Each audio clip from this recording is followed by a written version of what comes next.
He took the teacup and set it aside, grasping her hand gently.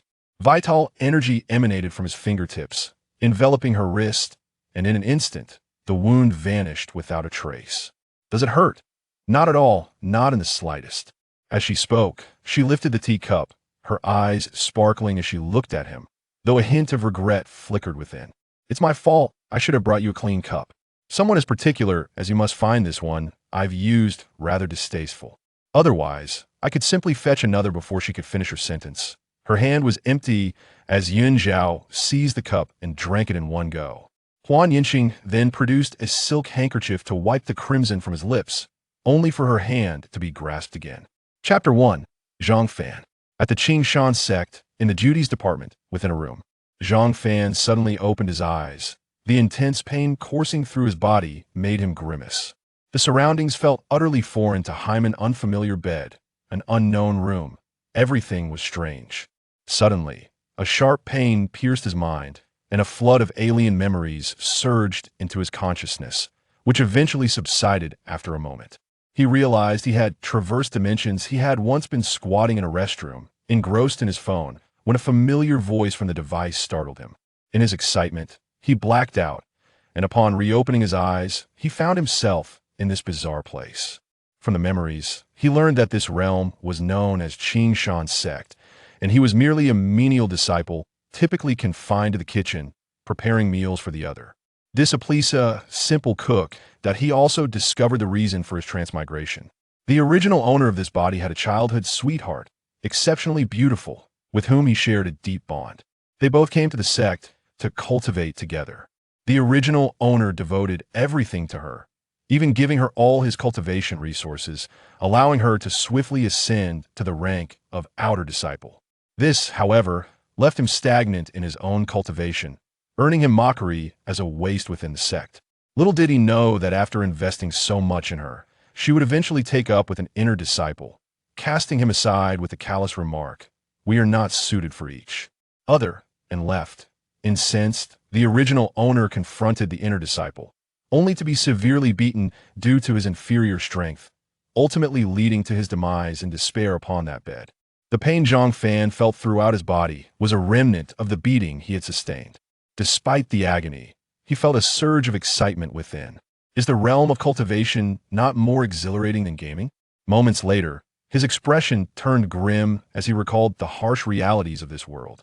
Despite its novelty, he understood the severity of the cultivation realm. Furthermore, his body was still battered, and he had no idea when he would heal. He also gleaned from the memories that in 3 days, the menial disciples would face an assessment, and the original owner had failed the previous 2 attempts due to his lack of resources, leaving him woefully underprepared. If he failed again, he would be expelled from the sect, which weighed heavily on Zhang Fan's mind. Suddenly, an unfamiliar voice echoed within his mind, startling him. "Kid, you possess an ancient holy body, yet your realm is merely at the first stage of condensing spirit. You may as well be dead. Stages: condensing spirit, refining chi, foundation establishment." Who is speaking? Zhang Fan scanned his surroundings warily, but there was no one in sight. "Stop looking. I reside within your sea of consciousness. You have squandered a fine holy body." Then, darkness enveloped him, transporting him to a mysterious space where a large black dog stood upright, its fur glossy and dark. Indeed, this canine was propped on 2 legs, resembling a humanocyte that far exceeded Zhang Fan's comprehension. What breed is this? Not only can it speak, but it can also stand like a person? Zhang Fan marveled. Internally, the world of cultivation was indeed extraordinary. Even the dogs were more remarkable than those in his previous life. Noticing Zhang Fan's bewildered gaze, the black dog covered its face with a paw, appearing quite comical. "What are you staring at? Brother Dog will guide you in your cultivation and help you soar." Was this a jest? The black dog, sensing Zhang Fan's skepticism, continued, "It seems you doubt me. No matter, since the Tianzhu has chosen you. You surely possess something extraordinary." "What is this Tianzhu?" Zhang Fan's expression was one of utter confusion. The black dog, slightly doubtful of Tianzhu's choice, observed Zhang Fan's apparent foolishness and questioned the selection's validity. Nevertheless, It patiently explained, the Tianzhu is a divine artifact birthed from the primordial essence of the universe at the dawn of creation, capable of enhancing comprehension and accelerating cultivation. Its choice of you indicates your own exceptional qualities. I have observed you, and your physique is an ancient holy body, possessing a golden bloodline. Your current low cultivation is likely related to this physique. Zhang Fan felt a swell of excitement at the black dog's words, sensing a promising future ahead. He exclaimed, "What is a holy body?" A holy body is one of the 8 supreme physiques of antiquity, endowed with indomitable strength and the capacity to annihilate worlds. Alas, the holy body has fallen from grace. It is not that one cannot cultivate it, but the laws of the heavens have changed. The heavenly path forbids the re-emergence of holy bodies, and should one appear, heavenly retribution will descend to obliterate it. Thus, very few can successfully cultivate a holy body. However, you are different. Not only do you possess a holy body, but you also have the Tianzhu. Perhaps you may succeed. The black dog itself was uncertain of this assertion. Zhang Fan, initially elated, now tempered his excitement with a sense of realism. It appeared that his path of cultivation would not be easy. It was akin to battling against the heavens. Nevertheless, he clenched his fists, resolute in his desire to become the most formidable being in this world. The black dog, observing Zhang Fan's newfound confidence, nodded inwardly, recognizing potential in the seemingly foolish youth. "Brother dog, how should I proceed with my cultivation?" Having inherited this body, Zhang Fan was determined to avenge the original owner, to personally slay the one responsible for his demise, granting the original owner peace in the afterlife. Moreover, with the assessment for menial disciples looming in 3 days, failure would result in expulsion from the sect, leaving him no chance for revenge. Time was of the essence. This cannot be rushed. The holy body requires far more cultivation resources than an ordinary person. As long as you acquire sufficient resources, coupled with the Tianzhu's assistance, cultivation will not pose a challenge. Now, it is time for you to return. I shall awaken your dormant holy bloodline, and thereafter, your journey will depend on your own efforts. As Zhang Fan sat up from the bed, his fists clenched tightly, a surge of explosive power coursed through his body, emanating a faint golden glow from his fists. To his astonishment, he realized his realm had advanced from the first stage of condensing spirit to the second stage. At that moment, the door to his room was suddenly kicked open, and 2 men, one tall and one short, stormed in, shouting curses. "Zhang Fan, you worthless sloth! How dare you shirk your duties, forcing us to come fetch you? Today, we will break your legs to teach you a lesson about laziness." The 2 men glared menacingly at Zhang Fan, their faces twisted with scorn. Chapter 2. The Holy Body.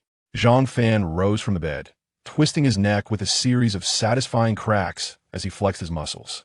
These 2 thugs had previously beaten the original owner so severely that Zhang Fan had nearly lost consciousness upon his arrival. This debt needed to be settled, but he also understood that these 2 were lackeys sent by the overseer of the duties department, who was in turn the lackey of the inner disciple. 2 men, one tall and the other short, could not help but mock Zhang Fan, saying, "What's the matter? Do you still wish to fight us? Haven't you been beaten enough yesterday? Yet, you are surprisingly resilient. Even after such a beating, you can still get out of bed today, as if nothing happened," one of the men said, looking at Zhang Fan with a mocking expression. Zhang Fan, without wasting any breath, stepped forward and delivered a punch directly to the tall man's face. The tall man had no time to react and was sent flying by the blow, landing on the ground, blood pouring from his mouth along with several white teeth. His face was already caved in, clearly suffering severe injuries. The shorter man was taken aback by Zhang Fan's actions. He had never expected Zhang Fan to be so swift, able to nearly incapacitate a condensing spirit realm level 2 opponent with a single punch. He seemed like a completely different person from the previous day. Trembling, he pointed a finger at Zhang Fan and stammered, You. Fear gripped him, genuine fear that left him unable to articulate properly. "You dare to lay a hand on me? Today, I will make sure you pay dearly," Zhang Fan exclaimed, swiftly knocking the shorter man down and positioning himself atop him, raining punches upon his face like a torrential storm. Zhang Fan muttered incessantly, "I've never endured such punishment in my life today. I shall turn you into a pig's head." The cries of agony from the shorter man echoed through the air, yet Zhang Fan showed no signs of stopping, instead increasing his pace, venting his pent-up frustration. "Stop. Please, I was wrong." The shorter man's words became incoherent as he struggled to plead for mercy, his face smeared with blood, his features distorted beyond recognition. Zhang Fan was aware that killing was prohibited within the sect, so he held back his strength, not intending to take the lives of the two men. It took both men a considerable effort to rise from the ground, supporting each other as they left Zhang Fan's room in silence, too afraid to utter a word. Disciples passing by the servants' quarters were taken aback by the sight of the two men and immediately turned their gazes toward Zhang Fan's residence. They didn't need to guess, it was evident that the two had just emerged from Zhang Fan's quarters. They were henchmen of the overseer, who had taken pleasure in bullying Zhang Fan. Although the other disciples disapproved, they often turned a blind eye, as the overseer managed the servants' quarters, and interfering could lead to misfortune for themselves. However, today, the two had been severely beaten by someone, leaving them in a pitiful state. They could never have imagined that Zhang Fan was the one who dealt the blows, as he had previously given off an impression of being simple and honest, with little strength to survive in the sect. Yet, in their hearts, they were secretly delighted. These two often abused their power under the overseer's protection, and the other disciples could only endure their tyranny. Today, witnessing their downfall brought them immense joy, although they did not show it on their faces. Having left his room, Zhang Fan understood that after beating the overseer's lackeys, they would not let this matter rest easily. He needed to hasten his cultivation to prepare for their impending retaliation, as well as for the servant's assessment in 3 days. The only way he could think of to quickly enhance his power was to venture to the back mountain of the sect and seek his fortune. He had heard that a servant disciple once obtained a fortuitous opportunity in the mountains, gaining a certain inheritance and experiencing a meteoric rise in strength overnight, ultimately being accepted as a disciple by an inter-sect elder. This had made many envious, and the back mountain of the sect had become increasingly lively, once a forbidden area, now frequently traversed by people. Zhang Fan soon arrived at the mountains and cautiously ventured deeper into the wilderness, where the roars of beasts echoed throughout the forest. He knew that to obtain an opportunity, he must delve into the depths of the mountains, as the outer areas had already been swept clean by disciples of the Qingshan sect, leaving nothing behind. As he pressed on, he finally encountered his first beast, a black-backed tiger, a level 1 beast. A level 1 beast was comparable to a human in the condensing spirit realm, but due to their tough physiques, beasts generally possessed greater strength than humans. This particular black-backed tiger was at the early stage of level 1, while its power was not overwhelming. It was not something a level 2 condensing spirit disciple could contend. With that in a typical encounter, a level 2 disciple would either perish or flee, with no other options available. However, it was Zhang Fan who stood before it, not just any ordinary person. Zhang Fan focused intently on the black-backed tiger. This was his first encounter with a beast, and he felt a touch of anxiety, having previously lived in a civilized society without such experiences. Yet, this black-backed tiger served as an excellent test for him, a chance to gauge his own strength. "Go on, but you are a sacred body, what's there to fear?" Suddenly, the voice of the big black dog resonated in Zhang Fan's mind, filled with a hint of exasperation. Zhang Fan was momentarily taken aback by the sudden intensity of the dog's emotions. The big black dog continued, "You must realize that you are a sacred body. Do you know why the sacred body is ranked among the 8 great royal physiques?" Zhang Fan shook his head. He truly did not know. Though the sacred body is not as formidable as it once was, throughout history, no sacred body has ever been weak. They have all achieved greatness through relentless battles, standing atop the corpses of their foes. The glory of the sacred body has been forged amidst mountains of corpses and seas of blood. In ancient times, the sacred body was merely a physique of modest reputation. Yet your predecessors sacrificed their lives, blood, and indomitable spirit to elevate the sacred body's prestige to unparalleled heights, making it one of the 8 great royal physiques. As a sacred body, you must hone yourself through combat, nurturing strength through battle. Do not tarnish the legacy of those who came before you. That glory has been built upon blood and sacrifice. The honor of the sacred body must not be desecrated. the big black dog said with fervent emotion, embodying a sense of disappointment for not living up to expectations. Zhang Fan, stirred by the words of the big black dog, felt a surge of fervor coursing through his veins, his inner resolve solidifying. Weak? That is preposterous. Having traversed into this realm, I, Zhang Fan, shall restore the former glory of the sacred body and elevate it back to the pinnacle of this continent, silencing all those who speak ill of the sacred body. Chapter 3. The woman in white. Zhang Fan's gaze was filled with a fierce determination as the black-backed tiger lunged at him with its gaping maw, moving with remarkable agility. Zhang Fan, however, was equally astute. He deftly sidestepped the creature's attack and retaliated with a powerful punch aimed at the tiger's abdomen. The force of his blow sent the black-backed tiger flying several meters away, yet it was evident that this strike had only inflicted minor injuries. The tiger swiftly regained its footing and charged at Zhang Fan once more, thoroughly enraged by the previous assault.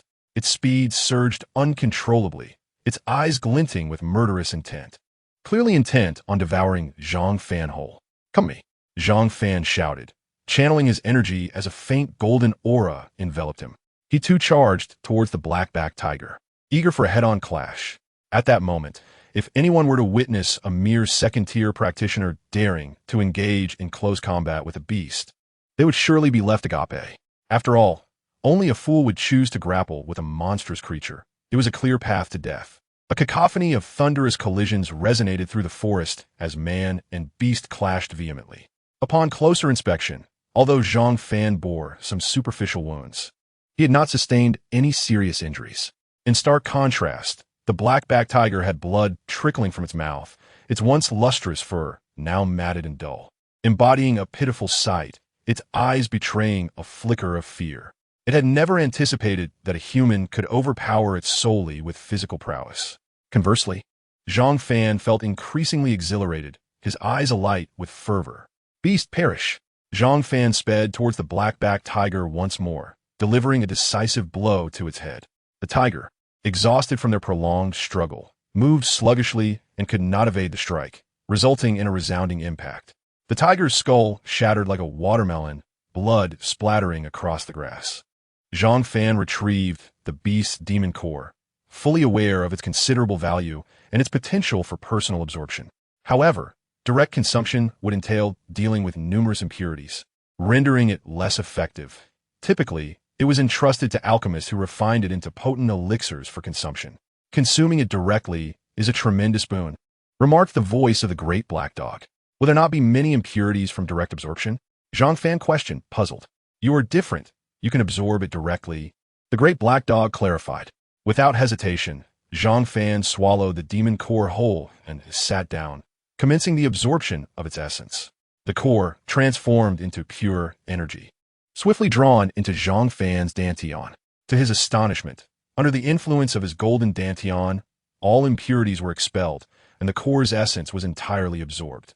It dawned on Zhang Fan that the holy body was indeed extraordinary. His dantian was distinctly superior to that of ordinary cultivators. Delightedly, he realized that while the demon core had not granted him an immediate breakthrough, his cultivation had reached the pinnacle of the second tier, with a breakthrough imminent. Rising to his feet, Zhang Fan slung the black-backed tiger's carcass over his shoulder and ventured deeper into the forest, determined not to waste the precious beast's flesh, which was a rare delicacy. Guided by the great black dog, Zhang Fan discovered several spiritual herbs and plants along the way. Though their quality was modest, they sufficed for his current needs. He consumed all the herbs he gathered, but their effects were minimal, clearly inferior to those of the demon core. As evening fell, Zhang Fan had yet to encounter any other beasts of comparable strength to the black-backed tiger. Throughout his journey, he engaged lower-tier beasts to hone his skills while wisely avoiding encounters with stronger foes, relying entirely on the guidance of the great black dog. Without its assistance, he might have already fallen prey to a ferocious beast. As twilight approached, Zhang Fan found himself by a small river, ready to take a brief respite after a grueling day of combat. He laid down the black-backed tiger, expertly dismantled it, washed the meat thoroughly, and set up a makeshift grill to roast it. In no time, the meat was perfectly charred on the outside while remaining tender within. The sizzling sound of the fat crackling resonating in his ears, and the rich aroma wafted far and wide. As a chef, Zhang Fan handled the cooking with ease. Though he had never before tasted tiger meat, the enticing fragrance made his mouth water. Just as he prepared to indulge in his culinary creation, an explosive sound erupted from across the river, startling Zhang Fan and causing him to drop the roasted meat. Infuriated, he exclaimed, "Which scoundrel dares to disturb my feast?" The explosions continued, and when Zhang Fan glanced across the river, he beheld two figures locked in fierce combat. The battle raged on, sending waves crashing upon the lake's surface. Although Zhang Fan's anger had initially surged, it quickly dissipated upon witnessing the intensity of the clash. He realized that even the slightest ripple from their conflict could spell his doom. With a resolve to remain unseen, he decided to flee before either combatant noticed his presence. However, just as he turned to escape, a blinding flash of light streaked before him, followed by an explosion that sent dust swirling around, obscuring his vision. Once the dust settled, Zhang Fan discovered a large crater before him, in which lay a strikingly beautiful woman. She appeared to be around 16, her skin as white as snow, and her eyes reminiscent of clear waters.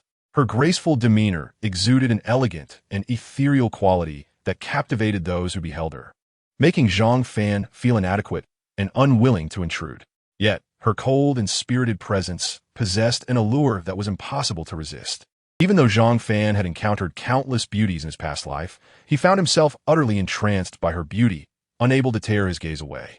As a youthful man brimming with vigor, he was not immune to such allure, feeling an overwhelming heat coursing through him, an urge to act that was nearly uncontrollable. Fortunately, he managed to keep his wits about him, recognizing that should he approach with any ill intentions, the woman could effortlessly obliterate him with a mere flick of her wrist. To his relief, the woman remained oblivious to his presence, her attention fixed on a man in black approaching her. This man was clad in dark attire, his face obscured by a black cloth, rendering his identity unrecognizable. It was apparent that he was severely injured, blood seeping through the fabric as he clutched his chest. "Do not think I am unaware of your origins. Even in my poisoned state, you are no match for me," the woman said slowly, her pale face betraying no emotion. Yet her voice remained icy. "Dare you threaten me?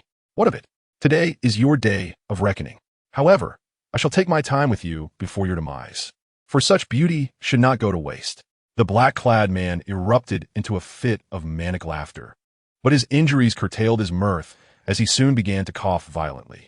With a sickening cough, he spat out a mouthful of blood, his pallor worsening. Observing this, Zhang Fan turned to leave. He had no desire to remain in such a perilous situation where either of these individuals could easily slay him. Just as he had taken a few steps, two feeble shouts echoed from behind him. "Stop!" Chapter 4. The Slaying of the Man in Black. As Zhang Fan attempted to depart, the man in black cast a cold glance in his direction and declared, "Since you have witnessed this, you must die today. Assist me in slaying him, and you shall be generously rewarded." The woman in white hastily added, "Please." Zhang Fan was on the verge of tears, thinking, "What is this madness? I am but a lowly novice.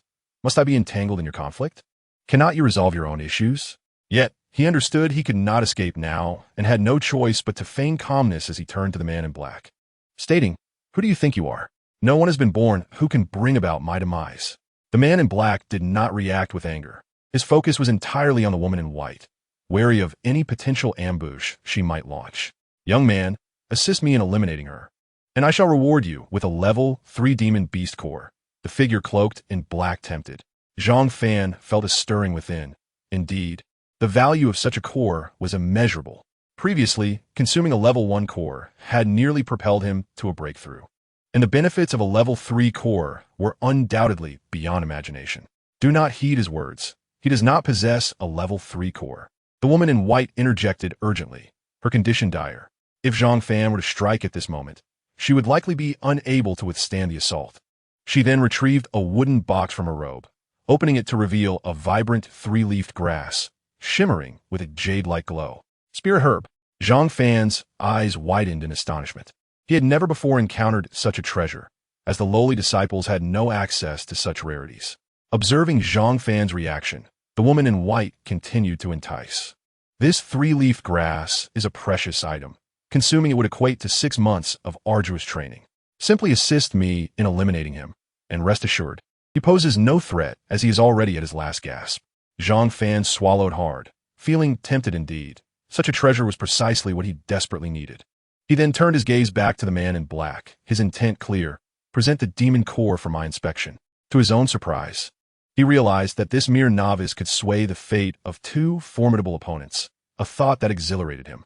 The woman in white was incensed by Zhang Fan's hesitation. This scoundrel was still waiting for the man in black to produce the core. The man in black, gritting his teeth, threatened, "I shall give you the core later. I do not have it on me now." He was indeed deceiving Zhang Fan. Once Zhang Fan dealt with the woman in white, his task would be complete. As for the youth, once he recovered from his injuries, he could easily dispose of him. He was of no concern. Zhang Fan quickly grasped the situation and slowly approached the man in black, smiling. "Rest assured, I am here to assist you. I prefer the level 3 demon core over the 3-leaf grass. Besides, such a beautiful lady deserves to be enjoyed before her demise." Zhang Fan grinned lewdly at the woman in white who sat on the ground. Initially wary of Zhang Fan, the man in black relaxed upon hearing his words and seeing his lascivious expression. He thought to himself that any enjoyment would be his alone. Who did Zhang Fan think he was? When Zhang Fan turned his back to strike at the woman, he would swiftly end his life with a single blow. This insignificant insect dared to vie for a share of his spoils. It was a path to self-destruction. Had he not been severely injured, he would not have wasted his breath on Zhang Fan. The woman in white's expression shifted dramatically upon hearing Zhang Fan's words. Despair filled her heart as she realized the youth harbored intentions towards her body as well. Resigned, she prepared for a desperate struggle. Suddenly, an unexpected turn of events occurred. While still bantering with the man in black, Zhang Fan unleashed a punch aimed at the man's throat. This strike was fueled by all his might. He knew it had to be a decisive blow, or he would perish here today. The man in black, caught off guard by the sudden assault, had not anticipated Zhang Fan's aggression due to his severe injuries. He hurriedly raised his hands to shield his vital areas. With a resounding thud, the man in black was sent flying, his injuries worsening. Had he not managed to block with his hands, he might have already become a lifeless corpse. Yet, what astonished him most was the sheer power of this youth. Such strength was not characteristic of one at the second level of the concentration realm. The woman in white was momentarily stunned by the unexpected turn of events, but inwardly, she sighed in relief as her previously tense nerves relaxed. What astonished her most was the terrifying physical prowess of this youth, who had sent the man in black sprawling with a single punch. Realizing that his full force had only managed to knock the man in black back, Zhang Fan felt a sense of foreboding. He quickly channeled his spiritual energy and surged toward the man in black once more. The man in black, already at his wit's end, had managed to withstand the previous blow, but his injuries compounded, causing him to spit blood repeatedly. Zhang Fan, swift as the wind, closed in on the man in black, executing a high kick aimed at his head. The man in black raised his arm in a futile attempt to defend himself, but Zhang Fan's kick possessed formidable strength. "Ah!"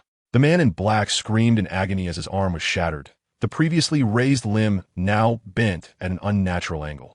His eyes turned bloodshot, and rage filled his heart. If Zhang Fan sought his demise, he would take him down with him. The woman in white, witnessing this, shouted urgently, "He's going to self-destruct. Quickly, get away." Upon hearing this, Zhang Fan's hair stood on end as he hastily retreated. A deafening explosion erupted from where the man in black had stood, sending Zhang Fan hurtling backward until he crashed into several trees, finally coming to a stop. The ground where the man in black had been was now a deep crater, the surrounding flora and foliage obliterated by the terrifying shockwave, leaving only scorched earth. Zhang Fan staggered to his feet, severely injured and coughing up blood as he stabilized his condition. He was shaken. He had not anticipated the man in black would choose self-destruction, nor that the explosion's force would be so immense. Had he not retreated swiftly, he would have surely met his end. Surveying his surroundings, he noticed the woman in white, bloodied and lying in the crater, unconscious. Approaching her, he checked for her breath and felt relieved to find she was still alive, albeit dazed from the explosion shockwave. Zhang Fan chose to sit beside her and began to heal his wounds. Once he felt sufficiently restored, he stood up and suddenly realized that the woman's clothing was even more tattered than before, leaving little to the imagination. He couldn't help but admire her figure. Just as Zhang Fan was appreciating the beauty before him, the woman's eyelashes fluttered, and she opened her eyes, fixing her gaze on him. She naturally noticed where Zhang Fan's attention lay and, looking down, realized her attire was in tatters. The thought that Zhang Fan had been staring at her filled her with both shame and anger. Gathering her strength, She abruptly sat up and called out to Zhang Fan's retreating form. "You scoundrel! Pervert! Stop right there!" Upon hearing her words, Zhang Fan froze momentarily. Just as she thought he would turn around, he suddenly accelerated and dashed away. This was not his intention. How could he be blamed for her own exposure?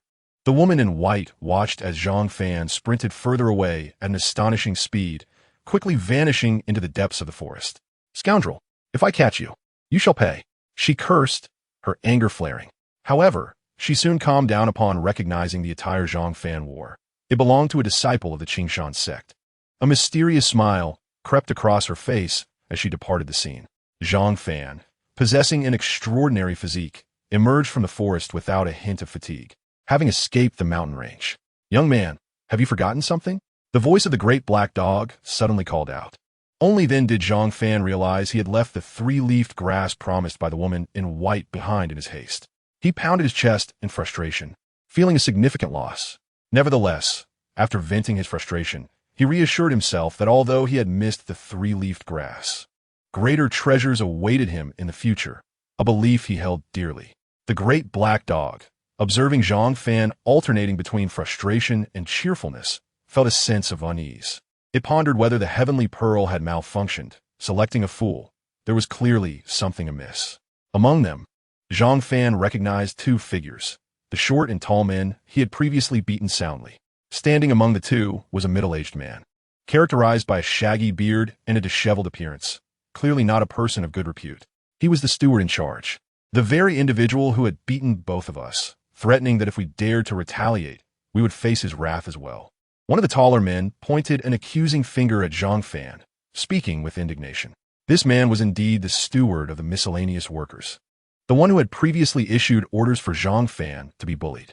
Although he had never encountered Zhang Fan before, today marked their first meeting. He had merely sent his subordinates to deal with Zhang Fan, never having taken matters into his own hands. Zhang Fan, however, was well aware of this man, for the injuries he bore were the result of this steward's commands. "You possess quite the audacity, young man, to lay waste to a disciple of the Qingshan sect. Do you comprehend the ramifications of your actions?" The middle-aged man bellowed at Zhang Fan. He spoke with confidence, not only due to his age, but because he had attained the third level of the Ningxun realm, making him the most formidable figure in the miscellaneous workers division, emboldening him to act with impunity. In truth, he was akin to a local tyrant within the miscellaneous workers department, where no one dared to challenge his authority. "I know not what consequences await me. All I am aware of is that those who wrong me shall receive 100-fold retribution," Zhang Fan declared resolutely, locking eyes with the middle-aged man. "What a bold vow of retribution. It appears you have grown wings, disregarding my presence." The shorter man beside the steward exclaimed, "If a mere kitchen worker dare to address the steward in such a manner, it seems you seek your own demise. Enough of your prattle. If you possess the ability, then come at me," Zhang Fan retorted, disinterested in their taunts. "Then allow me to instruct you on the proper conduct of a miscellaneous worker," the middle-aged man shouted, charging at Zhang Fan. Today he must assert his dominance. Failing to do so would diminish his standing within the department. Moreover, with his prowess, teaching Zhang Fan a lesson would be effortless, and he was confident of his superiority. Zhang Fan, however, did not falter. Despite the middle-aged man's higher realm, he was resolute in engaging him in combat. Stepping forward, Zhang Fan unleashed a punch, shimmering with a golden hue, akin to a raging bull, directed at the steward. The middle-aged man sensed a grave threat. The power behind Zhang Fan's punch was formidable. Yet it was too late to withdraw, and he could only brace himself to meet Zhang Fan's strike. Crack! The sound of shattering bones echoed as the middle-aged man's fist was obliterated by Zhang Fan's blow. Nevertheless, Zhang Fan's momentum remained unabated, continuing towards the steward's chest. The middle-aged man uttered a muffled groan of pain, and before he could react, Zhang Fan's fist struck his chest, sending him hurtling backward, blood erupting from his mouth as he crashed to the ground. Lying there like a defeated dog, the middle-aged man was a pitiful sight. Bloodied and with a sunken chest, his ribs shattered. The two men, tall and short, were left in shock, unable to comprehend how the steward of the third level of the Ningxun realm could be so easily vanquished by Zhang Fan. "Go inside, tidy up the room, and take him away. Do not soil my courtyard. Also, I noticed numerous damaged items in my room, and a three-leaf clover missing from beneath my pillow. You shall compensate me fully." Zhang Fan stated nonchalantly, fixing his gaze on the two men. In total, you shall owe me 100 gold coins and a 3-leaf clover. Currency: copper coins, silver coins, gold coins. 1 gold coin equals 100 silver coins, and so forth. Typically, a single gold coin suffices for an ordinary person's livelihood for several years. The two men's faces turned sour, realizing they were being extorted. Your room contained merely a wooden table and a wooden bed. What 3-leaf clover are you speaking of? Seeing their lack of response, Zhang Fan shot them a glance. Instantly, the two men nodded in submission and hurried into the room to clean up. Moments later, they emerged, hastily carrying the middle-aged man away. Zhang Fan then settled onto his bed, entering a state of meditation, determined to grow stronger. Having dealt with the steward, he knew that the inner disciples would soon learn of this incident and would undoubtedly send someone to seek revenge. If his strength remained insufficient, he might not survive the encounter, for the sect would not punish an inner disciple for the misdeeds of a miscellaneous worker. In this world, only strength holds true value. All else is mere nonsense. Chapter 6. Duan Jiaxu, do not rush into your cultivation. I possess 2 secret techniques that are perfectly suited for you. The voice of the black dog resonated. What techniques? Zhang Fan inquired, perplexed. These techniques are unique to your sacred body lineage, namely the De Yin breathing technique and the Hua Nianqing technique. The De Yin breathing technique allows you to absorb spiritual energy at an accelerated pace, making it ideal for your lineage. The Hua Nianqing technique is even more formidable, capable of evolving all things. In the future, should anyone perform techniques before you, you will swiftly learn and be able to utilize them. Upon hearing this, Zhang Fan was filled with excitement. These 2 secret techniques were indeed extraordinary. The black dog then imparted the 2 techniques to Zhang Fan through mental transmission. After careful study, Zhang Fan was astounded. These techniques surpassed even the black dog's description. The black dog, not being of the sacred body lineage, could only grasp a general understanding. Zhang Fan then closed his eyes and began to cultivate, employing the breathing method from the De Yin technique to inhale and exhale spiritual energy. The energy surrounding the room gradually coalesced into a vortex, with Zhang Fan at its center. On this day, he also practiced the Hua Nianqing technique. Due to the influence of the Tianzhu, his comprehension was exceptionally high, allowing him to learn swiftly. However, Zhang Fan ultimately learned from the black dog that both techniques were incomplete scrolls. The latter parts had been lost long ago, and he would need to seek them out himself. Yet Zhang Fan was unconcerned. The first part was already sufficient for him at present, while he could pursue the latter part in the future when the opportunity arose. Thus, a day swiftly passed. On the second day, at dawn, Zhang Fan exited his room, feeling invigorated rather than fatigued after a night of cultivation. In the realm of cultivation, energy is limited. If one absorbs too much spiritual energy, they cannot continue to cultivate. Prolonged cultivation can lead to mental exhaustion and deviation. Zhang Fan stretched his limbs. Today was a significant day, the annual assessment day for the miscellaneous disciples. A crucial moment determining whether he, Zhang Fan, could remain within the Qingshan sect to continue his cultivation. The miscellaneous workers division stood at the foot of the Qingshan sect, typically quiet, yet today it buzzed with excitement. The sect had dispatched an outer elder to oversee the assessment, and the miscellaneous disciples displayed a mix of eagerness and anxiety. A good performance in the assessment could lead to an immediate promotion to outer disciples, while poor performance could result in direct expulsion from a sect. All the miscellaneous disciples gathered in the square, and Zhang Fan naturally joined them. At the forefront of the square stood an elder, the outer elder sent by the Qingshan sect. Today marks the annual assessment, a time to evaluate your cultivation progress over the past year. I shall not waste words. Follow me, the elder declared before turning to walk towards the mountain gate, followed closely by the throng of miscellaneous disciples. They soon arrived at a mountain, where a portal stood wide open. This is the venue for this assessment. As long as you can pass within the time limit, you will have completed the assessment. Of course, the first place will receive a reward, located at the end of this cave, the elder explained, enunciating each word carefully. The miscellaneous disciples nodded in understanding. The rules were simple. At that moment, Zhang Fan noticed a girl in purple attire walking hand in hand with a boy in green, their demeanor intimate. Zhang Fan squinted his eyes, recognizing them. The girl, Zheng Qian, was the one who had cast aside her original host for her own gain. It is evident that these two individuals have deliberately come to witness this assessment of the menial workers, their intention being to revel in Zhang Fan's misfortune. According to the usual course of events, this assessment marks Zhang Fan's final trial, after which he will be expelled from the sect. The other menial disciples also noticed the arrival of these two, and their expressions transformed into a spectacle. They were well aware of the delicate relationship between Zhang Fan and these two. How unfortunate for Zhang Fan, who sacrificed his future for such a woman. Indeed, after investing so much, she immediately ingratiated herself with an inner disciple upon joining the outer sect and unceremoniously cast Zhang Fan aside. Alas! These two clearly came to observe Zhang Fan's expulsion from the sect, demonstrating their malicious intent. It is likely that Zhang Fan's situation is dire. Several menial disciples, who were on good terms with Zhang Fan, whispered among themselves, expressing their sympathy for him. If not for Zhang Fan dedicating all his resources to Zheng Qian, she would not have been able to join the outer sect so swiftly, and Zhang Fan would not be stagnating in his cultivation to the point of nearing expulsion. Duan Jiaxu, with a hand resting on Zheng Qian's waist, approached Zhang Fan and contemptuously remarked, "You are nothing but trash. How can you compare to me? I am here to witness your disgraceful exit from the sect. Ha ha ha." Although Duan Jiaxu spoke in a low tone, the surrounding disciples could hear him clearly, and their expressions became even more animated.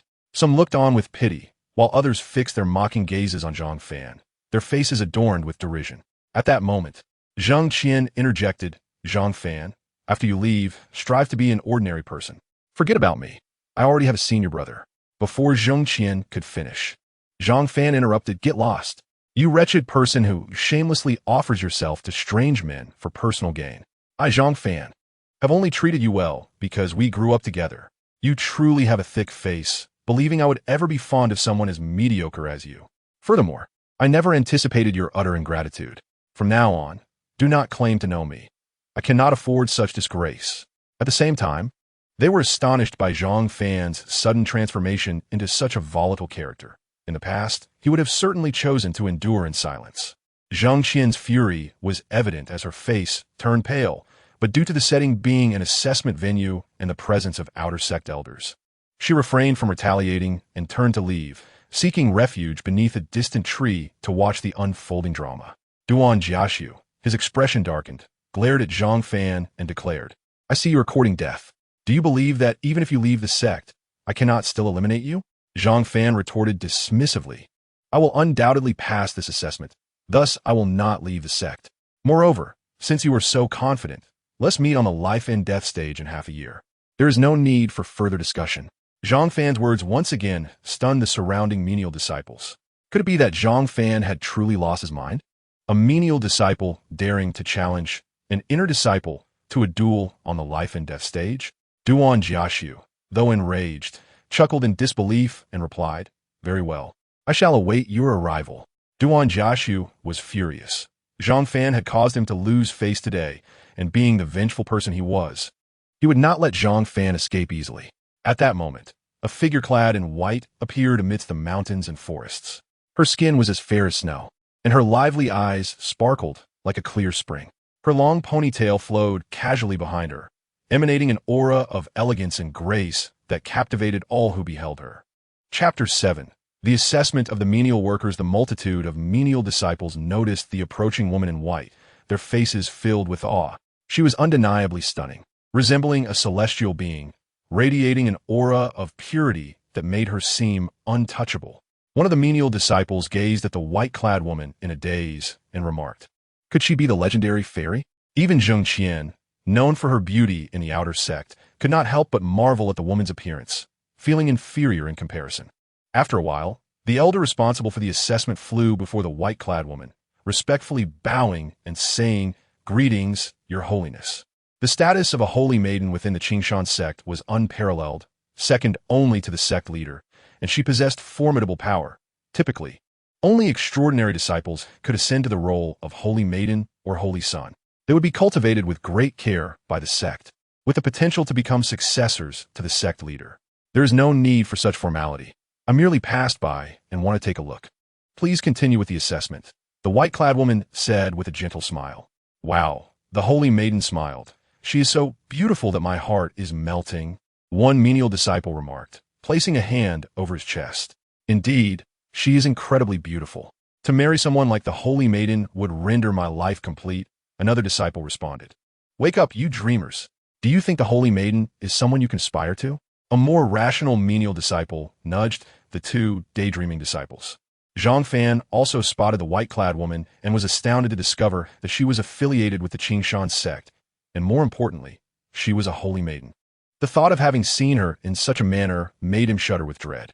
Realizing this, he hurriedly attempted to blend into the depths of the crowd, silently repeating to himself, "You do not see me. You do not see me." However, his actions had not escaped the notice of the white-clad woman, who briefly glimmered with mischief in her eyes. "Elder, I would also like to observe this assessment. Please commence without delay," she softly urged the elder in charge. The elder nodded and then called out to the disciples, "The assessment begins. You may now enter." The disciples, having regained their composure from the Holy Maiden's beauty, began to file into the entrance, with Zhang Fan merging into the crowd as well. His singular thought was to complete the assessment swiftly and escape. If the Holy Maiden were to catch him, his fate would surely be sealed. Duan Jiaxu's gaze momentarily flickered with lewd intent. But the white-clad Holy Maiden perceived it and chose not to pursue the matter, as she was accustomed to such attention. In contrast, she found Zhang Fan more endearing.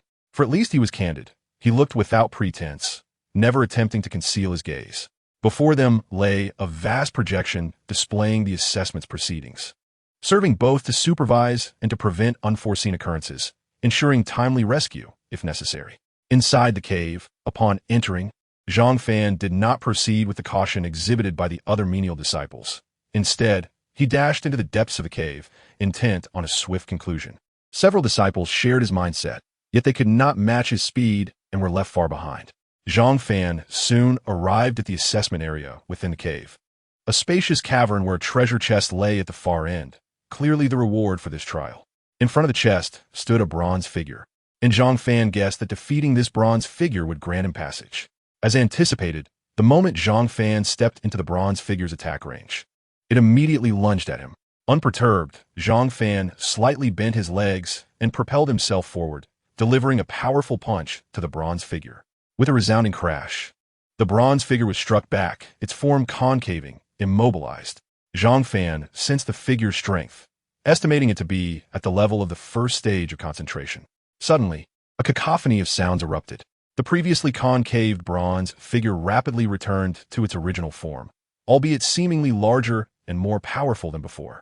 Without hesitation, Zhang Fan unleashed a swift kick at the now restored bronze figure, sending it flying and bending it at a 90-degree angle. "This should do it," Zhang Fan muttered to himself. Unexpectedly, the bronze figure rose once more, exhibiting an even greater strength and a more formidable physique than before. Zhang Fan speculated that the bronze figure had likely reached the third level of the Ningxuan realm. Before Zhang Fan could make a move, the bronze figure demonstrated remarkable speed, launching a punch directly towards Zhang Fan's chest.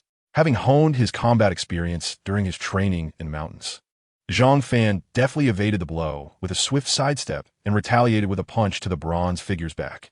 This time, he exerted all his strength, as the bronze figure was no ordinary opponent at the third level of Ningxuan. It was evidently much stronger than the miscellaneous servant he had previously encountered. Moreover, Zhang Fan was eager to conclude the assessment and leave this place. With a resounding crash, Zhang Fan's full power shattered the bronze figure into countless fragments that scattered across the ground. However, moments later, those pieces began to coalesce once again, restoring the bronze figure. Frowning, Zhang Fan muttered in frustration, "When will this end?" Fortunately, this time, the bronze figure remained still, no longer charging at him. Zhang Fan silently breathed a sigh of relief. If this continued endlessly, he would eventually lose, as the bronze figure's strength seemed to increase with each defeat, which was utterly abnormal. Subsequently, Zhang Fan approached the treasure chest and opened it, revealing a vial of green liquid that emitted a brilliant emerald glow. This was the essence of the Xianling grass. Chapter 8. Successfully entering the outer sect, Zhang Fan carefully stored the spirit grass liquid and quickly made his way to the iron door located behind the treasure chest. Pushing it open, he stepped outside, thus completing the assessment. Although Zhang Fan had defeated the bronze figure several times, he had done so in a remarkably short amount of time, demonstrating his swiftness. When the disciples who had been trailing behind Zhang Fan arrived at the scene, they were astonished to find the treasure chest already opened, leaving only a bronze figure and a partially opened iron door. Instantly, the disciples were incensed, gritting their teeth and shouting in anger at the unidentified individual who had beaten them to it. The most unfortunate aspect was that the reward was gone. Yet the assessment had to continue. The bronze figure split into several pieces and charged towards them. The cave echoed with cries of despair. While Zhang Fan had effortlessly dealt with the bronze figure, it did not imply that the others could accomplish the same with ease. Outside the cave, before the projection screen, the holy maiden in white and the elder focused intently on the luminous screen. With a flicker, the scene transitioned to the disciples battling the bronze figure. And the holy maiden suddenly noticed that the treasure chest had already been opened and the iron door had been breached, indicating that someone had successfully passed the assessment. Meanwhile, the disciples within the scene were being relentlessly pursued by the bronze figure. As the projection array was randomized, even they could not discern who had claimed the reward. However, the holy maiden keenly observed that Zhang Fan was absent, prompting her to secretly speculate whether it could be him. The assessment concluded amidst a cacophony of cries. In this monotonous training life, Zhang Fan became a topic of fervent discussion among the many disciples. His reputation soared to unprecedented heights, especially among the outer sect disciples, who debated his prowess daily, even placing bets on whether he could survive the challenges ahead. Zhang Fan, meanwhile, calmly utilized the spirit liquid to break through to the third level of the Ningshun realm. However, the holy maiden was also astonished by Zhang Fan's strength. After all, he was merely a second-level miscellaneous disciple, yet he had achieved such a remarkable level of strength. On the following day, the elder of the outer sect summoned the disciples who had passed the assessment to proceed to the outer sect, which was situated halfway up the mountain. Zhang Fan packed his belongings and, alongside the other successful candidates, followed the elder to the outer sect. This location, perched on the mountainside, was perpetually shrouded in mist, resembling a realm of immortals. It was said to be a result of the protective formation of the Qingshan sect, primarily to prevent enemies from spying on the sect's true state. The elder led the group on a brief tour of the outer sect before instructing one of the outer sect disciples to escort everyone to their accommodations. Zhang Fan and the others were assigned to lodgings perched on the edge of a cliff within a towering pavilion designated for newly initiated outer sect disciples. Once everyone had entered the pavilion with their belongings, Zhang Fan stealthily approached the outer sect disciple, producing 2 gold coins and handing them over while saying, "Brother, I am newly inducted into the outer sect and not yet familiar with the surroundings. I hope you can look after me in the future." The outer sect disciple, upon seeing the gold coins, quickly accepted them, clearing his throat and replying, of course. After all, we are all disciples of the Qingshan sect, brothers in arms, and must take care of each other." The disciple was taken aback by Zhang Fan's perceptiveness. Compared to other newly inducted disciples, he was exceptionally outstanding, and the more he looked at Zhang Fan, the more favorable his impression became. Gold coins were of considerable value, even within the sect, as many items require them for purchase. "Brother, where in the outer sect can one quickly acquire resources? My cultivation is too low, and I wish to gather more training resources," Zhang Fan asked with a naive smile. The outer sect brother pondered for a moment before replying, "You must not rush your cultivation. It can lead to reckless behavior. As for resources, the simplest way is to undertake sect missions to earn points that can be exchanged for resources. However, as new disciples, you will soon participate in a newcomer competition, where those who rank highly will receive abundant training resources. But there are hardly any of us. How can we have a competition?" Zhang Fan inquired, puzzled. "You may not know, but new disciples include not only those who have risen from the miscellaneous ranks, but also the latest entrants from outside the sect. Do not underestimate this competition. I know several exceptionally talented individuals among this batch of newcomers, some of whom have already attracted the attention of the sect's higher-ups. Oh, and by the way, you should keep a low profile for now. You've been drawing too much attention, and many are planning to use you as a stepping stone," the outer sect brother advised earnestly, having accepted Zhang Fan's gold coins and genuinely wishing to help him. Zhang Fan was confused. How could he be drawing too much attention when he was keeping a low profile? Upon hearing this, Zhang Fan realized the reason behind the gazes directed at him when he first arrived in the outer sect, where disciples had been whispering and pointing at him. That night, as Zhang Fan lay on his bed, contemplating where to acquire resources before the newcomer assessment, he considered other options beyond sect missions. Suddenly, his door was kicked open, and a youth clad in a brocade robe strode in, loudly declaring, "You must be Zhang Fan. I challenge you." Zhang Fan furrowed his brow. He did not recognize this person, and to challenge him right off the bat seemed rather absurd. However, judging by the youth's attire, he appeared to be from a prominent family, and since he was also in this pavilion, it indicated that he was a newcomer as well. It seemed that the outer sect brother's prediction had come true. Not long after his arrival, someone was already challenging him, clearly viewing him as an easy target. Chapter 9. The two factions of the outer sect. Zhang Fan quickly devised a strategy and replied to the brocade-clad youth. "If you challenge me, what do I gain if I win? If I lose, my reputation will be tarnished. I refuse to accept." The youth frowned and asked, "Then what would make you accept the challenge?" Zhang Fan pretended to ponder for a moment before suggesting, "How about we wager?" "What do you want to wager?" The brocade-clad youth asked impatiently, eager to duel Zhang Fan. "Let us wager on the Chao liquid," Zhang Fan proposed. "All right." The youth hesitated before agreeing. The Chao liquid, a concentrated essence of various spirit herbs, could enhance a cultivator's strength, typically affordable only to the offspring of noble families. Even the brocade-clad youth received only 2 vials for cultivation from his family each month. "Let us go," Zhang Fan said without hesitation, immediately heading outside to the flat ground beyond the pavilion, unwilling to use his living quarters as a battleground, with the brocade-clad youth following closely behind. Their commotion naturally attracted the attention of the other newly initiated disciples, who eagerly leaned out of the windows to witness the spectacle. "Isn't that Zhao Liang from the Zhao family? This guy is always looking for a challenge. He really can't sit still. Who could deny it?" The young man who battled against Zhao Liang was seemingly named Zhang Fan. "I have heard of him. He has recently been in the limelight," which explains why Zhao Liang chose to challenge him, undoubtedly hoping to make a remarkable impression. Zhao Liang is truly cunning. However, both of them appear to be at similar levels of cultivation, making it difficult to predict the outcome.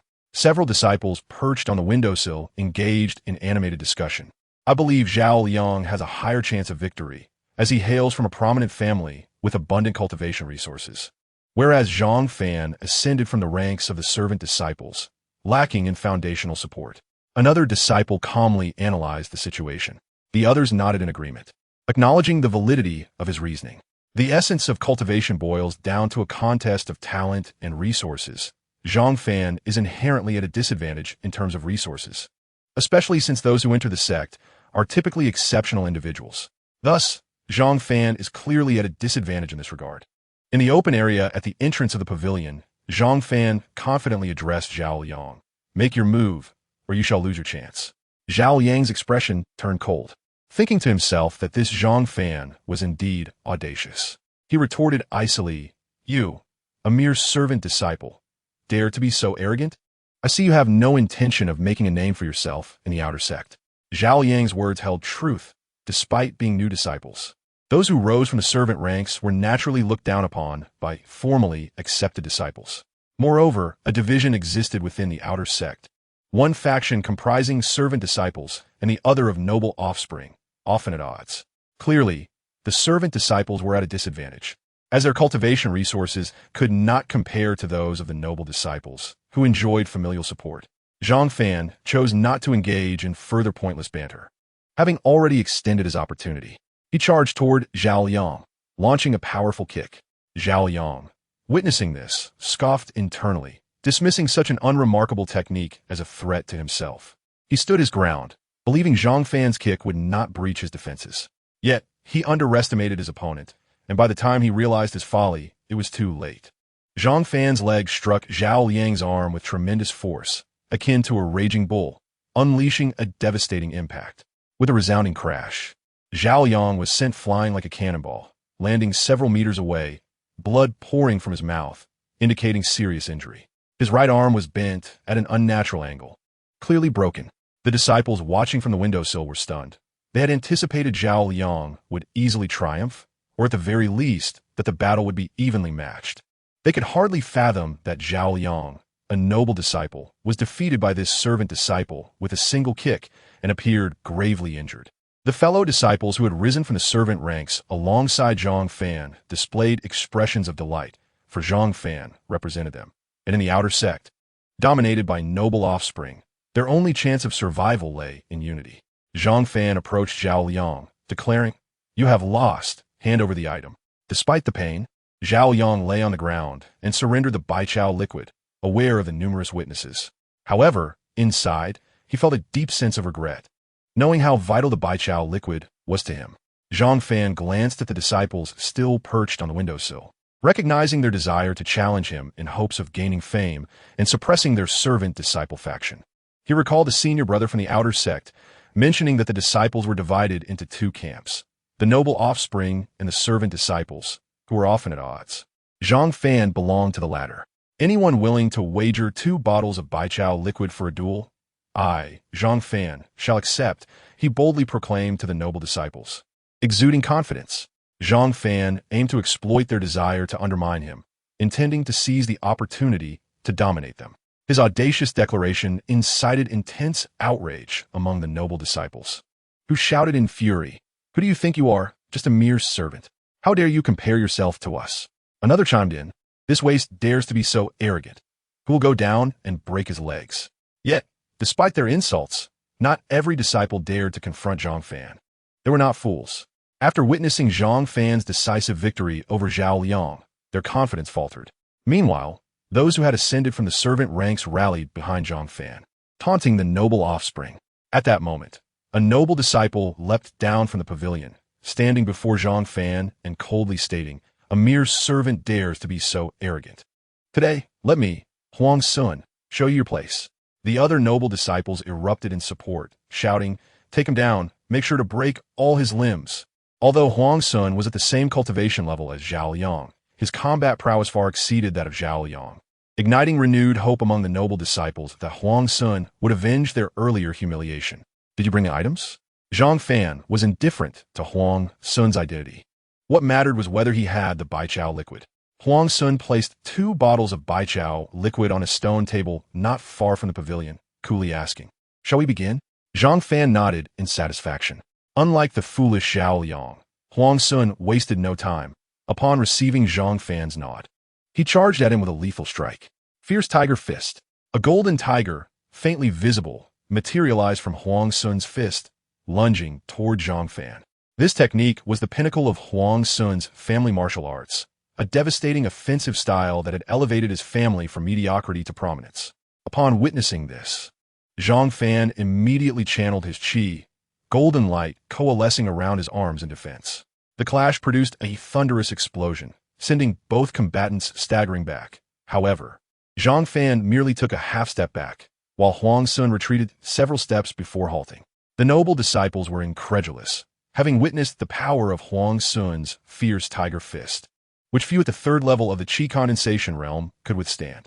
Yet, Zhang Fan had done so effortlessly, indicating that his strength surpassed that of Huang Sun. "It is my turn." Zhang Fan focused his qi and unleashed a punch. A shimmering golden tiger, fierce and tangible, surged toward Huang Sun. Huang Sun's eyes widened in shock as he roared in anger. "How do you possess my Huang family's fierce tiger fist?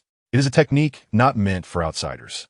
Little did he know, Zhang Fan possessed the Wan Yin technique, allowing him to easily replicate the fierce tiger fist. However, he had no time for lengthy explanations and could only muster all his strength to defend himself. The 2 tigers collided with a resounding impact, sending Huang Sun flying like a broken kite, blood spewing from his mouth as he fell unconscious upon landing. An even more dismal fate than Zhao Yang's. This fellow, who is he? How can he master the Huang family's fierce tiger fist? Some noble disciples, astonished, whispered among themselves. He couldn't have just learned it. The Huang family's fierce tiger fist is a core family technique, not meant for dissemination. Another noble disciple interjected, "Such a feat in a single attempt is impossible." I refuse to believe it. Zhang Fan paid them no mind as he approached the stone table to collect the 2 bottles of Baichao liquid, then called out to the pavilion, "Is there anyone else who wishes to challenge me? If not, I shall take my leave. I have pressing matters to attend to." Zhang Fan's words struck the noble disciples like daggers, and they glared at him, yet found themselves powerless to act against him. At this moment, a voice resounded, "Zhang Fan, you are exceedingly arrogant. I had no intention of intervening, lest others accuse me of bullying you." A man clad in black leapt down from the loft, his contemptuous gaze fixed upon Zhang Fan. "Isn't this Li Chong, who ranked among the top during our entrance examination and has already attained the 4th stage of the Ningxin realm?" I never imagined he would be compelled to take action. It seems today will be Zhang Fan's downfall, but he has only himself to blame for his arrogance. An excited young noble remarked, "Heh, it would be best to cripple him directly. Let us see how he continues to navigate the sect afterward." Another young noble said darkly. This man was a cousin of Huang Sun, who had been grievously beaten. Naturally, he harbored a deep-seated animosity toward Zhang Fan. "Your cultivation is higher than mine. You must wager 4 bottles of Bai Chao liquid." Zhang Fan overheard some of the young nobles conversing. However, he remained unfazed. A minor difference in cultivation was something he could handle. Li Chang, a man of few words but fierce demeanor, cast a disdainful glance at Zhang Fan and promptly tossed 4 bottles of Bai Chao liquid onto the stone table before launching an attack.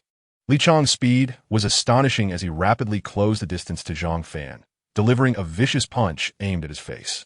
Zhang Fan could distinctly feel that Li Chang's strength was far superior to that of the previous 2 opponents. He retreated a step, leaning forward to prepare a counterpunch aimed at Li Chang's face. Since he wished to play this game, Zhang Fan would respond in kind, eager to see who would be the first to be reduced to a pitiful state. Just as Li Chang's fist was mere centimeters from Zhang Fan, it suddenly erupted with brilliance, accelerating beyond its previous speed. Clearly, Li Chang had intentionally concealed his true power, choosing to unleash it only when close enough to catch Zhang Fan off guard. Zhang Fan swiftly tilted his head, demonstrating remarkable reflexes as Li Chang's fist grazed past his ear, only a few strands of hair falling victim to the attack. Zhang Fan silently marveled at Li Chang's treachery. His superior cultivation was accompanied by such deceitful tactics. At that moment, Zhang Fan unleashed his spiritual energy, rapidly coalescing it into his fist, and a golden fist shadow struck forth like lightning toward Li Chang's face. The impact was thunderous. Li Chang had intended to catch Zhang Fan off guard and teach him a lesson as retribution for his arrogance. Yet he did not anticipate Zhang Fan's speed surpassing his own, nor that Zhang Fan would see through his scheme and retaliate in kind. A cry of agony erupted as Li Chang was sent staggering back several meters from Zhang Fan's punch, finally stabilizing himself. However, half of his face had swollen grotesquely, resembling that of a pig, and his jaw was fractured, rendering him unable to speak. Having never endured such humiliation, Li Chang could only glower at Zhang Fan, his expression dark as he shouted incoherently, while unleashing all his cultivated power. With rage coursing through him, Li Chang swung a furious punch at Zhang Fan, summoning a massive black fist shadow that barreled toward him. Zhang Fan, imitating Li Chang, concentrated his spiritual energy and unleashed a punch of his own. A gigantic golden fist shadow surged forth, clearly larger than the black one. The 2 fist shadows collided with a resounding explosion, sending shockwaves that carved a deep crater into the ground, overturning stone tables and benches in the vicinity. Fortunately, the sect's protective formation shielded the pavilion from significant damage. In the eye of the storm, Zhang Fan and Li Chang bore the brunt of the impact. Zhang Fan managed to absorb the force, retreating 10 meters before regaining his balance, suffering only minor injuries. In stark contrast, Li Chang was left hanging motionless from a large tree outside the pavilion, charred and emitting wisps of smoke, a truly tragic sight. Seeing this, Zhang Fan collected the 4 bottles of Bai Chao liquid from the stone table and departed. Feeling that he had accomplished enough for the day, he deemed it unwise to push his luck further, especially with the potential presence of hidden experts. One must know when to retreat. Most importantly, Zhang Fan preferred to take a long-term approach, believing that such matters should be handled gradually without haste. What astonished everyone the most was Zhang Fan's formidable strength. Having triumphed over Li Chang, he had exemplified the qualities of a genius, successfully engaging in a battle beyond his level. News of Zhang Fan's victory over the young nobles of the great clan spread like wildfire throughout the outer sect, enhancing his reputation significantly. Almost everyone, including several elders, had heard of him, expressing admiration and astonishment. Chapter 11. The chubby fellow. If anyone were to witness Zhang Fan consuming Bai Chao liquid, they would undoubtedly wish to end his life. For this precious elixir was being squandered as he downed 7 bottles in one go, an act of sheer wastefulness and folly. Normally, one could consume only a single bottle per day, slowly absorbing its essence, exceeding that could lead to catastrophic consequences due to the dense spiritual energy contained within. A cultivator's dantian has limited capacity, making it impossible to digest such quantities at once. However, Zhang Fan possessed a sacred physique, allowing for a significantly larger dantian than that of an average cultivator. Half a day later, Zhang Fan awoke from his meditation, a joyful smile gracing his face, only for it to falter moments later. His joy stemmed from a breakthrough in his cultivation, having reached the 4th stage of the Ningxun realm. Yet, he was disheartened to discover that his dantian had expanded further, necessitating even more spiritual energy, and that it had taken 7 bottles of Baijiao liquid to achieve merely a minor advancement. He felt a profound sense of despair, as those 7 bottles had been painstakingly acquired through 3 fierce battles. It seemed he would have to visit the mission hall to seek out tasks suitable for him. Also to earn some credits, Zhang Fan mused. Acting on impulse, he rose from his bed and made his way outside, though he was unaware of the location of the mission hall and could only ask someone along the way.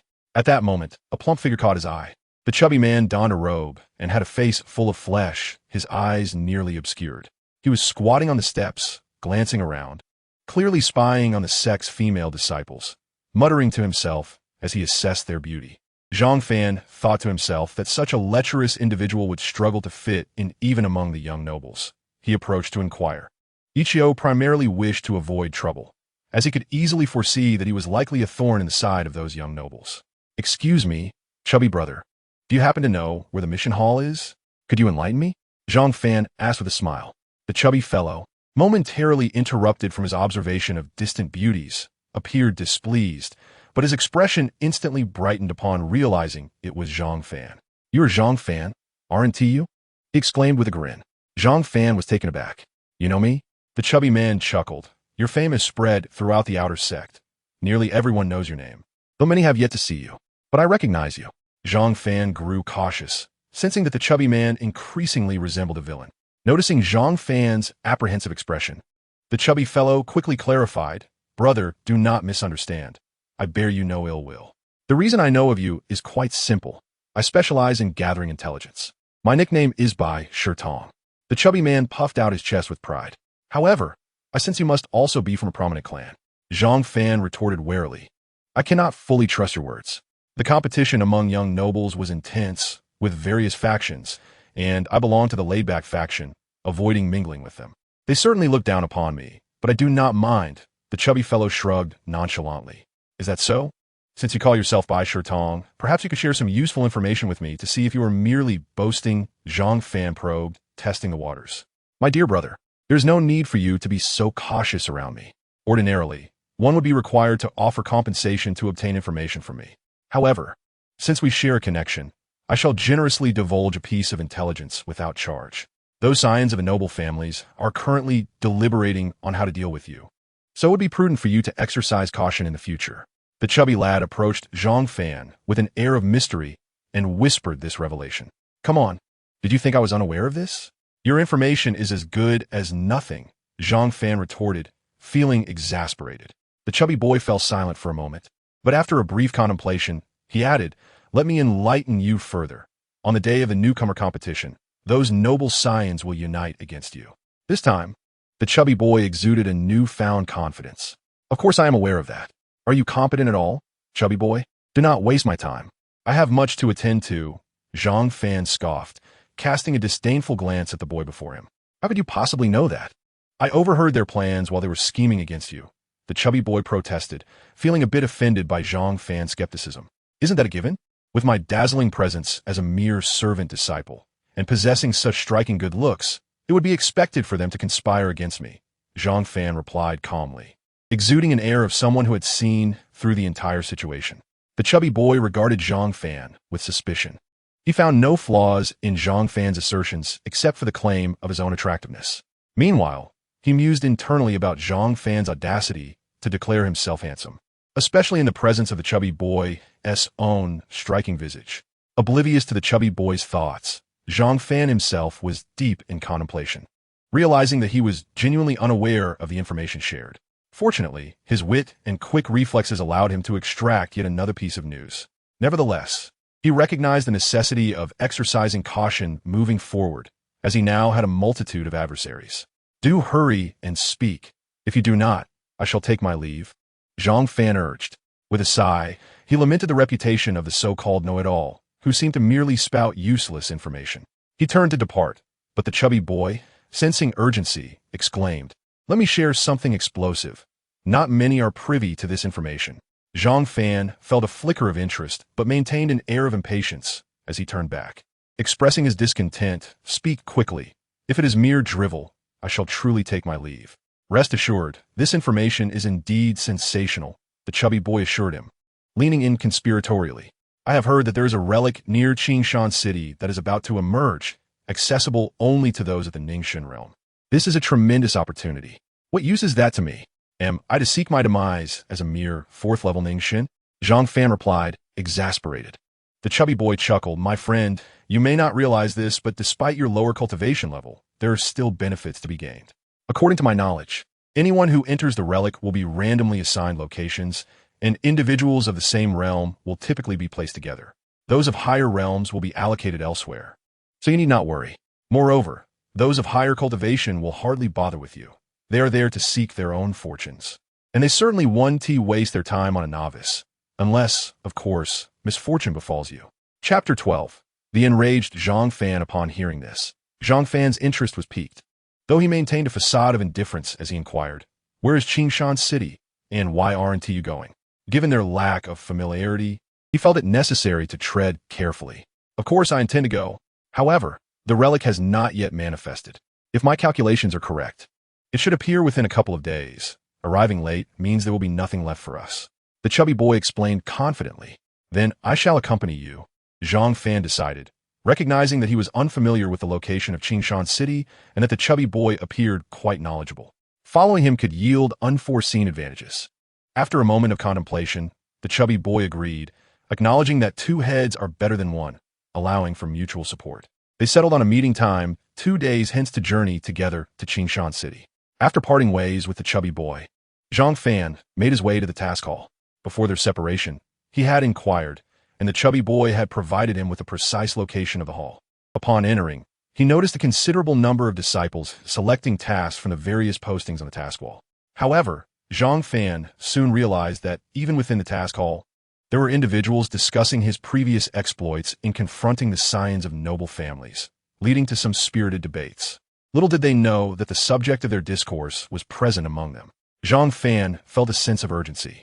It would be wise to complete his task selection and depart swiftly to avoid being recognized, particularly since many harbored ill will towards him, along with a cadre of others seeking to elevate themselves at his expense. Carefully perusing the task wall, Zhang Fan finally discovered a suitable task. Unfortunately, many tasks had cultivation level requirements that he could not meet due to his low standing. The task he selected involved eradicating bandits from the Heiyun mountain range, a place plagued by lawlessness, where the bandits had wrought havoc upon nearby villages.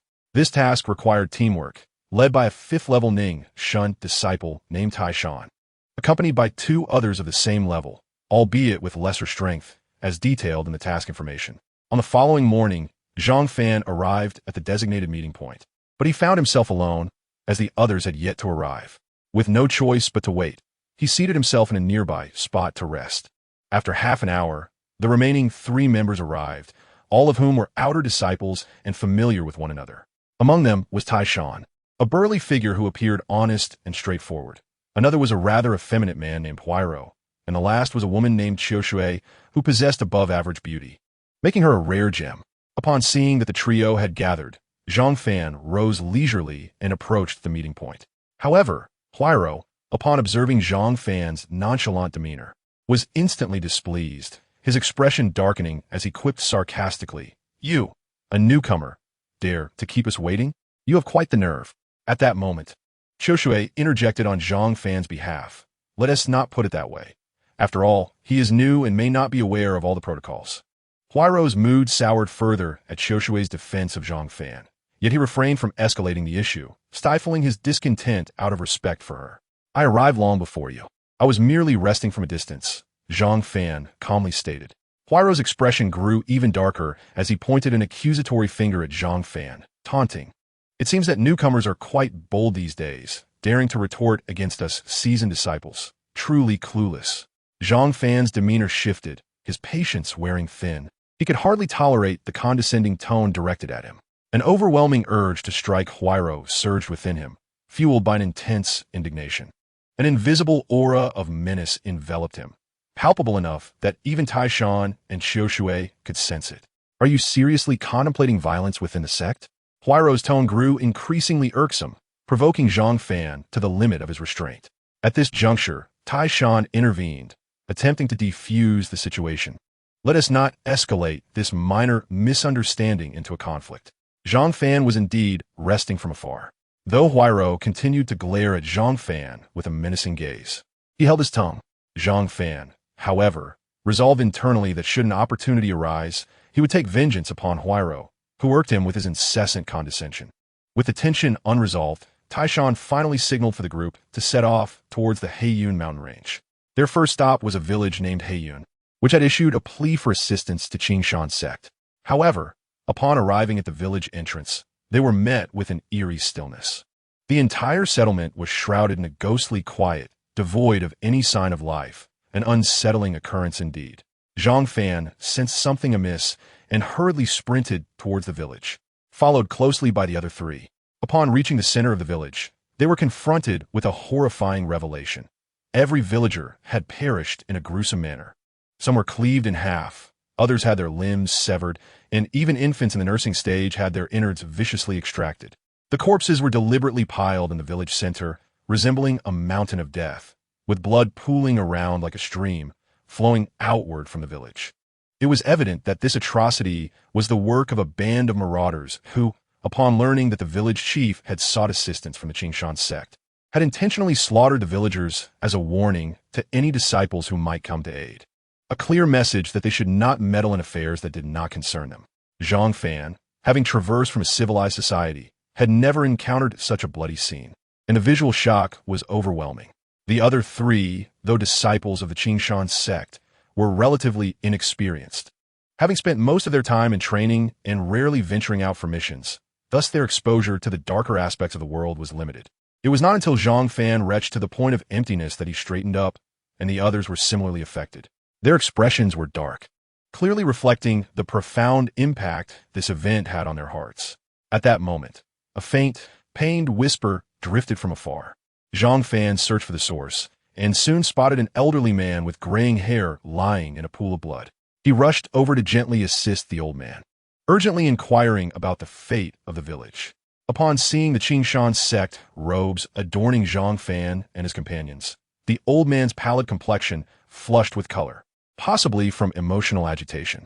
He coughed violently, blood frothing from his mouth, and after a brief respite, with tears in his eyes, he feebly uttered, "You have finally come. It was the people from Heiyun Jai who did this. You must avenge us. They are beasts, even sparing no children. It was my fault that they perished." After this lament, the old man's voice broke into heart-wrenching sobs, causing Zhang Fan and his companions to tear up as well. Their fists clenched in rage. Once the old man regained his composure, Zhang Fan pressed on. "Where is Heiyun Jai? We shall seek vengeance for you." The old man, visibly weakening, his eyes dimming, mustered his last breath to say, deep within the Heiyun mountain range, at the highest peak. His words fell silent as his head drooped, leaving his final utterance unspoken. However, his grip on Zhang Fan's arm was as tight as a vice, as if he were clutching onto the last thread of hope. Afterward, the group dug a large pit to bury all the villagers before departing Heiyun village, making their way towards the Heiyun mountain range. At this moment, Zhang Fan's heart burned with fury, though he strove to suppress his emotions. The others could still distinctly sense the murderous aura emanating from him. Chapter 13. Heiyun Jai. Upon hearing this, Qiao Shui and Taishan fell silent. After a brief pause, Taishan spoke. "As disciples of the Qingshan sect, we naturally fear not death. These marauders are irredeemable, and today we must root them out completely. Otherwise, countless innocents will continue to perish." Taishan's gaze was resolute. Zhang Fan and Qiao Shui nodded in agreement, fully supporting Taishan's sentiments. If they were to cower in fear over such matters, what purpose would their cultivation serve? The path ahead would only present more challenges.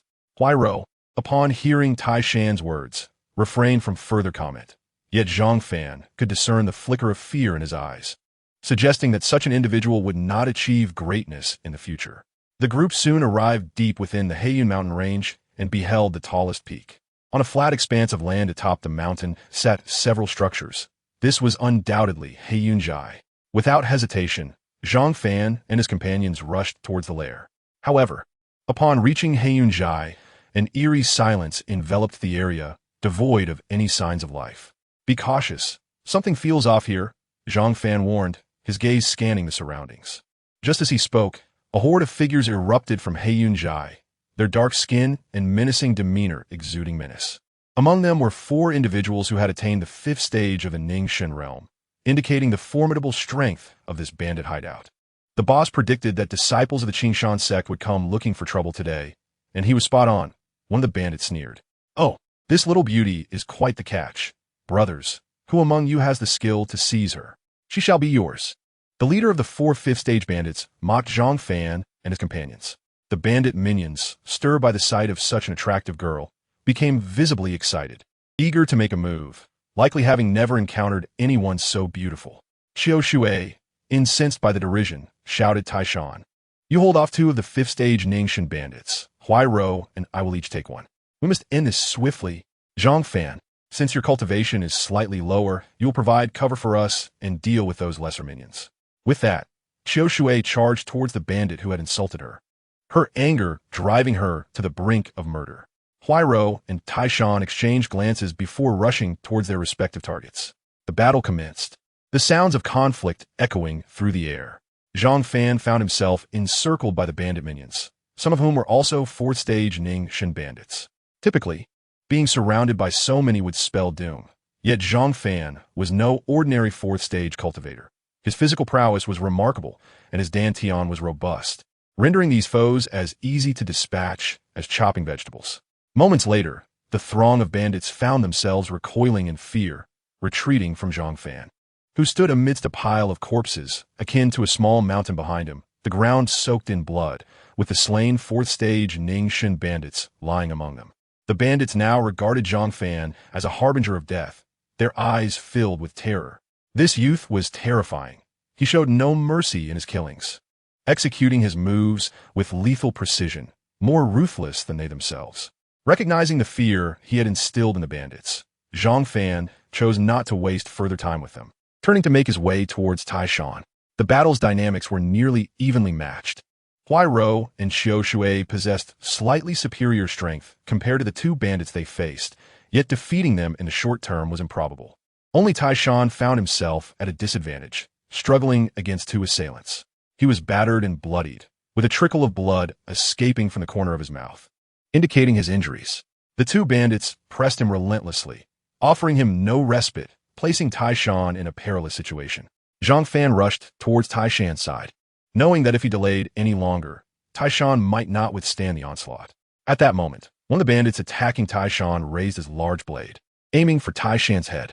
The strike was executed with alarming speed, the blade's trajectory slicing through the air. Taishan, overwhelmed and unable to react, could do nothing but watch as the blade drew nearer, a bitter smile forming on his lips. It seemed he had underestimated his opponents.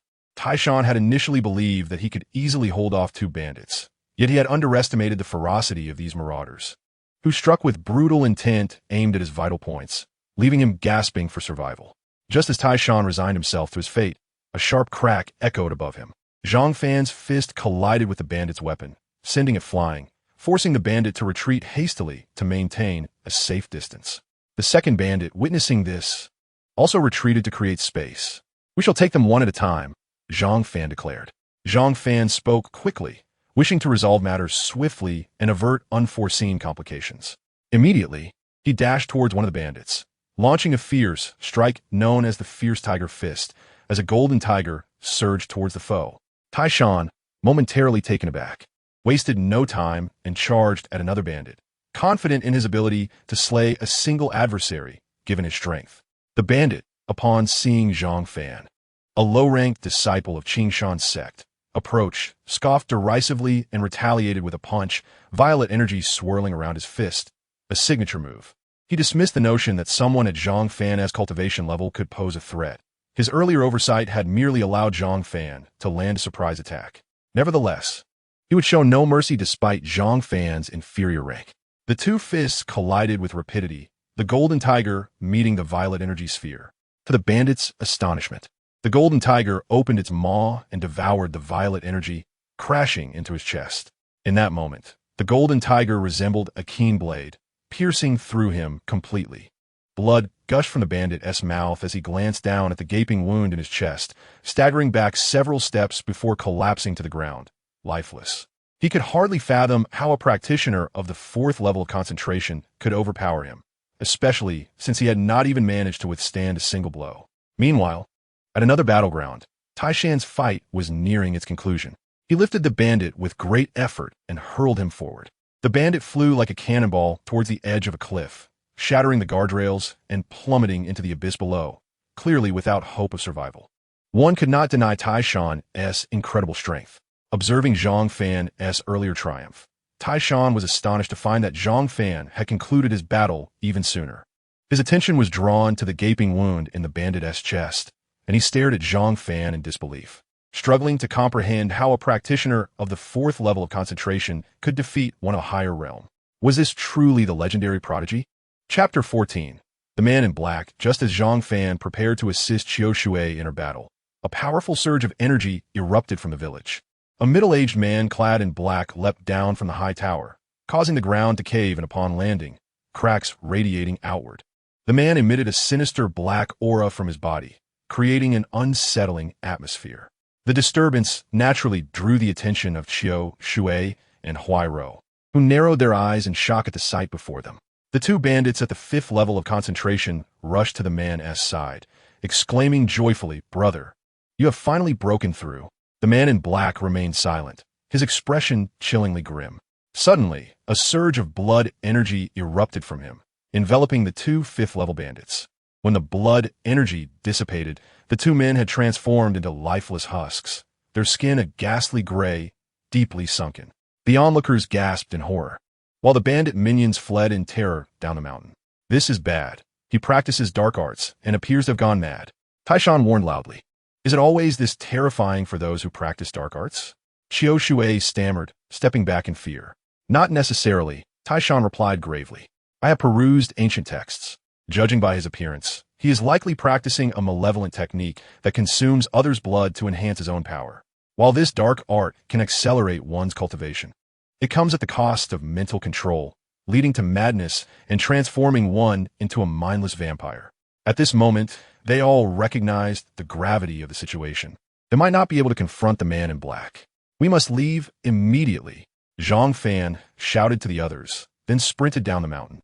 The man in black suddenly moved with uncanny speed, like a specter, lunging towards Qiu Shui and Huairou. Alarmed, they turned to flee, fearing they too would become corpses. However, they underestimated the man's speed. He swiftly caught up to them, extending a pallid hand with blood-red nails glinting ominously as he reached for them. "Watch out behind you," Taishan called out urgently. Zhang Fan, who was racing down the mountain, was startled by the shout and turned to see the man in black reaching for Qiu Shui. Being closer to the assailant, Qiu Shui lagged behind Huairou. In a moment of panic, Huairou, her face pale and trembling, forgot her own status as a practitioner and struck out at Qiu Shui, then fled into the distance.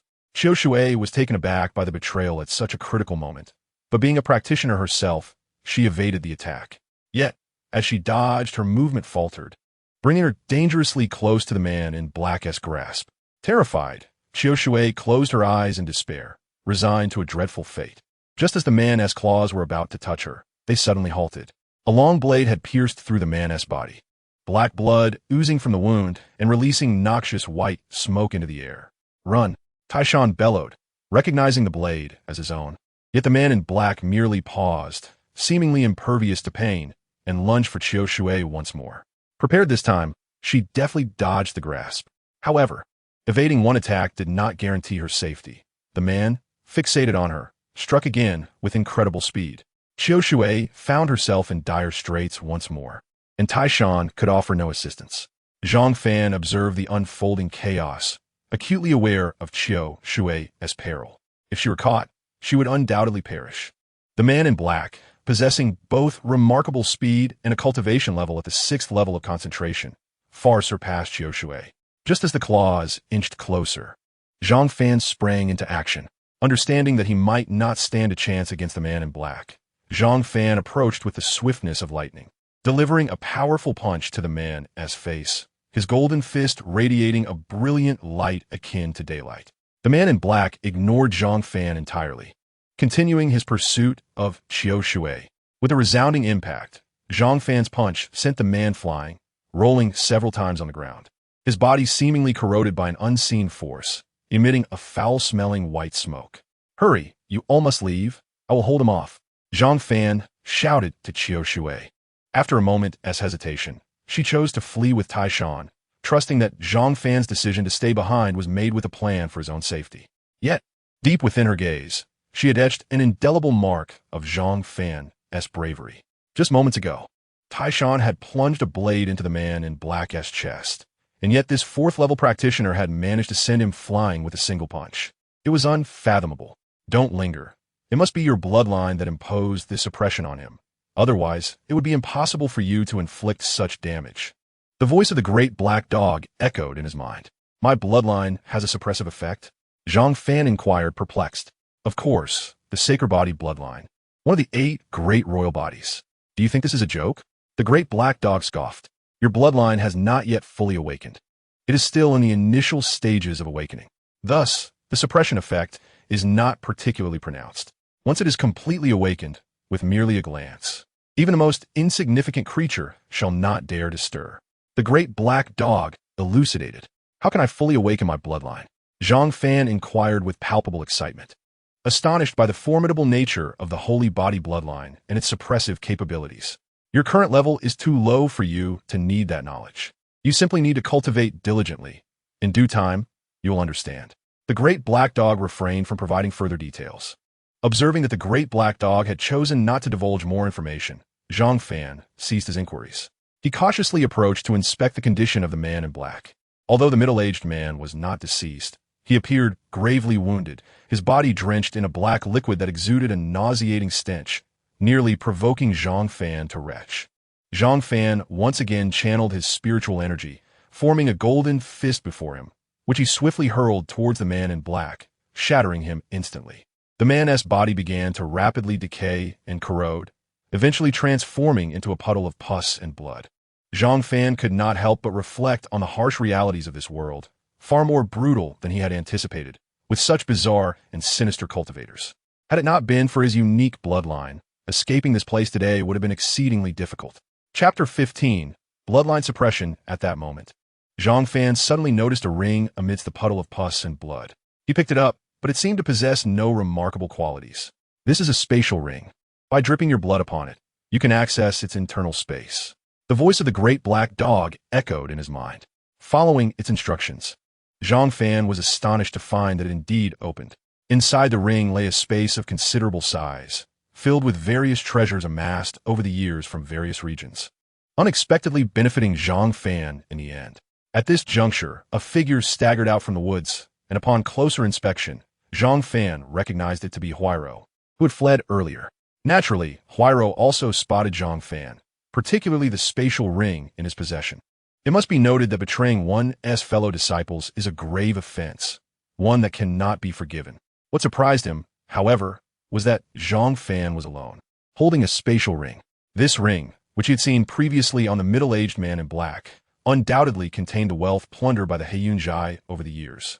Overwhelmed by greed, Huairou's mind clouded. Believing the other two were dead, he thought that by eliminating Zhang Fan, he could act without fear of discovery. With a glint of murderous intent flashing in his eyes, Huairou fixated on Zhang Fan and contemptuously declared, "Hand over the spatial ring, and we shall consider our grievances settled." Zhang Fan noticed the murderous intent lurking in Huairou's gaze, and upon hearing those words, his anger ignited. He vividly remembered their enmity and how Huairou had previously betrayed Qiu Shui. Had it not been for his and Tieshan's timely intervention, Qiu Shui would now be a mere corpse. Zhang Fan dismissed Huairou's demands entirely. If you die, no one will know of my betrayal," Huairou sneered, believing that Zhang Fan, a mere fourth-tier cultivator, was easily subdued. "If we all perish and you remain, will you not fear the sect's investigation?" Zhang Fan discerned that this fool was entirely unaware that Taishan and Qiu Shui were still alive, and thus pressed on with his inquiries. "What is there to worry about? I will simply concoct a story claiming that you, Zhang Fan, conspired with Heiyun to ambush us, leaving me as the only survivor. Even if the sect investigates, it will be futile, for I shall personally eliminate you, leaving no witnesses. Huairou's sinister smile displayed his confidence. Please spare me. I will give you the ring. Zhang Fan's expression shifted rapidly, feigning terror, appearing utterly afraid of death. Seeing this, Huairou's contempt grew even stronger, thinking that once he acquired the spatial ring, he could slowly torment Zhang Fan, making him wish for death. Very well, I accept your terms. Hand over the spatial ring. Huairou feigned a friendly demeanor. Zhang Fan then tossed the ring high into the air towards Huairou. His intention was to distract Huairou, allowing him to strike decisively and prevent any potential counterattack. As Huairou's gaze fixated greedily on the descending spatial ring, he lunged for it without a second thought. Seizing the opportunity, Zhang Fan erupted into action, delivering a powerful punch towards Huairou while cursing, "To hell with you. I've tolerated you for far too long. Meet your demise." This punch was delivered with all his might. The golden beam of energy pierced through Huairou's body, and even as his chest was penetrated, his eyes remained fixated on the ring in the air, his arm raised high in an attempt to grasp it. Gradually, Huairou's body collapsed, lying amidst a pool of blood. "Begone, you despicable wretch. Go to hell and annoy the king of hell." Zhang Fan spat upon Huairou's corpse, then buried it in a nearby location, hastily clearing the battlefield and erasing any evidence that could incriminate him. Only then did he leave, satisfied. Upon reaching the foot of the mountain, Zhang Fan found Xiao Shui and Taizhan anxiously pacing beneath a tree, their expressions filled with concern. Their worries dissipated upon seeing Zhang Fan, and they rushed towards him in excitement. "I'm relieved to see you unharmed," Taizhan remarked, circling Zhang Fan to inspect him. Xiao Shui, overcome with emotion, threw herself into Zhang Fan's arms, tears brimming in her eyes, unable to utter a word. Zhang Fan momentarily froze, unsure how to comfort the weeping beauty in his embrace, and stood awkwardly as Xiao Shui cried. After a brief moment, Xiao Shui realized the impropriety of her actions and struggled to extricate herself from Zhang Fan's hold. However, her face was flushed, resembling a ripe red apple, utterly captivating. The bond among the three deepened rapidly after this ordeal, as if they were longtime friends. At that moment, Taizhan suddenly inquired, "What happened to the man in black?" Naturally, Taizhan could not fathom that the man had been slain by Zhang Fan. "After you departed, for reasons unknown, the man in black suddenly fled towards the other side of the mountain. I cannot say why." Zhang Fan fabricated an explanation to deflect suspicion. Taizhan nodded, sensing something amiss, yet unable to articulate it. Speaking of Huairou, Xiao Shui, who had initially bowed her head in embarrassment, now raised it, her eyes filled with murderous intent, revealing her fury at having nearly fallen victim to Huairou. "No, after he fled, I never saw him again." Zhang Fan thought to himself that he had long since disposed of the body, but he acknowledged that Huairou had inadvertently provided him with a clever idea. Otherwise, he might not have considered erasing the evidence, ensuring that the sect could not trace the incident back to him. Both Zhang Fan and Xiao Shui nodded in agreement, sharing the same sentiment. After submitting their mission at the task hall, Taizhan reported the events to the elder there. Upon hearing of Huairou's betrayal, the elder was enraged and immediately dispatched personnel to locate him, instructing that he must be brought back alive or his corpse retrieved. "You three young ones have worked hard. This mission exceeded the original difficulty, but it is good to see you return safely. As for the man in black, I will send someone to search for him later. You all performed commendably." The elder of the task hall spoke kindly, subsequently rewarding the trio. To their astonishment, the rewards had doubled compared to what they had originally anticipated. Gratefully, they thanked the elder before departing from the task hall. Chapter 16. Rewards for this sect mission. The elder granted each of them 6 bottles of Baichao liquid. A commendable haul for Zhang Fan. This mission had initially been simple, but due to unforeseen circumstances, their rewards have been significantly enhanced. Zhang Fan then opened the spatial ring, discovering it filled with various treasures, gold, silver, and jewels from the mundane world, which, as expected, held little value for him. Amidst the jewels, Zhang Fan beheld several dozen vials of Baichao, shimmering with an emerald glow. Ordinarily, such a substance would be beyond the possession of common folk. It was evident that these bandits had plundered many noble heirs and disciples of various sects, yet all witnesses had been silenced, leaving many unaware of the truth. At that moment, Zhang Fan's gaze was drawn to a corner where a colossal black sword stood, towering at a man's height, its surface pockmarked and bearing signs of decay. Beside the great sword lay a tattered yellow sheepskin scroll, carelessly discarded. However, Zhang Fan found little interest in these objects, shifting his attention elsewhere. Kid, this sword exudes an aura of ancient times. It must be a valuable artifact, the voice of the great black dog echoed. Upon hearing this, Zhang Fan retrieved the black sword from his spatial ring. The moment he grasped it, he was taken aback by its weight. Unable to maintain his grip, the sword fell to the ground, creating a deep crater upon impact. Simultaneously, Zhang Fan sensed an overwhelming aura of murderous intent emanating from the sword, its entire body exuding an icy chill. He pondered how this sword had witnessed such bloodshed, for the heaviness of its killing intent could not arise without reason. Yet, he wondered why it had fallen into such disrepair. He promptly shared his musings with the great black dog. That is difficult to ascertain, but it is evident that this sword has existed for at least 10,000 years, and its previous wielder must have been an unparalleled powerhouse. Although countless ages have passed, one can still sense a lingering obsession entwined around the sword, a manifestation of profound unwillingness.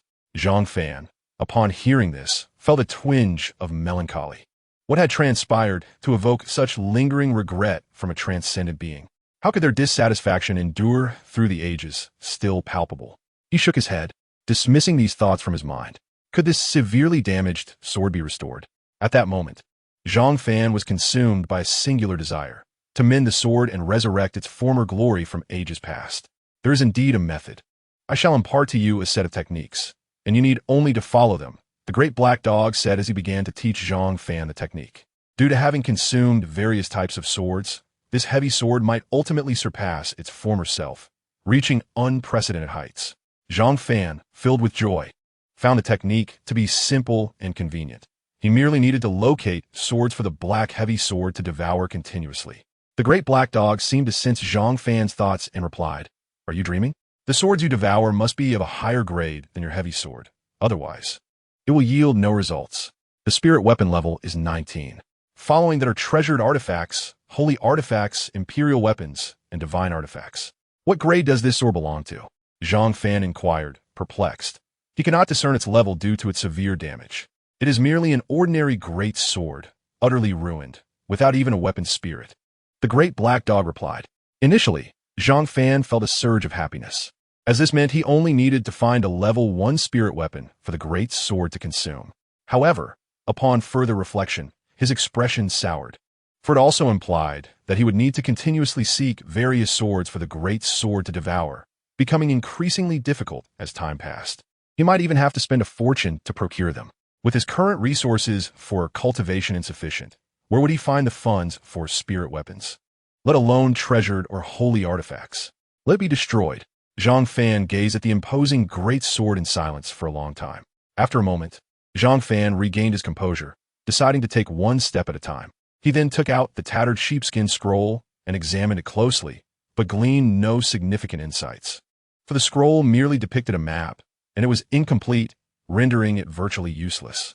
Subsequently, Zhang Fan returned the scroll to his spatial ring and consumed all the vials of Bai Chao Yi, downing dozens in one go. How extravagant, he mused. Zhang Fan then sat cross-legged to meditate. Within half a day, he absorbed all the Bai Chao Yi, elevating his realm to the 5th level of the Ningshun realm. He found it rather absurd that such an abundance of Bai Chao Yi had only granted him a minor advancement, causing all his thoughts to coalesce into a single exclamation, "Damn." Nevertheless, he chose not to dwell on it further and instead picked up the great sword to practice sword techniques, simple moves, as he was not versed in the complex ones, which may not even suit the great sword.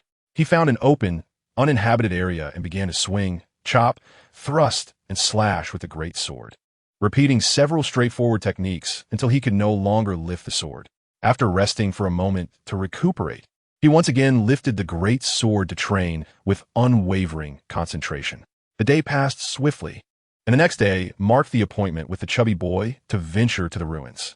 Zhang Fan secured the great sword to his back and arrived at the designated meeting spot, where the chubby boy also appeared. Upon seeing Zhang Fan, he exclaimed, "Your attire looks quite impressive." At that moment, Zhang Fan donned a black outfit that appeared refined, and combined with the great sword on his back. It exuded an air of mystery. "Wow, you've broken through in just 2 days?" the chubby boy said, astonished at Zhang Fan. Zhang Fan merely nodded, offering no further elaboration. "You're quite the freak. How are we ordinary folk supposed to survive?"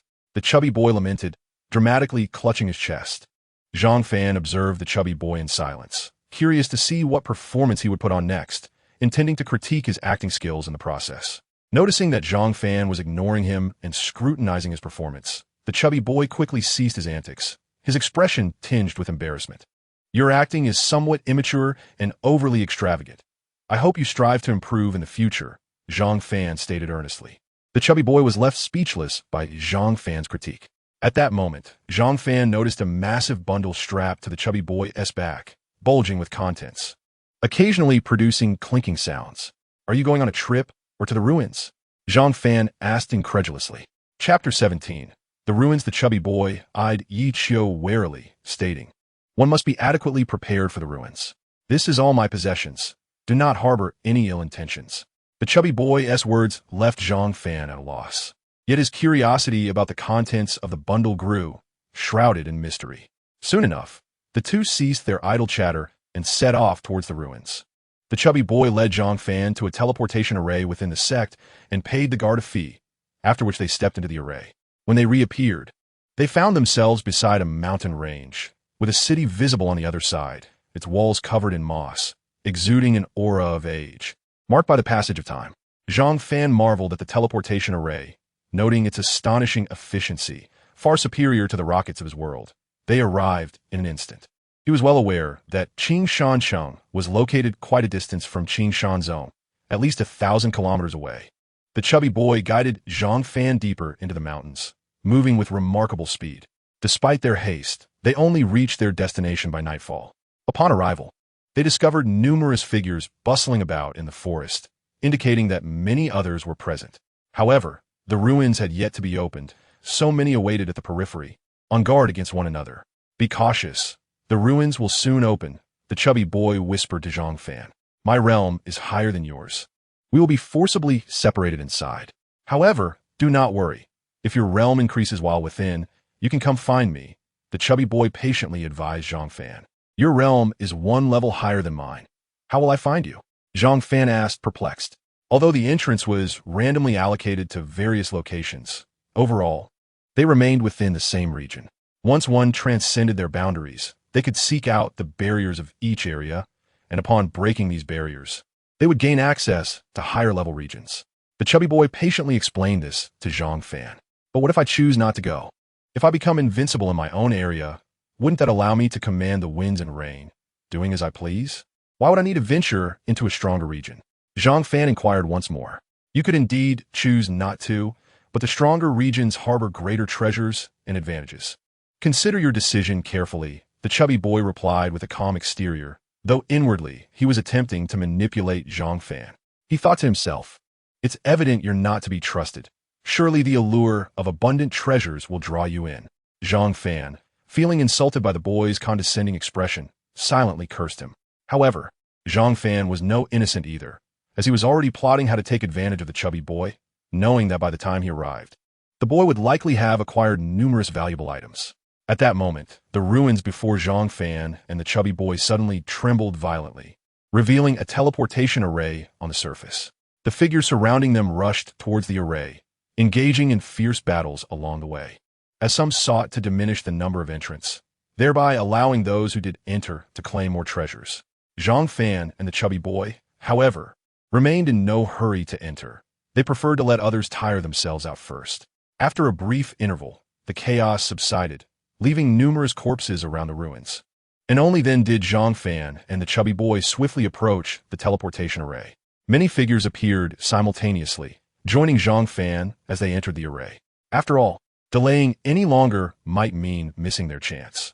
The commotion had likely alerted many to the presence of the ruins, and they were hurrying towards the location. When the crowd grew, not only would it become more perilous, but they might also find themselves unable to claim any spoils. Upon being teleported, Zhang Fan found himself on a vast expanse of golden prairie dotted with numerous small mountain ranges. Atop each mountain stood a cave. and Zhang Fan surmised that treasures must lie within. To his bewilderment, there were no other figures in sight, leading him to wonder if he had been transported to the outskirts. Without hesitation, Zhang Fan sprinted towards the nearest mountain. Upon reaching the summit, he was taken aback to find a humanoid puppet blocking the cave entrance. As he approached, the puppet seemed to spring to life. Its previously vacant eye sockets glowing red as two blood-red orbs appeared, and its body began to move. Was it necessary to defeat this puppet to gain entry? Zhang Fan's instincts were correct. The puppet exhibited a semblance of intelligence, raising its iron sword and launching an attack at Zhang Fan with remarkable speed and agility. Resembling a living being rather than a mere puppet, Zhang Fan sidestepped the puppet's strike, clenched his fist, and delivered a powerful blow to the puppet's body. To his astonishment, the puppet merely paused momentarily before attacking again. Zhang Fan realized that the puppet's level equaled his own, but what surprised him most was the puppet's remarkably sturdy exterior. His punch had left it unscathed. Given Zhang Fan's unique physique, a practitioner of similar rank would have been obliterated by such a blow. The puppet also moved exceptionally fast, leading Zhang Fan to conclude that an ordinary practitioner would indeed struggle against it, potentially facing dire consequences. Quickly retreating, Zhang Fan unsheathed his colossal sword and struck down at the advancing puppet. With Zhang Fan's immense strength combined with the weight of the sword and the force of gravity, the strike delivered a blow of at least 1,000 pounds. The puppet was cleaved into the ground, creating a deep indentation as smoke billowed around them. As the haze dissipated, the puppet lay motionless, its red glow extinguished, and its body severely dented from the impact of Zhang Fan's strike. Satisfied, Zhang Fan admired the giant sword in his hand, growing increasingly fond of it. Stepping into the cave, Zhang Fan discovered it was quite small, spanning only a few yards. In the center of the cave lay 3 black stones, each shimmering with a radiant glow. Beside these stones rested a key, the purpose of which remained a mystery to Zhang Fan as he gathered the items and stored them in his spatial ring. "What are these black stones for, to go?" Zhang Fan queried, as he had never encountered such dark stones before. The nickname arose from the sparse fur on the big black dog's rear, giving it a somewhat bald appearance. "What'd you just call me? Do you dare to provoke me?" The big black dog growled, its dark fur bristling. Realizing he had unwittingly voiced his thoughts, Zhang Fan quickly offered a sheepish smile. "Brother dog, I misspoke. My apologies." The big black dog snorted, choosing not to dwell on the matter as it explained, "These black stones are likely spirit stones, rich in spiritual energy. They far surpass your Bai Chao liquid." Upon hearing this, Zhang Fan's spirits soared, and he promptly sat down, seizing a spirit stone to begin his cultivation. He was astonished to discover that a single small spirit stone contained an immense and pure reservoir of spiritual energy. The big black dog had not deceived him. This was indeed far superior to the Bai Chao liquid, both in terms of energy content and purity. Moments later, Zhang Fan emerged from his cultivation with a radiant smile. Reflecting his excitement, he was now on the verge of a breakthrough, particularly since it had not been long since his last one, and his dantian was significantly larger than that of an ordinary practitioner. After rising, Zhang Fan decided to explore each cave, anticipating a bounty of spirit stones. The thought of absorbing them filled him with delight. He found himself utterly enamored with this place, reluctant to leave. Thus, he busied himself traversing the various caves, discovering that while some contained no spirit stones, others were abundant, suggesting that fortune played a significant role. Defeating the Guardian did not guarantee a reward. Nevertheless, Zhang Fan was thrilled, having already amassed a substantial collection. In his current cave, 20 gleaming black spirit stones lay scattered on the ground, marking his luckiest encounter to date, as previous caves had yielded either none or only a few. However, Zhang Fan's joy quickly turned to anger upon realizing that 2 individuals had long been aware of his presence, treating him as little more than a laborer. They intended to wait until he had gathered sufficient treasures before ambushing him, a clever yet nefarious scheme. "What if I refuse?" Zhang Fan replied, his expression returning to one of calm indifference. Anyone familiar with Zhang Fan would recognize that such a demeanor signified his brewing wrath. "Then you shall die." One of the men raised his axe and swung it towards Zhang Fan's head. Instantly, Zhang Fan drew his colossal sword, blocking the blow. The sound of metal clashing echoed, sending sparks flying, and the man stumbled back, his hand tingling from the impact. Meanwhile, Zhang Fan remained unfazed, standing firm. With a swift motion, Zhang Fan lifted the giant sword and struck at the man with incredible speed. In an instant, the sword collided with the man's body, sending him crashing against the cave wall, his bones shattering upon impact. The man was left deeply embedded in the wall, eyes bulging, breathless. The other man, taken aback, could hardly believe his companion had been slain in a single exchange. Upon inspection, he could discern the considerable heft of the colossal sword. Was this individual a monster? To wield such a weighty blade with such swiftness was extraordinary. At that moment, Zhang Fan's gaze shifted to another man, his expression icy and imbued with murderous intent. This individual had audaciously treated him as a mere laborer, even attempting to seize his belongings. This was utterly unforgivable. The man, sensing the ominous glare from Zhang Fan, realized the gravity of the situation and attempted to flee. However, it was too late. Zhang Fan stepped forward, grasped the sword's hilt, and unleashed a devastating strike from behind. The impact resounded with a thud.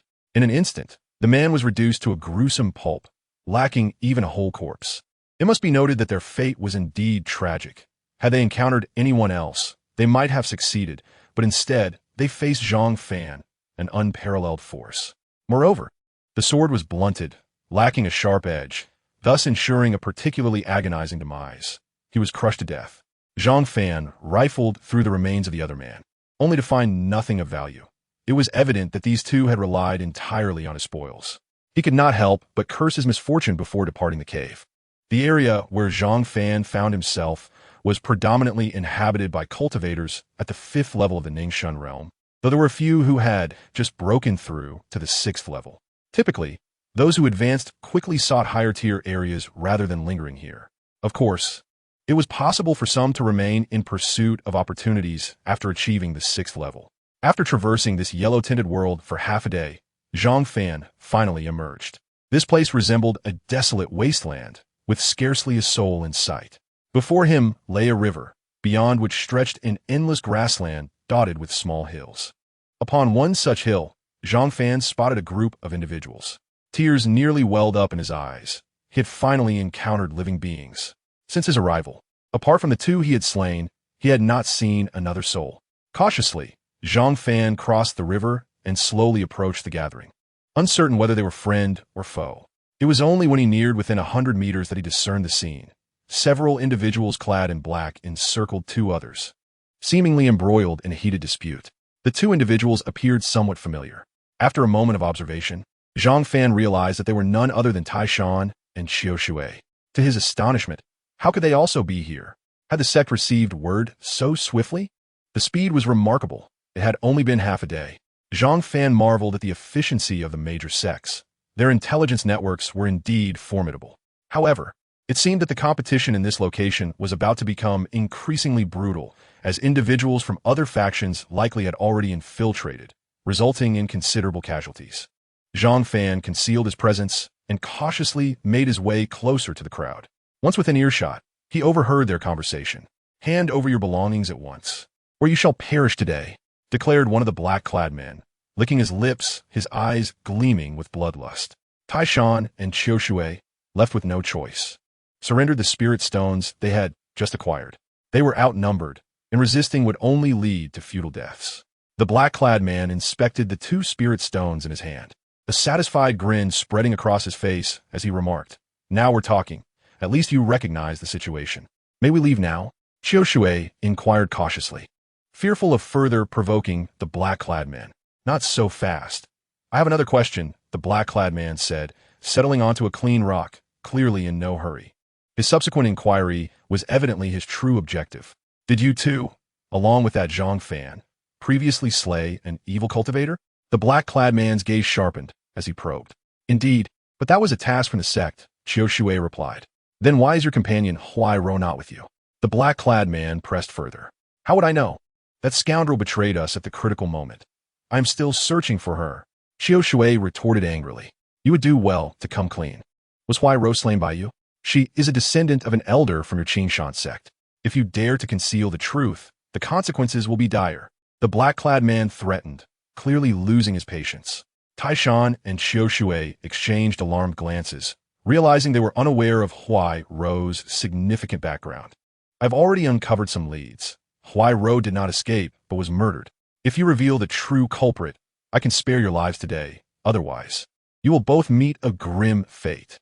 Xiao Shui attempted to respond, but Taishan intervened. He had discerned that these black-clad men were likely sent by the elder. And given that Huai Rou had erred first, the elder could not act against them within the sect. Thus, he had dispatched these men to interrogate them after their departure from the sect. Zhang Fan, hidden in the shadows, listened intently to the entire exchange. Aware that the assailants suspected the three of them but lacked concrete evidence, these black-clad men were undoubtedly trusted subordinates of the elder, sent specifically to eliminate Zhang Fan and his companions if they were indeed guilty. If not, they would still face dire consequences. This was not our doing, Taishan asserted. Attempting to depart with Xiao Shui, having realized that the black-clad men had no intention of allowing them to leave alive. Seeking death, the black-clad man shouted, rising as he struck towards Taishan with a swift palm. The black-clad man's cultivation clearly surpassed that of Taishan and Xiao Shui by a level, and the force of his palm was formidable, hurtling towards them with devastating speed. A sense of despair washed over Xiao Shui, for they were no match for this black-clad man, especially with three others standing beside him. At that moment, Zhang Fan sprang into action, like a bolt of black lightning, wielding the colossal sword as he charged towards the black-clad man. Fortunately, he was not far from him. Otherwise, even with his speed, he might have been too late. The palm strike posed a threat to Taishan and Xiao Shui, yet for Zhang Fan, it was inconsequential. As the palm met the black sword, it shattered instantaneously, allowing the sword to cleave through the black-clad man's palm. A scream erupted as the man was sent flying, landing with his arm visibly shattered, reduced to a withered state. Seeing that his initial strike had not dispatched the black-clad man, Zhang Fan swiftly advanced again, delivering a second blow that utterly obliterated the man into a gruesome pulp. This transpired in the blink of an eye, leaving the others in a state of shock, unable to comprehend what had just occurred. By the time the other three black-clad men reacted, Zhang Fan was already upon them, swinging the colossal sword and dispatching two of them instantly, while the last was severely injured, spared only by Zhang Fan's mercy, groaning in pain on the ground. Taishan and Xiao Shui were left in astonishment at Zhang Fan's sudden appearance, akin to a divine savior who had come to rescue them from peril. Xiao Shui rushed forward, embracing Zhang Fan with fervor, exclaiming, "Thank you, Zhang Fan. Had it not been for you, we would surely have perished." Taishan nodded in agreement, relieved that Zhang Fan had arrived. Otherwise, they would have met their end that day. Once Xiao Shui's excitement subsided, she reluctantly released her hold on Zhang Fan and asked, "Why spare this black-clad man? What purpose does his survival serve?" The man, still writhing in agony, pleaded, "Spare me. I am not responsible for this." "Then elucidate the situation for me," Zhang Fan demanded, eyeing the black-clad man on the ground. "If you let me go, I will divulge everything," the black-clad man bartered. Zhang Fan stepped closer, delivering a swift kick, causing the man to curl up in pain, his face pale and sweating profusely as he begged, "Do not kick me again. I will talk." The man in black had previously suffered numerous broken bones from Zhang Fan's sword strike. Although Zhang Fan did not exert much force when he kicked him, it still caused him immense pain, nearly rendering him unconscious. The man in black fully recounted the circumstances to Zhang Fan. Duan Songping, having a son late in life, naturally cherished his two sons dearly. However, with one of them now deceased and the murderer still unknown, he was filled with rage and made the decision to send people to capture Zhang Fan and his companions, ordering their immediate execution upon capture. He did not even consider the possibility of mistakenly killing the wrong person, viewing them merely as three outer disciples, whose deaths meant little as long as it was not within the sect. Even if suspicion fell upon them, he believed they could easily fabricate a reason to dismiss it. After the man in black finished speaking, Zhang Fan ended his life with a single sword strike. He resolved that he would confront any adversaries that dared to approach, eliminating them one by one until none remained. Subsequently, he picked up 2 spirit stones beside the corpse and retrieved a dozen more from his spatial ring, handing them to Taishan and Xiao Shui. "You two should leave quickly. This place will become increasingly perilous," Zhang Fan urged. Taishan and Xiao Shui nodded, but were reluctant to accept the spirit stones, insisting they were Zhang Fan's hard-earned possessions. Only under Zhang Fan's firm insistence did they finally accept the stones, recognizing their value. Just as Zhang Fan was about to depart, a thought struck him, and he turned to ask, "This relic has only recently opened. and few know about it. How did you arrive here so quickly? In fact, the sect received the news long ago, and we are not the only ones here. Many disciples from various sects have come, including the Holy Son and the Holy Daughter. Taishan replied. Zhang Fan considered this and realized that such significant news could not have escaped the sect's attention, concluding that the fat man was indeed unreliable. You must be cautious. There are many other disciples from different sects here, especially those with whom our sect has unfavorable relations. They will undoubtedly come to seize spirit stones and may even attempt to harm you, Taishan warned. Upon hearing that many had indeed arrived, including such a powerful faction as the sect, Zhang Fan deduced that there must be something extraordinary about this place. Otherwise, such a large mobilization would not occur. Which sects have unfavorable relations with us? Zhang Fan inquired with curiosity. Being an elder disciple, Taishan patiently explained. Let me clarify.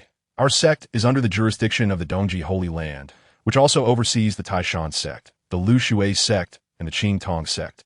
Zhang Fan listened in confusion. Taishan could tell that Zhang Fan had likely never read the Outer Disciple Handbook and was utterly ignorant of the information he was sharing. With no choice but to be patient, he continued, the continent we inhabit is called Manhuang Continent, which is divided into 4 regions, and we reside in the eastern region. The eastern region is further divided into 4 areas: east, west, south, and north, with our sect located at the farthest eastern point, also known as Dongwang. The most powerful force in Dongwang is the Holy Land, which contains 4 major sects that have stood the test of time.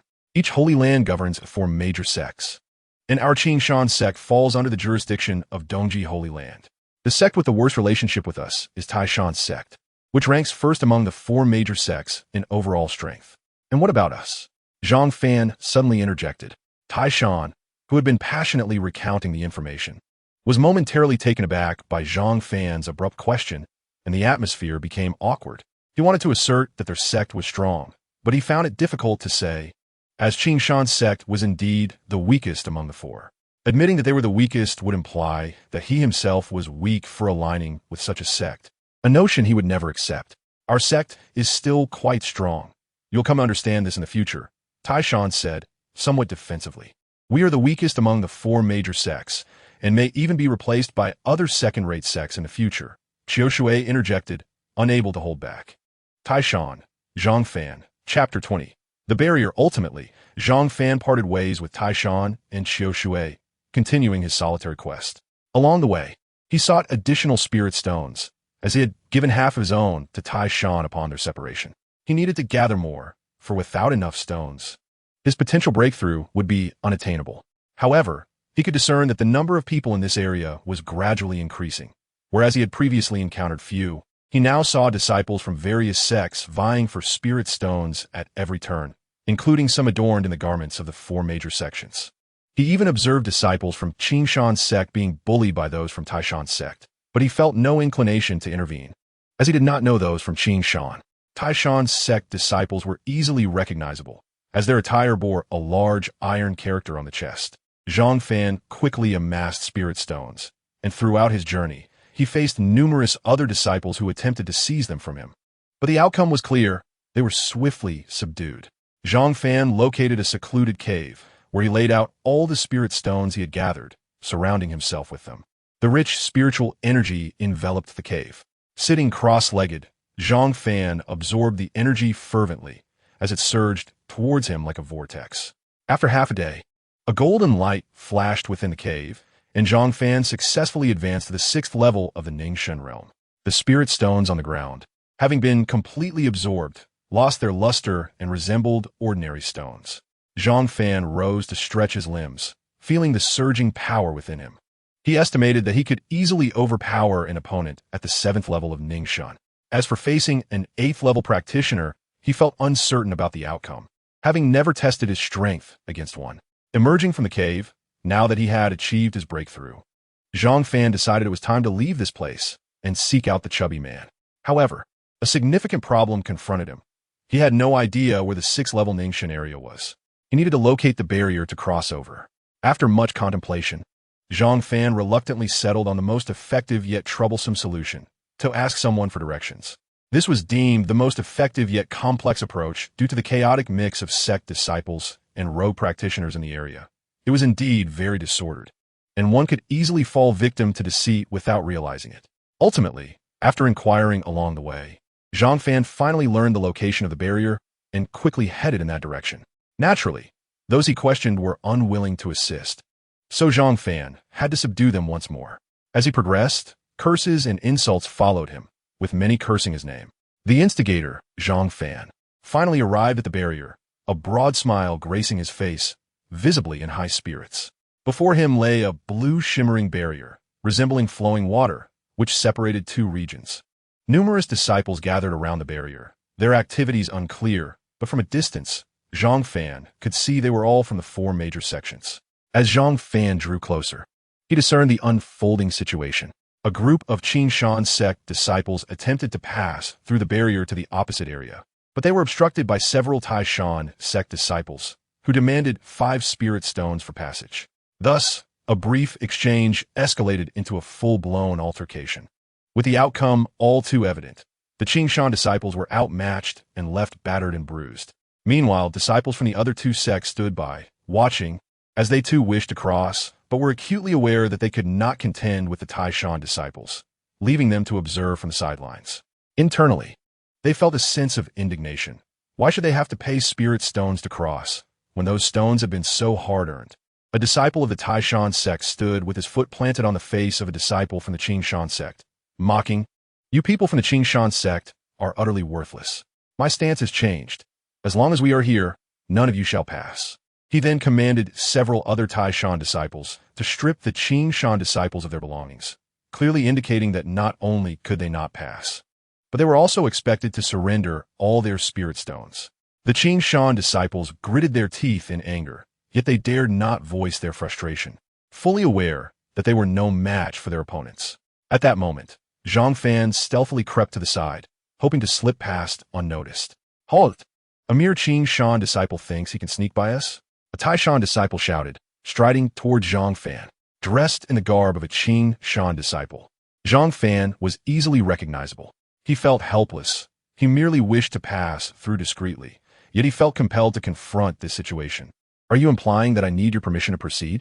He responded coolly. "Of course. You can only pass if I permit it, understand?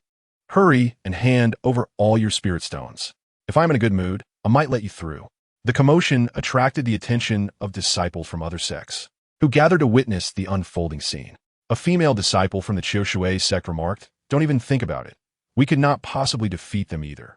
Despite being at the 6th level of the spirit gathering realm, the disparity is insurmountable. Another disciple from Qiu Shui sighed in resignation. "There's nothing we can do.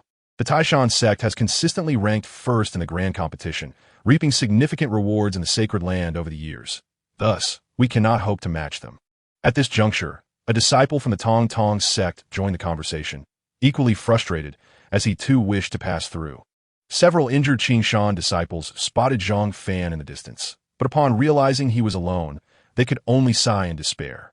Had more Qin Shan disciples been present, they could have banded together to take down the 3 Tai Shan disciples. But with just one unfamiliar figure, their flickering hope was extinguished, leaving only resignation.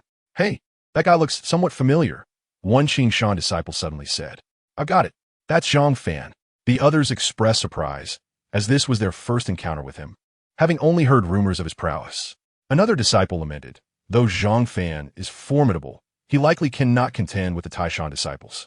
With a sigh, they acknowledged the indelible impression of the Tai Shan disciples' strength etched in their minds. At that moment, Zhang Fan produced a handful of gleaming spirit stones, causing the Tai Shan disciples' eyes to widen in greed as he reached for them. "Ah!"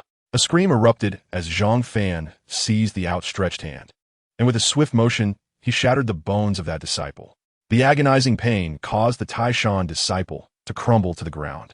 Half kneeling in a state of despair, Zhang Fan then delivered a powerful kick that sent the kneeling Tai Shan disciple flying, rendering him unconscious and bleeding on the ground. The remaining 2 Tai Shan disciples, enraged at seeing their comrades severely injured, charged at Zhang Fan, bent on avenging their fallen companion. Initially, they had dismissed him as a mere Qin Shan ant, unworthy of their attention. However, they were utterly unprepared for the fact that Zhang Fan had incapacitated one of their own with ease. The 2 Tai Shan disciples bellowed in fury, raising their blades to strike at Zhang Fan. The speed of their weapons sliced through the air. In response, Zhang Fan unsheathed his massive sword, swinging it at the two assailants. The black blade moved like lightning, outpacing their attacks. With a resounding clash, the weapons of the Taishan disciples were sent flying, and the force of the impact drew blood from their hands as they were hurled backward, only managing to regain their footing after being propelled several dozen meters away.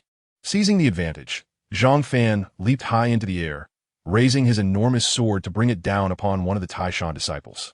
The speed of his strike was so swift that it created a thunderous sound in the air. The Taishan disciple's eyes widened in horror as he realized he could not defend against the overwhelming pressure of Zhang Fan's attack. "I'll help you," his companion shouted, quickly erecting a barrier of energy to shield against Zhang Fan's ferocious blow, while the other disciple infused the barrier with his own spirit energy. Under their combined efforts, the barrier shone brilliantly, appearing almost indestructible. A thunderous crash echoed as Zhang Fan's colossal sword collided with the shield, resulting in a cataclysmic explosion that illuminated the battlefield, blinding the onlookers from other sections. Moments later, as the brilliance faded, a massive crater several meters wide marred the once even ground, with the two Taishan disciples lying at its center, utterly battered and unrecognizable. In stark contrast, Zhang Fan stood tall at the edge of the crater, wielding his sword with a commanding presence, his long hair billowing as if a divine warrior. The sight left the surrounding disciples in shock, wondering about the origins of this formidable individual who had effortlessly bested the Taishan disciples, even taking on three at once with such ease. The Qingshan disciples were particularly astounded. Having only heard tales of Zhang Fan's strength, they had remained skeptical, doubting that a newcomer could be so powerful. Yet today, they witnessed his might firsthand, and it exceeded all their expectations. Zhang Fan collected the spirit stones from the three Taishan disciples, satisfied with his haul, before making his way towards the barrier and vanishing from sight. The onlookers, still reeling from the shock, could only watch as Zhang Fan departed. As he passed through the barrier, he entered an area designated for those at the 6th level of the spirit gathering realm.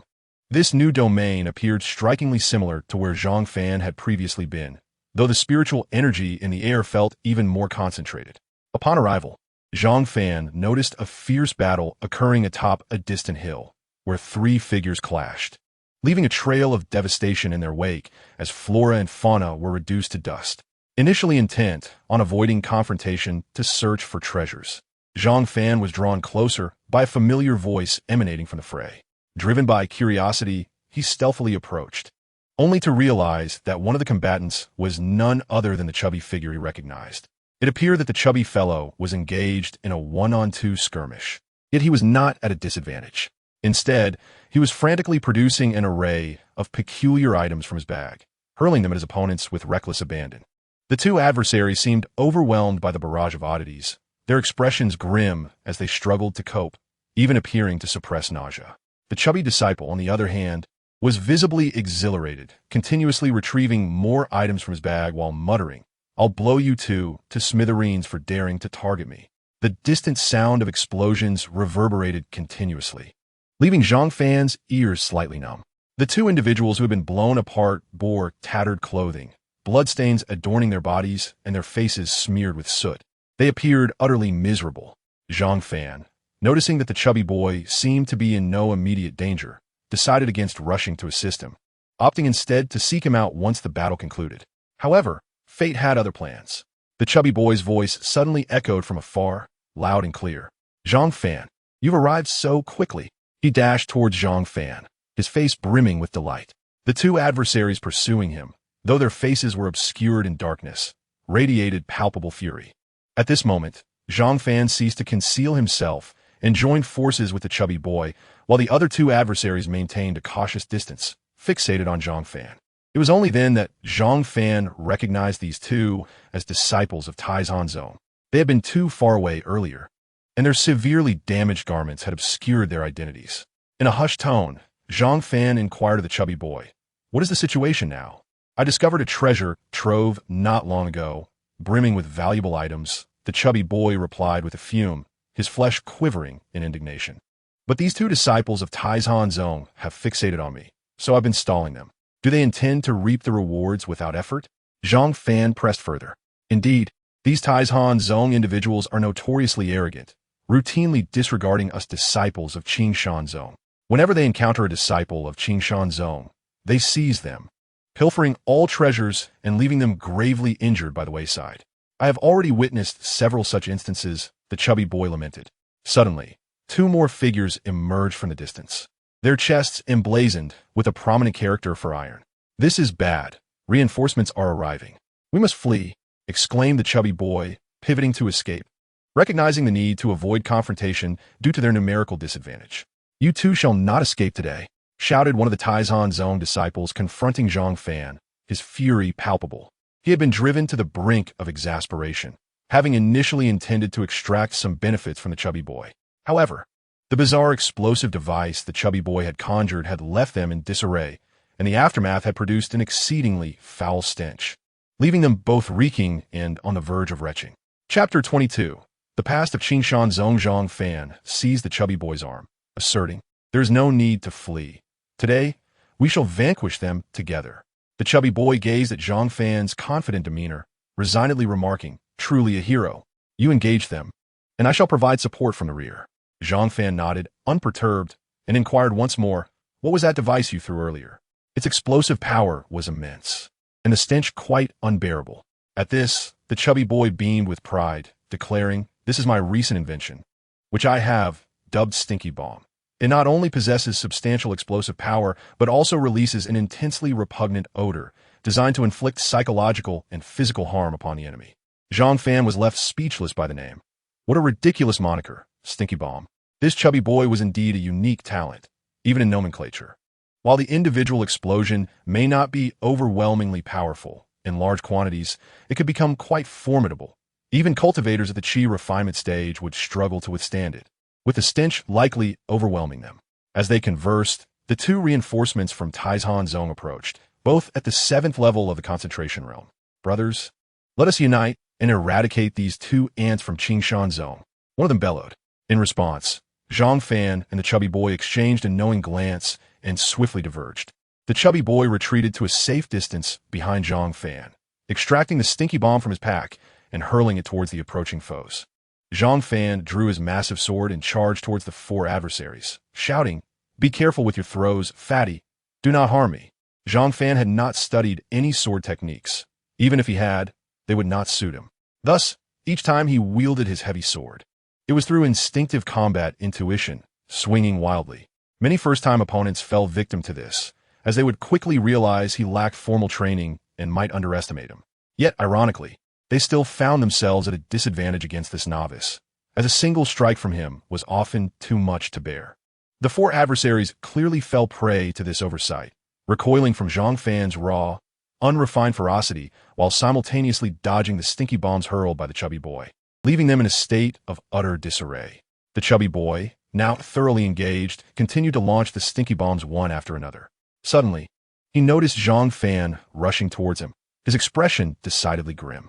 "I can't take it anymore. It's too foul," Zhang Fan exclaimed, covering his mouth, his stomach churning as he felt he might soon be unable to suppress his nausea. At that moment, the chubby boy produced a small black pill from his pocket and tossed it to Zhang Fan, saying, "Take this." Zhang Fan swallowed the pill without hesitation, and after a short while, he felt his stomach settle, the noxious odor fading from his senses. His battle spirit surged anew as he charged at the four adversaries once more, wielding his massive sword with renewed vigor. The four opponents found it increasingly difficult to defend themselves, as the stench continued to overwhelm them, and they were forced to evade both the explosions and Zhang Fan's relentless strikes, leaving them in a state of helplessness. The chubby boy shouted from a distance, "Hurry and finish the fight. My stinky bombs are nearly depleted." Upon hearing this, Zhang Fan unleashed his full might, dispatching the four adversaries in a matter of moments. The chubby boy approached Zhang Fan, surveying the four disfigured corpses sprawled around them, still releasing a foul odor. "To be killed by you is truly unfortunate. They died a most miserable death," he remarked. Zhang Fan shot him a glare, thinking to himself that it was the chubby boy's fault for leaving them to reek even in death. Yet he had the audacity to criticize him. Zhang Fan sheathed his sword, pondering a lingering question that had puzzled him. Why did the disciples of Qingshan Zong harbor such intense animosity towards those of Taizhan Zong? It was evident that the disciples of Taizhan Zong were equally hostile towards their Qingshan counterparts. He voiced his curiosity, seeking the chubby boy's insights, as the latter was an experienced disciple and might possess deeper knowledge. The chubby boy patiently explained, this enmity traces back to the founding era of the four major sects. Long ago, four prodigies emerged from the Eastern Sacred Land, each possessing exceptional talent and strength, gaining renown throughout the Eastern wastes. They ultimately established the four major sects we know today. However, the leaders of our sect and Taizhanzong had a falling out, primarily due to a woman. From that moment on, the relationship between the two sects soured. Though the Eastern Sacred Land kept a watchful eye, clandestine conflict between the two sects were far from rare. In time, the Eastern Sacred Land grew indifferent, allowing a certain degree of rivalry as long as it remained manageable. As time passed, the animosity deepened, and the competition led to increasing casualties. This was not detrimental for a cultivation sect. In some respects, it even fostered development. However, as Qingshanzong began to falter and lose ground to Taizhanzong, our sect found itself increasingly suppressed and weakened, yet the animosity remained unchanged, growing only more profound. You may have heard whispers that our Qingshanzong is at risk of being supplanted by a second-rate sect. If I'm not mistaken, that second-rate sect undoubtedly has Taizhanzong's backing. Otherwise, they could never hope to catch up to us. If we were truly replaced, it would spell doom for Qingshanzong. We would lose access to the resources allocated by the Eastern Sacred Land, and we might even struggle to find a place in a second-rate sect. If Taizhanzong continues its oppression, we may soon face dissolution, the chubby boy lamented. After listening, Zhang Fan felt a considerable headache, as he was, after all, a disciple of Qingshanzong. The current situation of the sect was something he did not wish to see. Securing first place would grant significant resources from Dongji Xingdi, allowing Qingshanzong to stabilize its position and no longer be suppressed by Taizhanzong. However, this seemed nearly impossible, as the disparity in strength between them and Taizhanzong was overwhelming. The plump man sighed, expressing his concerns. Zhang Fan also felt burdened, rationally assessing that obtaining first place among the four major sects was indeed as challenging as climbing to the heavens. Yet, having been in Qingshanzong since his arrival in this world, he would feel a profound sense of loss if the sect were to perish. After all, it was the place he was most familiar with, akin to home, and he harbored a special affection for Qingshanzong. He was resolute that such a fate would not come to pass. Zhang Fan silently vowed to diligently cultivate, aiming to secure first place in the competition among the four major sects and save Qingshanzong. Chapter 23. Who is Duan Jiaxu at that moment? The key Zhang Fan had found suddenly illuminated, radiating a white glow, much to the astonishment of the plump man. Zhang Fan looked at him in confusion. It seems the inheritance site is about to open. Those possessing the key will be automatically transported there, the plump man explained. Where did you acquire your key? He asked suspiciously, for he had come specifically for the inheritance site, the most significant aspect of this relic. I picked it up, Zhang Fan replied. The plump man nearly spat blood in disbelief, having exerted tremendous effort to obtain his key, only to hear Zhang Fan claim his was found. Are you not going? Zhang Fan inquired, noticing the plump man's thoughts. No, compared to the inheritance site, these are merely trifles. It's better not to go, he replied again. Zhang Fan nodded, eagerly anticipating what treasures the inheritance site might hold. They rummaged through the spiritual stones on the four individuals and continued searching the vicinity for more before being transported away. When Zhang Fan and the plump man reappeared, they found themselves in a mysterious realm, surrounded by an ethereal void, with distant twinkling stars adding to the enigma of the space. They floated in the emptiness, and not far from them stood an ancient formation platform, from which a beam of white light surged skyward, seemingly containing something within. At this moment, beams of white light flashed around them, revealing numerous figures, approximately a dozen, who curiously observed their surroundings. Naturally, the two distant figures spotted the plump man and Zhang Fan, and Guoxuer approached them with a smile. Here, most were disciples of other sects, and it had become customary for members of the same sect to band together. It's good to see you again. Guoxuer greeted them with a smile, though her gaze seemed intentionally fixed on Zhang Fan, feeling somewhat awkward under her scrutiny. Zhang Fan thought that she probably remembered the incident when he had seen her without clothes. Her greeting was evidently directed at him. Meanwhile, the plump man was enthusiastic and happily greeted Guoxuer, pulling Zhang Fan along. Let me introduce you to the saintess. This is Zhang Fan. A newcomer who just joined the outer sect, the plump man said. His good intentions were clear, hoping Zhang Fan would catch the sanus's attention if she recognized his talent. Future cultivation resources would be assured. Reluctantly dragged by the plump man, Zhang Fan could only scratch his head and offer an awkward grin. The plump man thought to himself how strange Zhang Fan was. He had seemed clever and astute, yet now appeared foolish in front of the saintess. I know him, Hua Nianqing said, her charming smile revealing two small, white canine teeth. Her gaze inadvertently darted to the dazed Zhang Fan, and she stifled a laugh, a glint of cunning flickering in her eyes. However, Zhang Fan detected the mischief hidden deep within her gaze, and internally lamented. This woman is not to be trifled with. Having caught her attention once, she had her sights set on him. In his mind, Hua Nianqing had become an unattainable treasure, and he would undoubtedly devise ways to win her over in the future. At that moment, a disciple from Taizhan Zone approached Zhang Fan and the others, his expression grim, as if suppressing a seething anger. Behind him were several other Taizhan Zone disciples, clearly indicating that he was their leader. Be careful. This person is at the 9th level of the Ningxun realm and possesses formidable strength. He likely holds a notable rank within Taizhan Zone. Hua Nianqing whispered to Zhang Fan and the plump man. The man then spoke, his voice resonant and commanding. Other sect disciples curiously turned their gazes toward Zhang Fan, yet they merely observed from a distance, unwilling to involve themselves in the fray. Take him down, Duan Jiaxu shouted, startling Zhang Fan, who was completely bewildered by the sudden turn of events. Yet, with so many witnesses present, he could not flee. Doing so would be tantamount to losing face. So he steeled himself to confront the group. However, he couldn't comprehend why he was being attacked when he had done nothing to provoke them. As he fought against them, he shouted, "You are taking this too far. Why are you suddenly attacking me?" The leading man replied coldly, "I have not harmed any disciples of Taizhan Zone. Someone must be framing me." Duan Jiaxu roared, feeling incredibly unlucky today, having been inexplicably ambushed. After a moment of contemplation, the leading man remarked, "That does seem plausible. The disciples of Taizhan Zone who died were all around the 6th level of the Ningxun realm, so you shouldn't have encountered them." Duan Jiaxu was fuming, especially as the leading man joined the fray, putting him at a distinct disadvantage. "Song Wei, do not force me to fight to the bitter end," he declared with resolute determination.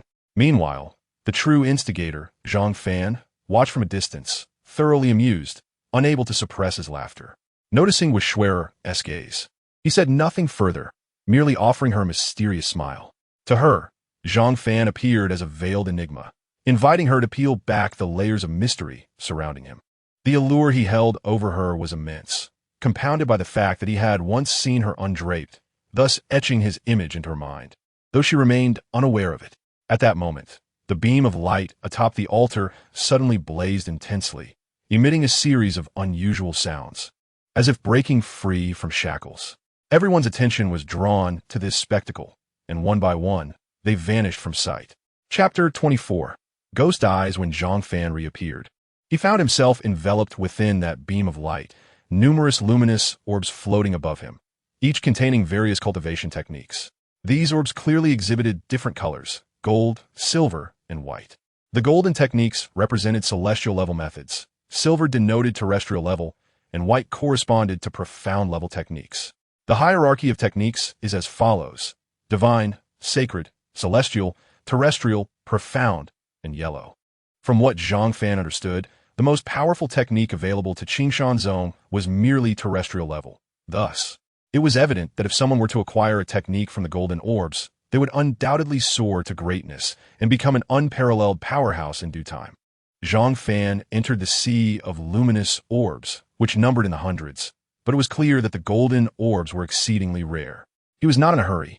He intentionally disregarded all orbs except for the golden ones, as he had come here to choose the best. After searching for a while in the ocean of light, Zhang Fan finally spotted his first golden orb. Within it, a technique floated quietly, adorned with some text that briefly described its effects. Indestructible body, a body-refining technique, promises unparalleled physical prowess and invincibility in close combat. The technique's description was straightforward yet compelling, signifying that it would hone the body to perfection, allowing one to rely on physical strength in battle. Once mastered, the practitioner would be invincible in close-quarters combat. After reading the description, Zhang Fan swallowed hard. He felt a surge of excitement, though he also recognized that this technique was not suitable for him. He speculated that if his holy bloodline were to fully awaken, his physical body would surpass even this technique. Subsequently, Zhang Fan continued to wander through the vast ocean of light for some time and encountered 3 golden orbs, each representing a unique technique. 9 steps, a method of movement with endless transformations. Lightning summoning, a technique to summon a bolt of heavenly lightning to strike a target. Invisible fist, a punch whose light is both shadowless and formless, difficult to detect and possessing immense power. Zhang Fan was particularly intrigued by the lightning summoning technique. However, upon attempting to extract it from the golden orb, he discovered that it was entirely beyond his reach, indicating a clear lack of affinity, leading him to reluctantly abandon his pursuit. As Zhang Fan continued his search in a vast sea of light orbs, he found no more golden ones after the initial encounter. Just as he lamented his misfortune and considered selecting a silver orb, a purple orb floated into view from a distance, within which was a technique exuding an air of mystery. Zhang Fan was taken aback. The information in his mind had not mentioned the existence of purple orbs. He then reached out his hand into the orb, and the information about the technique instantly flooded into his consciousness. Ghost Eye, a pupil technique that allows one to perceive the real and the illusory. Level none. Zhang Fan was bewildered. The introduction was rather casual, and there was no level designation. Just as he was about to make a decision, the purple orb suddenly dissipated, and the technique's information merged forcefully into his mind. He was left uncertain whether he was choosing the technique or if it were choosing him. Nevertheless, given the circumstances, he resigned himself to this technique, though he remained unaware of its true nature. After carefully studying the information in his mind, a look of ecstatic joy spread across his face. Although the technique's level was unknown, its training and description suggested it was quite formidable. Once cultivated to a minor achievement, the ghost eye would take initial shape, with the irises turning a faint purple. The most terrifying aspect was that the ghost eye could slow down an enemy's movements by several dozen times, rendering any duel a slow-motion encounter, making victory nearly inevitable.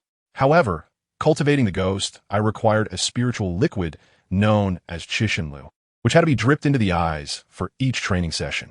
Zhang Fan had no idea where to find such a substance, and decided to set aside the ghost eye training for the time being. Upon encountering the fatty, Zhang Fan curiously inquired about his chosen technique. A secret art of mechanisms, the fatty replied mysteriously. Zhang Fan was speechless. The fellow was being coy. What about you? The fatty asked, equally curious about Zhang Fan's acquisition. A pupil technique, Zhang Fan responded with an air of mystery. I am not well versed in pupil techniques, but I have heard they are quite rare, the fatty pondered. It is likely that a powerful figure within the sect suppressed their realms, allowing them to enter. After a moment's reflection, the fatty concluded. Zhang Fan understood this to mean they were being groomed as Guoshuer.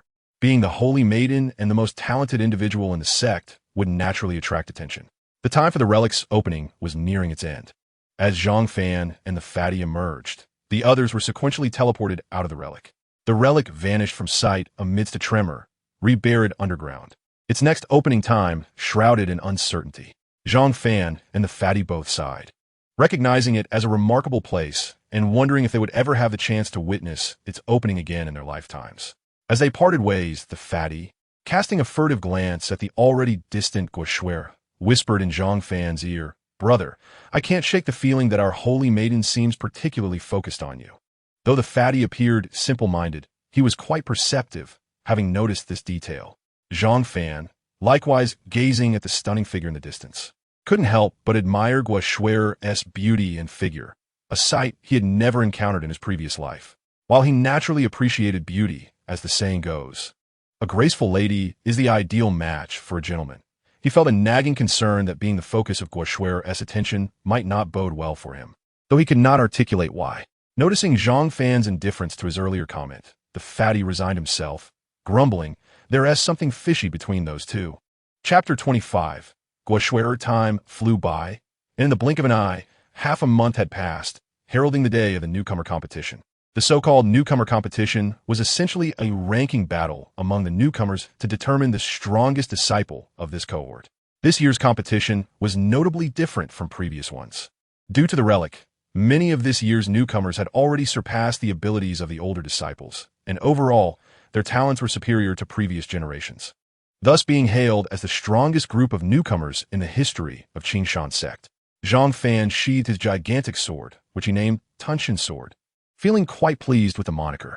However, the big black dog scoffed at the name, deeming it quite unattractive. On his way, Zhang Fan encountered the fatty, who insisted on cheering him on. Zhang Fan, feeling helpless, accompanied him to the martial arts arena. The arena was already bustling with many outer disciples, creating a lively atmosphere. At the back of the crowd, several vice deans of the outer sect had come personally to observe the matches. Normally, newcomer battles would not attract such attention. But this year was different, as it was touted as the strongest group of newcomers ever. Consequently, even the vice deans attended to observe, though they had another aim: to recruit outstanding disciples for their respective branches, while other outer disciples merely came to witness the spectacle. The outer sect was divided into 4 major halls: Qinglong Hall, Baihu Hall, Fengwang Hall, and Xuanwu Hall. Baihu Hall stood at the forefront among the 4, boasting abundant resources and stronger disciples than the other 3 halls. Fengwang Hall exclusively accepted female disciples. As for Qinglong and Xuanwu Halls, they were at the bottom, their strengths being fairly equal, with Xuanwu Hall slightly stronger than Qinglong Hall. The participants for the competition had nearly all gathered, and Zhang Fan joined the others on the competition stage. The fatty found a good spot to sit on the ground, casually pulling out an unknown snack from his waist and starting to eat. Observing the fatty's actions from the back of the crowd, Zhang Fan felt exasperated. It turned out the fatty had come to watch the show rather than to cheer him on. However, only those who truly knew him understood that he was a hypocrite with a dark heart. Zhang Fan glanced at Zheng Qian, who stood beside him on the stage, a cold smile appearing at the corner of his mouth as he recalled their enmity. Duan Jiayu smiled and gestured to the audience, then made a supportive gesture toward Zheng Qian before finding a place to sit. An outer disciple, standing below the stage, expressed his amazement. His companion explained, "I truly wasn't of the sect.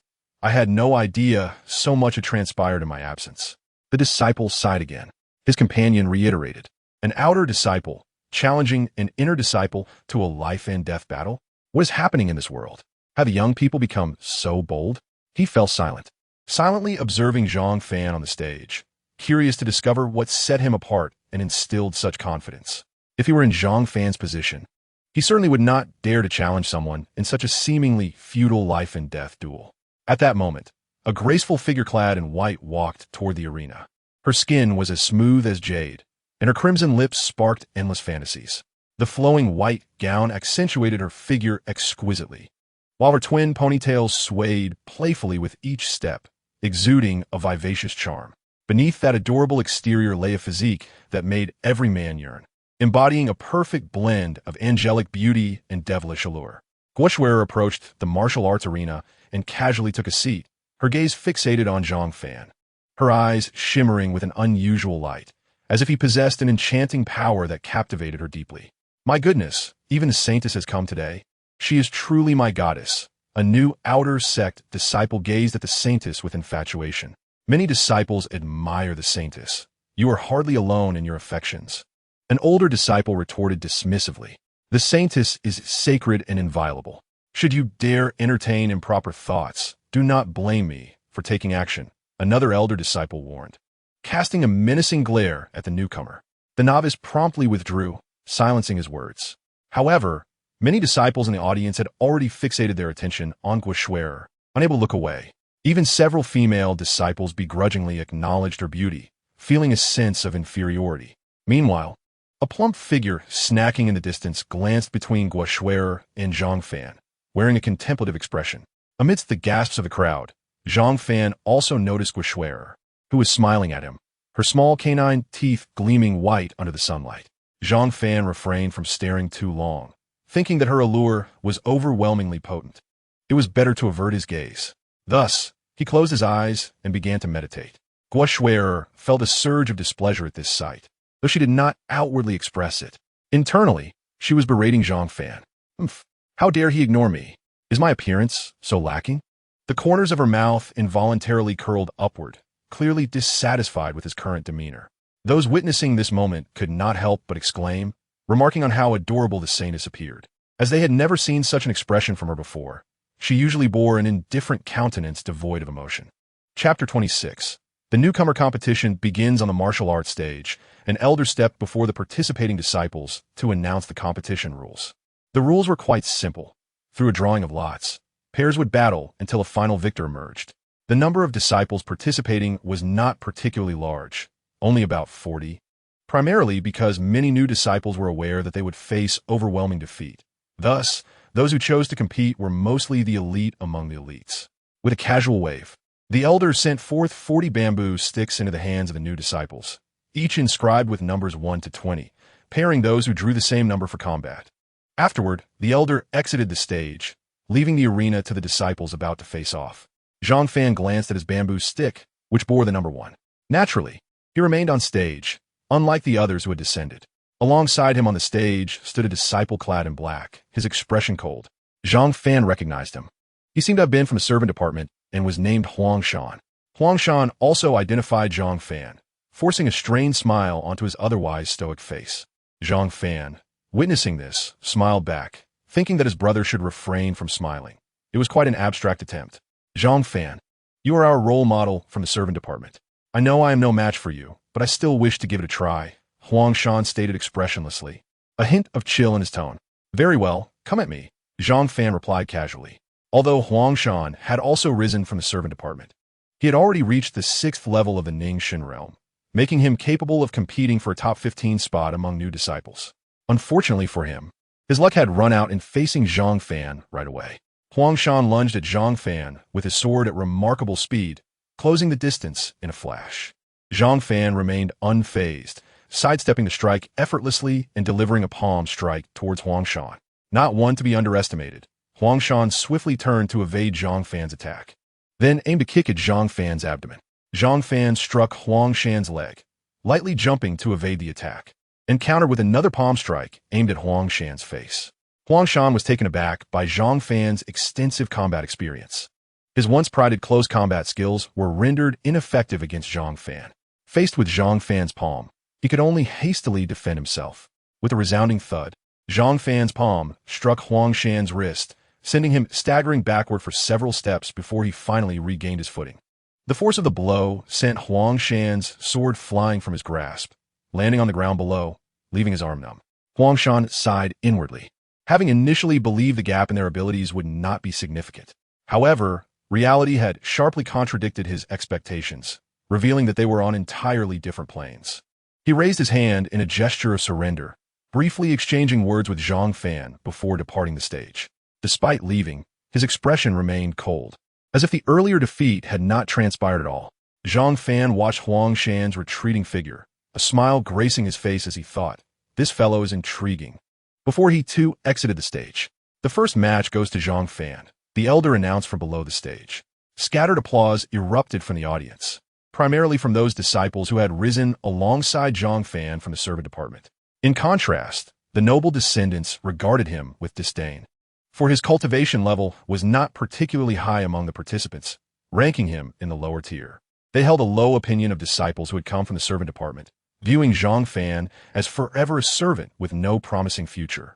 Moreover, they recalled the incident where Zhang Fan had publicly challenged them beneath the disciples' dormitory, leaving them humiliated. Once Zhang Fan reached the ground, he quickly reunited with the plump companion and sat down, snatching snacks from him to indulge. Meanwhile, the next pair of disciples on the stage began their heated duel, each being a noble descendant. "Brother, you must be cautious this time. I hear several prodigies have emerged among the noble descendants." With the highest cultivation level reaching the 8th level of Ningxin, the plump friend advised Zhang Fan as they sat side by side. Zhang Fan was taken aback. A newcomer at the 8th level of Ningxin was indeed outrageous. "What about the other prodigies?" he inquired of his companion. "The others have all reached the 7th level of Ningxin, surpassing you in cultivation. They must have ventured into the ruins, for their levels have risen so swiftly. However, they all seem to possess unique physiques. One of them is a Hua Ling physique, naturally attuned to fire elements, so you must tread carefully. I heard that several vice deans have come specifically for him, as such physiques are exceedingly rare," the plump friend explained patiently. Zhang Fan was well aware of the Hua Ling physique, known for its terrifying offensive capabilities, incinerating foes with fire energy. However, he felt no fear. Rather, a fierce desire for battle ignited within him, as only facing off against prodigious talents could ignite his excitement. While the plump friend and Zhang Fan engaged in conversation, several matches had already concluded. Zhang Fan focused his gaze on the stage, where two combatants were fiercely battling. Among them was Zhang Qian, whose face was flushed, as if enduring immense pressure. The individual who faced him was currently furrowing his brows, bearing several sword wounds, revealing a state of utter disarray. Zhang Fan surmised that this man would not be able to endure much longer before succumbing to defeat. Indeed, after exchanging dozens of strikes with Zhang Qian, he was vanquished. However, Zhang Qian was not without her own struggles, having expended considerable energy and sustained minor injuries. Yet, the expression on her face clearly indicated her elation at securing a place among the top 20. It is important to note that this was the top 20 among the novice disciples, representing the pinnacle of strength within all newcomers, a distinction of great significance that would yield different resources in the future. This year alone, there were at least 1,000 new disciples joining the sect. Zhang Qian, infuriated, gritted her teeth and turned away from the arena. Zhang Fan observed this entire scene with a cold smile, reflecting that such a pursuit of profit, forsaking emotions, would ultimately lead to a dismal conclusion. Unbeknownst to him, at that moment, Guo was gazing intently in his direction, having evidently noticed Zhang Fan's expression, and was watching Zhang Qian on the stage with a look of disdain. Chapter 27. Past events soon, the first round of competition concluded, and the victorious 20 remained on stage to draw lots. This time, Zhang Fan drew the number 1 lot once more. His opponent in this bout was a disciple from a prominent family named Yuan Yi, who possessed a very arrogant confidence. He had once been one of Zhang Qian's admirers, and even now, despite her being taken, he continued to show her great affection, dutifully fawning over her. This behavior could be understood, as Zhang Qian was indeed beautiful, though not quite comparable to Guo. Standing on the stage, Yuan Yi arrogantly proclaimed, "Zhang Fan, I never expected a worthless wretch like you could make it into the top 20. However, this is where your journey ends. I shall personally cripple you here on this arena." After saying this, Yuan Yi cast a glance at Zhang Qian, presenting her with a gentle smile, a stark contrast to his demeanor while addressing Zhang Fan. "Don't speak nonsense. I have no other intentions regarding Zhang Qian," Yuan Yi hastily clarified, sensing the situation turning against him. "You know your own heart, and of course you would deny it," Zhang Fan retorted with a smirk. "You're talking nonsense. Only a waste like you would be abandoned. Don't think you can frame me," Yuan Yi replied angrily. "You may have misunderstood. It is I who discarded her, not the other way around. A superficial and scheming woman like her is far more suited to someone like you," Zhang Fan remarked indifferently. At this moment, the other disciples below erupted in chatter, astonished to discover the intriguing backstory. "I was once in the servants' quarters, and it is indeed known that Zhang Qian abandoned Zhang Fan for her own benefit. This is common knowledge among us," one disciple proudly declared, as if he were revealing a grand secret. "I can't believe such a thing. I thought she was pure and kind-hearted. Turns out she acts like this behind the scenes. I truly misjudged her," another disciple lamented, having once admired Zhang Qian, especially for her seemingly innocent exterior. Suddenly, a plump disciple joined the conversation, recounting the events with dramatic flair, as if he had witnessed it all firsthand, leaving Zhang Fan to admire the fellow's acting skills. As more disciples participated in the discussion, it became clear that Zhang Qian had always portrayed a naive image among the outer sex novices, enhanced by her beauty, leading many male disciples to pursue her. Now, with the revelation of her true nature, the expressions directed at her shifted to disdain and mockery, while gazes toward Zhang Fan were filled with sympathy, causing him to feel a chill run down his spine. Zhang Qian, feeling the weight of their stares, wished she could vanish into the ground, too embarrassed to meet their eyes. Yuan Yi, realizing the situation had spiraled out of control, had initially intended to mock Zhang Fan, but found himself and Zhang Qian in a precarious position instead. In a sudden outburst, Yuan Yi charged at Zhang Fan, his fury boiling over as he yearned to eliminate him.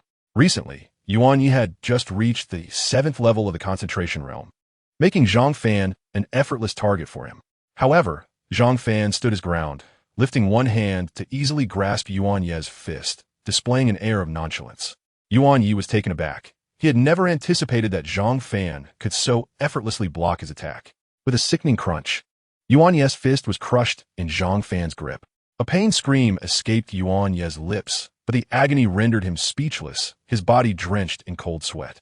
Subsequently, with a flick of his wrist, Zhang Fan sent Yuan Yi sprawling to the ground, where he lay in agony. Zhang Fan approached slowly, placing a foot on Yuan Ye's face, and flatly stated, "Didn't TU claim you would cripple me? Why don't you act on it?" Seeing that Yuan Yi was unresponsive and continued to wail, Zhang Fan moved to the other side and stomped on his other hand, another crack resonating through the air. Zhang Fan was no benevolent soul. Since Yuan Yi sought to ruin him, he would reciprocate in kind. It was evident he had secured victory in this bout. Yuan Yi, collapsing on the arena floor, was rendered unconscious from the pain of Zhang Fan's assault and was subsequently carried away by the elders. A profound silence enveloped the arena, as if time itself had come to a standstill. The disciples were taken aback by Zhang Fan's ruthlessness, especially those from prominent families, instinctively shrinking back, their hearts now filled with trepidation towards him. Moments later, faint applause erupted from the crowd, though it was sparse, as many remained stunned by Zhang Fan's formidable prowess and ferocity. Zhang Fan cast a glance at the other disciples from esteemed families before descending from the stage. His message clear: "Provoke me again, and you shall meet the same fate as the one just defeated." A blatant threat. However, the disciples below, already intimidated by his strength, remained silent. Meanwhile, the elders observing from a distance began to deliberate on Zhang Fan's performance. "This young fellow is quite impressive," remarked an elder clad in a blue robe, stroking his beard with a smile. What is impressive about him? To strike against fellow disciples with such cruelty, in my opinion, he ought to be expelled from the sect, countered another elder in white robes, his expression cold, clearly unimpressed by Zhang Fan. "I must respectfully disagree. It was the other man who sought to cripple Zhang Fan first. He was merely acting in self-defense." The blue-robed elder defended Zhang Fan ardently. "A disciple with such a ruthless nature is not welcomed in by Hua Academy. If you are so fond of him, then send him to Qing Long Academy." As birds of feather flocked together, the white-robed elder sneered once more. The blue-robed elder, unfazed, replied with a smirk, and as tensions escalated, the two other vice presidents quickly intervened to quell the brewing conflict. The elder in white represented by Hua Academy, while the one in blue represented Qing Long Academy, indicating their historically strained relationship, often leading to sharp exchanges between the two factions. Chapter 28. Qishun Lu. After a full day of competition, dusk began to settle, and the top 10 newcomers were officially determined, with Zheng Qian unexpectedly among them. Much to Zhang Fan's astonishment, the finals were scheduled for the following day. A decision made for two reasons: the darkness that fell, and to allow injured disciples time to recover. Many spectators in the martial arts arena gradually dispersed, yet they continued to discuss the day's thrilling contests. At this moment, the plump disciple caught up with Zhang Fan from behind, saying, "Zhang Fan." It was evident that Zheng Qian's match was rigged. "What do you mean by that?" Zhang Fan inquired, puzzled. "I watched her match in its entirety. It was clear that her opponent deliberately let her win, pretending to be thrown off the stage." The plump disciple stroked his chin, hypothesizing. Upon hearing the analysis from the stout fellow, Zhang Fan found it to be quite reasonable. Moments earlier, he had been bewildered as to how Zheng Qian, with her level of skill, could possibly place within the top 10. However, the stout fellow's words elucidated this mystery. "By the way, do you know where I might procure Chishinlu?" Zhang Fan, uncertain of where to seek this rare substance, could only turn to his friend for assistance. "Is this it?" The stout fellow produced a transparent jade vial from his bosom, containing a small quantity of light purple liquid. Upon inspection, Zhang Fan confirmed it was indeed Chishinlu. Although the amount was scant, it was better than having none at all. Unable to contain his excitement, Zhang Fan inquired, "Can you give me the Chishinlu? I can exchange something for it." The stout fellow replied dismissively, "Forget it. This is of no use to me. Consider a gift. Besides, it's quite obvious you are financially challenged. What could you possibly offer in return?" With that, he tossed the Chishinlu to Zhang Fan while continuing to jest at his expense. Zhang Fan, feeling somewhat embarrassed by the stout fellow's remarks, sheepishly touched his nose, realizing the truth in the jest. He indeed was quite impoverished. Nevertheless, despite his embarrassment, his hands were swift, deftly stowing the Chishinlu within his spatial ring. Zhang Fan then slowly dripped the purple liquid into his eyes, activating the cultivation technique of the ghost eye. The liquid was rapidly absorbed by his gaze. After a night, Zhang Fan completely assimilated the contents of the vial and finally opened his eyes. In an instant, two beams of purple light emanated from his gaze, fleeting yet striking.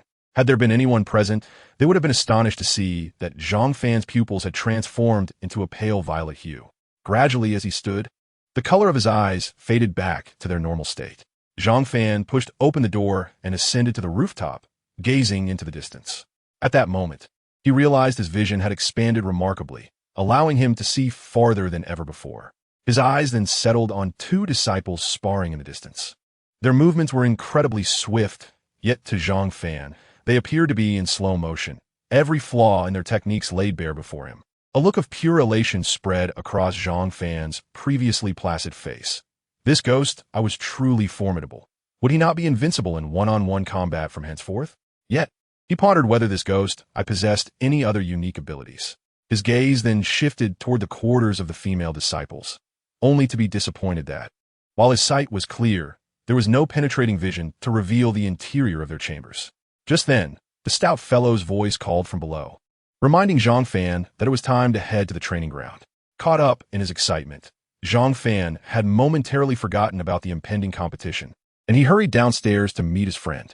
Zhang Fan, if there's anything troubling you, don't hesitate to share with your brother. There's no need to bear it alone, the stout fellow said earnestly. Zhang Fan looked at him in bewilderment, thinking to himself that the stout fellow had lost his senses. Noticing Zhang Fan's confusion, the stout fellow clarified, "What I mean is, if something is bothering you, I can offer guidance. There's no need for you to stand atop the rooftop, slapping yourself." Soon, the two arrived at the training ground, where the stout fellow, as was his custom, found a spot to sit and snack, while Zhang Fan took his place on the stage, awaiting the commencement of the match. The atmosphere was noticeably more vibrant than the previous day, with the number of disciples surrounding the arena having multiplied several times. Zhang Fan noticed that a considerable number of female disciples were present today, unlike the sparse attendance from yesterday. However, he suddenly sensed something amiss in their gazes, as they looked upon him with pity and sympathy, evidently aware of his recent misfortunes. Zhang Fan's inner thoughts erupted in protest. "What is wrong with all of you women? Did I not make myself clear yesterday? I was the one who cast her aside, not the other way around. For heaven's sake." Yet, he betrayed none of this on his face. Instead, he closed his eyes, adhering to the adage that what one cannot see cannot hurt. At that moment, Zhang Fan became the focal point of attention among all the female disciples, who regarded him with sympathetic hearts. In contrast, Zhang Qian stood in a corner, attempting to conceal herself, for since yesterday's events, many disciples had come to recognize her true nature. Consequently, they now looked at her with disdain and contempt. At last, the elder ascended the stage and began another round of drawing lots. To Zhang Fan's astonishment, he drew the number 1 position again, prompting him to wonder if fate was signaling his destiny to emerge as the victor. His opponent, also drawing the number 1 position, was none other than Wang Hai, a disciple who had achieved the 8th level of the condensation realm and was considered one of the frontrunners for the championship. Gasps of disbelief rippled through the crowd as they realized Zhang Fan had drawn the highest-ranked disciple, a daunting challenge indeed. "Zhang Fan, give it your all. Although defeat seems inevitable, we still support you," called out a female disciple, igniting a wave of encouragement from others, many of whom joined in to cheer for Zhang Fan. Meanwhile, the male disciples remained silent, their expressions dark as they observed the scene, some casting unfriendly glances at Zhang Fan. Among the cheering females were those whom the male disciples favored, and witnessing their affections directed toward another man surely stirred discontent within their hearts.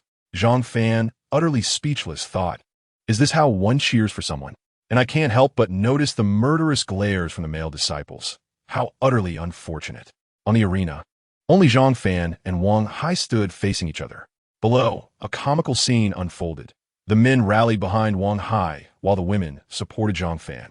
A disgruntled male disciple shouted, "Wang Hai, finish this quickly. Get rid of Zhang Fan. These women are too loud." Other male disciples echoed his sentiments. The female disciples shot daggers at the men, and it was evident that some of the men quieted down, as these women were indeed their partners. Wang Hai taunted, "Look at you, with so many female disciples cheering for you. I can't help but feel envious." His implication was clear.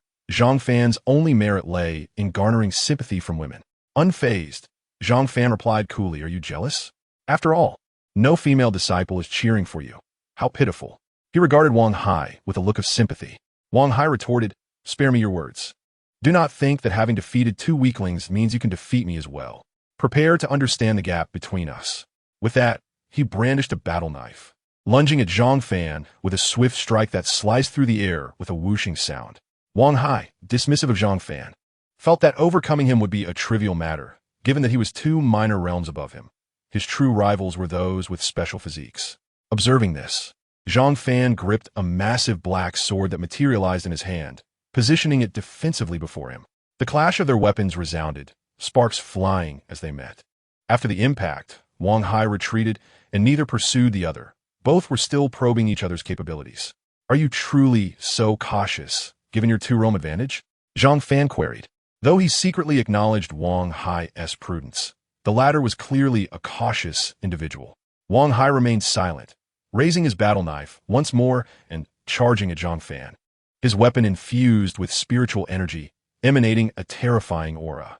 As he approached, he slashed downward, and thick spiritual energy coalesced into a colossal blade shadow, descending upon Zhang Fan with overwhelming force, prompting the surrounding disciples to retreat in alarm. Zhang Fan's face revealed an expression of excitement. This was the battle he cherished. Gripping the Tunshin sword, the black blade shimmered with golden spiritual energy, and then Zhang Fan thrust forward with a powerful strike. With a resounding crack, the black giant sword transformed into a magnificent golden blade, piercing towards the shadow of the knife. The 2 forces collided instantaneously, resulting in a thunderous explosion. The stone bricks of the martial arts platform shattered under the impact, sending fragments scattering like lethal projectiles in all directions. As the smoke cleared, both combatants stood on the stage, yet it was evident to any discerning observer that Wang Hai was visibly shaken, a trace of blood at the corner of his mouth. While Zhang Fan appeared as unscathed as ever, Wang Hai wiped the blood from his lips, realizing he had underestimated Zhang Fan. He had not expected that despite the 2 minor realms separating them, he would still find himself at a disadvantage in their clash. Not one to be foolish, he decided to shift to a war of attrition, knowing his higher realm would afford him a greater reservoir of spiritual energy. Once again, the 2 engaged in combat, and Wang Hai soon found himself increasingly alarmed. It seemed as though Zhang Fan possessed an inexhaustible supply of spiritual energy, while his own was depleting rapidly. Meanwhile, Zhang Fan grew ever more exhilarated with each exchange, forgetting that this was a competition and treating Wang Hai as merely a training partner to hone his combat skills. Wang Hai was unaware that Zhang Fan possessed the holy body bloodline, granting him an exceptional abundance of spiritual energy that no one could hope to outlast. After several more rounds of intense confrontation, Wang Hai stood panting on the platform, beads of sweat glistening on his forehead. Observing that Wang Hai was no longer advancing, Zhang Fan refrained from attacking again, choosing instead to dust off his clothes, exuding an air of casual ease. Clearly, the recent battle had not significantly drained him. At this moment, Wang Hai's gaze toward Zhang Fan had undergone a profound transformation, shifting from confidence to fear. This contest had inflicted a significant psychological blow on him, surpassing even those inflicted by fellow disciples with special constitutions. With a deep exhale, Wang Hai regained his composure and addressed Zhang Fan, stating, "You are formidable. I hope you secure first place, as you're one of the few Wang Chang acknowledge." He then gracefully leapt from the platform, his demeanor strikingly suave. The onlookers, particularly the male disciples, were left dumbfounded. They had hoped for Zhang Fan's defeat, yet he emerged victorious. What bewildered them most was that Wang Hai had conceded, leaving them perplexed, for from their perspective, no clear victor had emerged. The female disciples, on the other hand, covered their mouths in astonishment, gazing at Zhang Fan's retreating figure, their minds racing with unspoken thoughts. One female disciple could not contain herself, exclaiming, "Wow, Zhang Fan is so handsome. He truly overcame the odds." Another chimed in, "Indeed, I never expected this. He is simply too charming. I think I might be falling for him." Their conversation resonated with many of the female disciples, who turned their attention toward Zhang Fan in admiration. The male disciples, upon hearing this, shot Zhang Fan resentful glares, wishing to confront him. Zhang Fan took a seat beside the chubby companion, closing his eyes to shut out the world. "Zhang Fan, you are becoming famous. Those female disciples look at you differently now." The chubby one nudged Zhang Fan with his elbow, grinning. "Leave me be, Zhang Fan replied, keeping his eyes shut.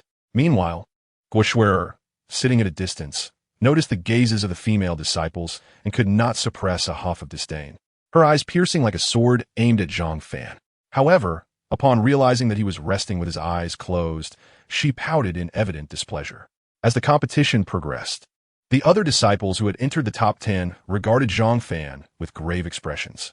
They were not foolish and had discerned that Zhang Fan was no ordinary contender. Though he was a level lower than them, his strength was formidable. Among them was a man clad in red, whose eyes sparkled with fervor as he fixated on Zhang Fan. This individual, named Songya, possessed a natural affinity for fire and wielded its power with mastery. Having witnessed Zhang Fan's prowess, he had clearly marked him as his greatest rival. In a corner, Zhang Qian gazed blankly at Zhang Fan, lost in thought. "Ha! I knew Zhang Fan was extraordinary." The vice dean in a green robe laughed heartily, growing increasingly pleased with Zhang Fan's performance. The other two vice deans nodded in agreement, smiling. However, the vice dean of the Baihu Academy scoffed in silence, his expression revealing evident dissatisfaction. Following Zhang Fan's battle, the next match piqued his interest, as one of the competitors was a man draped in a fiery red robe, exuding confidence and arrogance. The opponent he would face was Zhang Qian. Yet, at this moment, Zhang Qian stood on the platform, her hands clenched tightly, trembling slightly, with beads of sweat forming on her brow, indicating her immense pressure. "Make your move. If you don't act soon, you will lose your chance. I won't be like the previous opponent who let you advance," Songya taunted, causing Zhang Qian's complexion to pale, her sweat dripping steadily to the ground. On one hand, her anxiety was stirred by Songya's words. On the other, while he had yet to attack, he was already channeling his spiritual energy, raising the temperature of the arena significantly. Zhang Qian realized that if this continued, she would be exhausted before the fight even began. Gritting her teeth, she charged at Songya with her sword drawn. Songya, seeing her approach, wore a mocking smile and said, "You truly disgust me." He had heard about Zhang Qian's reliance on connections to advance and found it utterly repugnant to engage in battle with her. Subsequently, he brought his hands together, summoning a massive fireball that rapidly formed before him. "Here it comes," he shouted, launching the fireball towards the swiftly advancing Zhang Qian. The intense heat enveloped the entire arena, causing the surrounding spectators to break into a sweat and gasp for air. Zhang Qian, upon seeing this, immediately swung her sword at the fireball, but the blade melted upon impact, and the fireball continued its relentless advance towards her. Alarmed, Zhang Qian found herself struggling to breathe under the oppressive heat, her clothing soaked with perspiration. "I concede," she cried out, and the fireball vanished in midair. Songya cast a disdainful glance at Zhang Qian before leaving the platform. Zhang Fan observed from below, astonished by Songya's strength. He had not anticipated that Zhang Qian would be unable to withstand even a single attack from him. He wondered whether Songya was exceptionally powerful or if Zhang Qian was simply inadequate. With a provocative gesture, Songya beckoned Zhang Fan, clearly intending to challenge him. But Zhang Fan chose to ignore him. This fellow seems bent on creating chaos. Although Zhang Fan maintained a composed exterior, internally he mused, "This little brat is far too arrogant. He must be taught a lesson later on." The subsequent matches proved equally riveting and intense, showcasing evenly matched competitors. Ultimately, the final 5 competitors emerged, among whom one caught Zhang Fan's attention. This individual sported a bald head and donned a yellow robe, possessing a unique earth attribute physique and remarkable defensive capabilities. The disciple he had battled had been completely drained to the point of conceding defeat. After inquiring with his chubby friend, Zhang Fan learned that the yellow-robed disciple was named Dao Yi, an earth spirit body adept in defense. As Jian Zhang Fan observed Dao Yi, he smiled gently at him before descending from the arena. Zhang Fan, noticing the gesture, reciprocated with a smile, pondering how increasingly intriguing this newcomer competition had become. At that moment, the gathered disciples were clearly exhilarated, for today's contest had been exceptionally thrilling, far surpassing previous events of this nature. In comparison to the past, where the competitions were merely trifles, this year's encounters were fiercely intense. The disciples below eagerly debated who would emerge victorious this year. Many believed that Songya would claim the top spot, given his formidable fire spirit body, whose attacking power was unparalleled. Ordinary disciples could hardly endure the heat radiating from him. An outer sect newcomer exclaimed excitedly, evidently impressed by Songya's prowess. Others argued in favor of Dao Yi, citing his absolute defense that no one could outlast. Suddenly, a plump disciple interjected, declaring that the first place must belong to Zhang Fan, whom he deemed the strongest. The other disciples were momentarily taken aback by this statement, quickly voicing their dissent, as although Zhang Fan had a notable reputation and had reached the top 5, he was clearly inferior in strength compared to Dao Yi and Songya. Amidst their heated debate, the plump disciple proposed a wager, asserting he would act as the house. Without further ado, he produced a large piece of white cloth, laying it flat on the ground, inscribing the odds for each contender. The disciples, intrigued, began placing their bets. The odds for Songya and Dao Yi to secure first place were both set at 1-1, while Zhang Fan's odds stood at a staggering 110. Almost all the disciples wagered on Dao Yi or Songya, leaving Zhang Fan without any bets. Once the betting concluded, Zhang Fan stealthily approached the plump disciple, stating he wished to place a bet on himself. He retrieved a handful of low-grade spirit stones from his spatial ring and handed them to the plump disciple, who grinned, clearly pleased that Zhang Fan was on the same wavelength. The plump disciple insisted that only spirit stones be accepted for the bets, so he was now in possession of entirely spirit stones. He had long set his sights on the spirit stones of these outer sect disciples, knowing they must have acquired a fair amount during their expedition to the ruins. "Brother, do you have confidence? I have staked everything on you," the plump disciple queried hesitantly, still uneasy, needing assurance from Zhang Fan, as a loss could leave him financially stripped bare. "Have faith," Zhang Fan replied confidently, patting the plump disciple on the shoulder before retreating to rest. It was midday, and the remaining matches would commence in the afternoon, allowing the sect to grant them some time to recuperate. Chapter 31.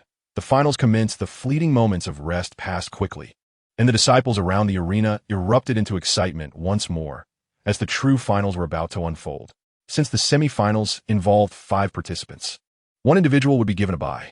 The elder presiding over the matches paused momentarily before announcing that, due to the exceptional performances displayed, the sect had decided to increase the rewards. The top 3 disciples would earn the opportunity to train in the Transformation Dragon Pool. The disciples below gasped in astonishment, for they were aware that the Transformation Dragon Pool was a sanctuary rich in spiritual energy, where cultivation yielded extraordinary results, and ordinarily, access was restricted unless one had achieved notable merits.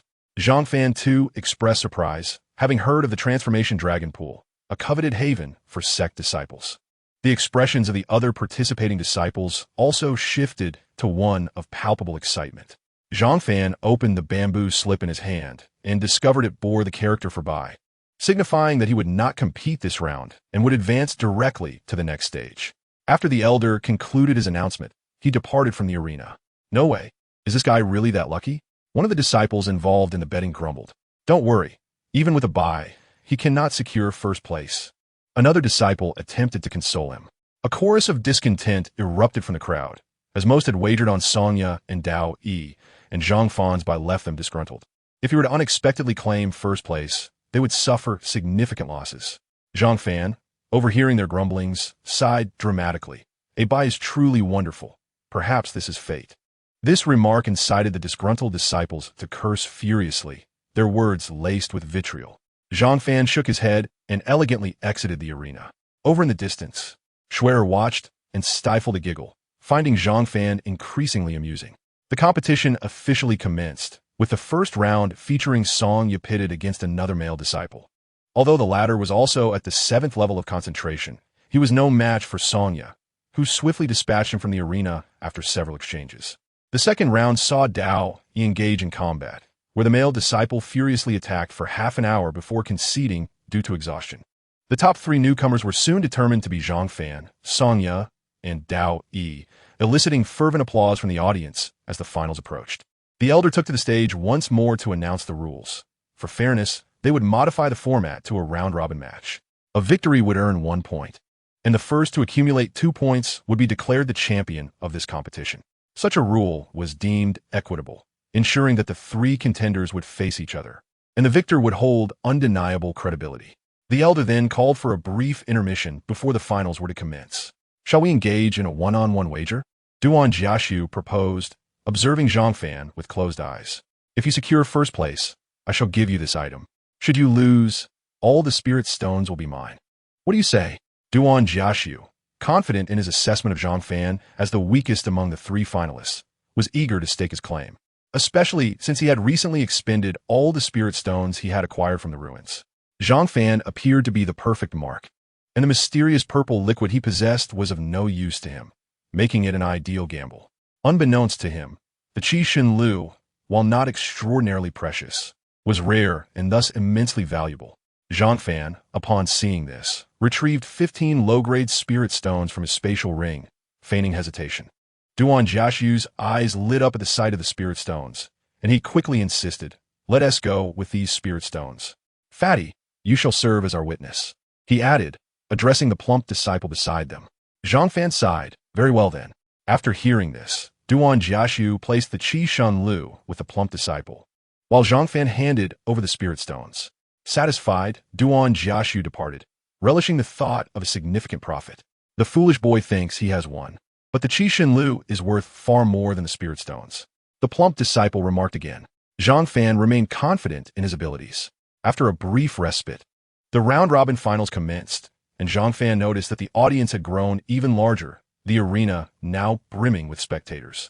The plump disciple, gleefully observing the accumulating spirit stones before him, wore a broad smile that caused his cheeks to squish together.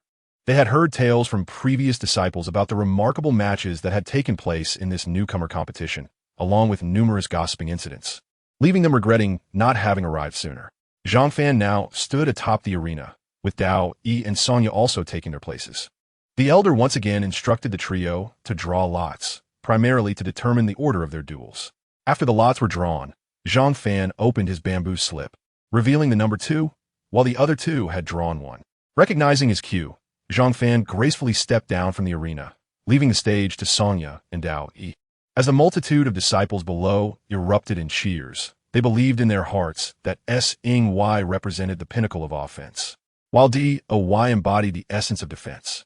This was, in essence, a clash between spear and shield, a spectacle that was exhilarating to merely contemplate.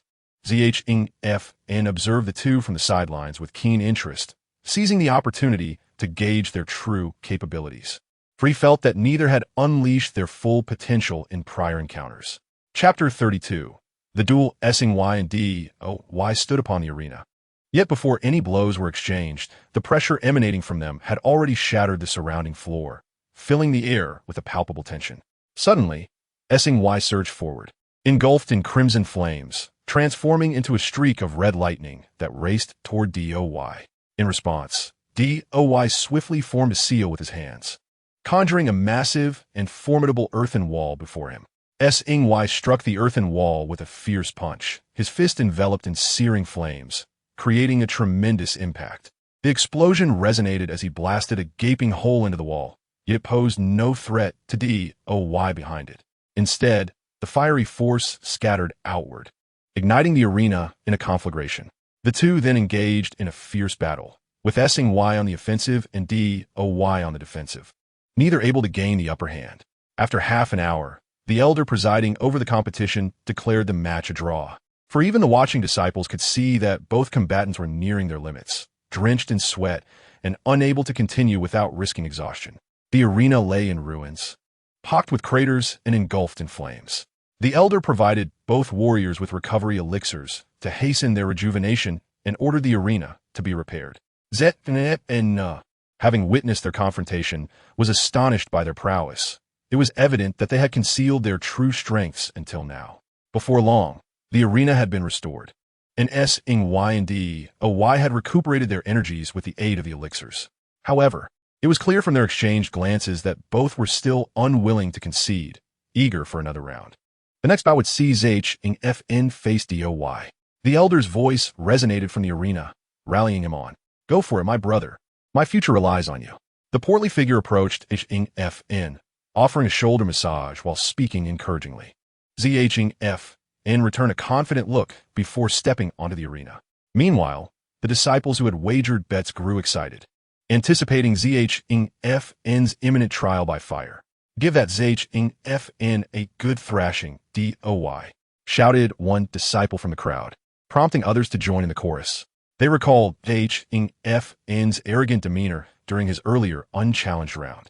On the arena, DOY regarded F.N. with curiosity, his bald head glistening under the sun. Though he was generally affable and uncontentious, he couldn't help but inquire. F.N. How have you managed to offend so many people at once? ZN Pauset, taken aback by the apparent inquisitiveness of the seemingly calm DOY. With a smile, he replied, "Would you like to learn? I could teach you." "No thanks." "I couldn't bear it," DOY retorted, somewhat speechless, secretly admiring F.N.'s audacity. "Are you two here to duel, or to chat?" Interjected Y from the sidelines, unable to contain his impatience, eager to witness F.N.'s capabilities, only to find that they were idly conversing instead. "Mind your own business." F.N. dismissed Y with a glance, displaying indifference. DOY chose to ignore Y altogether. "Let's commence," DOY said, retreating a few steps to widen the gap between them.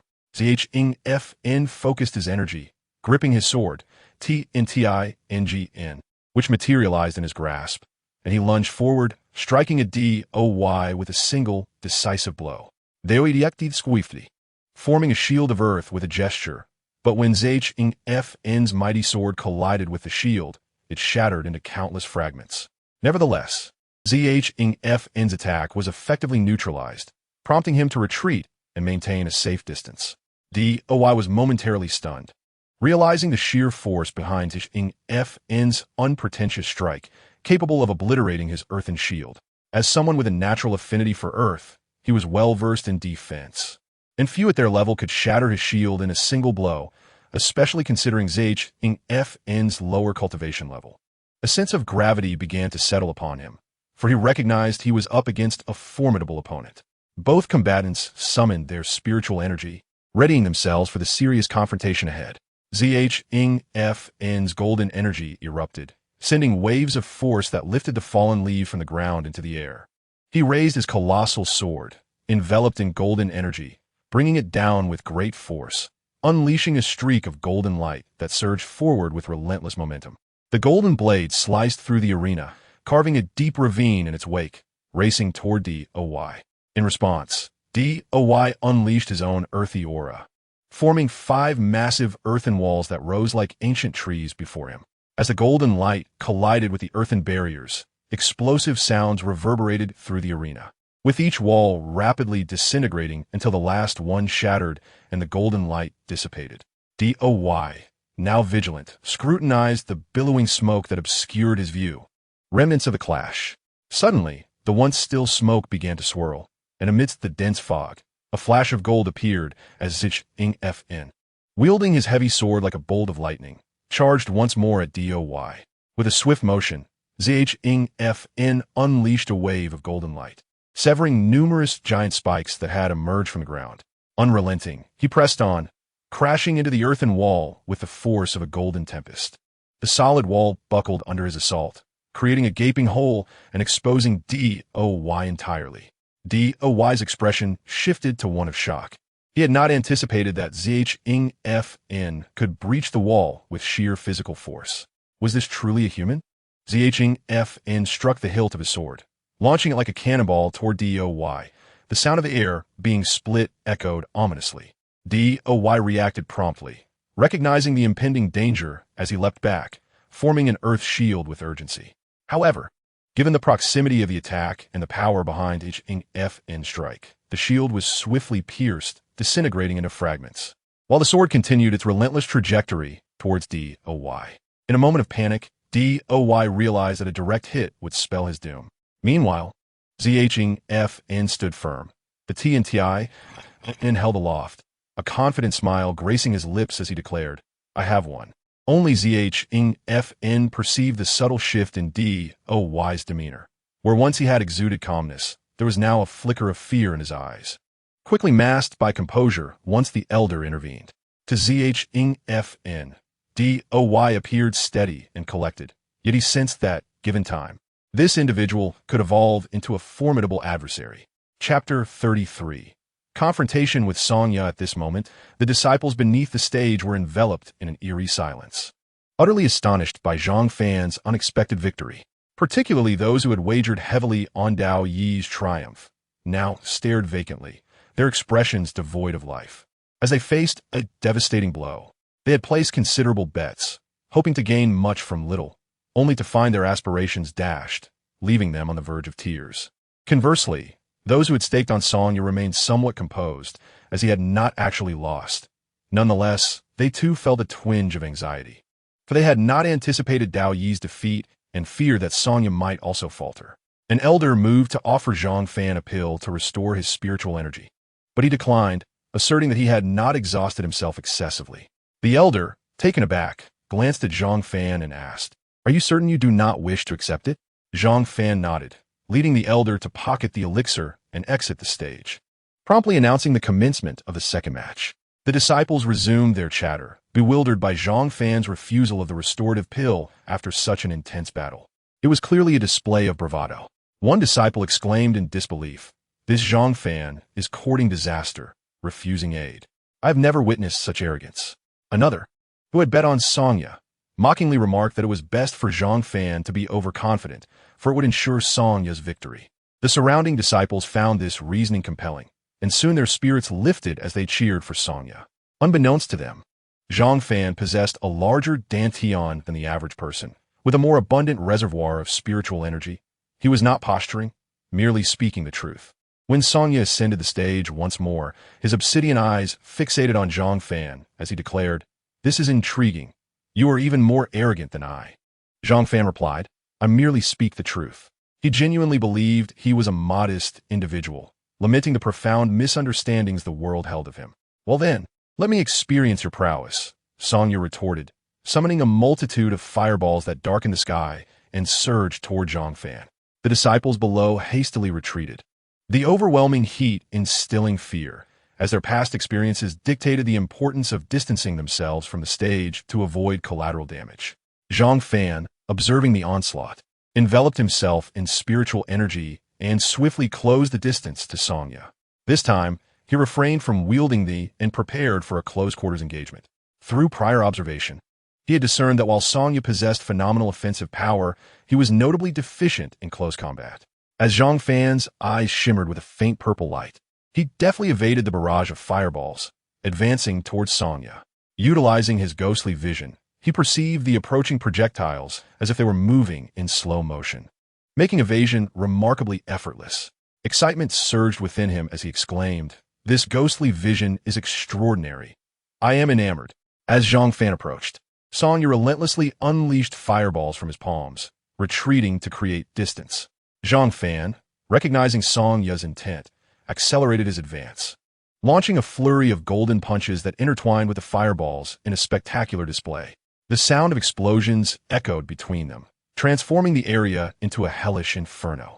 To the onlookers, Zhang Fan appeared as a streak of golden lightning, delivering punches while nimbly navigating through the chaotic energy bursts, drawing ever closer to Song Ye. Noticing Zhang Fan's approach, Song Ye's expression hardened, and his fiery aura surged as he increased the frequency of his attacks, sending forth an unrelenting torrent of fireballs resembling a river of flames. Overwhelmed by the pressure Zhang Fan exerted, Song Ye sensed that Zhang Fan had astutely identified his weakness, triggering an unsettling premonition within him. Their skirmish had barely commenced, yet Zhang Fan's ability to discern his vulnerabilities indicated a formidable combat experience. Determined to prevail, Song Ye resolved to fight fiercely, aware that if Zhang Fan closed in, his defeat would be inevitable. Meanwhile, the spectators surrounding the stage scattered further away, as the arena was engulfed in fireballs, transforming it into a colossal flaming prison. This Song Ye is truly astonishing. Is this the level of a newcomer? One disciple marveled at Song Ye's prowess during the battle.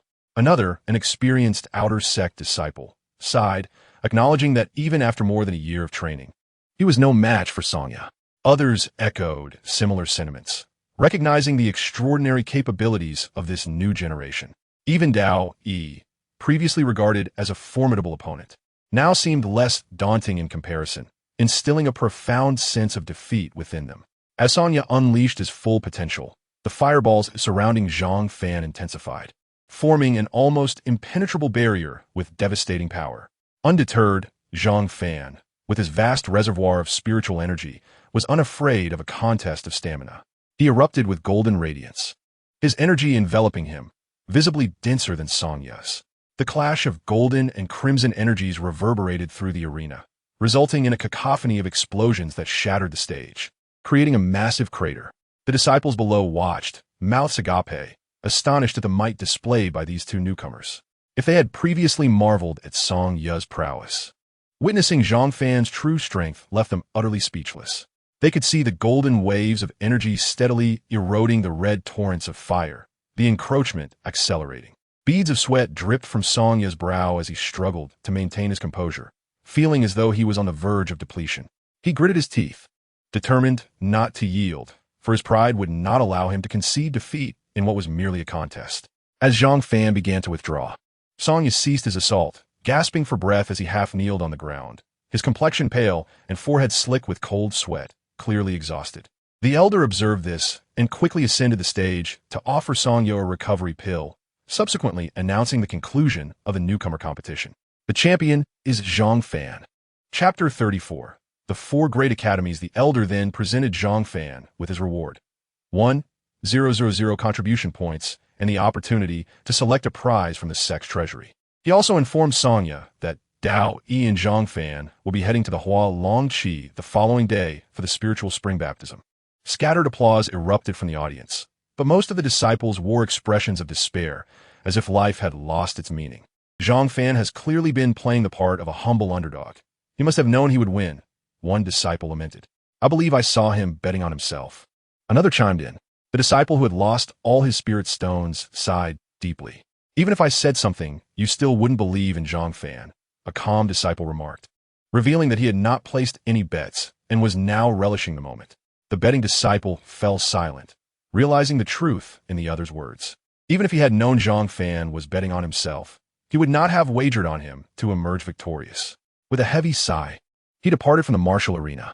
Zhang Fan's triumph not only led to his victory over Qi Shenlu, but also underscored his remarkable talent, suggesting that he would likely be nurtured by the sect. However, the upcoming life-and-death arena in a few months posed significant challenges for him. In stark contrast, the plump fellow was overjoyed, unable to contain his excitement as he stuffed a considerable amount of spirit stones into his spatial ring, exclaiming, "I've struck it rich. Ha ha ha." Having never encountered such a fortune before, he felt as though he had become wealthy overnight.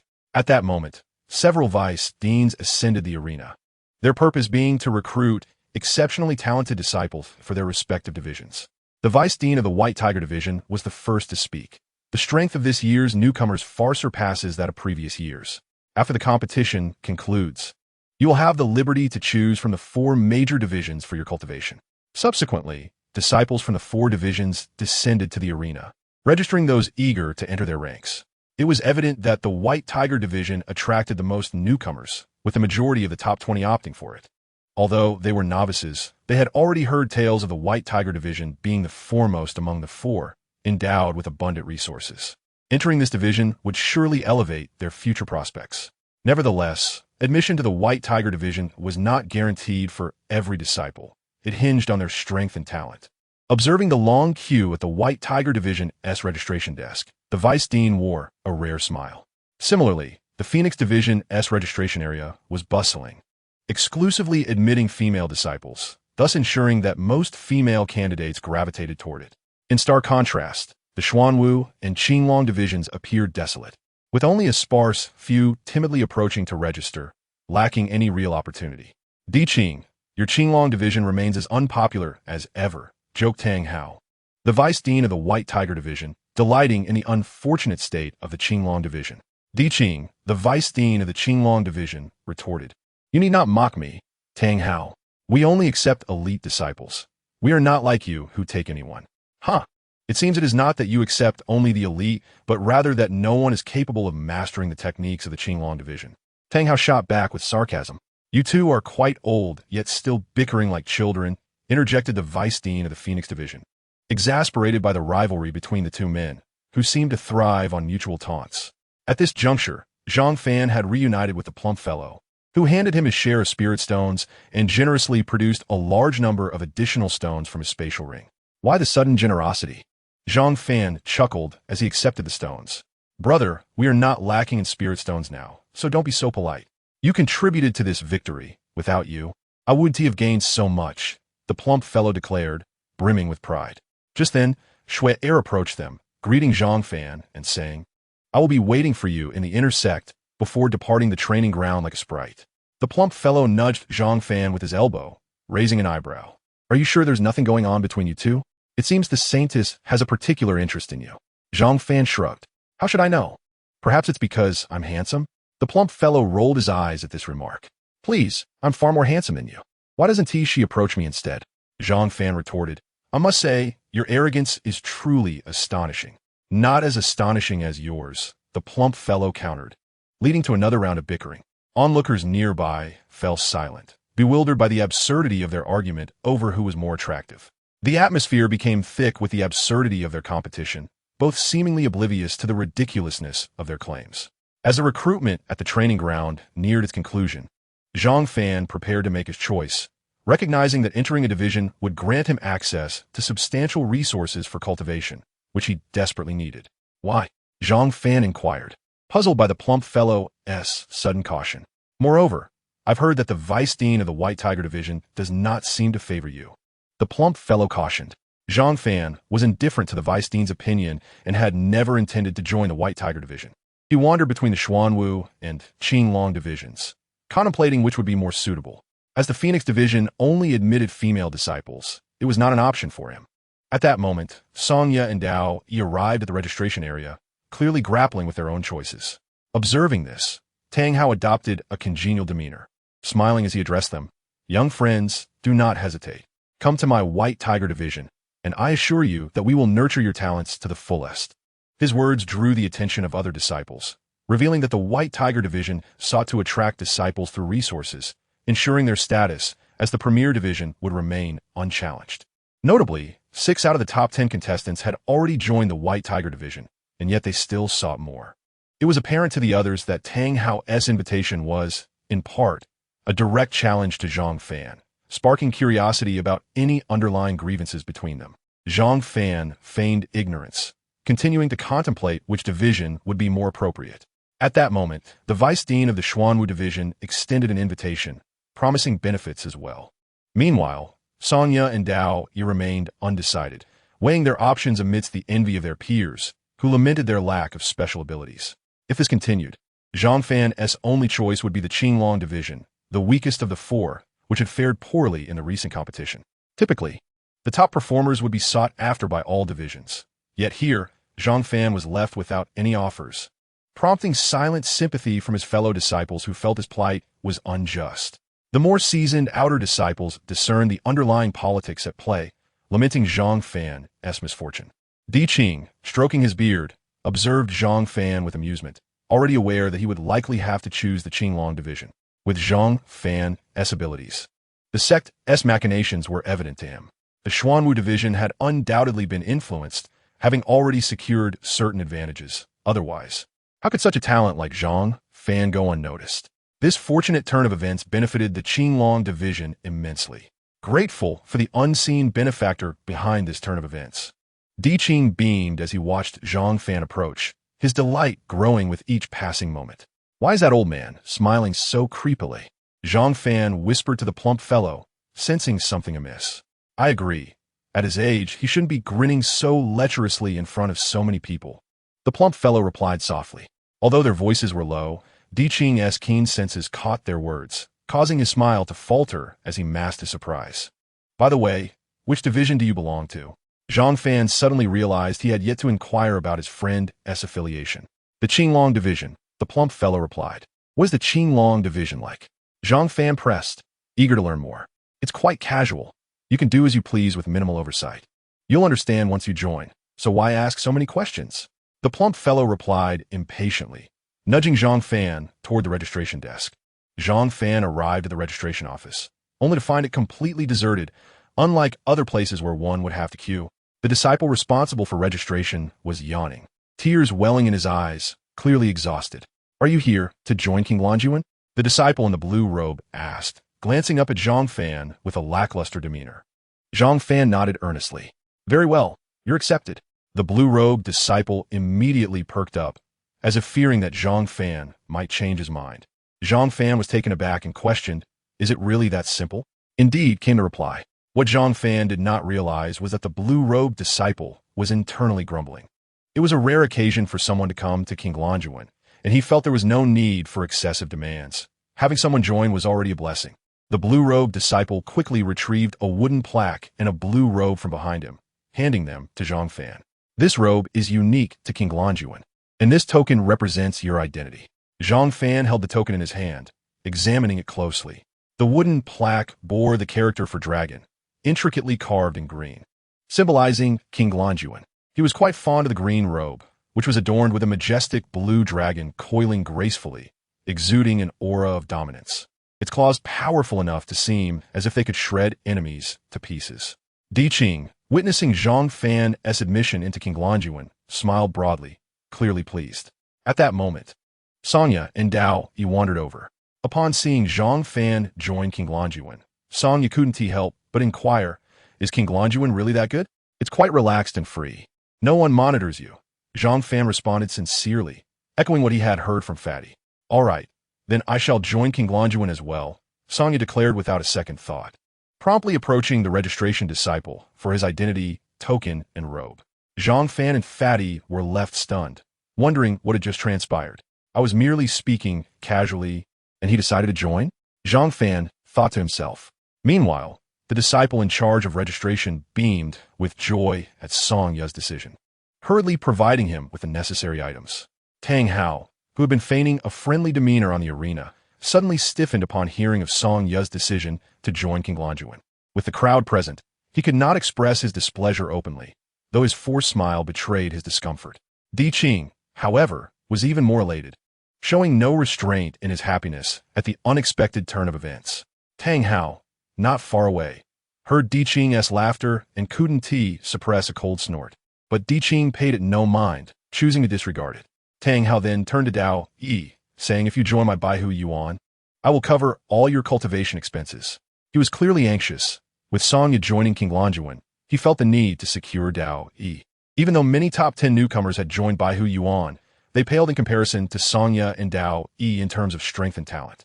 This year, the standout figures were undoubtedly Songya and Dao Yi, along with Zhang Fan, though he preferred not to mention the latter. At this moment, Xuan Wu Yuan also made a similar offer to Dao Yi, even sweeter, tempting him to join their ranks. After contemplating for a moment, Dao Yi approached the blue-robed registration disciple, stating, I wish to join King Longyuan. The disciple was momentarily stunned. What was happening today? Why was everyone opting for King Longyuan?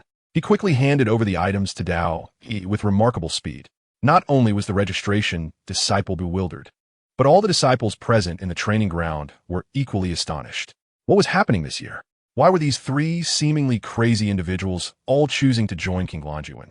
In previous years, hardly anyone had opted for King Longyuan, and even those that did not participate in the grand competition seldom chose it, primarily because King Longyuan was at the bottom, with the least resources.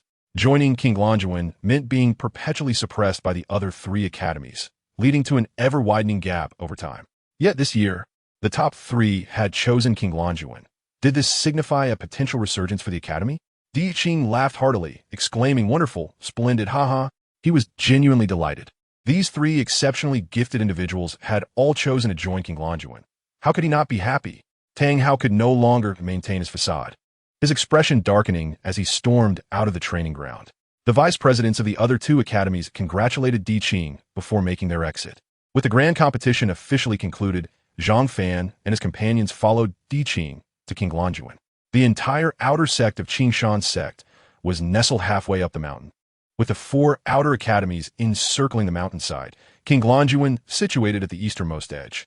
Di Qing led them through the grand gate of King Longyuan, giving them a brief tour and introduction.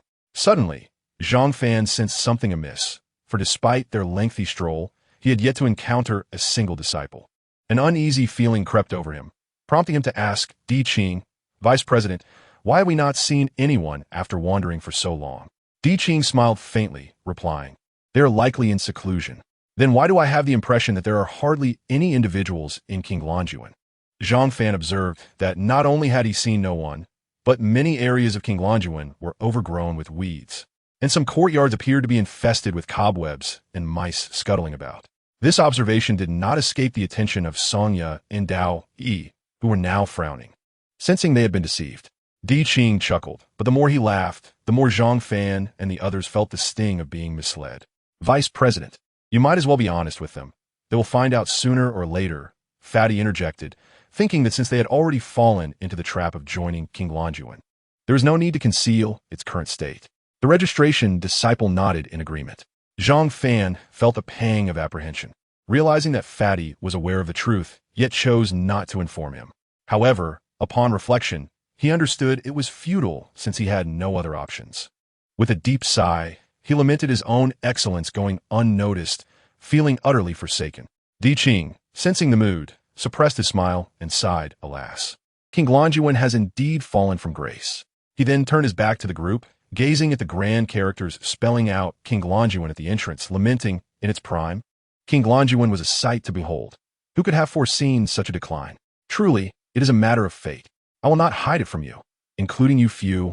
There are just 10 disciples in King Longyuan, and you are likely the last of them, Di Qing said, his gaze filled with sorrow. Zhang Fan and his companions felt a chill at the revelation of only 10 disciples. They remained silent, choosing to listen as Di Qing poured out his heart. In 3 months, King Longyuan may face complete obliteration, Di Qing mused, almost to himself. How could that happen? Song could not contain his curiosity. Di Qing turned to face Zhang Fan and the others once more, his face etched with the weight of experience, his eyes bloodshot, revealing genuine sorrow and helplessness. You have seen for yourselves, King Longyuan is nearly devoid of disciples. This year, aside from you 3, we have not recruited a single new disciple. Moreover, I am aware that Baihu Yuan has proposed to the higher-ups of Qingshan sect to merge with King Longyuan once again. Should they succeed, King Longyuan will vanish entirely. Fortunately, we still have some support from the higher-ups, which is why the proposal has not yet passed. However, a deadline has been set. In 3 months, during the 4 Academies Grand Competition, if King Longyuan continues to rank at the bottom, we must accept the merger. Di Qing lamented, expressing his desire for transformation, yet feeling utterly powerless to effect it. Do they simply declare a merger and expect it to happen? Song Ya's fiery temperament was palpable, his hair seemingly ablaze with indignation. It was evident how displeased he felt. Naturally, Zhang Fan and Dao Yi shared his sentiments, aggrieved by the sudden announcement of their impending merger, which would lead to the complete dissolution of Qing Longyuan from Qingshanzhou. Who could bear such news? Alas, it was no wonder they felt this way. Qing Longyuan was indeed in decline, as Di Qing reiterated. What has brought Qing Longyuan to this state? Surely there must be a reason, Zhang Fan inquired, forcefully suppressing his discontent. He believed there had to be underlying causes for the current downfall of Qing Longyuan. Songya and Dao Yi echoed his curiosity, their eyes fixed on Di Qing with a mixture of doubt and inquiry. Di Qing, suppressing his sorrow, responded. The foundation of Qing Longyuan lies in a singular technique, known as Qing Longju. Mastery of this technique allows one to transform into a dragon, unrivaled in battle. It was due to the emergence of a few prodigious talents who comprehended this technique that Qing Longyuan soared to prominence, becoming the foremost of the 4 great academies, unmatched by any.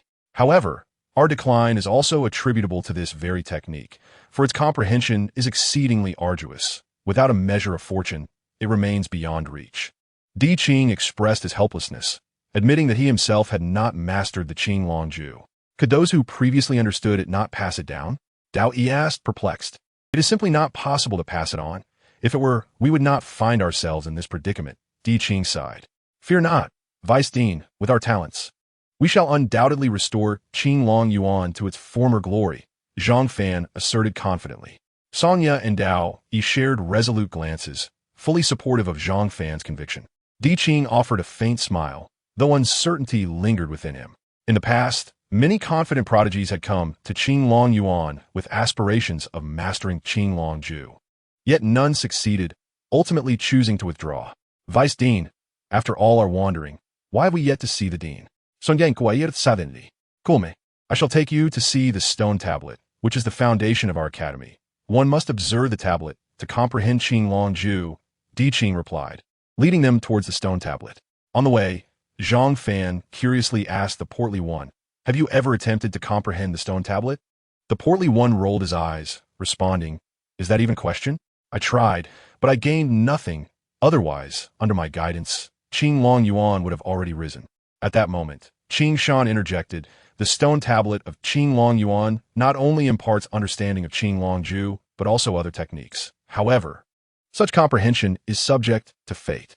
Qing Shan, who had previously been responsible for recruiting disciples, was also the senior brother to Zhang Fan and his companions. Everyone nodded, realizing there was indeed such an opportunity, and their spirits lifted, confident in their abilities to grasp the techniques. They soon arrived at the edge of a cliff, where an open square lay before them, adorned with numerous cushions. At the center stood a colossal stone tablet, engraved with intricate ancient runes that exuded an aura of antiquity. This is the foundation of Qing Long Yuan, the Qing Long Bei, Di Qing solemnly declared. The stone tablet, venerable and mysterious, had existed long before the establishment of Qing Shan Zong. Zhang Fan and his companions gazed in awe at the enigmatic stone tablet, their hearts racing with anticipation, eager to delve into its teachings. However, the dust and cobwebs on the cushions indicated that this place had long been neglected, with many cushions showing signs of wear. Well, I brought you here to familiarize yourselves with it. Just remember that the stone tablet is located on the back mountain, and you may come to contemplate it at any time, Di Qing announced before leading them away. Vice Dean, when you mentioned there are only 10 disciples in Qing Long Yuan, did that include you and the dean? Zhang Fan asked. Indeed, Di Qing confirmed. Zhang Fan, Sangya, and Dao, you were taken aback, realizing that apart from their current group, only 3 disciples remained in Qing Long Yuan. May I inquire about the whereabouts of the other 3 disciples? Zhang Fan pressed, harboring doubts about Di Qing's earlier claims that they were in seclusion. Suddenly, Di Qing quickened his pace and vanished from their sight, causing Zhang Fan and his companions to feel their hearts sink, suspecting there was more to the story. At that moment, the portly one chimed in, "Let me enlighten you. The other 3 are injured and confined to their rooms for the time being." Zhang Fan furrowed his brow, suspecting the truth but hesitant to voice it, so he turned to the portly one. "You see, ever since our decline, Qing Long Yuan has often been bullied by other academies. If you resist, you simply get beaten. The injuries to the other 3 were inflicted by disciples of Baihu Yuan." The portly one sighed, exasperated. "Does the vice dean and the sect not intervene?" Zhang Fan asked, frowning. "It's merely a normal sparring session. The sect does not intervene in injuries incurred during such encounters, as it is quite common. As for the vice dean, it is even more complicated. If your disciples lose in a spar, you cannot just retaliate against the other disciples. Nor can you demand an explanation from their academy, as that would only invite ridicule." The portly one explained, offering a reasonable perspective on their powerlessness against stronger adversaries. Meanwhile, Song Ye's gaze turned icy, flames flickering around him, clearly enraged and eager to avenge his 3 senior brothers. As a disciple of Qing Long Yuan, how could he tolerate such bullying at their doorstep? Although Dao Yi appeared calm on the surface, the tension in his clenched fists revealed his inner unrest. Upon hearing this, Song Ye and Dao Yi exchanged glances, their eyes gleaming with determination. They understood that this was a world where strength dictated respect, and only those with formidable fists commanded authority. Qing Shan felt a shiver at Zhang Fan's words. Did he imply that they would soon retaliate against the disciples of other academies? With Sangya and Dao Yi seemingly eager for such confrontations, he was at a loss for words, silently hoping that nothing dire would befall these 3, for Qing Long Yuan could not afford further losses. As dusk approached, the portly one guided Zhang Fan and the others to the accommodation area of Qing Long Yuan, which was expansive, featuring numerous individual courtyards. "Feel free to choose any place to stay. They're all vacant," the portly one stated. Night fell swiftly, and since it was their first visit to Qing Long Yuan, Di Qing arranged a banquet to celebrate their arrival. The following morning, Di Qing summoned Zhang Fan and his companions, stating he would take them to Hua Nianqing. The elder who was originally supposed to oversee the grand competition was occupied with a mission. Thus Di Qing would lead them instead. With a swift motion, Di Qing transported them to the central square of the outer gate, where a teleportation array awaited. Upon stepping into the array, Zhang Fan found himself in a mist-laden valley, a serene pool of azure water at its center, suffused with rich spiritual energy. Inhaling the air of the valley, Zhang Fan felt invigorated, as if the very atmosphere could elevate his cultivation, for the spiritual essence here was remarkably abundant. Di Qing smiled and remarked, "This is indeed the Hua Long Qi." one of the most significant sacred sites of the Qingshan sect. It seldom opens. So you three little ones are quite fortunate to be rewarded with access to the Shenglong Qi. I envy you. Di Qing urged the trio not to waste time. Subsequently, Zhang Fan was the first to enter the Hua Long Qi, swiftly swimming towards the central area. Dao, Yi, and Songya, upon witnessing this, hurriedly followed suit. They both closed their eyes to absorb the rich spiritual energy within the Hua Long Qi, fully aware of the rarity of this opportunity. Who knows when they might enter again? With his eyes tightly shut, Zhang Fan exerted himself, causing the spiritual energy in the Hua Long Qi to converge rapidly towards him. At that moment, the energy in his golden dantian began to increase steadily, bringing him immense joy. The speed of his cultivation was truly remarkable. Previously, after absorbing a significant amount of spirit stones, his dantian had only seen a slight enhancement. He then maximized his absorption rate to gather even more energy. Zhang Fan remained in the center of the pool, while Songya and Dao positioned themselves at a distance from each other to avoid interference. Yet, they were faintly aware of an anomaly on the water's surface, but they chose not to open their eyes and instead accelerated their absorption, unwilling to squander a moment. An hour swiftly passed. Dao, Yi, and Songya opened their eyes, and delight illuminated their faces, for both had made breakthroughs. Reaching the 8th stage of the Ning Shun realm, Zhang Fan, nearing the end of his cultivation session, found himself surrounded by a massive whirlpool, with spiritual energy surging into his body. Moments later, he opened his eyes with a smile, realizing he too had broken through. Achieving the 7th stage of the Ning Shun realm, he then leaped out of the Hua Long Qi and arrived at the shore, where Dao, Yi, and Songya stared at him with expressions of disbelief, as if gazing at a monster. Are you even human? Is your capacity for absorbing spiritual energy this extraordinary? Songya exclaimed, unable to contain himself. Dao Yi nodded in agreement, beginning to understand why they struggled against Zhang Fan. The amount of energy he required for a single minor breakthrough was astonishing, giving them insight into the density of his spiritual energy. No wonder they could not compete with him. Zhang Fan sheepishly scratched his head and said, "Come on, let us go." Di Qing also looked at Zhang Fan with astonishment, realizing that the majority of the spiritual energy in the pool had been absorbed by him. The once dense aura above the water had dissipated, making Zhang Fan seem like a monster in his eyes, leaving Di Qing internally amazed. Soon, they arrived outside a pavilion, where an elder stood guard. For this was one of the sect's most crucial locations. Di Qing explained their purpose, and the elder allowed them entry, stating, "You may only select from the first floor. The second floor is off limits." Di Qing respectfully acknowledged this, and the two entered the pavilion. Zhang Fan was curious why Di Qing, as the vice president, showed such deference to this elder, prompting Di Qing to clarify.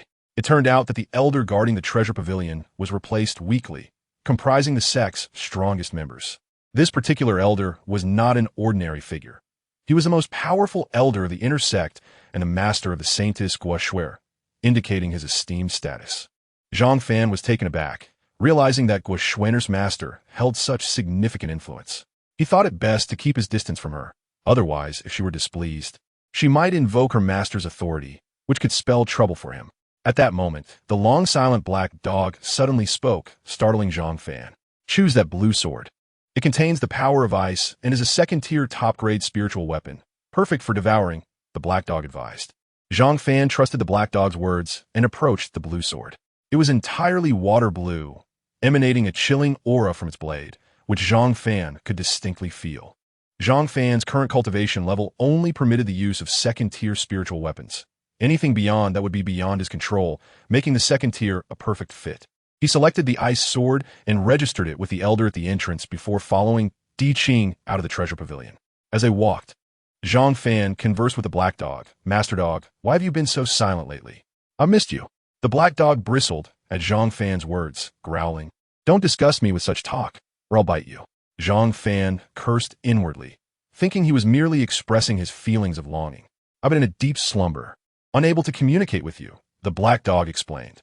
"Why were you sleeping? Are you injured, Master Dog?" Zhang Fan queried, puzzled. "Of course, if I weren't injured, I would have come out to bite you already," the black dog retorted bluntly. Zhang Fan fell silent, but understood that the black dog was merely jesting. After all, his own rise was largely due to the black dog's assistance. Though they often bickered, their bond was strong. How were you injured? How can I help you? Zhang Fan asked earnestly. For now, do not concern yourself with that. Knowing won't help. However, I do need something, specifically a type of spiritual herb known as Ninghan Chao. This herb is quite rare and can typically only be found in ruins or secret realms. The black dog stated gravely, underscoring the herb's importance to him. Seeing the black dog's serious demeanor, Zhang Fan too adopted a serious expression, asking, where can I find this Ninghan Chao? Your current level is too low. I will inform you once you reach the qi refining stage. The black dog replied, falling silent thereafter. Zhang Fan sensed that the black dog might have entered another slumber. He had a hunch that something was amiss with the black dog, who had been sleeping more frequently, which could not bode well. The name of the herb suggested it was meant for consolidating souls, and Zhang Fan speculated that if the black dog could solidify his soul, he could reshape his physical body. Zhang Fan silently vowed to help the black dog find the Ninghan Chao, not wanting to witness any harm come to his most important companion. Zhang Fan shook his head and suddenly turned to Di Qing, asking, Vice President, do you know of Ninghan Chao? Di Qing was momentarily taken aback before responding, I know of it, but such spiritual herbs are exceedingly rare and difficult to find. Why are you asking about this?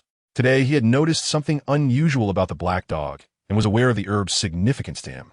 He was eager to find the Ninghan Chao, but regrettably, according to the black dog's words, Zhang Fan's current strength was insufficient to seek it out. The challenge of locating such a rare herb made Zhang Fan feel a sense of urgency. He sensed the black dog as increasing bouts of slumber could not be a good sign. Zhang Fan exhaled deeply, stabilizing his mind. He then retrieved the blue sword and placed it beside the Tun Tian sword. Instantly, the Tun Tian sword seemed to generate a tremendous pulling force, drawing the blue ice sword into a flurry of blue powder that was consumed by the Tun Tian sword. Zhang Fan was secretly astonished. Although he had witnessed the Tun Tian sword's devouring capabilities before, he was still shocked by the spectacle. A frost sigil appeared on the black Tun Tian sword, and as Zhang Fan gripped the sword, a chilling sensation enveloped his entire being before gradually subsiding. He infused his spiritual energy into the sword, attempting to activate the frost sigil. Under the influence of his energy, the frost sigil on the Tun Tian sword emitted a soft glow, and the sword radiated an intense Frigidoha. With a casual swing, an ancient tree before him instantly transformed into an ice sculpture, and as he approached to caress it, it disintegrated into powder, scattering with the wind. Zhang Fan displayed a look of astonishment. The power of frost was simply too useful. It was akin to possessing the ability to wield ice energy without having an innate ice physique, a truly extraordinary phenomenon. Chapter 39. Comprehending the steel. Subsequently, Zhang Fan exited his chamber, resolved to visit the task hall to ascertain what rewards could be exchanged for his points. He swiftly arrived at the task hall, where the Outer Sex Task Center and the Point Redemption Area were located in the same place. Zhang Fan inquired with the elder of the task hall, who presented him with a thick tome, inviting him to select freely. The tome contained numerous items, each accompanied by a description and an image, alongside the requisite points for redemption. Initially, Zhang Fan sought to find the Ninghan grass, but after perusing the entire volume, was disappointed not to locate it. It appeared that he would have to embark on a personal quest for it. However, he was fortunate to discover the Qi Shen Lu, which was also essential for him, albeit in limited quantity. Each vial of Qi Shen Lu was priced at 100 points, meaning Zhang Fan's current points only sufficed for 10 vials. He exchanged all his points for Qi Shen Lu before departing from the task hall, muttering to himself about the exorbitant prices, likening it to a black market. It was worth noting that points within the sect were quite precious, aside from tasks that yielded a few points. Rewards were generally reserved for significant contributions or could be acquired through trading personal items. Points were thus exceedingly vital for any sect disciple. 2 days swiftly passed. When Zhang Fan next opened his door, it was evident that his eyes had transformed to a deeper shade of purple. He calmed his mind, allowing the purple hue to gradually fade, returning to normal. Possessing the Tianju, Zhang Fan's comprehension was prodigious, enabling him to rapidly master any cultivation technique or secret art. After reaching a minor accomplishment with the Guiyan, he could distinctly perceive that his vision extended further than before, and the range of his Guiyan had expanded significantly. Previously, it covered merely 10 zhong, and now it spanned several hundred zhong. Moreover, he had previously struggled to maintain the Guiyan for long, as prolonged use could harm his eyes, even risking blindness.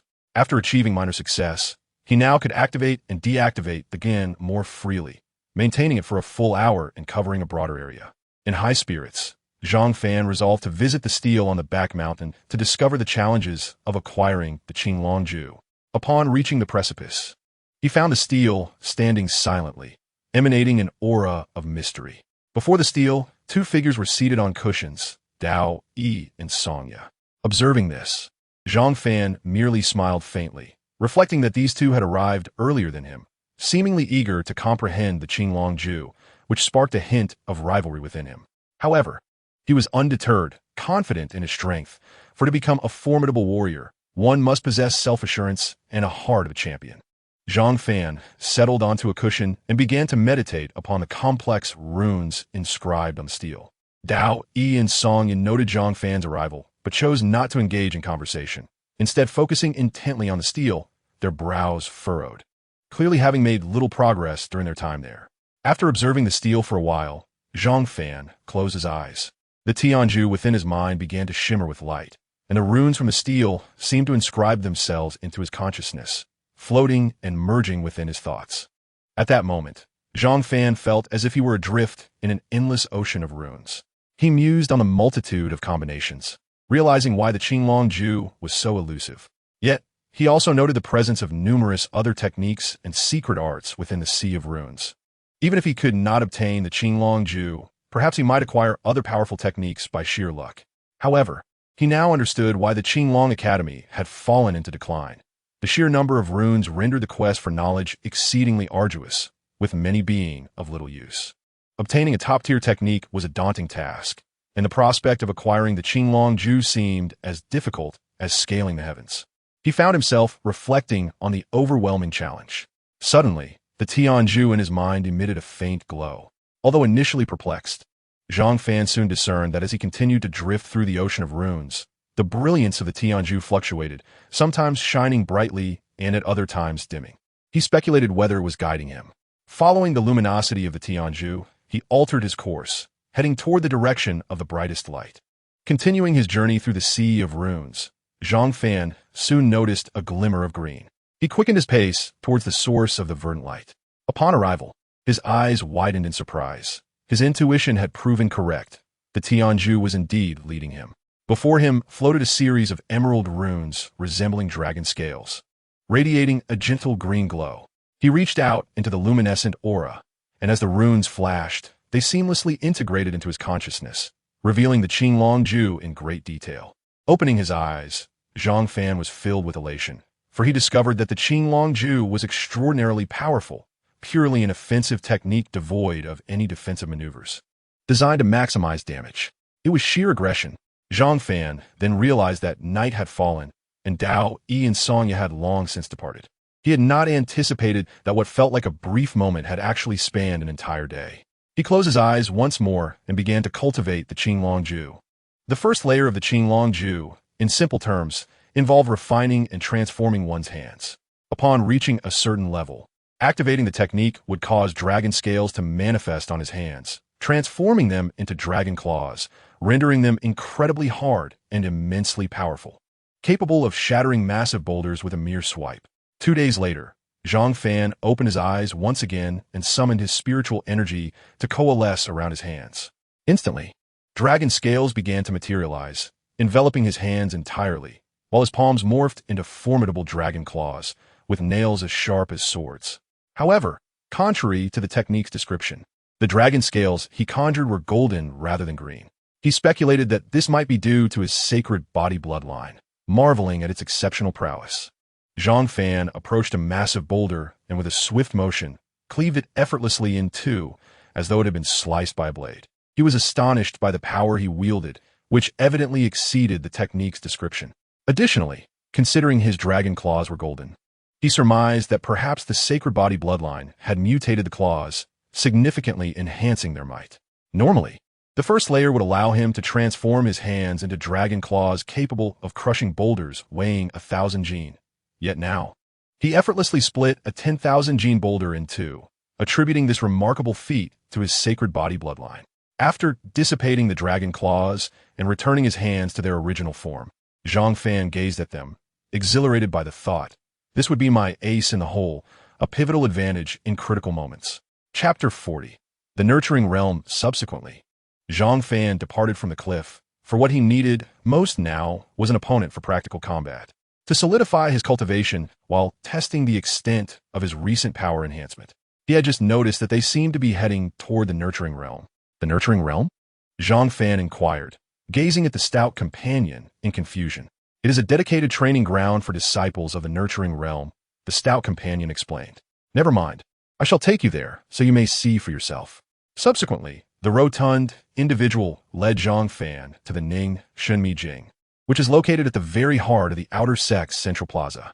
This vast square is adorned with numerous teleportation arrays leading to various destinations. And the teleportation array for the Ning Shunmi Jing is situated here. At this moment, the area surrounding the teleportation array was teeming with people, all fixated on the leaderboard adjacent to it. This leaderboard is divided into two sections. The first records the current levels of disciples within the secret realm and the time they have spent traversing it, while the second documents historical achievements.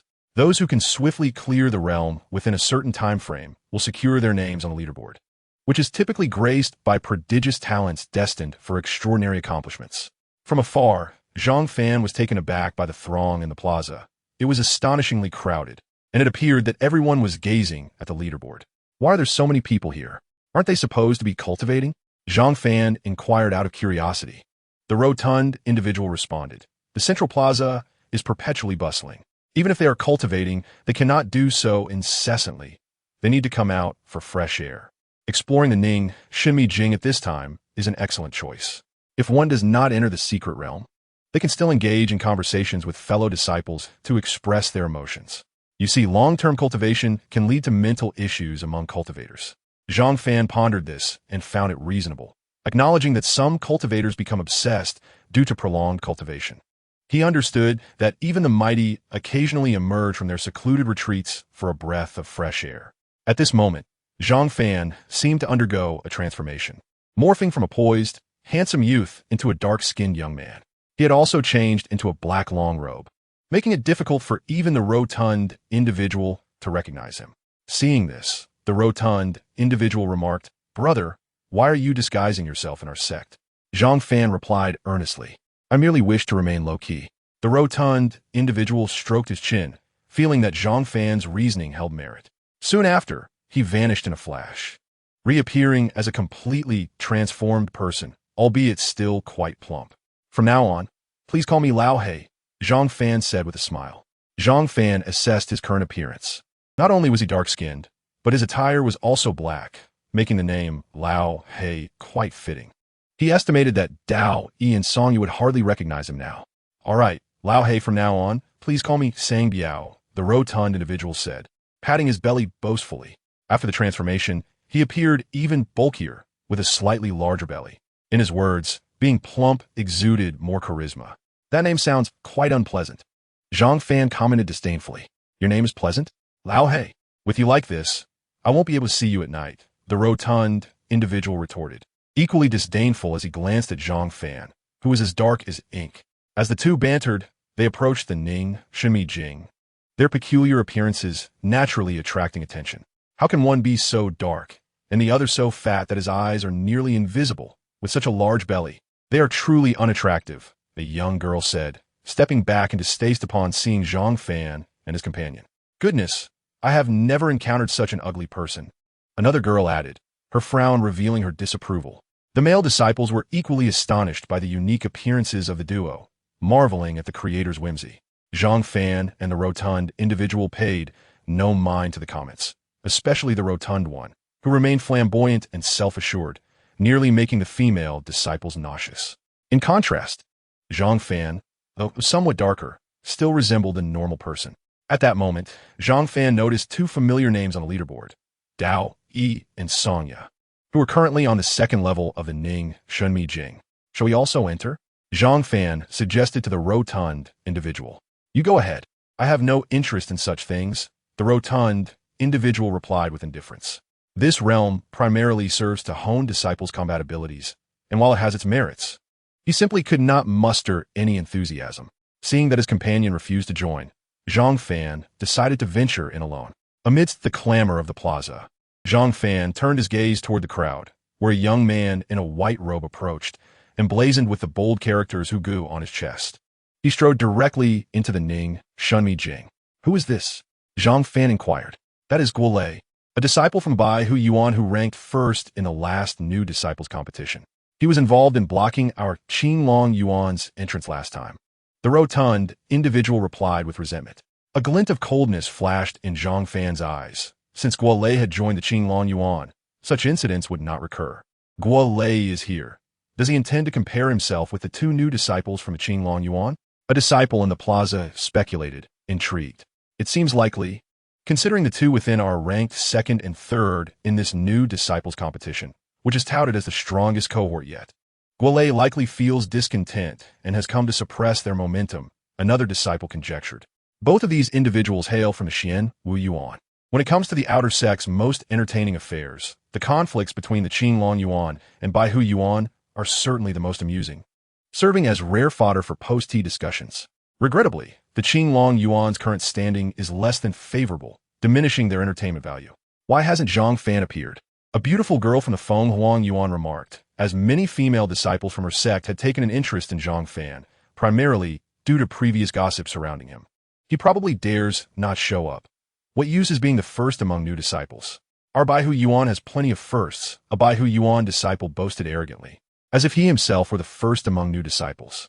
The disciples of Xian Wu Yuan and Fenghuang Yuan remained silent, for they too harbored animosity toward Bai Hu Yuan, but did not dare provoke them, choosing instead to remain taciturn.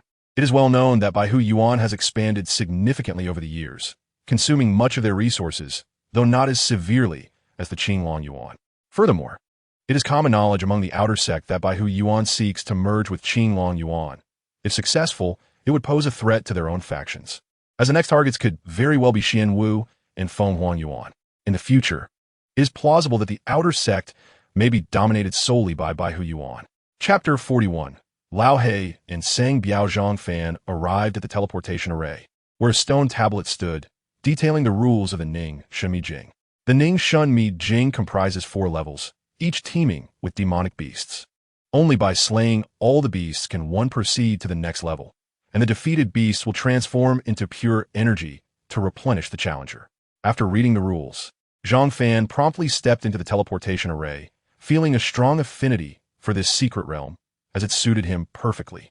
"Look, even that coal-colored one is daring to challenge the realm," a Bai Hu Yuan disciple remarked with a mocking smile, addressing his companion. The latter burst into laughter, for as Bai Hu Yuan disciples, they held themselves in high regard, looking down upon those from other sections. The disciples from Fenghuang Yuan and Xian Wu Yuan furrowed their brows upon hearing this, while they too found it difficult to respect someone whose complexion resembled that of a lump of coal. They at least would not be so brazen as to ridicule him so overtly. "You two aren't even as handsome as he is." The rotund individual could not help but interject. Given the enmity between Qinglong Yuan and Bai Hu Yuan, he naturally held disdain for the latter.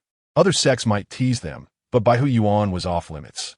The disciples from the other two sects stifled their laughter at this remark, though it was indeed a rather biting comment. While the two Bai Hu Yuan disciples were certainly not attractive, to suggest that they were less so than the transformed Zhang Fan was quite absurd. "What did you say?" The two Bai Hu Yuan disciples glared at the rotund individual, their anger palpable as they shouted in outrage, feeling utterly insulted. "How dare you try to hit me? Come on," the chubby man, having disguised himself, provocatively remarked with an evident boost in confidence. "You."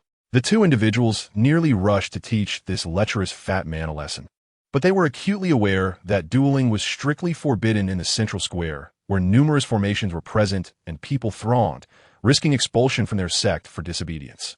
"What do you mean by you?" "Call me Biao Yi," the fat man said again, tossing his flowing hair.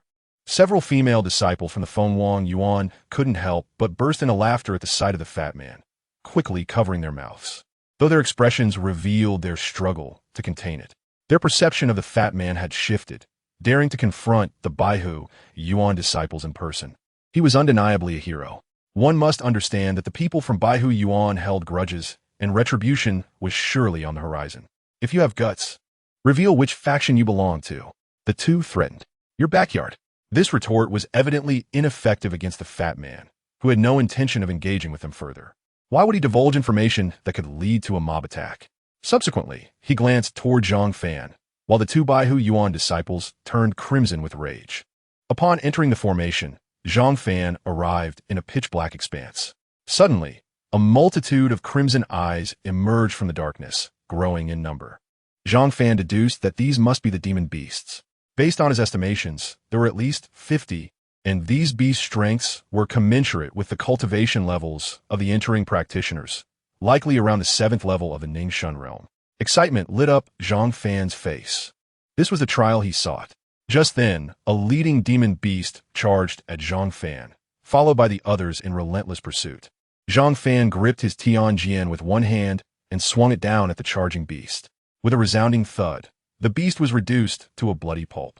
Though Zhang Fan was merely at the 7th level of the Ningxun realm, his strength far exceeded that. He then plunged into the fray, engaging in fierce combat. A typical individual would be foolish to confront such a horde of demon beasts head-on, as the spiritual energy would surely be insufficient, and being surrounded could prove perilous. After all, human bodies could not compare to those of demon beasts. However, Zhang Fan was different. He possessed a physique beyond the ordinary, and his dantian was exceptionally vast, providing an unending supply of spiritual energy.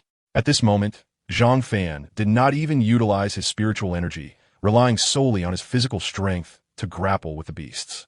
Should any outside disciples witness this, they would undoubtedly be astounded, for Zhang Fan was drenched in blood, exuding a formidable aura that was even more terrifying than the demon beasts themselves.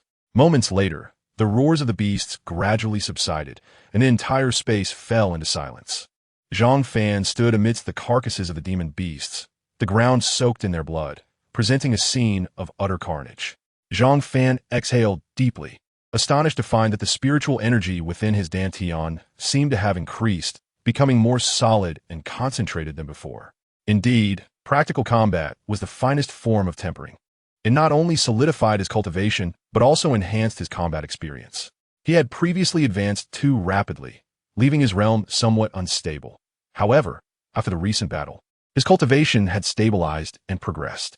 As for the increase in spiritual energy, Zhang Fan speculated it was a reward from the secret realm. The more demon beasts he killed, the greater the spiritual energy he would receive. He then stepped into the teleportation array, entering the 2nd level of the secret realm.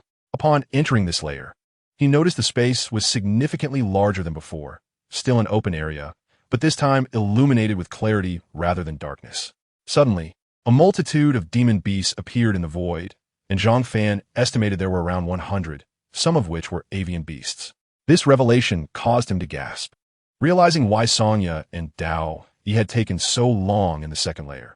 The difficulty of this stage was unexpectedly high, not only due to the double number of beasts, but also the challenge of facing both aerial and terrestrial foes, which tested the combat experience of the practitioners. Due to the earlier conflict between the Fat Man and the Baihu Yuan disciples, Zhang Fan's entrance garnered significant attention. This old black fellow has passed the 1st layer sooner than expected, a disciple from the Xuanwu Yuan remarked. What does passing the 1st layer matter? Anyone with a modicum of ability can do it, scoffed a Baihu Yuan disciple. Look at our Baihu Yuan's Guolei. He has already reached the 3rd layer. Another Baihu Yuan disciple boasted. At that moment, everyone noticed that Guolei, who had been in the 2nd layer, had now advanced to the 3rd layer. They also observed that both Sanya and Dao Yi had similarly reached the 3rd layer of the secret realm. The scene became increasingly intriguing. Those who reached the 3rd layer were typically regarded as prodigies, while ordinary disciples barely made it past the 2nd layer. Uffed. 2 disciples from the Qinglong Yuan have also reached the 3rd layer. What is there to be proud of? A voice suddenly emerged from the crowd. Who said that? Several Baihu Yuan disciples, their faces darkening, demanded. They had seen it too, but had remained silent. Now, it was clear someone was displeased with them, speaking to deliberately embarrass them. They searched for a moment, but the square was too crowded to pinpoint the source of the voice, and reluctantly, they gave up. Meanwhile, other disciples in the square began to revel in the unfolding drama, enjoying the sight of the Baihu Yuan disciples being put in their place. They secretly hoped that this time, the Qinglong Yuan would surpass the Baihu Yuan, allowing them to vent their frustrations. as the Baihu Yuan had dominated the outer sect for far too long. Chapter 42. The third layer of the secret realm. At this moment, Zhang Fan faced a multitude of roaring demon beasts charging towards him. While in the air, numerous beasts emitted piercing cries, diving swiftly in his direction. The sound of rushing air left Zhang Fan's ears ringing. These demon beasts were the same realm as Zhang Fan, but their numbers had increased. Zhang Fan summoned his spiritual energy, infusing it into the Tianjian, which instantly radiated a golden light as it enveloped the massive black sword. This time, Zhang Fan chose not to engage in close combat, for who knew how long that would last. Just then, a black tiger lunged at Zhang Fan, its maw wide open like a gaping abyss, moving with the speed of lightning. Simultaneously, a massive beast with a wingspan of several dozen feet dove towards him from the sky, its elongated, razor-sharp beak measuring a yard in length, emitting a terrifyingly shrill cry that could potentially incapacitate anyone who heard it. A pincer attack. Nevertheless, Zhang Fan remained unperturbed. He bent his legs slightly and leaped powerfully into the air, evading the black tiger's strike. As he landed, he swung his arm vigorously, sending the black sword crashing down towards the avian beast. With a resounding thud, the avian creature was struck squarely in the beak, letting out a horrific shriek as it was sent crashing to the ground, its beak shattered and cracks appearing on its head, thrashing on the ground before finally succumbing to death. The black tiger, missing its target, turned around and charged at Zhang Fan once more. Upon landing, Zhang Fan swiftly slashed at the black tiger with his sword, the massive blade transforming into a golden arc aimed directly at the beast's head. With a thunderous crash, the black tiger was violently overturned mid-strike, cleaved in two, its blood splattering all over Zhang Fan. At this moment, the other demon beasts, invigorated by the scent of blood, surged towards Zhang Fan with bloodshot eyes, seemingly entering a frenzied state. Subsequently, a torrent of beasts engulfed Zhang Fan, who continued to swing his massive sword, witnessing one demon beast after another fall, only to be replaced by the next in an endless cycle. After half a day, Zhang Fan struck down the last beast with a single sword swing, causing it to crash to the ground. Panting heavily, he wiped the blood from his face, only to find more flowing forth. At this moment, the corpses of the beasts piled up around him like a mountain, and rivers of blood flowed away into the distance. Taking a deep breath, Zhang Fan managed to steady his breath. Despite his extraordinary constitution, the exhaustion from battling 100 beasts was considerable. However, he was pleasantly surprised to find that the spiritual energy within his dantian had become denser and had even increased compared to before. This change left Zhang Fan immensely satisfied, as his cultivation had become as solid as rock. After resting for a moment, he stepped into the teleportation array to the next layer of the secret realm. Outside, the disciples were in an uproar. What in the world? Who is this old black? He has made it to the third layer, exclaimed a disciple from the Xuanwu Academy. I have no idea. I've never seen him before. He has hidden himself well, replied a female disciple from the Phoenix Academy. So what if he is in the third layer? It doesn't mean he has passed it, retorted a disciple from the White Tiger Academy. I see now. The hardest part of you is your mouth, the chubby one mocked, looking at the disciple from the White Tiger Academy. The chubby one wasn't particularly shaken by Zhang Fan reaching the third layer, as he was well aware of Zhang Fan's capabilities. The White Tiger Academy disciple was about to say something, but was immediately interrupted by the chubby one. Watch your mouth, or I'll make it a bloody mess. The expression of the White Tiger Academy disciple shifted between shades of blue and purple, clearly struggling to suppress his emotions, fearing he might lose control. If you have the guts, leave your name and address.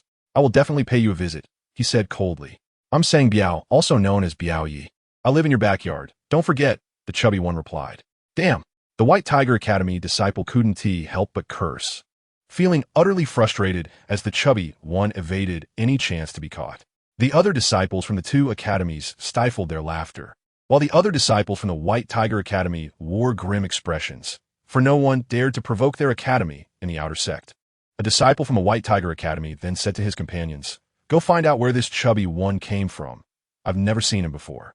Another disciple vanished into the crowd, evidently to investigate, though no matter how hard he searched, he would never uncover the truth, for the chubby one had disguised himself. Upon arriving at the third layer, Zhang Fan found it similar to the second layer.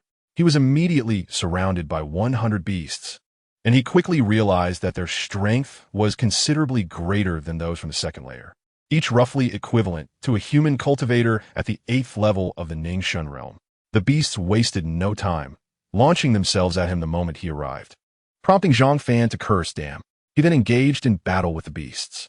This time, he held nothing back. If he did, he would face a dire end. The frost mark on the Tian Tuan sword was activated, and white frost surged along the blade. Zhang Fan raised a massive sword and thrust it forcefully into the ground, with only half of the blade remaining exposed. Ice prison, Zhang Fan shouted, and instantly, a thick layer of ice formed around him, creating an ice prison spanning dozens of meters. This secret technique was originally a feature of the ice sword, which the Tian Tuan sword had inherited after devouring it. The beasts caught within the ice prison turned into ice sculptures, and as Zhang Fan withdrew the Tian Tuan sword, the frozen figures shattered into powder. Zhang Fan was secretly astonished by the might of the ice prison, which had obliterated dozens of beasts in an instant. However, the energy consumption was staggering. He felt 1/3 of his spiritual energy drained. Had it been someone else using it, they would have been left with no energy to fend off the remaining beasts. Even Zhang Fan himself hesitated to use it again, knowing there were still many beasts left to eliminate. Gripping the Tian Tuan sword once more, he charged into the throng of beasts, leaving a trail of ice sculptures that quickly crumbled into dust. After half a day, Zhang Fan had vanquished all the beasts, this time without the gruesome mess, as they had all turned to ice powder, scattering in the air. Nevertheless, he had expended a significant amount of energy. He hadn't anticipated the frost mark's consumption to be so high. Most importantly, under the power of the frost, many beasts were unable to approach him, frozen before they could even get close.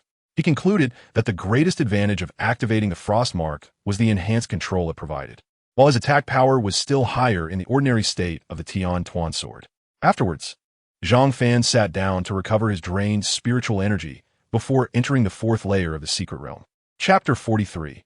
The might of the Qinglong Ju. At this moment in the square, Songya and Dao emerged from the secret realm. Both had successfully passed through the third layer, but chose not to challenge the fourth, knowing that with their current strength, it was unrealistic to progress further. Look, Dao Yi and Songya have come out. A disciple from the Xuanwu Academy pointed towards the teleportation array. Incredible. They are indeed the top 3 geniuses of the grand competition. This is their first time in the Ning Shen's secret realm, and they made it to the third layer. Given more time, they might even attempt the fourth layer, another disciple from the Xuanwu Academy added. Meanwhile, the disciples from the White Tiger Academy remained silent. Having lost face after being mocked by the chubby one in front of many people, they chose to keep quiet this time. Just then, Guolei also appeared from the secret realm. He too had made it through the third layer, but unlike Songya and Dao Yi, he had attempted the fourth layer. However, he was swiftly overwhelmed by the beasts and eliminated within 5 minutes, returning to the teleportation array. Seeing Guolei emerge, the disciples from the White Tiger Academy instantly became animated. Look at our White Tiger Academy, Guolei. At least he made it to the fourth layer. While the two from the Qinglong Academy didn't dare to try, they exclaimed. He was in there for barely a moment. It would have been better if he hadn't entered at all. Besides, what is there to boast about? This isn't his first time. Can you really take credit for that? The chubby one scoffed. What did you say? 2 disciples from the White Tiger Academy glared at the chubby one, shouting. Can't you hear? He retorted. Just wait. Don't be surprised if we run into you elsewhere, the disciples from the White Tiger Academy threatened. The 2 White Tiger Academy disciples were intentionally belittling the Qinglong Academy. It was clear to anyone with eyes that Songya and Dao Yi had reached the third layer on their first attempt, showcasing talents and strength far superior to Guolei, but these 2 White Tiger Academy disciples were unwilling to acknowledge it. At that moment, Guolei's expression darkened, for he was acutely aware that he had been outperformed by the 2 newcomers from the Qinglong Academy. Suddenly, a gasp echoed through the square. Look, that old black has entered the fourth layer. Everyone turned their gaze to Zhang Fan's name, which had changed from the third layer to the fourth. This old black is remarkable, surpassing even Dao Yi and Songya. He was the last to enter the secret realm, and yet his speed is astonishing. Truly, one cannot judge a book by its cover, a female disciple from the Phoenix Academy remarked. This time, the 2 disciples from the White Tiger Academy fell silent, knowing that speaking would only lead to more ridicule from the chubby one, so they opted for quiet. Guolei's expression was grim, clearly displeased. Being outdone by Songya and Dao Yi was one thing, but now a newcomer had emerged, and he had never even heard of this person before. Inside the secret realm, upon entering, Zhang Fan was immediately besieged by a horde of beasts, which charged at him without giving him a moment's respite. Damn, Zhang Fan, in a fit of rage, found himself compelled to engage in battle with a horde of monstrous beasts. He felt a sense of relief, grateful that he had recently regained his strength. Otherwise, encountering such a scene upon entering would have likely overwhelmed him. As he fought, the pressure mounted significantly, for he realized that all the beasts here were equivalent to the 9th level of human cultivation, with a staggering 100 beasts surrounding him. Even Zhang Fan felt the strain. Amidst the chaos, he suddenly spotted a wide river in the distance, where countless beasts floated ominously on the water surface, simultaneously unleashing terrifying energy attacks toward him.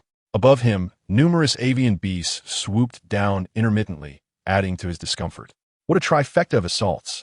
Zhang Fan cursed as he battled on. The beasts on the 4th level were evidently different from those on the previous 3 levels.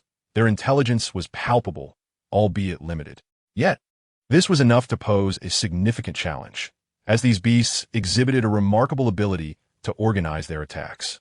Realizing that he could not sustain the fight any longer, Zhang Fan unleashed his full power with a mighty roar.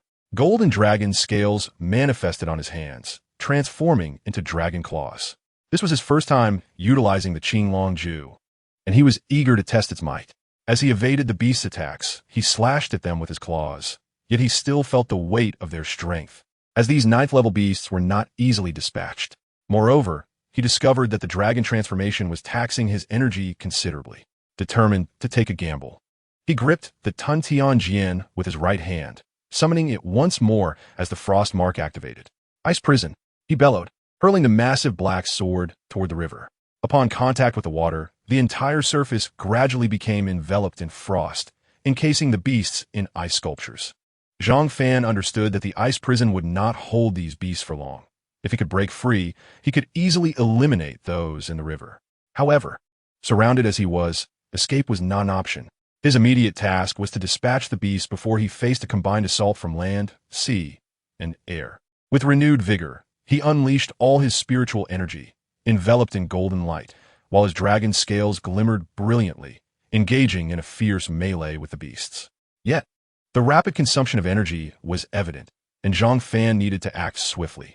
Utilizing his incredible speed and the enhanced state of his arms, he darted through the throng of beasts, leaving many lifeless in his wake. The carnage was gruesome, with some beasts crushed into a pulp while others were ripped apart. As Zhang Fan fought with a ferocity that bordered on madness, the beasts began to feel fear, with some hesitating to approach. Seizing the opportunity, he broke through the encirclement and struck down the frozen beasts, then plunged back into the fray. In that moment, Zhang Fan entered a peculiar state, one that heightened his combat instincts and allowed him to navigate the battlefield with increasing ease. After a full day of relentless fighting, the battle finally subsided. Chapter 44. The Ethereal Man. Once the clash concluded, Zhang Fan collapsed to the ground, utterly exhausted, devoid of the strength to rise, and with not a trace of spiritual energy remaining in his dantian. Suddenly, a radiant white light flickered around him, and he felt his energy rapidly regenerate before his injuries healed completely. Rising to his feet, he pondered whether this white light was a reward for successfully passing through. Just as he prepared to depart, a figure emerged before him, shimmering with a ghostly presence. The individual appeared youthful despite their white hair, seemingly floating in midair. Zhang Fan, startled by this apparition, relaxed upon realizing it was merely a specter. He clasped his fists respectfully and inquired, "May I ask who you are, esteemed elder?" He suspected that anyone appearing in this secret realm must be associated with the Qingshan sect. The specter smiled at Zhang Fan and replied, "Fear not, young friend. I was once a disciple of the Qinglong Academy." Having witnessed Zhang Fan's fierce battle, he was well aware of his use of the Qinglong Ju. Zhang Fan was taken aback. This person claimed to have been a disciple of the Qinglong Academy, yet he had never heard of him. "Please, elder, do not jest. If you were a disciple of the Qinglong Academy, I would surely have heard of you," Zhang Fan replied respectfully, sensing the specter's formidable strength. "Huh? Would I deceive a mere child? I truly was a disciple of the Qinglong Academy, though I departed long ago. If not for your use of the Qinglong Ju awakening me, I might have remained in slumber for ages," the specter explained with a smile. "What has become of the Qinglong Academy? It must be even more powerful now than in my time," the specter continued. Zhang Fan, feeling a sense of urgency, replied, "The Qinglong Academy has fallen into decline, with only a handful of disciples remaining. Soon, it will be merged with the Baihu Academy. He spoke candidly about the situation. I heard from the vice president that no disciple has managed to grasp the Qinglongju in recent years. Over time, it has led to our decline, Zhang Fan added. The specter, stroking his chin thoughtfully, remarked that should not be the case. Even if they cannot comprehend the Qinglongju, it should not lead to such rapid decline. We left a considerable fortune behind when we departed the academy. This must be the doing of the Baihu Academy. They have always felt resentment toward us for suppressing them in the past, which led to frequent conflicts. There are likely others behind them. It is improbable that they could topple the Qinglong Academy solely on their own. Zhang Fan listened attentively, as he had only heard rumors about such matters. Did you just say the Baihu Academy intends to merge with the Qinglong Academy? The specter inquired again. Indeed, in 3 months, the 4 major academies will hold a martial arts competition. If the Qinglong Academy continues to rank last, it will face merger, Zhang Fan confirmed. Truly ambitious. However, with you here, it seems unlikely that the Baihu Academy will succeed in their scheme, the specter said, a satisfied smile returning to his face as he regarded Zhang Fan. Zhang Fan felt a twinge of disbelief. What did he mean by with you here? What could one person do? The specter, sensing Zhang Fan's thoughts, added. You have mastered the Qinglongju, and with you, the Qinglong Academy is destined to rise again. It is just that your understanding of the Qinglongju still requires refinement. Upon finishing, the specter cast a technique, sending a beam of white light that struck Zhang Fan's forehead, instantly merging into his consciousness. Zhang Fan closed his eyes to absorb the knowledge and, once enlightened, opened them with delight, bowing deeply to the specter as he expressed, "Thank you, esteemed elder, for your teachings." Previously, Zhang Fan had worn a glum expression, resembling a wronged spouse. Now, his face radiated joy, a broad grin stretching from ear to ear, unable to contain his happiness, a stark contrast to his prior demeanor. The knowledge imparted by the specter was invaluable, equating to years of experience in mastering the Qinglongju, a treasure beyond measure. Most importantly, it contained a secret technique named doubling technique, which, when combined with the Qinglongju, could instantly double his combat prowess, perfectly complementing the Qinglongju. However, this secret technique bears a significant flaw. It is bound by a temporal limitation of 1 minute. After this brief interval, one will revert to their original state, suffering considerable depletion of vital energy. This technique is meant to be employed only in critical moments, such as when one's life is at stake. May I inquire about your esteemed name, Venerable Elder? At this moment, Zhang Fan respectfully asked, feeling a deep sense of gratitude towards the ethereal figure that had shown him such kindness, convinced that he would repay this debt in the future. I am known as Quanglong, the first to comprehend the Qinglongju. A proud and self-assured expression graced the visage of the ethereal figure. Zhang Fan was astonished. He had not anticipated that he was conversing with the very first adept of the Qinglongju. He then respectfully inquired again, "Might I ask where you currently reside? I fear I may struggle to contend with the entirety of the Baihu Academy alone. Do not feign helplessness before me, little one. I have witnessed your prowess. With your capabilities, coupled with the knowledge I have imparted to you, overcoming this trifling challenge is hardly daunting." The ethereal figure replied, "As for my whereabouts, it is unnecessary for you to know at this moment. In the future, as you ascend to a certain height, you shall naturally find your way to me. Perhaps we shall even fight side by side then." The ethereal figure laughed heartily, revealing a light-hearted demeanor. Fighting side by side? Zhang Fan deduced that Quanglong must be situated in a battleground, though its exact location remained a mystery to him. Quanglong, his smile fading, continued, "Based on my estimations, there must be individuals backing the Baihu Academy. Otherwise, they would not dare to be so audacious. Exercise caution," Quanglong remarked with a sigh.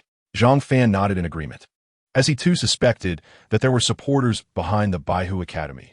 Otherwise, even if the Qinglong Academy had fallen for grace, it would not have reached such a dire state, unable to recruit even a single disciple.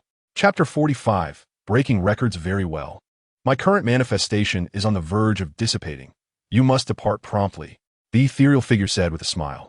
Zhang Fan nodded, filled with gratitude towards this enigmatic figure, who had generously shared his experiences with the Qinglongju, a favor he would forever cherish. Just as Zhang Fan stepped into the teleportation array, ready to vanish, the ethereal figure's voice echoed once more from behind him. "I await you at the GG battlefield."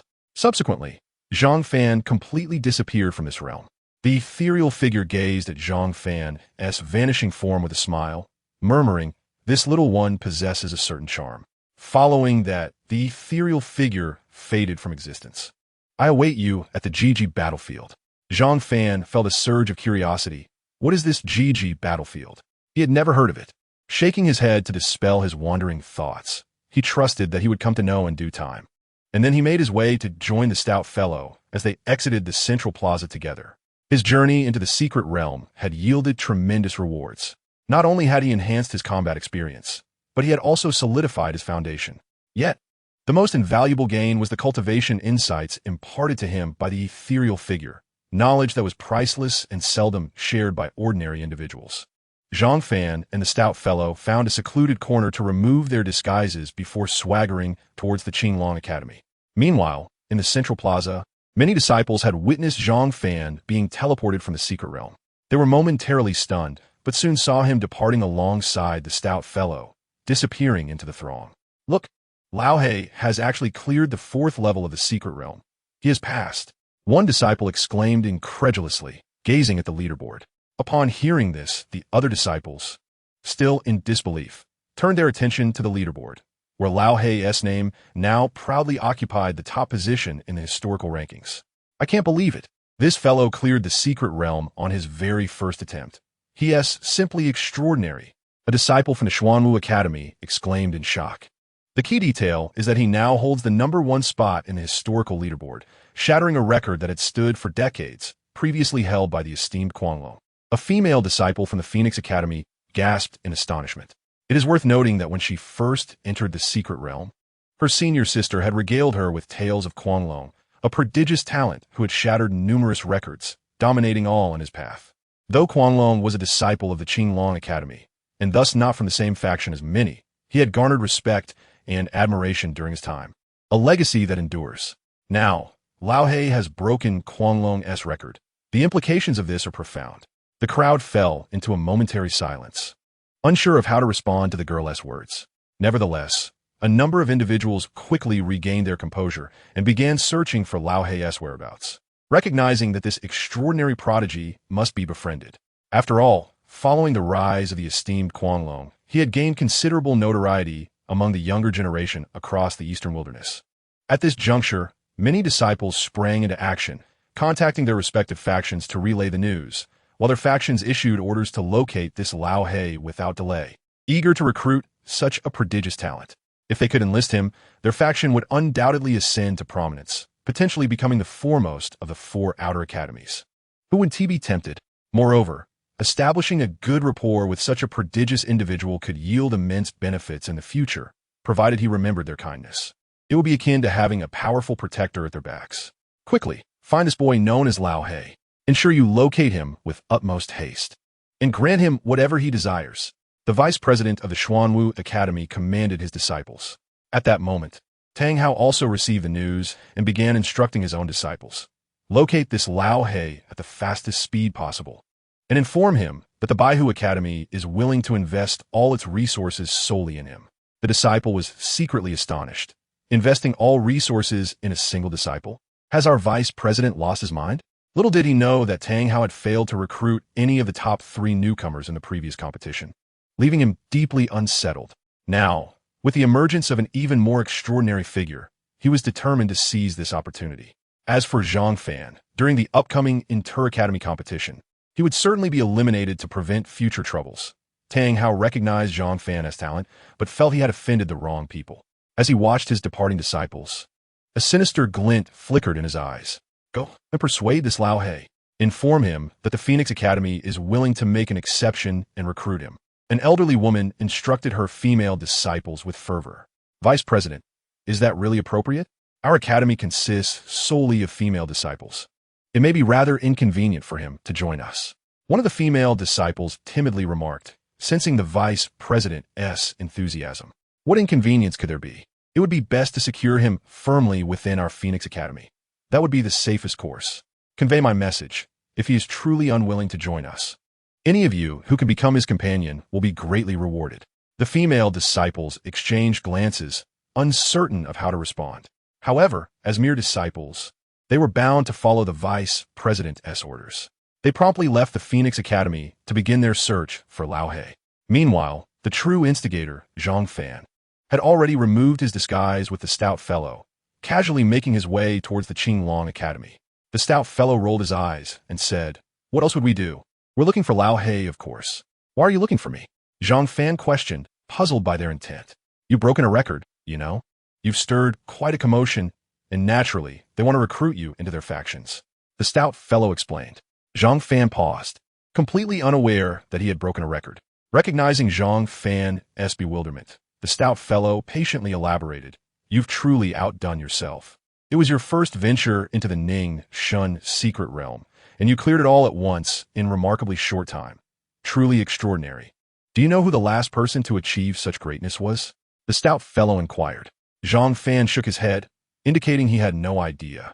The last figure of such remarkable prowess was none other than the revered Qianlong Sr., whose exploits decades ago caused quite a stir. At that time, he was already a disciple of our Qinglong Yuan, thus his impact was somewhat less pronounced compared to yours. Upon mentioning Qianlong Sr., a look of respect and admiration immediately appeared on the chubby fellow's face. Zhang Fan was taken aback. "Wasn't Qianlong Sr. the very specter of the secret realm? You previously masqueraded as Lao He without an identity, which naturally led many branches to seek to recruit you," remarked the chubby one. However, they could never have anticipated that Lao He was also a disciple of our Qinglong Yuan. He chuckled mischievously.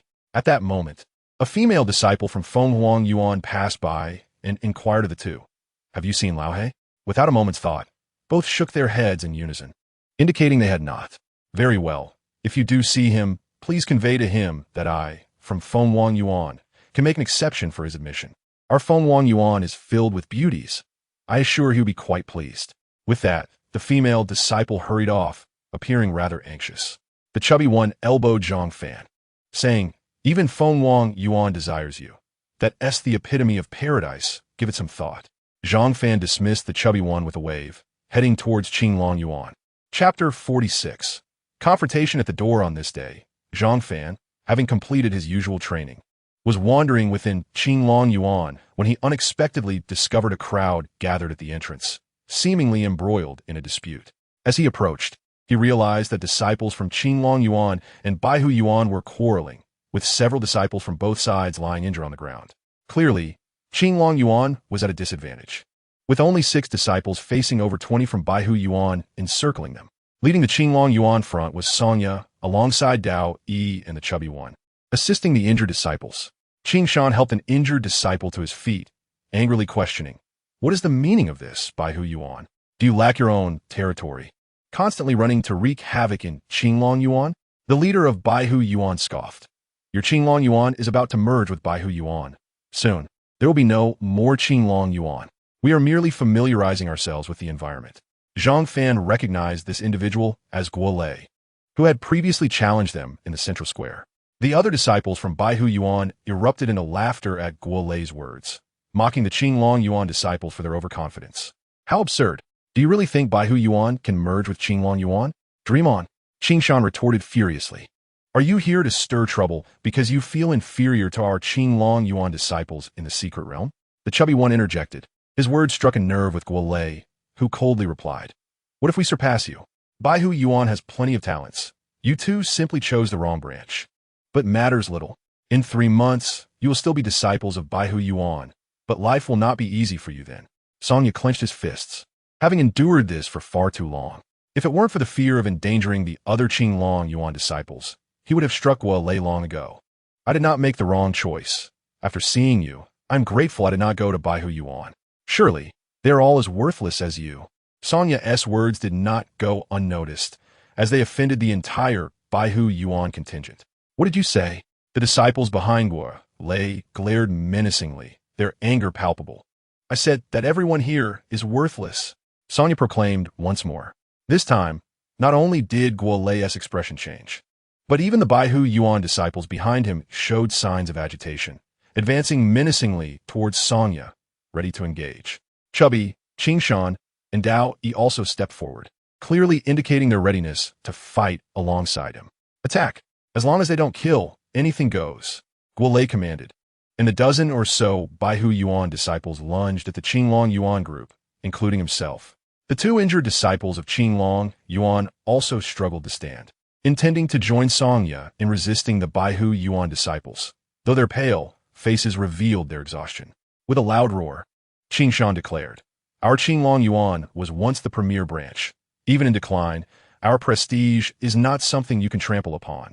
He was the first to charge at the Baihu Yuan disciples, while the other two injured Qinglong Yuan disciples, their eyes bloodshot, limped forward to confront the Baihu Yuan disciples, determined to protect Qinglong Yuan's last vestiges of glory. The chubby one followed closely behind, as they, being older disciples of Qinglong Yuan, felt the weight of its past glory more acutely than Zhang Fan and the others. They understood the splendor of Qinglong Yuan and were deeply bound to it, their minds solely focused on restoring its former honor. Alas, their talents fell short, having gleaned little from the stone tablet. But even so, they resolved to defend Qinglong Yuan until the end. Songya and Dao Yi were momentarily taken aback, having only recently joined Qinglong Yuan. Their emotional ties were not as profound as those of the chubby one and his companions. However, they too were moved by their fervor, unleashing their spiritual energy to confront the incoming Baihu Yuan disciples, igniting a fierce battle. Songya faced Guolei directly, both at the 8th level of the concentration realm. Though Songya had only recently entered this stage, while Guolei had long since mastered it, their clash was evenly matched, with neither able to gain the upper hand. Dao Yi, along with the chubby one and others, faced off against the remaining Baihu Yuan disciples, most of whom were at the 7th level of the concentration realm, with only a few at the 8th level. The disparity in strength was evident. Though Dao Yi was formidable, he could not withstand the overwhelming numbers. Even with the chubby one and Qingshan assisting him, he soon sustained injuries. The difference in power was too great. The Baihu Yuan disciples were not foolish. They targeted Dao Yi relentlessly. Once he faltered, the chubby one and the others would quickly succumb. The situation grew dire for Qinglong Yuan. The numbers were too disproportionate, and with Songya entangled with Guolei, he could not provide support. Dao Yi struggled alone, and the strain on his face indicated he could not hold out much longer. His primary role was defensive, aiding the chubby one and others against the opponent's spells, while the rest relied on Qingshan and the chubby one. One Baihu Yuan disciple approached and injured Qinglong Yuan disciple mockingly. "You wish to uphold Qinglong Yuan's honor? I'll cripple you and see how you continue." He raised his foot to stomp on the disciple's knee. Should he succeed, the leg would surely be rendered useless for months, by which time Qinglong Yuan would be no more. Another injured Qinglong Yuan disciple, witnessing this, desperately shouted, "No." The Baihu Yuan disciple glanced at the one on the ground attempting to intervene and scoffed. "Don't worry, you'll be next." With that, he prepared to bring his foot down. From a distance, Songya, seeing the impending peril, attempted to rush to the rescue, but Guolei clung tightly to him, preventing his escape. Guolei continued to taunt. "Do you now comprehend the disparity in strength? You might as well join Baihu Yuan now." Songya's eyes blazed with fury as he intensified his attacks. Flames erupted around him, igniting his rage. He bellowed, "If you dare to cripple my senior brother, Yuan-Ti leave here unscathed." With that, he unleashed a torrent of fireballs towards Guolei. Meanwhile, Dao Yi and the chubby one were similarly ensnared by the other Baihu Yuan disciples, unable to break free. Their eyes, however, revealed their boiling anger, bloodshot and fierce. The frail disciple of Q Njianju-in, lying on the ground, glared fiercely at the disciple of Bihun before him. He swore that even if he were to be crippled, once he recovered from his injuries, he would seek vengeance on this individual. Just as the Bihun disciple erupted in a boisterous laughter, about to step on the kneeling Q-Njl-Nju-in disciple, a sudden flash of golden light appeared. A stone flew from afar, piercing through the knee of the Bihun disciple. The once arrogant smile on his face was instantly replaced by agony as he collapsed to the ground, clutching his knee and crying out, "Ah, my leg." The pain nearly caused him to faint. Chapter 47. The arrival of ZH-Ing-F and the other Bihun disciples were drawn to the wretched scream, only to be horrified to discover that their comrade had been struck in the knee. Their expressions changed dramatically, and even Guolei, who was fiercely battling S-Ing-Y, began to scan the surroundings, searching for the ambusher. At that moment, a figure appeared before the injured Bihun disciple, none other than ZH-Ing-F-N. Who is this person? I have never seen him before. Gu Li questioned one of the nearby Bihun disciples while engaged in combat with Sy. He is Zhfn, the one who won first place in the recent newcomer competition. We have been searching for him, but could not find him until now. The Bihun disciple replied. Seeing Zhfn arrive, Sy anxiously urged, quickly take the injured away. There are too many of them. Zhfn turned his gaze towards the two fallen seniors, whom he had never met before, recognizing that their ordinary appearances would not draw attention in a crowd. Though they lay motionless on the ground, their anxious eyes pleaded with him to leave immediately. A warmth surged through Zhfn's heart. Although he had joined Jianjin, he had never encountered these two seniors before. Nonetheless, he understood the worry reflected in their eyes, and a gentle current of warmth flowed through him. However, Zhfn was not one to shy away from conflict. Having joined Jianjin, any provocation against it was tantamount to provoking him. He had enough troubles as it was. A little more would make no difference. Moreover, the Bihun disciple had intended to cripple his senior, and Zhfn's character dictated he would repay this offense 100-fold.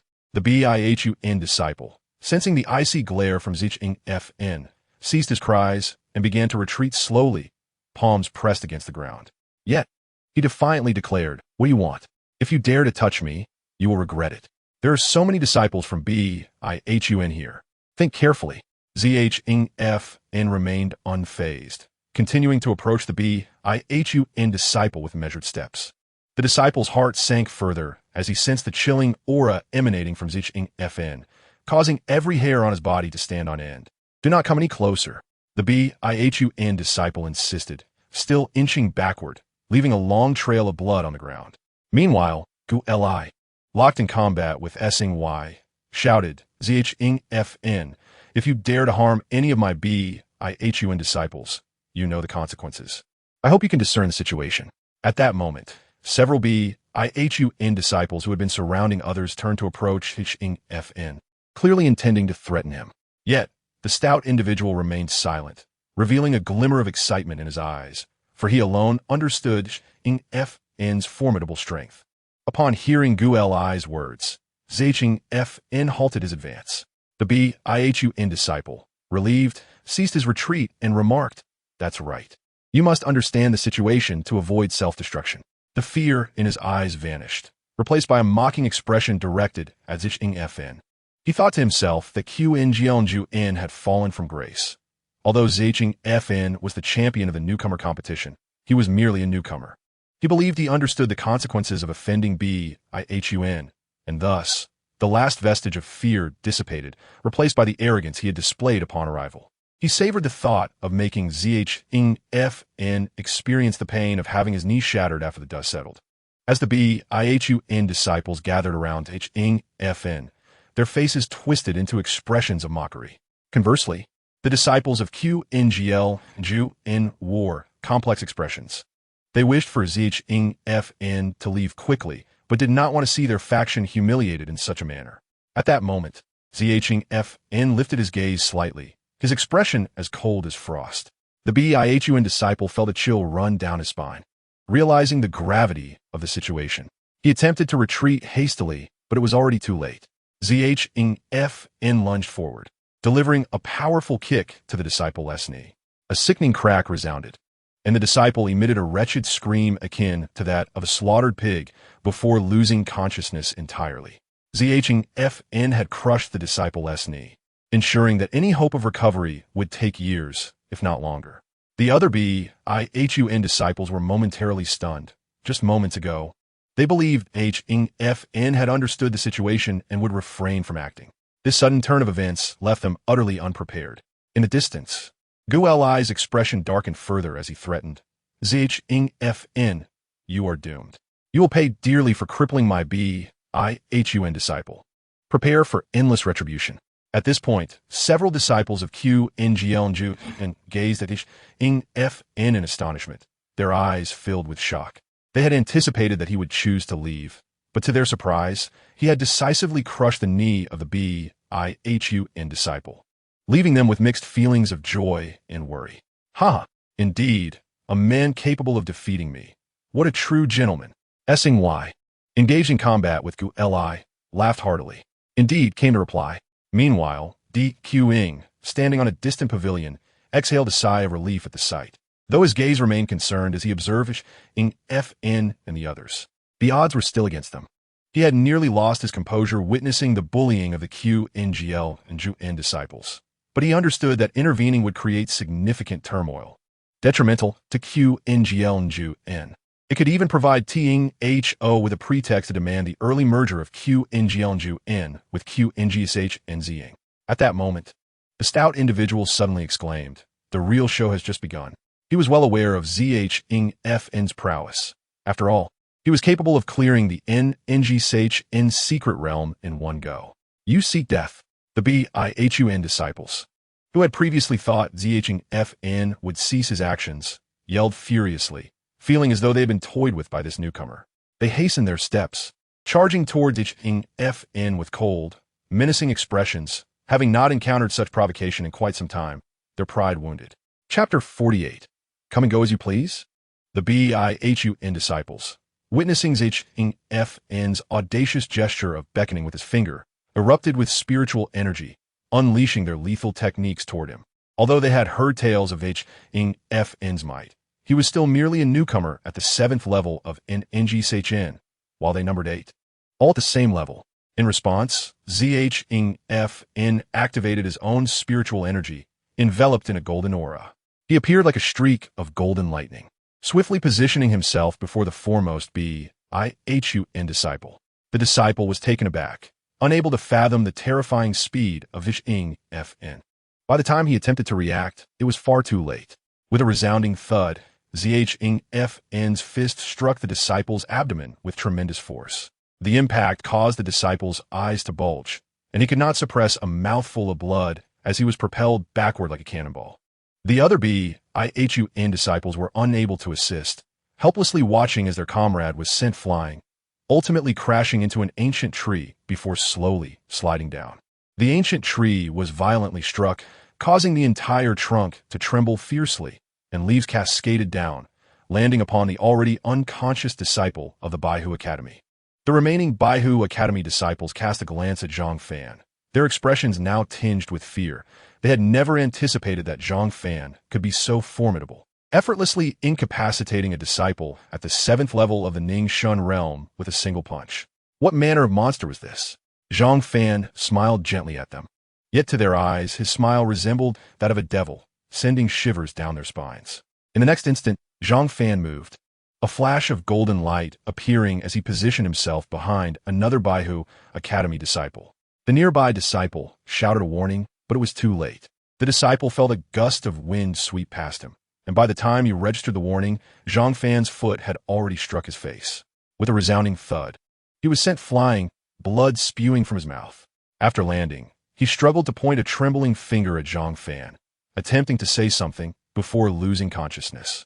The remaining Baihu Academy disciples, realizing Zhang Fan's speed and their inability to match him in power, quickly gathered together, believing that if they could close the distance, they would surely be able to overwhelm him. What they did not know was that Zhang Fan had purposely restrained his strength earlier, fearing he might inadvertently kill them. Now aware of his own limits, he was prepared to end this swiftly. With a powerful push of his foot, Zhang Fan transformed into a streak of golden light, charging towards the group. The Baihu Academy disciples, sensing impending danger, unleashed their most formidable techniques against him. Zhang Fan responded with a single, forceful punch, and the golden imprint of his fist collided with their techniques, resulting in a cacophony of explosive sounds as they were violently repelled backwards. As they were still reeling from the shock of Zhang Fan's ability to withstand their combined assault, he appeared before them once more. The golden radiance flickered several times, and they found themselves collapsing to their knees, unable to rise.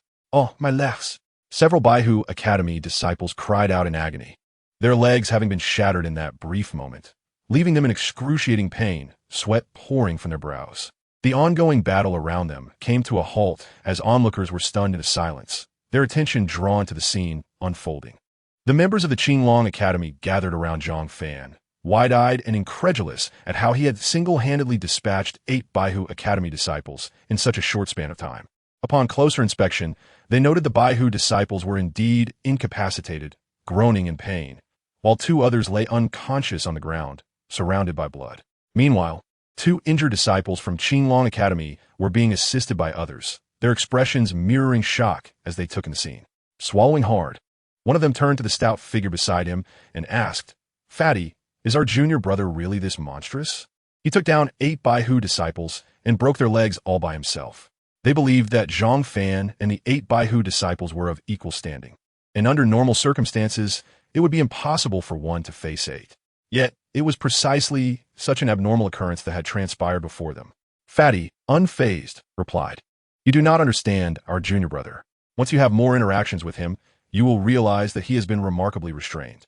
If this were outside the sect, those disciples would already be corpses." Both disciples gasped at Fatty's words, contemplating the notion that their junior brother was akin to a god of death.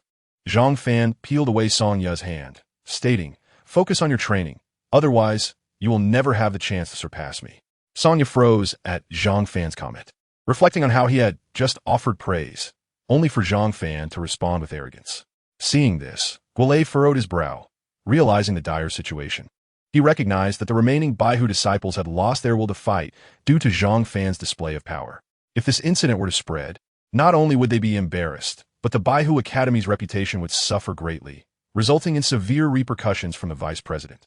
Their previous attempts to confront Qinglong Academy had been orchestrated by Vice President Tang Hao. With determination, Guolei addressed Zhang Fan. "Zhang Fan, you have crippled my Baihu disciples. The Baihu Academy will not let this slide."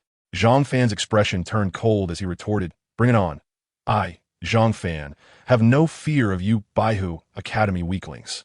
Guolei was momentarily speechless, realizing that Zhang Fan's words insulted not only him, but the entire Baihu Academy. Resolving to act, he called to the remaining Baihu disciples, "Help the injured. We are leaving." Without a hint of hesitation, he turned and departed. The Qinglong Academy members were left dumbfounded by Guolei's decision to flee. Was he truly leaving without a fight? In a flash, Zhang Fan appeared beside Guolei, aiming a kick at his face, intending for a quick resolution without further delay. Guolei, an experienced disciple, was far superior to the incapacitated Baihu disciples. Upon witnessing Zhang Fan's sudden appearance, he broke into a cold sweat but reacted swiftly, bending backward to evade the kick and quickly retreating to a safe distance. The Baihu disciples behind Guolei were equally alarmed, fearing for their leader's safety against Zhang Fan, whose earlier display of power had instilled a deep-seated fear in them. Zhang Fan, however, would not grant Guolei a moment's respite. Noticing him retreat, he advanced with a powerful step, aiming a kick directly at Guolei's knee, intent on rendering him similarly incapacitated, demonstrating that he was not to be trifled with. Guolei smirked, having anticipated Zhang Fan's target. He prepared himself, lifting one leg to evade the kick and countering with a punch aimed at Zhang Fan. However, midway through his strike, his expression twisted in agony as he cried out, "Ah, my foot!" He stumbled backward, limping awkwardly. At that moment, both Qinglong and Baihu disciples stood in stunned silence, having witnessed Zhang Fan crush Guolei's foot with a kick, a move reminiscent of childish games. In such a tense atmosphere, Zhang Fan had resorted to such a trivial tactic. Two injured Qinglong disciples exchanged glances, whispering to Fatty, "Is this part of his style too?" Fatty, equally baffled by Zhang Fan's approach, nonetheless defended him, stating, "This is the hallmark of a martial genius. Any technique that subdues an enemy is a good technique." After uttering this, he felt a sense of conviction in his words, his expression reflecting newfound confidence. The two disciples exchanged uncertain looks, realizing that Fatty's reasoning was indeed compelling, leaving them at a loss for a rebuttal. The Baihu disciples, meanwhile, instinctively recoiled a few steps, bewildered by Zhang Fan's erratic behavior, uncertain of what he might do next, as he had already crossed the line with his unconventional tactics. However, they merely contemplated within their hearts, fully aware that they were no match for Zhang Fan. The disciples of Baihu Yuan, initially fearful of Zhang Fan incapacitating them, now felt a chilling sensation enveloping them, even reaching their feet. Upon catching a glimpse of Guolei's gaze, Zhang Fan scoffed coldly, believing himself to be no saint. To challenge Qinglong Yuan was tantamount to provoking him, Zhang Fan, and they must be prepared for the consequences of his wrath. Zhang Fan advanced, taking a step towards Guolei, his right fist poised to strike at his face. He had lost patience and resolved to end this swiftly. Observing this, Guolei hastily raised both hands in defense, attempting to withstand Zhang Fan's blow. Yet, he soon realized that his arms bore no pain. However, an intense agony suddenly surged through his legs, causing him to bend over and clutch his knee. Emitting a heart-wrenching scream, as Guolei writhed in agony, Zhang Fan unleashed another punch towards his face. With a resounding thud, Guolei was sent hurtling backwards, spewing blood mid-air, with several broken teeth mingled within. He crashed against the wall like a kite severed from its string, slowly sliding down, leaving a long trail of blood behind him. At that moment, Guolei was completely unconscious, yet his body continued to spasm involuntarily. Witnessing this scene, the disciples of Baihu Yuan turned pale, for Guolei had been their strongest member. They never anticipated him to be so easily defeated by Zhang Fan. Previously, whenever they sought trouble at Qinglong Yuan, it was they who tormented its disciples, often without Guolei needing to lift a finger, merely observing from the shadows. Now, the tables had turned. They were being single-handedly dominated by Zhang Fan. In a panic, the Baihu Yuan disciples fled, fearing that if they lingered, they would suffer the same fate as their incapacitated peers. They dreaded the prospect of lying in bed for years without access to miraculous healing resources. "Stop!" Zhang Fan bellowed. The Baihu Yuan disciples, who had just turned to escape, froze in place, rigidly turning to face him. A few of them trembled, clearly intimidated by Zhang Fan's presence. One disciple, gathering his courage, stammered, "What do you want?" Yet, it was evident to the others that his legs quaked uncontrollably, and even as he attempted to steady himself, he could not cease his trembling. "Take that useless one with you. Do not tarnish the entrance to Qinglong Yuan," Zhang Fan coldly instructed, pointing at the unconscious Guolei. The disciples of Baihu Yuan, as if granted a reprieve, nodded fervently like chicks pecking at grain, repeatedly murmuring yes, yes, yes before hastily rushing to retrieve Guolei, swiftly disappearing from sight. The Qinglong Yuan disciples behind Zhang Fan gazed at his back, lost in thought. Notably, two senior disciples felt their eyes moisten. For Qinglong Yuan had endured oppression from Baihu Yuan for far too long. Today, thanks to Zhang Fan, they experienced a sense of vindication they had not felt in ages, stirring their emotions. At that moment, Sanya, with his forthright nature, was the first to rush to Zhang Fan's side, throwing an arm around his neck. "Speak. Where have you been recently? How have you grown so much stronger?" Having observed Zhang Fan's prowess in battle, Sanya realized he might no longer be a match for him. Their earlier confrontation with Guolei had been fiercely contested, with Sanya barely gaining the upper hand. He had not expected Zhang Fan to have evolved so significantly in such a short span since the conclusion of a newcomer competition, igniting his curiosity about Zhang Fan's recent experiences. "Get off me. You're messing up my hairstyle." Zhang Fan swatted away Dao-Yi's hand. "Are you envious of my hair?" Zhang Fan smiled at Dao-Yi. At that moment, Qing Shan, supporting two injured Qinglong Yuan disciples, watched the playful exchange among Zhang Fan and the others, a smile creeping onto his lips. He felt a glimmer of hope for Qinglong Yuan's future with such individuals around. Meanwhile, from a distant loft, Di Qing observed the jovial scene with a smile, a spark of excitement in his eyes.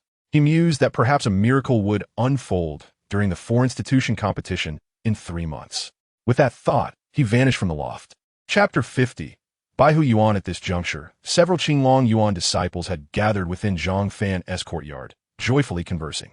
Ever since Zhang Fan had dispatched the Baihu Yuan disciples the previous day, a brief tranquility had enveloped Qinglong Yuan. The once bustling central square had become even more vibrant. Thronged with people, the foot traffic at least double that of before. The central square was the most prosperous area of the outer sect, featuring not only teleportation arrays leading to secret realms, but also numerous taverns and shops, akin to an open market. This space was designed for disciples to relax and unwind, as constant rigorous training could lead to madness. At that moment, a few disciples sat within tavern, sipping the establishment's renowned celestial brew while discussing the most significant recent event in the outer sect, which they dubbed the Baihu Yuan incident.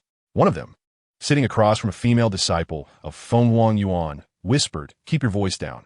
What if the Baihu Yuan disciples overhear us?" This tavern was a favored haunt for the outer sect disciples, who often gathered to drink and socialize. The disciple from Xuanwu Yuan shrank his neck and glanced around, relieved to find no one paying attention to their table before apologizing to the female disciple from Feng Wang Yuan, promising to be more cautious. Of course, I've heard about it. The entire outer sect is aware. I even heard that many Baihu Yuan disciples had their legs broken. It's truly tragic. Another Xuanwu Yuan disciple chimed in. A female disciple from Feng Wang Yuan expressed her disdain for Baihu Yuan's actions. The Xuanwu Yuan disciple who had initially broached the topic continued. The crux of the matter lies in who inflicted such a beating upon them. Historically, it has always been the Qinglong Yuan disciples who were tormented. The other three at the table fell silent, pondering this perspective for the first time.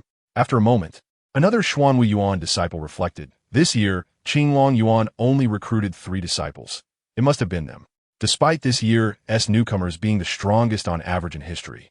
With the top 3 all joining Qinglong Yuan, the issue was that Baihu Yuan had sent seasoned disciples to confront them, including 20 in total, one of whom was Guolei, the champion of the previous newcomer competition. It seemed unlikely they should have been so severely beaten. As his words sank in, the group fell silent once more. Suddenly, a chilling thought emerged in their minds. Could these 3 newcomers be unparalleled prodigies? They recalled that decades ago, an unparalleled prodigy known as Guanglong had emerged from Qinglong Yuan, dominating the entire outer sect. Few could withstand even 2 exchanges with him, and he had gained some renown among the younger generation across the Dongwang region. The 4 exchanged glances, each recognizing the unspoken fear in the other's eyes. They ceased their discussion, fully aware that Baihu Yuan would inevitably seek revenge. They resolved to keep a close watch on subsequent events, knowing that if these newcomers truly were exceptional prodigies, Baihu Yuan would face dire consequences. At this moment, within Zhang Fan's courtyard, the group of friends, including the chubby one, engaged in playful banter, clearly demonstrating their close-knit relationships. Even a usually proud Sonya joined in the merriment, her face radiating joy. Dao Yi stood by, observing the lively scene with a smile, savoring the harmonious atmosphere. Once the playful tussle subsided, they settled onto the stone benches in the courtyard. Suddenly, Pang Chongyin spoke up. Junior brother, while your prowess is commendable, you've broken the legs of several disciples from Baihu Yuan this time. This may lead to significant trouble ahead. He continued. The people from Baihu Yuan are typically arrogant. After you've humiliated them, they will not let this go lightly, and they will not rest until they seek revenge. Concern was etched on Pang Chongyun's face. In response, Zhang Fan chuckled reassuringly. Elder brother, fret not. If they dare to approach, I shall ensure they understand the consequences of provoking Qinglong Yuan. Dao Yi and Sonya nodded in agreement. Pang Chongyun's expression turned to one of bitter amusement. His concern was not for the ones who had previously confronted them, but for the talented individuals from Baihu Yuan who had yet to reveal themselves. After all, Baihu Yuan had flourished for so long within Qingshan Zone, harboring several exceptional talents. At that moment, Du Changwei interjected, I have faith in you all. But those Baihu Yuan disciples who came earlier were mere small fry. The truly formidable ones are in seclusion. Our actions have brought shame upon Baihu Yuan, and it is likely that someone among them will seek trouble. Zhang Fan, puzzled, inquired further. Junior brother, you have just joined Qinglong Yuan and are unaware that within Baihu Yuan, there exists a white tiger ranking. Only the top 10 disciples on that list are considered the strongest in the entire Baihu Yuan, and their strength is formidable, Du Changwei explained. Sonya couldn't help but ask, how powerful are they? Du Changwei glanced at the eager Sonya and advised, it would be wise for you to refrain from provoking them for the time being. All of them have reached the 9th level of the Ningshun realm, a level you cannot contend with just yet. Upon hearing this, both Sonya and Dao Yi's expressions turned grave. It was not that they were afraid, but rather that those on the Baihu Yuan list were seasoned disciples with higher realms, and they held a numerical advantage, while Qinglong Yuan had only a handful of disciples.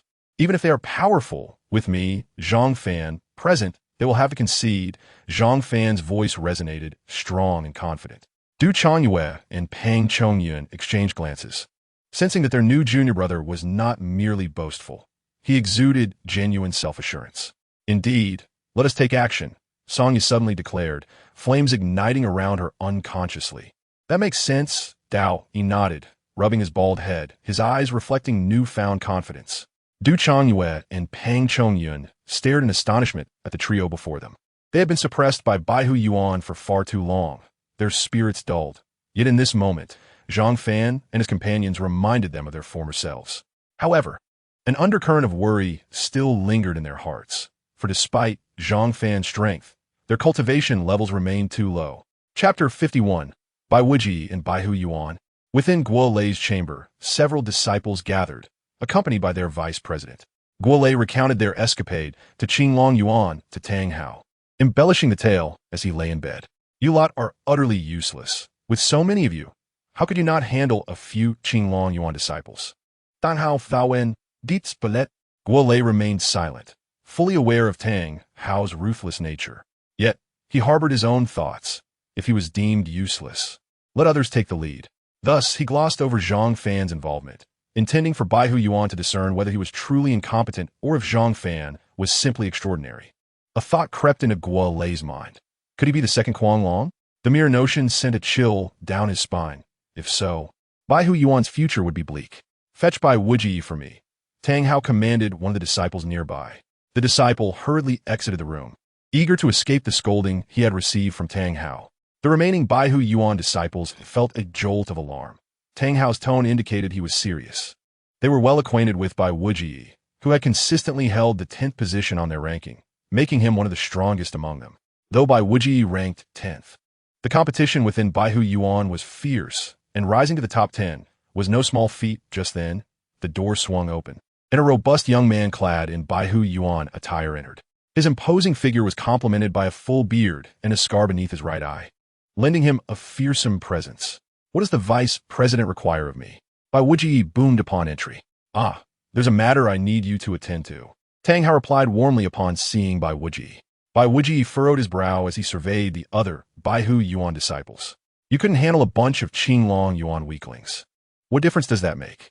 The disciples trembled at his words, well aware of Bai Wuji's character. He was notoriously arrogant within Bai Hu Yuan, disregarding others entirely, including them, leaving them no choice but to swallow their indignation. Though Guo Lei lay in bed, he too felt the sting of Bai Wuji's remarks, as he too was lumped into the category of incompetence, which irked him greatly. The Qinglong Yuan of today is not the same as before Bai Wuji. Do not underestimate them, lest you find yourself in a dire situation, Guo Lei remarked deliberately, knowing Bai Wuji's temperament. His intent was to provoke Bai Wuji's competitive spirit, hoping he would take revenge on Qinglong Yuan, especially on Zhang Fan. Conversely, Guo Lei secretly wished for Zhang Fan to cripple Bai Wuji, ideally leading to a mutually destructive outcome, which would delight him, given Bai Wuji's earlier humiliation of him. Unlike you, I am not a waste, Bai Wuji scoffed. Guo Lei chose not to respond further, but inwardly cursed Bai Wuji, wishing for Zhang Fan to break his legs as well. Now go, and ensure you incapacitate all the disciples from Qinglong Yuan, Tang Hao commanded. Rest assured, Vice President, I will make them wish they were never born. Bai Wuji asserted before pushing open the door and leaving Guo Lei's room. Tang Hao watched Bai Wuji's departing figure, his heart twisted with malice. I've dispatched one of the top 10 disciples from Bai Hu Yuan. Let us see how you handle this, Qinglong Yuan. Do not think that a single victory will spare you from the fate of amalgamation. That is simply impossible. Meanwhile, Guo Lei, still reclining in bed, cursed both Zhang Fan and Bai Wuji, hoping for a scenario where they would mutually destroy one another, an outcome he would revel in. In Qinglong Yuan, the chubby one burst through Zhang Fan's door, urgency in his voice. The people from Bai Hu Yuan have arrived. Sonya and Dao, you have been injured. How many are there? Zhang Fan swiftly rose, following the chubby one to the courtyard entrance. Just one, the chubby one replied.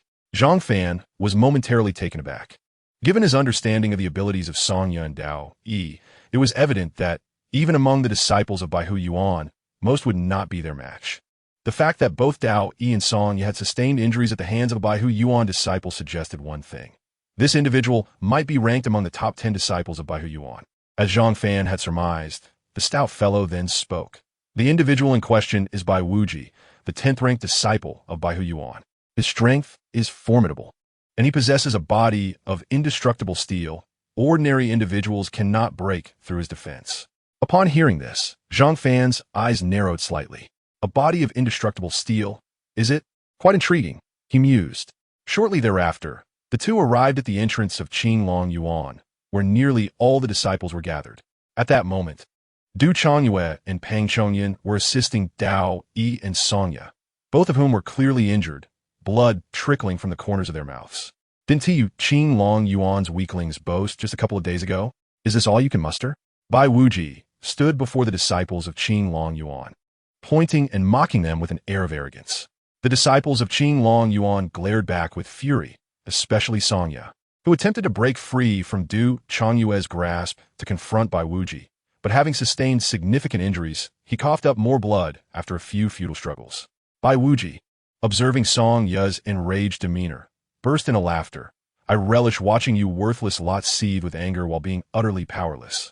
The disciples of Qing Long Yuan glared at Bai Wuji with murderous intent, their fists clenched until they drew blood, yet they were helpless against him.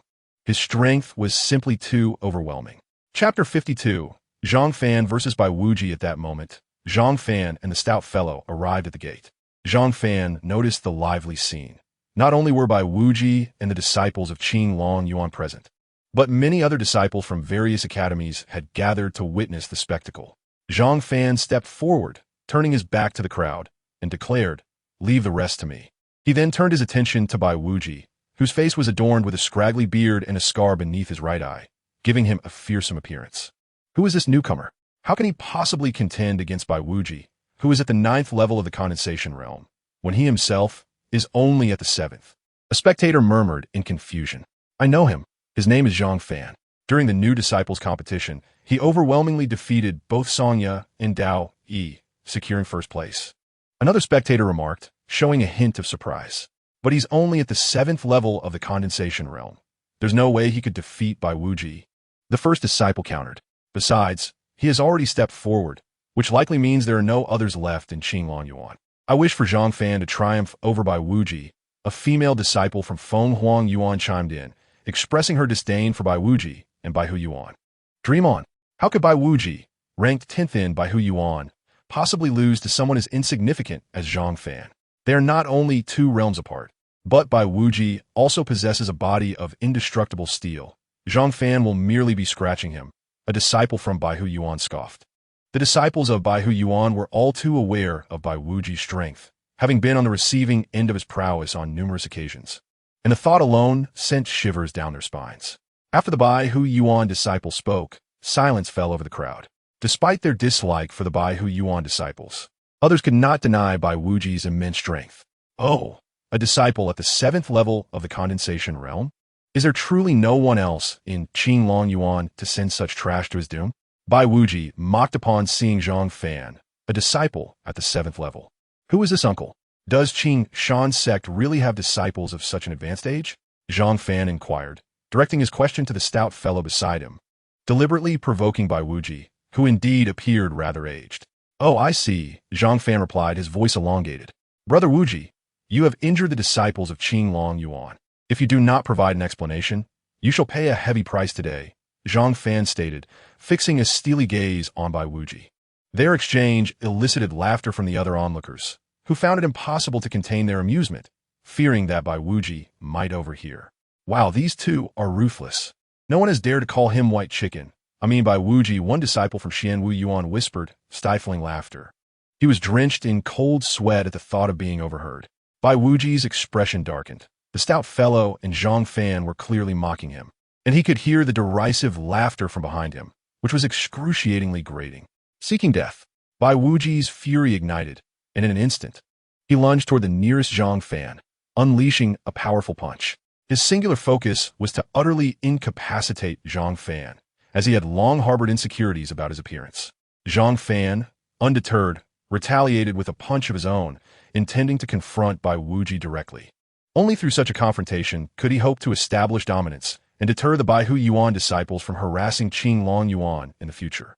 The two fists collided with a resounding clash akin to metal striking metal, forcing both combatants to stagger back momentarily to regain their footing. Zhang Fan's eyes widened in surprise. It was his first encounter with someone capable of matching his physical prowess. Meanwhile, Bai Wuji's astonishment was even more pronounced. He could hardly believe that this mere disciple at the 7th level of the condensation realm could stand toe-to-toe with him. The onlookers could no longer remain silent. Whispering amongst themselves, Zhang Fan's physical strength is astonishing. He can actually trade blows with Bai Wuji, a disciple from Xianwu Yuan exclaimed in amazement. The disciples standing nearby nodded in agreement. This is merely the beginning. Bai Wuji has yet to unleash his full power. A voice from the Bai Hu Yuan disciples interjected, causing everyone to fall silent, irritation evident on his face due to being ignored. Interesting. No wonder he dares to be so arrogant, relying on his formidable physique. But in my presence, your physical prowess means nothing. Challenging me in that regard is tantamount to courting death, Bai Wuji declared, his body suddenly enveloped in a wave of spiritual energy, resembling a suit of spiritual armor. Zhang Fan responded by channeling his own spiritual energy, enveloping himself in a golden aura, before charging at Bai Wuji. The two engaged in a fierce battle, the sound of their strikes echoing through the air. After exchanging blows hundreds of times, they separated once more, both visibly perspiring, neither able to gain the upper hand. Bai Wuji was startled. Zhang Fan's physical strength exceeded his expectations. This was the first time he had encountered someone who could match him in physical combat. Were it not for Zhang Fan's lower cultivation level, he might have found himself at a significant disadvantage. Is that all you have? Zhang Fan Tantet Bai Wuji. Bai Wuji's expression darkened. Should he lose today, not only would he lose face, but he would also bring shame upon Bai Hu Yuan. After all, Zhang Fan was merely a newcomer, and with Bai Wuji's superior rank, victory was imperative.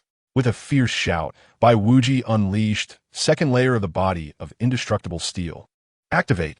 With a thunderous boom, Bai Wuji erupted with a rich aura of spiritual energy, instantly elevating his imposing presence to an even greater height. His muscles bulged with prominent veins, presenting a terrifying sight. This was Bai Wuji's hidden trump card, a newfound comprehension achieved after his recent breakthrough, which he had intended to reserve for the grand competition among the 4 academies. To his surprise, it was unveiled prematurely today.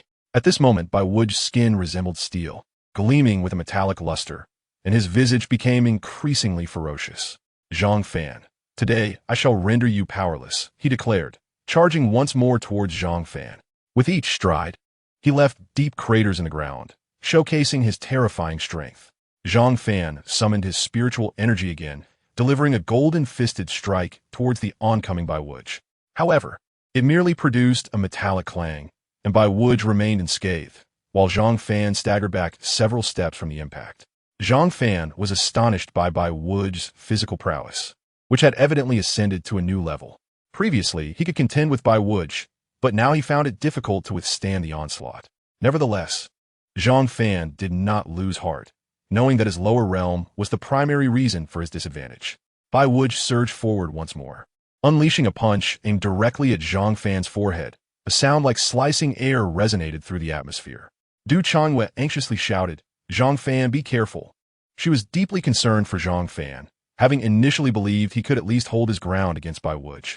However, she was taken aback by the revelation of Bai Wuji's hidden strength, realizing that the current situation was grim. Zhang Fan, observing the unfolding events, leaped backward to swiftly evade Bai Wuji's attack. Through his earlier encounters, he discerned that although Bai Wuji's physical power had significantly increased, he had also revealed a glaring flaw.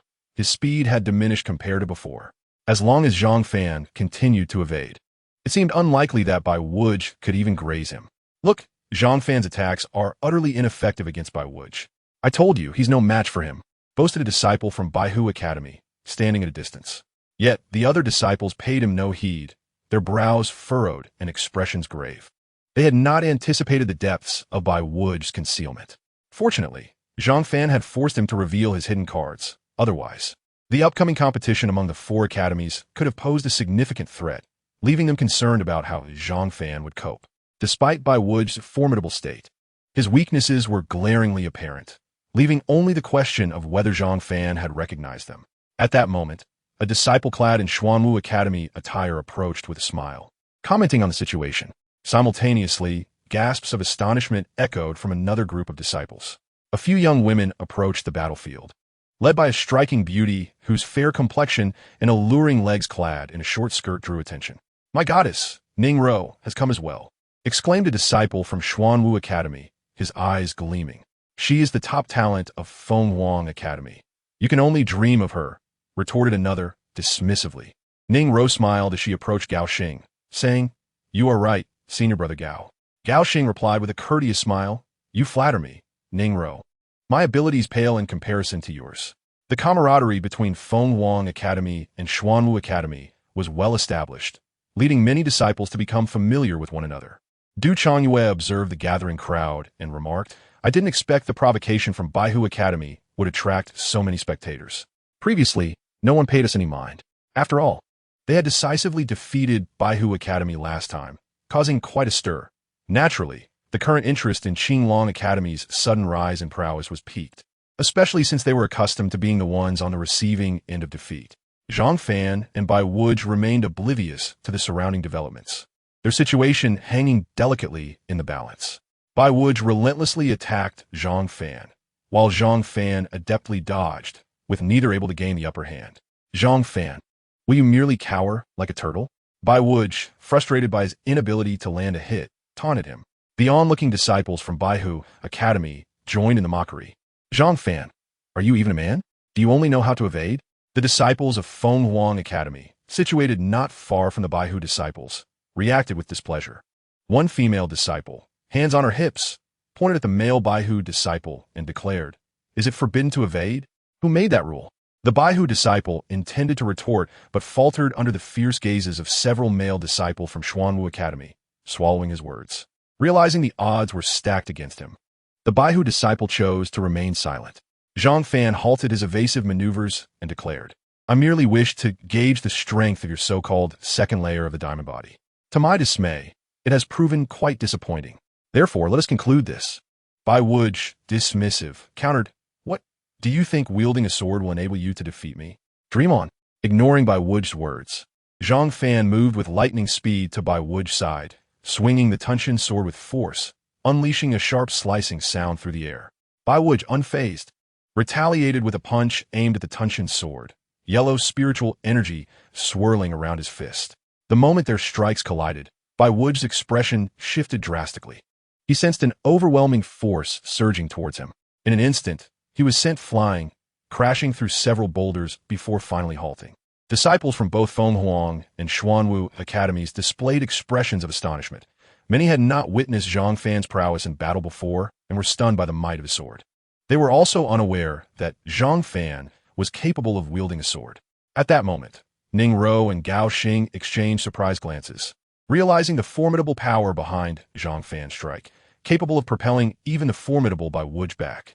In contrast, the disciples of Qinglong Academy appeared more composed, as most were well aware of Zhang Fan's capabilities. Bai Wuji rose from the rubble, dusting himself off, his gaze cold as he fixed it on Zhang Fan from a distance.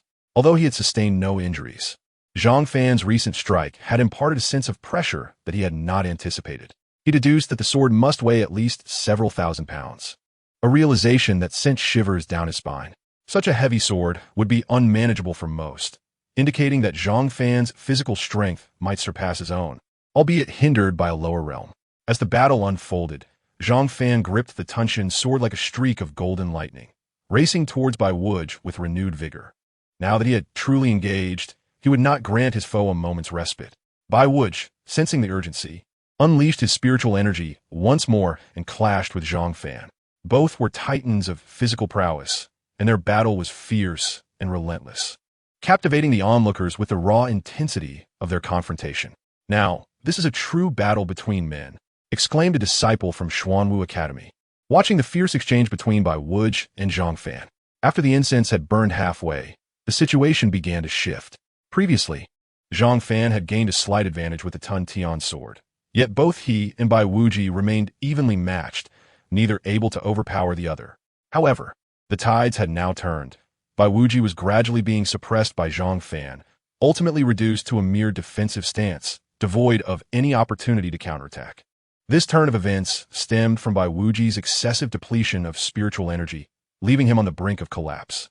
The onlooking disciples could only witness Zhang Fan wielding the massive black sword, relentlessly striking at Bai Wuji, who had no choice but to shield himself with his hands. Succumbing to passive defense, was Zhang Fan a demon? Despite having battled for so long, he appeared as vigorous as ever, as though the battle had only just commenced, while Bai Wuji clearly struggled. A disciple from Xuanwu Academy could not help but exclaim that Bai Wuji was on the verge of defeat. At that moment, Gao Xing suddenly interjected. Zhang Fan, with a powerful downward swing, delivered a strike towards Bai Wuji, the force of which was markedly greater than before. The Tun Tian sword crashed against Bai Wuji's arm with a resounding whoosh, eliciting a muffled groan from him as blood spurted from his mouth. Bai Wuji was cleaved to his knees by this strike, and the ground beneath him erupted with explosive sounds, fissures radiating outward from him like a spider's web. In this bizarre scene, Zhang Fan relentlessly swung the Tun Tian sword at Bai Wuji, who was half kneeling, hands crossed defensively before him, enduring Zhang Fan's tempestuous onslaught. The ground beneath Bai Wuji continued to tremble with explosions, gradually forming a vast pit that expanded with each blow. Bai Wuji was far from unscathed. Blood trickled from his lips, and his complexion grew increasingly pale. He had reached his limit. Recognizing the moment had come to conclude the duel, Zhang Fan swiftly thrust his sword, catching Bai Wuji off guard and sending him soaring through the air, his balance lost. Seizing the opportunity, Zhang Fan pivoted his wrist and struck the back of Bai Wuji's knee with tremendous force, the sound of shattering bone echoing as Bai Wuji plummeted to the ground. The agony compounded by his exhaustion, causing him to lose consciousness. Standing beside Bai Wuji, Zhang Fan gripped the Tun Tian sword, his green robe adorned with the Qinglong Academy's dragon emblem billowing in the wind, resembling a war deity poised between heaven and earth. I warned you. Should you dare to provoke Qinglong Academy again, I shall shatter your legs, Zhang Fan declared softly yet firmly. Though his voice was barely above a whisper, the surrounding outer disciples heard him clearly. The previously raucous atmosphere fell into an awed silence, each individual astonished by Zhang Fan's prowess. Is Zhang Fan truly this formidable? Is he really a newcomer? One disciple from Xuanwu Academy gazed in disbelief at Zhang Fan, who held the Tun Tian sword in the distance. This year's newcomers are indeed extraordinary, another disciple from Xuanwu Academy remarked in admiration. Wow, I suddenly find him incredibly handsome. How did I not notice before? A female disciple from Fengwang Academy, standing beside Ning Ro, remarked, her eyes fixed on Zhang Fan's silhouette. Although petite, her figure was curvaceous, eliciting a visceral reaction, complemented by her fair and innocent visage, a combination that no man could easily resist. You little minx, are you developing a crush? Ning Ro teased, playfully tapping the girl's head. And no, I just expressed an observation, the girl stammered, lowering her gaze, her cheeks aflame. Come, let me help you speak to him, Ning Ro said, taking the girl's hand to approach Zhang Fan. The girl quickly grasped Ning Ro's arm, her face turning even redder. Ning Ro, please don't. I was merely commenting. I don't like him. If you do that, how will I face him in the future? Ning Ro chuckled, releasing the girl's hand and ceasing her teasing. The girl's name was Bai Yi, a junior sister to Ning Ro, the two sharing a bond akin to sisters. Although Ning Ro had quieted, Bai Yi's earlier reaction had not gone unnoticed by the other disciples. Her face, as red as an apple, melted the hearts of those around her. The disciples silently prayed that such a pure and lovely girl as Bai Yi would not fall for a rough and brash character like Zhang Fan, for that would be akin to placing flowers amidst dung. It seems Xuanwu Academy should engage more with Qinglong Academy in the future, Gao Xing remarked unexpectedly. The other disciples from Xuanwu Academy looked at him in confusion, puzzled by his statement. Gao Xing smiled. Do you not see the resemblance? The disciples shook their heads, while the male disciples who admired Bai Yi muttered to themselves, he resembles dung more than anything. His current performance echoes that of the legendary Quanglong. The only uncertainty lies in whether he has comprehended the Qinglong Ju. If he has, Qinglong Academy is destined for greatness, Gao Xing continued. The other disciples paused, recognizing the name Quanglong, and a collective gasp escaped their lips. If true, they would indeed need to foster ties with Qinglong Academy, as long as no unforeseen events occurred. Zhang Fan's future appeared boundless. Ning Ro addressed the other female disciples of Fengwang Academy. From now on, we too shall engage more with Qinglong Academy, forging connections to ensure we are not adversaries, understood? The others nodded in agreement. As long as Hua Academy refrained from interference, it would be manageable. However, based on Ning Ro's understanding of Hua Academy, they would undoubtedly seek to thwart Zhang Fan's ascent, as his success would spell trouble for them. Gao Xing remarked once more, it will depend on how Qinglong Academy responds. After all, we cannot intervene ourselves. At that moment, the disciples of Hua Academy wore increasingly grim expressions. They had previously mocked Zhang Fan, only to find themselves humiliated. They never anticipated that Bai Wuji, nearly invincible, would falter against Zhang Fan. Remember my words. Those who dare to provoke Qinglong Academy shall find themselves dealt with, Zhang Fan declared. The disciples of Bai Hua Academy hastily carried Bai Wuji away from this place of disgrace. Today, they had lost face in a significant way. Other disciples exchanged glances at Zhang Fan before departing. Chapter 55. News of the 4 Academy competition. 2 months later, Zhang Fan awoke from his meditations. Since his victory over Bai Wuji, Bai Hua Academy had ceased causing trouble for Qinglong Academy, allowing Zhang Fan to enjoy a period of tranquility, dedicating his days to cultivation. Yet, he understood that this calm was merely the calm before the storm. He suspected Bai Hua Academy was plotting something. At that moment, a familiar voice echoed from outside the door. Zhang Fan, come out for a feast. I'm coming, Zhang Fan replied. Though he was now a cultivator, his realm remained low, preventing him from foregoing sustenance. Besides, he had always been a glutton, so the thought of fasting had never crossed his mind. Zhang Fan followed the portly figure to the Qinglong Academy dining hall, where other disciples had already gathered, seated, and evidently waiting for Zhang Fan. At the head of the table sat Di Qing, who greeted Zhang Fan with a broad smile. Hurry and sit. We were just waiting for you. Upon taking his seat alongside the portly disciple, Zhang Fan's gaze fell upon an array of sumptuous dishes, all prepared from the flesh of mystical beasts. There was spirit deer meat, demon tiger meat, and spirit snake stew, enticing Zhang Fan to swallow hard at the sight. The other disciples, too, were wide-eyed, fixated on the lavish spread before them, as if time itself had come to a standstill.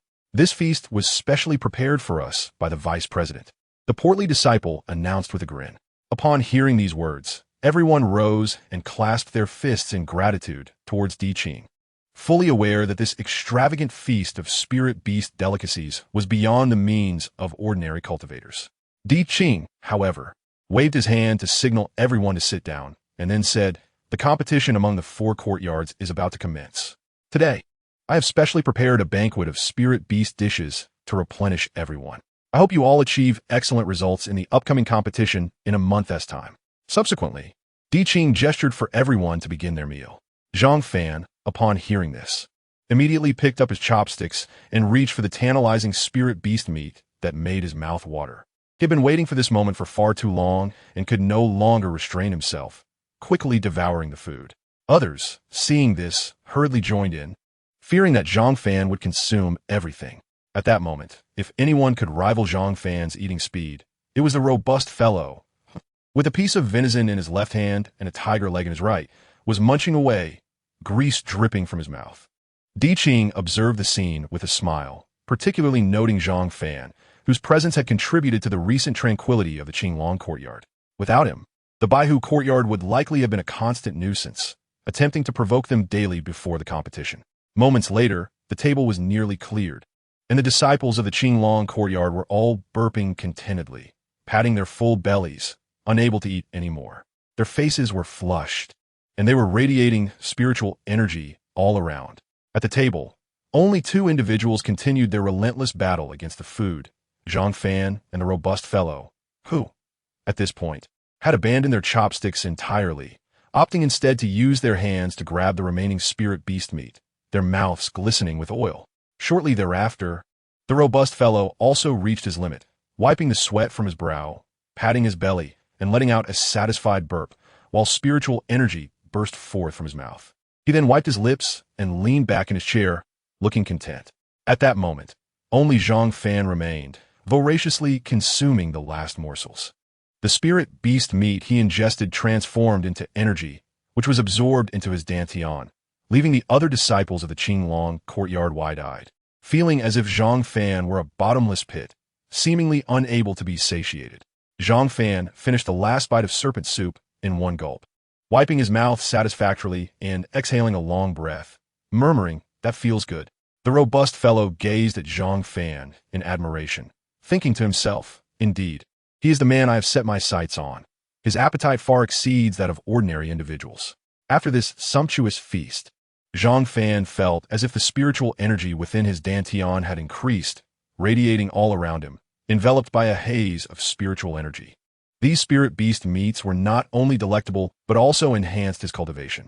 Regrettably, he could not afford such luxuries on his own, and he pondered when he might next have the opportunity to enjoy spirit beast meat. At this moment, Di Qing, seeing that everyone had finished their meal, put away his smile and spoke with a serious expression. I trust you have all noticed that since Zhang Fan repelled by Wuji, the Baihu courtyard has not troubled us again. The crowd nodded, acknowledging the truth in his words, as they were aware of Baihu courtyard's usual attitude, which would have led them to seek revenge long ago. I suspect the Baihu courtyard is plotting something against our Qinglong courtyard, Zhang Fan interjected. Di Qing cast an appreciative glance at Zhang Fan and replied, Zhang Fan is correct. Based on my understanding of Tang Hao, the Baihu courtyard must certainly be scheming. He continued, as far as I know, our sect has decided to hold this competition in a remote ancient secret realm. Due to the constraints of the laws of heaven and earth, only disciples at the condensation realm may enter. Moreover, this secret realm has not been explored before, which signifies that the dangers of this four-courtyard competition are exceptionally high, with the risk of death. Upon hearing this, the expressions of all present turned grave. However, Zhang Fan suddenly questioned, how dangerous can an unexplored secret realm be? The others looked at Di Qing with a mix of curiosity and concern, although they were seasoned disciples. They had never ventured into unexplored secret realms and were unfamiliar with the risks involved. Typically, secret realms permitted for disciples have been scouted in advance to eliminate various unknown dangers. But this instance was different. This secret realm had been recently discovered by the sect, and since only condensation realm cultivators could enter, the sect, as stronger members, could not accompany them. Consequently, the higher-ups decided to take advantage of this four-courtyard competition to allow outer disciples to explore, using this opportunity to hone their skills. Rest assured, the rewards from the sect this time are more generous than ever before. I have heard that the sect has specifically prepared Pajingdan as rewards to motivate everyone. Upon hearing this, the crowd gasped in astonishment. They had not anticipated that the four courtyards competition would be so perilous, especially with the presence of disciples from other sects, particularly Taizan's sect, with whom they had a strained relationship. They would undoubtedly be targeted, and they also had to remain vigilant against the Baihu courtyard, which was surely aware of this news and would take action. Clearly, this expedition into the secret realm required heightened caution, as it presented not only unknown risks but also threats from the Baihu courtyard and Taizan sect, where a single misstep could cost them their lives. Zhang Fan spoke gravely. Indeed, as I have said, this competition is fraught with danger. The others nodded in agreement, acknowledging the perilous nature of the upcoming event. However, the rewards were substantial. Pajingdan was an exceedingly rare and precious elixir, particularly for disciples who had reached the 9th level of the condensation realm. Obtaining a Pajingdan would signify a guaranteed breakthrough into the Qi training realm. It is worth noting that normally, breakthroughs to higher realms carry a risk of failure, and a stroke of bad luck could render one crippled. Hence, many scions from prominent families opt to consume Pajingdan when attempting to break through. However, such elixirs were not readily available to everyone. Ordinary cultivators had to rely solely on their own efforts to advance, and the same applied to the disciples of their sect, unless they had rendered significant contributions.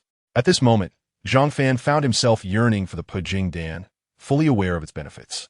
Although he did not need it at present, he knew it would be indispensable in the future, and thus he was determined to acquire it. Chapter 56, Alliance Vice Dean. How exactly can one obtain this Pajingdan? Zhang Fan inquired once again. I'm not sure about the specifics. Naturally, someone will inform you when the time comes. Di Qing replied with a smile. Oh, by the way, Zhang Fan, please stay back. The others may leave now, Di Qing added. Once the crowd departed, Di Qing turned to Zhang Fan and asked, have you comprehended the Qinglongju? Upon seeing Zhang Fan's expression, he burst into hearty laughter, genuinely pleased. Wonderful. Our Qinglong courtyard finally has someone who has comprehended the Qinglongju again. It seems our resurgence is on the horizon. However, your current realm is still rather low. The disciples entering the secret realm will likely be at the 9th level of the condensation realm. Ultimately, the other disciples of our Qinglong courtyard may still have to rely on you, as our strength is somewhat lacking. Di Qing then produced a sandalwood box from thin air, opening it to reveal a snow lotus that exuded a rich fragrance. This is an extreme cold snow lotus, containing abundant spiritual energy. Our Qinglong courtyard has been weak for many years and cannot offer anything of value. This was an accidental find during my past training, and consider this as my personal sponsorship for you. Di Qing handed the box to Zhang Fan. In truth, Di Qing felt a deep sense of indebtedness towards the disciples of the Qinglong courtyard. Had they gone to other courtyards, their strength could have surpassed what they currently possessed, as other courtyards had far more resources. The reason he only retained Zhang Fan was that he, himself, was impoverished and could not provide ample resources for all.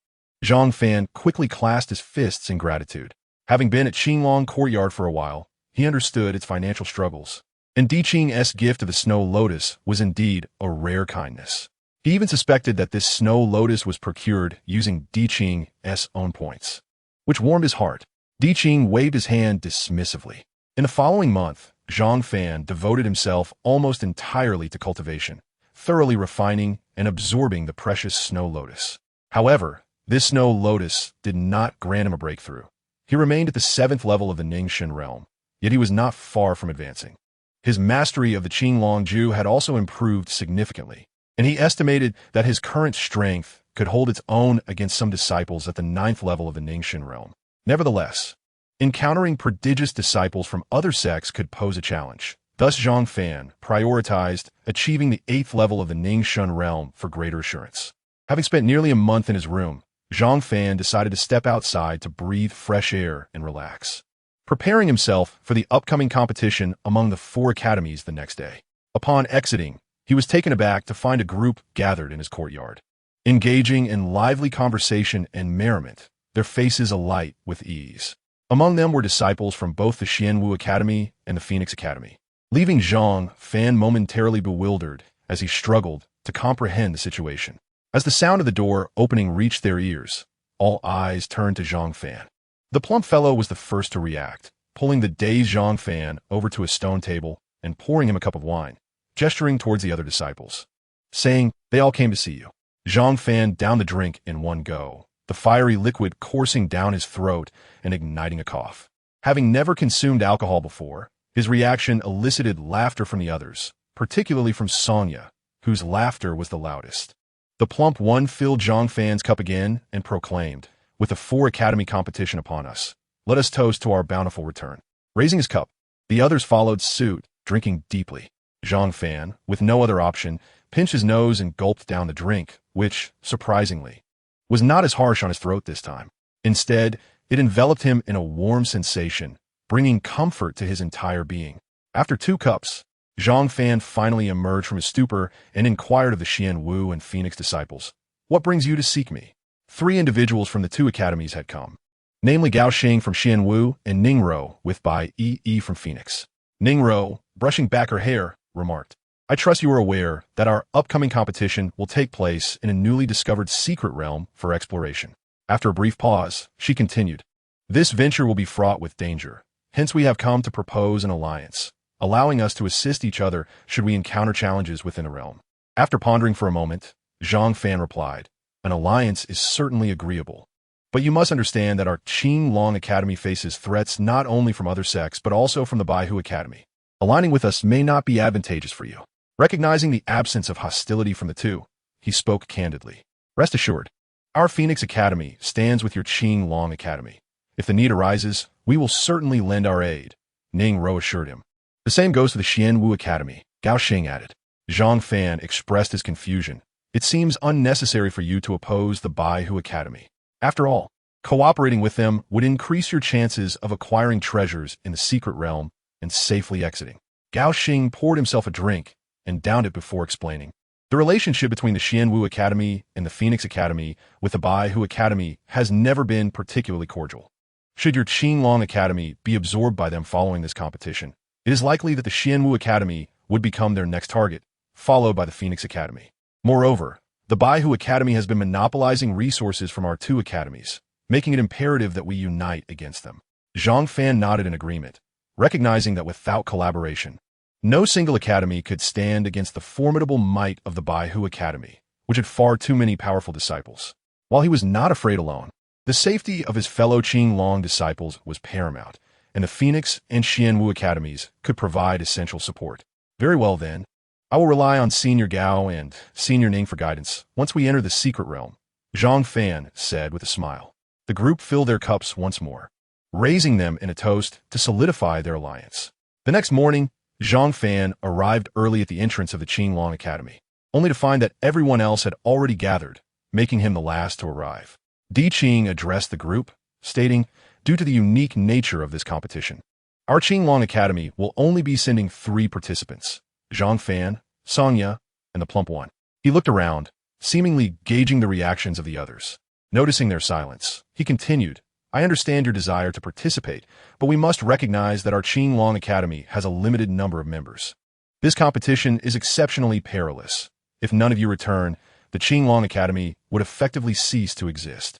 But is 3 participants not too few? The plump one questioned with a furrowed brow. The Baihu Academy will undoubtedly have a greater number.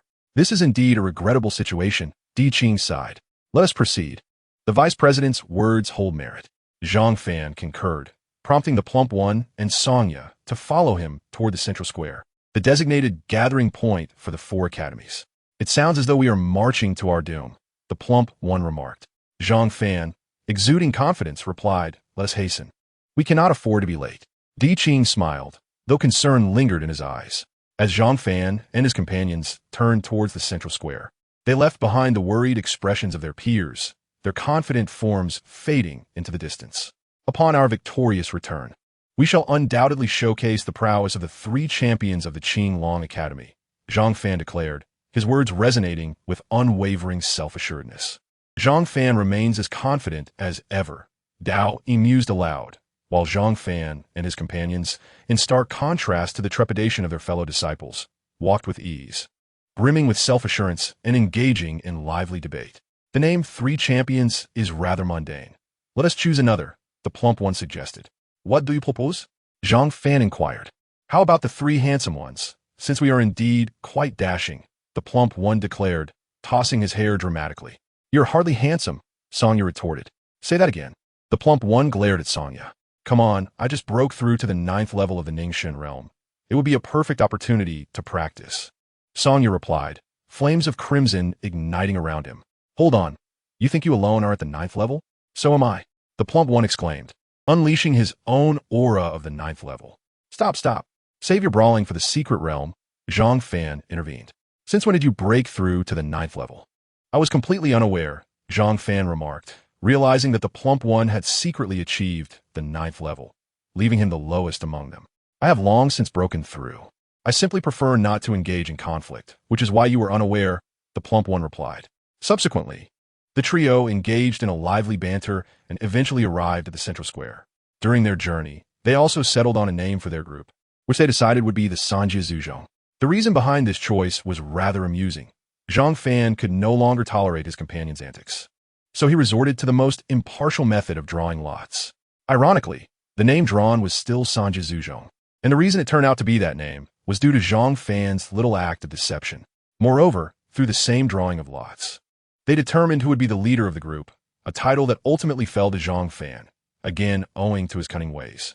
If Pongzi and Songya were to discover Zhang Fan's trickery, they would surely be infuriated. At this moment, the central square was already bustling with a crowd. Zhang Fan and his companions soon spotted disciples from Xuanwu Yuan and Fenghuang Yuan in the distance, prompting them to approach. Upon joining their peers, Zhang Fan realized that both factions had sent only 10 disciples, all of whom were evidently at the 9th level of the Ningxin realm based on the aura they exuded. Ning Rou and Gao Xing were momentarily taken aback by the small number of representatives from Qinglong Yuan, but quickly understood the reasoning, given the perilous nature of this expedition. It was logical that Qinglong Yuan, having few members to begin with, would send fewer participants. After all, their own academy had dispatched merely 10 individuals. At this juncture, a female disciple from Fenghuang Yuan furrowed her brow and inquired of her companion.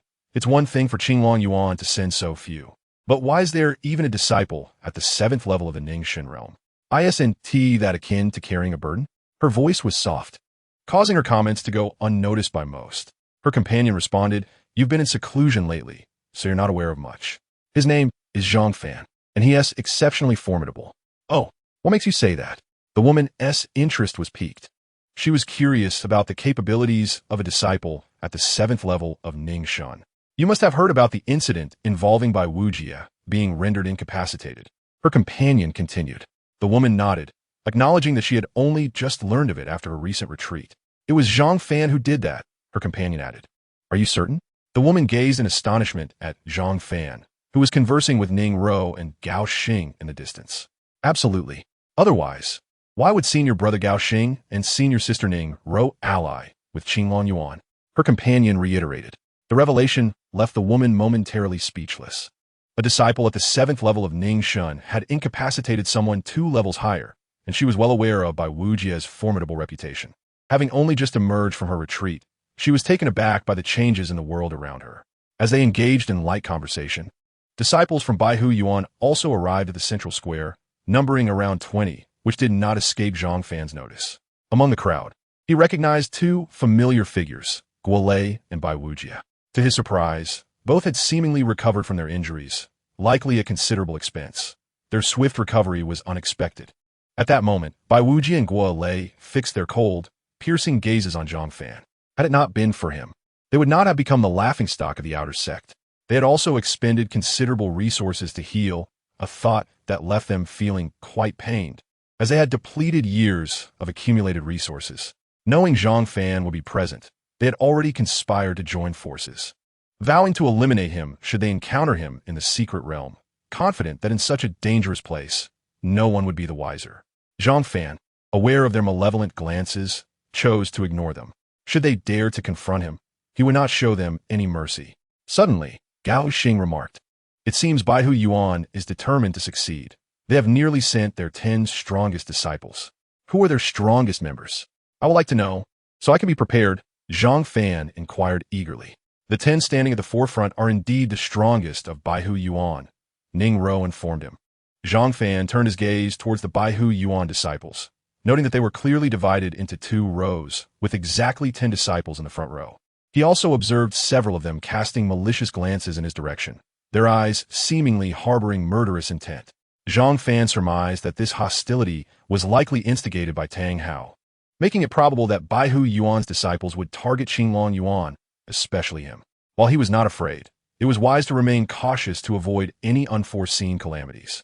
The individual standing in the center was named Bao Wushuang, renowned as the strongest disciple of Baihu Yuan. It was said that he was on the verge of a breakthrough to the refining Qi realm. His most formidable asset was his wind spirit body, granting him incredible speed. Many opponents found themselves unable to even graze him before being defeated. Ning Rou cautioned Zhang Fan, "Do not be deceived by his amiable demeanor. This man appears refined, but is ruthless in combat.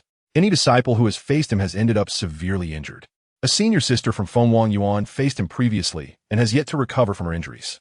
As she spoke, Ning Rou clenched her delicate fist, lamenting her inability to avenge her senior sister.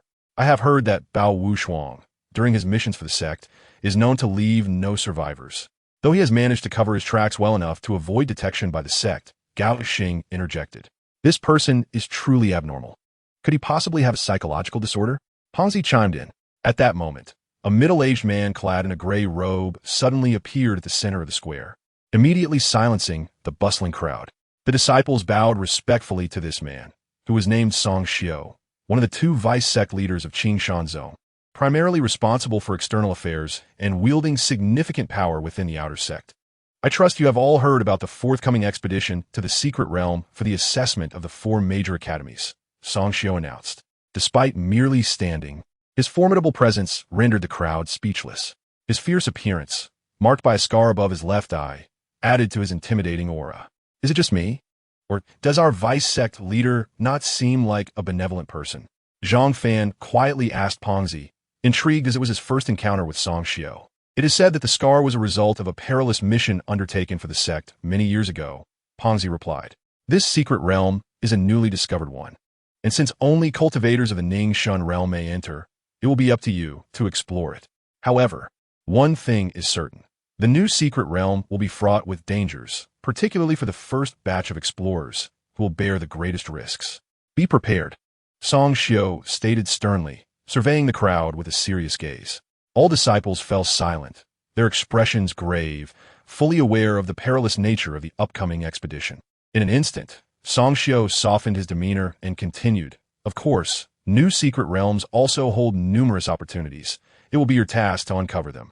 At that moment, Bao Wushuang stepped forward, cupping his fists respectfully and inquiring, "May I ask, Vice Sect Leader, how will we determine the rankings of our 4 academies during this expedition?" Song Xiao cast a glance at the figure of Bao Wushuang before him, fully cognizant of the implications behind Bao's words. Only through establishing a hierarchy could the Baihu Academy have any chance of assimilating the Qinglong Academy. To be candid, Song Xiao harbored a profound disdain for the predatory behavior exhibited by the Baihu Academy. He had originally cast a dissenting vote against Tang Hao's proposal to annex the Qinglong Academy, striving to secure a glimmer of hope for its survival. Yet deep down, he recognized the unfortunate reality. The Qinglong Academy had fallen into decline, and even a slight chance of resurgence would prove futile, a mere drop in the bucket. As we embark on this grand competition, I implore everyone to collaborate and refrain from internal strife. This expedition into the secret realm involves not only the disciples of the Qinglong Academy, but also those from the other 3 major sections.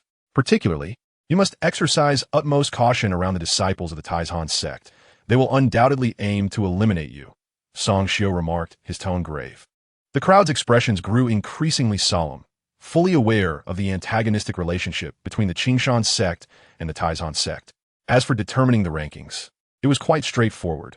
Upon our return, the one who possesses the most Taizhan sect tokens shall be deemed the victor. Though Song Xiao spoke with an air of calmness, an unmistakable aura of menace permeated his words. The crowd's countenances tightened, comprehending the unambiguous implication that the contest would ultimately hinge upon who could eliminate more disciples from the Taizhan sect. The reward for this competition was the most generous in history. The winning faction would receive 10 breakthrough pills, along with substantial resources provided by the sect. Upon hearing the mention of the breakthrough pills, the eyes of the crowd ignited with fervor. For them, these pills represented the most crucial asset, especially as they were all cultivators at the 9th level of the Ningxun realm, on the cusp of a breakthrough. At that moment, Zhang Fan silently resolved to secure these pills for himself. They were of immense significance, not to mention the abundant resources that would accompany them. If they could attain these, the Qinglong Academy would undoubtedly have the opportunity to rise again. Chapter 59. The journey begins at that moment. A colossal flying vessel descended onto the central plaza, its exterior subtly encased in a semi-transparent energy shield, emitting a faint glow. Let us depart. The secret realm is still a considerable distance from the sect. We must hurry to seize the optimal moment for entry, Song Xiao proclaimed, gesturing for everyone to board the vessel. The disciples, upon seeing this, began to board the flying ship in succession. Inside the vessel, there are numerous rooms from which you may choose your accommodations. This journey will likely take about a week, he added before vanishing from sight. Once aboard the vessel, Zhang Fan was taken aback by the spaciousness that exceeded his expectations. He soon noticed a distinct difference among the rooms, which were categorized into VIP rooms and standard accommodations. Naturally, there are only 5 VIP rooms available, while the remainder consisted of standard quarters. As Zhang Fan and his companions explored the ship, the vessel suddenly roared to life, shaking slightly as it ascended into the sky.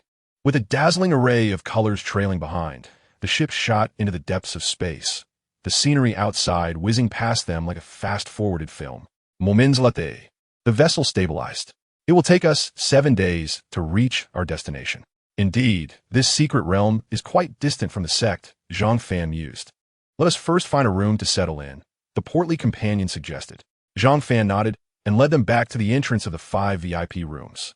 Clearly, these were the most desirable accommodations, and Zhang Fan was inclined to select one of them.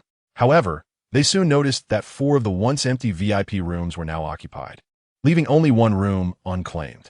Upon closer inspection, they discovered that the doors of the occupied VIP rooms bore the insignia of the Baihu Academy, indicating that those rooms were claimed by their disciples. Zhang Fan pushed open the only remaining VIP room and stepped inside. Upon entering, he immediately recognized the stark contrast. This room was indeed exceptional. He had previously inspected the standard rooms, which contained nothing more than a simple bed and desk with minimal amenities.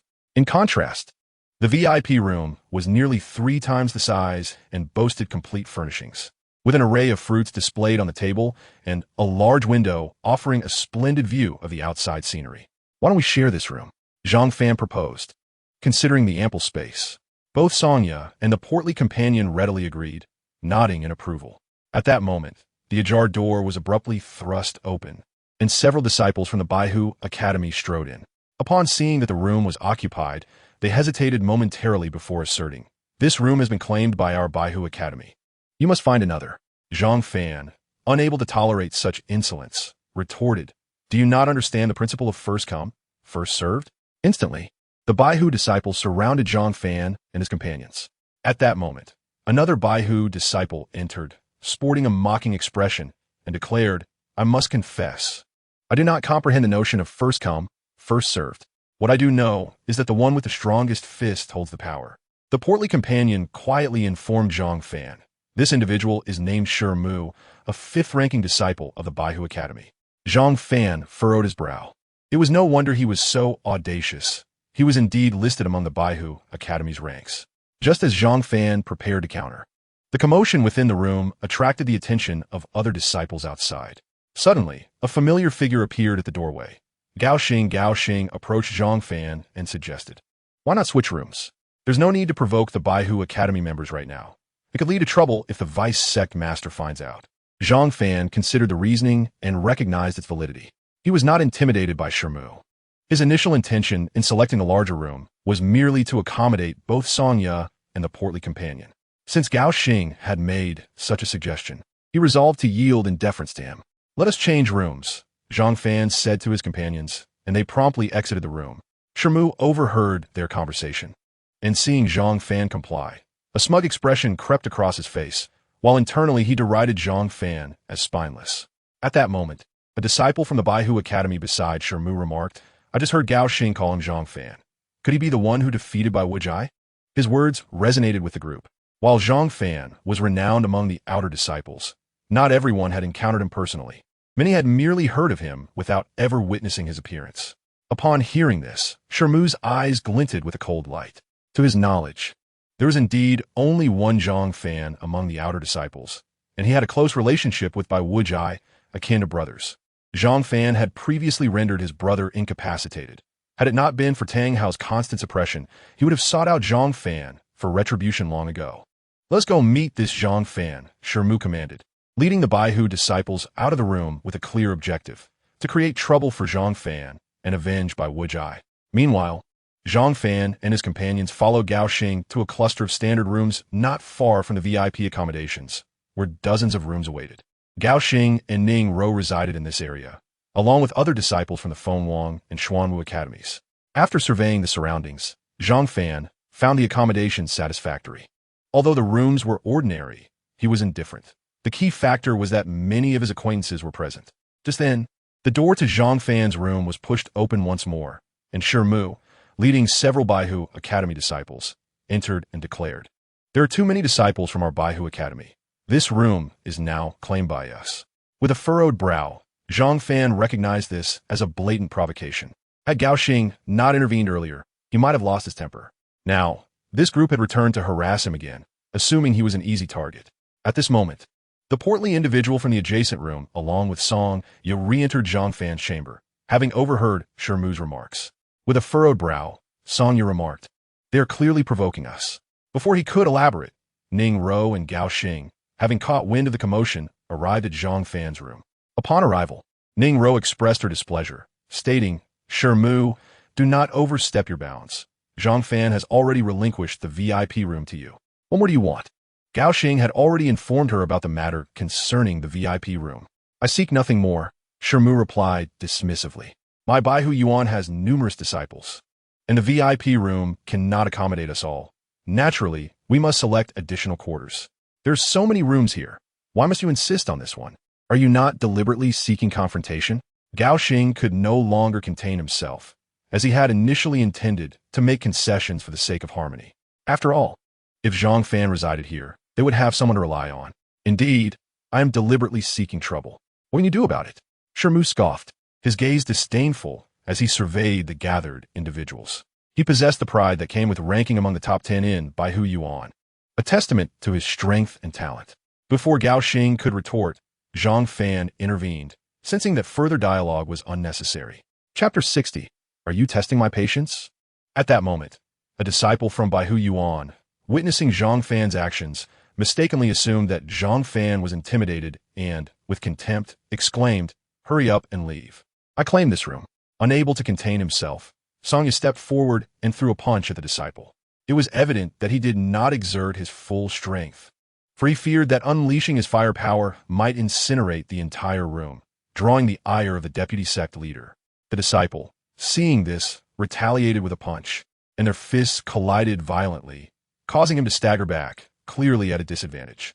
As Song prepared to strike again, Gao Xing and Ning Ro hastily intervened, not out of fear of Mu, but rather to prevent the situation from escalating into a larger conflict. With so many disciples from Baihu Yuan, their collective strength surpassed that of the three of them combined.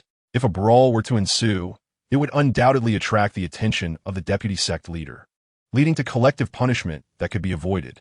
The Baihu Yuan disciple, sensing their retreat, smirked maliciously, emboldened by their reluctance to confront him, as his faction was accustomed to dominating outside.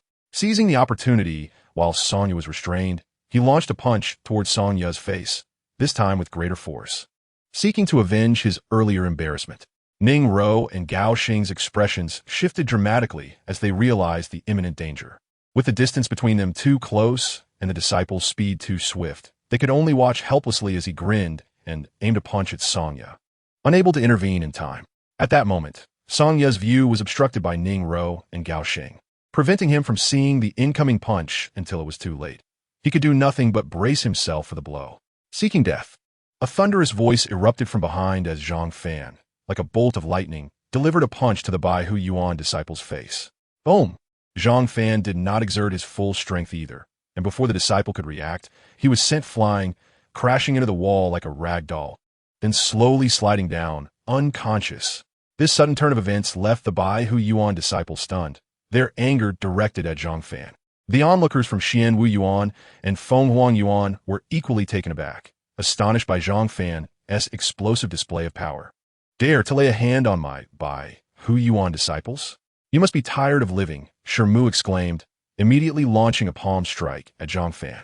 However, he was inwardly astonished by Zhang Fan's speed, as he too had been caught off guard. Perhaps I have given you too much face, Zhang Fan retorted, countering with a palm strike of his own, enveloped in a faint golden spiritual energy. Bang! As their palms collided, Mu was forced back several steps before regaining his footing, while Zhang Fan remained steadfast, an evident display of superiority. Many witnesses observed this exchange, with Mu realizing he was at a distinct disadvantage. The onlookers also noted his predicament, fueling his inner fury. After all, he was the fifth-ranked genius disciple of Baihu Yuan. How could he possibly lose to a mere newcomer from Qinglong Yuan? This humiliation stung deeply. In a fit of rage, Mu launched another attack, having forgotten that the deputy sect leader was aboard the vessel. His spiritual energy surged and coalesced in his palm as he aimed another punch at Zhang Fan. The crowd gasped as they recognized the deputy sect leader's arrival and quickly bowed in respect. I have commanded unity. Who permitted you to brawl aboard the ship? Song Xiu stated coldly. Deputy sect leader, it was Zhang Fan who struck first. He has even knocked one of our disciples unconscious, Mu reported respectfully. It was they who instigated the conflict. We had no choice but to retaliate, the portly disciple interjected. Song Xiu cast a discerning glance at Mu and Zhang Fan, reiterating, do not let me catch you again, otherwise you will forfeit your opportunity to enter the secret realm. With that, he vanished in a flash. Mu, his face darkened, shot Zhang Fan a glare before turning to leave, as the other Baihu Yuan disciples carried their unconscious comrade and followed suit. These scoundrels dare to slander us, Sonya muttered indignantly. Fatty, Sonya, gather your belongings. We shall change rooms, Zhang Fan instructed suddenly. Which room are we moving to? The portly disciple inquired, curiosity piqued. Naturally, the VIP room, Zhang Fan replied with a faint smile, striding out of the room. Upon hearing this, the portly disciple's spirits lifted, and he hurried to follow, with Sonya closely behind. Gao Xing and Ning Ro, sensing impending trouble, quickly joined them. Meanwhile, the Baihu Yuan group found themselves in the VIP room that Zhang Fan had previously vacated, carefully placing their unconscious comrade on the bed. However, Mu's expression darkened as he recalled the humiliation Zhang Fan had inflicted upon him in front of the other disciples. He felt a nagging doubt about his own ability to contend with Zhang Fan. Upon hearing those words, Mu's demeanor softened slightly. Indeed, as the Baihu Yuan disciple had stated, even if Zhang Fan was stronger, what would it matter once they entered the secret realm?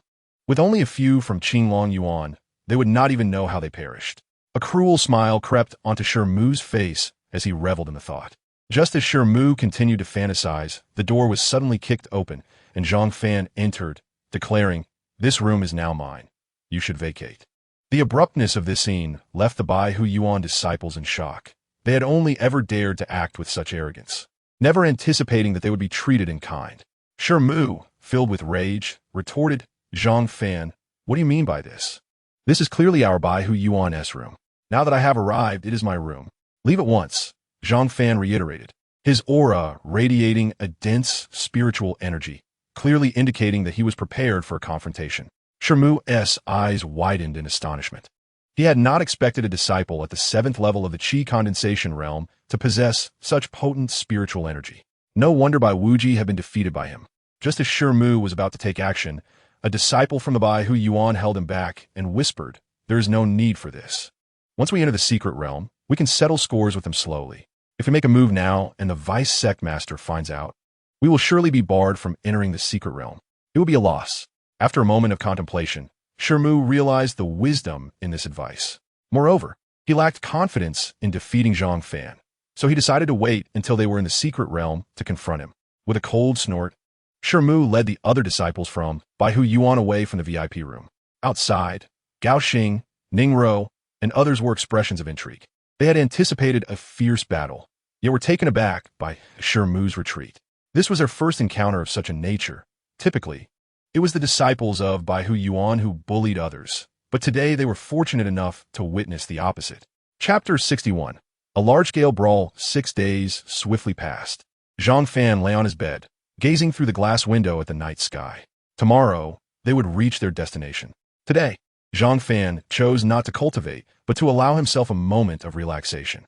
Curiosity led him to leave his room, deciding to explore the deck and uncover what enchanting scenery could captivate so many.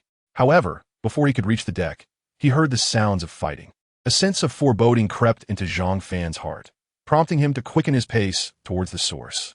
As he drew near, he discovered that Pang Zi and Song Yu were among those engaged in the fray, their faces bearing the marks of battle, bruised and battered.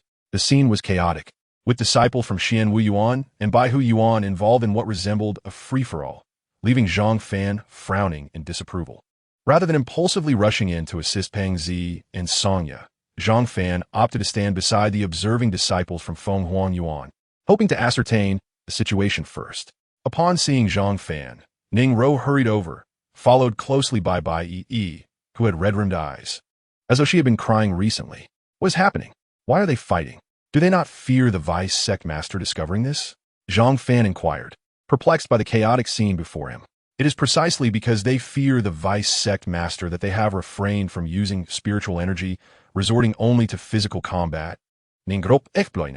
Upon hearing this, Zhang Fan noticed that none of the participants had indeed utilized their spiritual energy. They were purely engaged in a brutal exchange of blows, leaving many with swollen faces. "It's all my fault. If it weren't for me, they wouldn't have fought," Bai Yi murmured, lowering her head as tears streamed down her cheeks, looking pitiful. Zhang Fan turned to Ning Rou with a questioning look. Ning Rou clarified, originally, Yi was admiring the scenery on the deck when Bai Wuji approached and started to harass her. Pang Zi, unable to tolerate it, confronted Bai Wuji, and before long, both sides were embroiled in conflict, drawing in more participants until it escalated to this. After listening, Zhang Fan glanced at Pang Zi in the distance, thinking to himself that the hefty fellow had surprised him by playing the role of a hero in distress, not having anticipated this side of him. He then looked back at Bai Yi, who was now gazing at him with tear-filled eyes. Zhang Fan couldn't help but marvel at her beauty. She appeared even more enchanting with tears glistening on her cheeks, evoking a protective instinct within him. No wonder Pang Zi found it hard to resist, Zhang Fan mused, beginning to understand his friend's predicament. "What are you saying?" Bai Yi wiped her tears and looked at Zhang Fan with her big, slightly reddened eyes, filled with curiosity. "Nothing. I'm going to help. Please be careful," Zhang Fan said before charging into the fray, feeling overwhelmed by the intensity of Bai Yi's gaze. With a clear objective, Zhang Fan headed straight for Bai Wuji, the root of the chaos. He swiftly approached Bai Wuji and, before he could react, delivered a powerful kick to his knee. Bai Wuji, sensing the impending attack, nimbly leapt back just in time. When he looked up, he found Zhang Fan smiling at him. Upon recognizing Zhang Fan, Bai Wuji immediately distanced himself, haunted by the memory of his previous encounter, which had left him with a psychological scar. Zhang Fan, you finally made it. Pang Zi exclaimed joyfully as he joined Zhang Fan's side. Zhang Fan glanced at Pang Zi, who looked as though he had been transformed into a pig's head due to the bruises he sustained. Had they not known each other for so long, Zhang Fan might not have recognized him. Song also approached, appearing relatively unscathed compared to Pang Zi.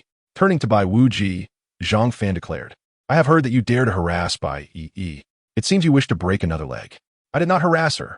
I merely went over to greet her, Bai Wuji stammered, knowing full well the fear Zhang Fan instilled within him. Greetings? By patting a young lady on her backside? Pang Zi interjected, ruthlessly exposing Bai Wuji's lie. Zhang Fan looked back at Bai Wuji, knowing Pang Zi would not deceive him, and certainly, he could not go ask Bai Yi for confirmation. That would be far too awkward. I did not. Bai Wu protested vehemently. At that moment, a disciple from Xian Wu Yuan chimed in. He did. I saw it too. Zhang Fan turned to Bai Wuji once more and said, whether you did or not. Today I will break your hands. Let us see how you dare to touch her again. With that, Zhang Fan charged towards Bai Wuji. Seeing this, Bai Wuji turned and fled, abandoning all pretense, knowing he could not stand against Zhang Fan. As the other disciples from Bai Hu Yuan noticed Bai Wuji's retreat, they too hastily followed suit, leaving in disgrace. Ning Rou and Bai Yi approached the now victorious group to express their gratitude, eventually reaching Zhang Fan. Bai Yi, with her big eyes still shimmering, shyly remarked, Thank you. Do not thank me. You should thank this hefty fellow. Zhang Fan pointed at Pang Zi. It was nothing, just a trivial matter, Pang Zi said, flipping his hair in a flamboyant manner. Your face is swollen like a pig's head. Can you tone down the theatrics? Songya chimed in, unable to hold back. Laughter erupted among the group, filling the atmosphere with warmth and camaraderie. Inside Bai Wuji's room, he sat beside Guolei, his face twisted in anger, fists clenched tightly, clearly in a foul mood. Tomorrow, they would enter the secret realm, and Zhang Fan's demise would soon follow. I have heard that Shirmu intends to deal with Zhang Fan as well. Perhaps we can collaborate with him. Guolei observed Bai Wuji's dark expression and commented. A flash of murderous intent crossed Bai Wuji's eyes. Chapter 62. The secret realm opens on the following morning. Song Xiu's booming voice resonated throughout the ship. We have arrived at our destination. All gather on the deck. The disciples quickly assembled on the deck. Upon confirming that everyone was present, Song Xiu led them down to the ground. Moments later, the disciples descended, while the ship that had been in the air vanished from sight. Upon landing, they discovered that others had already arrived. Identifiable by their attire as disciples from Elshui Zone and Qing Tong Zone. As the disciples of Qing Shan Zone arrived, a middle-aged man and a beautiful woman stepped forward from the groups of Elshui Zone and Qing Tong Zone, respectively, greeting Song Xiu with friendly smiles, indicating a seemingly amicable relationship. At this moment, Zhang Fan began to take notice of his surroundings. He discovered that they were situated within a vast canyon, which was so profound that even the sun's rays could not penetrate its depths. The area they occupied was devoid of any plant life, utterly barren and desolate. The ambience of this place felt exceedingly eerie. Beside Zhang Fan, the portly fellow muttered under his breath. Nearby, Ning Rou furrowed her brow, surveying the unsettling environment, while Bai Yi clung to Ning Rou's arm, appearing quite frightened. Zhang Fan shared this unease, feeling a sense of discomfort wash over him. At that moment, he noticed two disciples from another sect observing the members of Qing Shan Zone with curious eyes, particularly expressing awe upon seeing Bao Wushuang. Even a middle-aged man and a beautiful woman engaged in conversation with Song Xiu were taken aback by Bao Wushuang's exceptional talent. This year, Qing Shan Zone has performed admirably. I have spotted several young individuals with unique physiques. That particular one possesses not only a special physique, but also formidable strength. It seems you have come well prepared, the beautiful woman remarked, smiling at Bao Wushuang as she spoke to Song Xiu. The middle-aged man echoed her sentiments, marveling at the significant improvement in Qing Shan Zone's overall strength compared to previous years. In comparison to your talented disciples, we are but trifles, Song Xiu replied with a courteous smile. Suddenly, a colossal flying vessel appeared in the sky, shimmering like a sun amidst the enveloping darkness. Moments later, the ship vanished, and dozens of figures materialized before them, all clad in the attire of Taishan Zone, notably adorned with gemstones that glimmered with vibrant colors. The attire of Tai Shanzong is quite ostentatious, embellished with jewels, the portly fellow commented. His words resonated with the others from Qing Shanzong. A woman from El Shui Zong explained, "What this junior does not realize is that the gemstones embedded in their clothing render it akin to a spiritual artifact, capable of mitigating substantial external damage." Upon hearing this, the faces of the Qing Shanzong disciples shifted dramatically. If that were the case, their sect would be at a significant disadvantage once they entered the secret realm. The disciples of Tai Shanzong could strike them with unrestrained force, while they would first need to breach the defenses of those spiritual artifacts before they could harm their opponents. No worries. Once we enter, we shall seize one for ourselves. Zhang Fan's unexpected voice broke through the tension.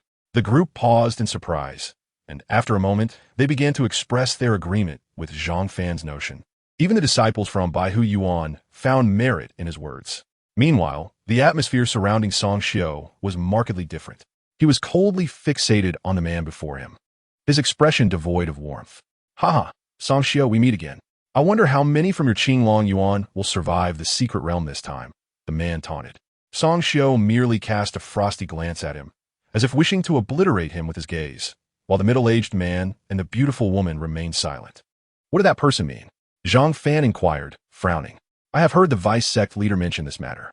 The four great sects once delved into a secret realm together, and it was comprised entirely of disciples at the condensation stage. However, Qing Shanzong suffered devastating losses, with dozens of disciples entering and only one emerging alive. Tragically, that disciple perished not long after, and it was the vice sect leader Song Xiao who led that ill-fated expedition.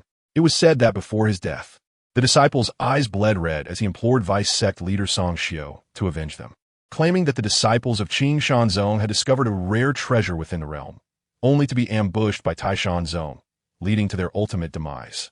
"I have also heard that the disciple shed blood tears upon his death," Ning Ro recounted.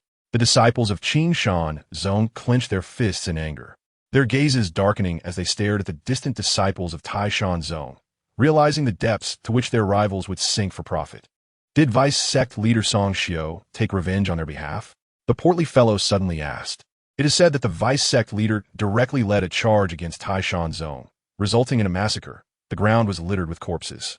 Qing Shanzong also suffered considerable losses, and only when the Holy Land intervened was the situation brought under control. However, after that incident, Qing Shanzong was severely weakened, with most of the younger generation perishing, which led to decades of stagnation for our sect, Ning Ro elaborated. Hearing this, Zhang Fan and the others felt their fists tighten. Although they were aware of the deep-seated enmity between Qing Shanzong and Tai Shanzong, they were still newcomers and lacked detailed knowledge of the events. Ning Ro's narration left them feeling as though a heavy weight had settled in their chests. Qing Shanzong has sent a disciple at the 7th level of the condensation stage this time. Are there truly no capable individuals available? A disciple from Tai Shanzong remarked, directing his attention towards Zhang Fan. The disciples of Tai Shanzong then turned their gazes towards Zhang Fan, and upon confirming his level, they derided him with scornful expressions, with some audibly mocking. This mere insect dares to enter the secret realm, truly unaware of the danger. The disciples from Baihu Yuan looked on with discontent, not necessarily because they wished to defend Zhang Fan, but rather due to the embarrassment he brought upon them in front of the other sects, which irked them greatly.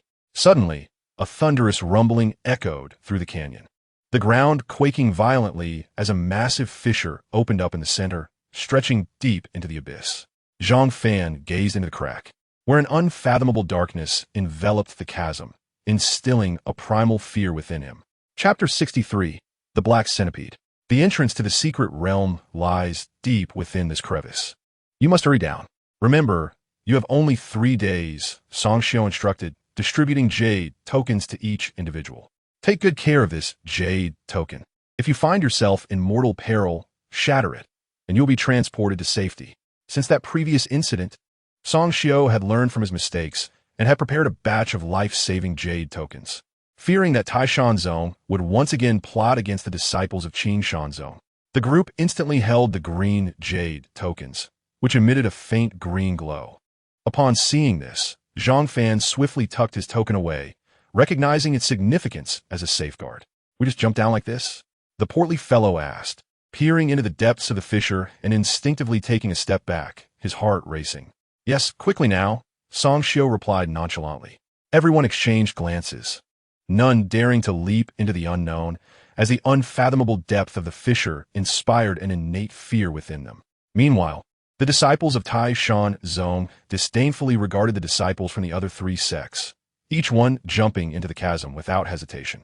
Those rascals can jump if they wish. I just want to give them a piece of my mind with a good smack, the portly fellow complained.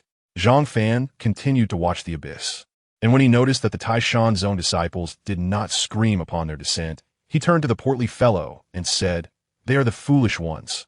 We, the wise, shall wait and observe before making our move." Indeed, I share that sentiment, the portly fellow concurred, tossing his hair in agreement. You should stop right there. With that piggish brain of yours, how could you concoct such a shameless excuse? Sonia interjected sarcastically. Hey, do you want me to give you a thrashing right now? The portly fellow retorted, visibly irritated. Wait a moment. Isn't it odd? Zhang Fan seems to have included you in that insult. The portly fellow suddenly realized, looking at Zhang Fan with a hint of encouragement. Zhang Fan naturally heard the conversation and, at this moment, resolved to educate Song Ye properly after their expedition in the secret realm. Recently, Song Ye had become rather arrogant following his breakthrough to the 9th level of the Ning Shun. Enough of the chatter. Let us jump. Time is of the essence. With that, Zhang Fan immediately leapt into the abyss. The portly companion and Song Ye exchanged glances before following suit. As Zhang Fan plummeted rapidly, the boundless darkness rendered him unaware of the duration of his descent, until he suddenly noticed a flickering crimson light deep within the shadows. Upon passing through this red glow, Zhang Fan found himself in a blood-red world. He waited momentarily for his companions to appear, but when they did not, he cursed under his breath, wondering if this cursed place operated on random teleportation. If that were the case, it would spell disaster, for their Qinglong Academy was already outnumbered. They not only had to guard against the Baihu Academy, but also the Taizhan sect. He needed to locate his friends swiftly to mitigate any unforeseen circumstances. Zhang Fan chose a random direction to advance, recognizing that he was unfamiliar with this realm and could only proceed in one direction for now. At that moment, he discerned the eerie atmosphere of this secret realm. It was entirely different from his previous experience. The sky was a drab blood red, and the ground stretched endlessly with black earth, dotted with crimson rocks, while a chilling white wind swept through the air. Suddenly, the entire miniature world trembled, and before Zhang Fan, a beam of blood-red radiance shot skyward, albeit distant from his position. Zhang Fan furrowed his brow, contemplating that this crimson pillar likely marked the epicenter of the secret realm, possibly harboring remarkable treasures. However, given the strange ambience of this world, it was probably also the most perilous location. Therefore, he did not rush toward it, as he could easily envision that many would already be venturing in that direction. Arriving too early would merely lead to needless conflict. His foremost priority was to find his companions and enhance his own strength before considering such risks. As he continued to explore the distance, the ground suddenly convulsed violently. The black earth before him bulged, and a pair of long, sinister tendrils emerged from a mound. Subsequently, a colossal white centipede burst forth from soil, landing directly in Zhang Fan's path. He gazed at the monstrous creature, which stretched dozens of feet in length. Its body a decayed black, with even its chitinous shell rotting away. Black liquid oozed from its wounds, exuding a pungent stench that nearly made Zhang Fan retch. Strangely, despite its grotesque decay and the white maggots feasting on its flesh, it seemed unharmed. In the next instant, it opened its gaping maw and lunged at Zhang Fan, unleashing a wave of putrid odor into the air. How could anyone withstand this? Zhang Fan quickly dodged the centipede's attack and sprinted several dozen meters away before halting. The enormous centipede pivoted its massive body, its black ichor spilling onto the ground, and with hundreds of writhing legs, it charged once more toward Zhang Fan, stirring up a thick cloud of black mist. Realizing the creature had fixated on him, Zhang Fan tightened his grip around the Ti, Intai, and Jian, unwilling to engage it with bare hands due to the revolting nature of the beast. He leapt high into the air, raising the great sword above his head and bringing it down upon the centipede's head. Bang!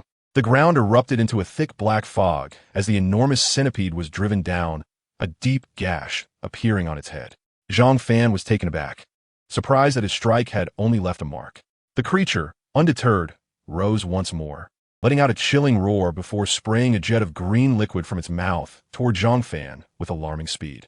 Reacting swiftly, Zhang Fan evaded the attack, though the edge of his clothing brushed against the corrosive liquid, which instantly produced black smoke as it eroded away.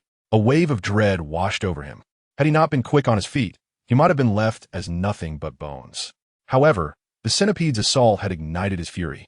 With the firmly in hand, he unleashed his spiritual energy, resembling a bolt of lightning as he reappeared above the enormous centipede, once again aiming a strike at its head. The golden sword light flashed like a comet, and the centipede, which had just regained its footing, was once more driven down, the gash on its head deepening. Realizing that this strike had not slain the beast, Zhang Fan did not wait for it to recover. He relentlessly pounded at the gash with his sword. The ground trembled violently, and a cloud of black mist enveloped Zhang Fan and the giant centipede. Finally, with one last strike, the centipede's head shattered under the force of Zhang Fan's blow, black liquid splattering everywhere, accompanied by a noxious stench.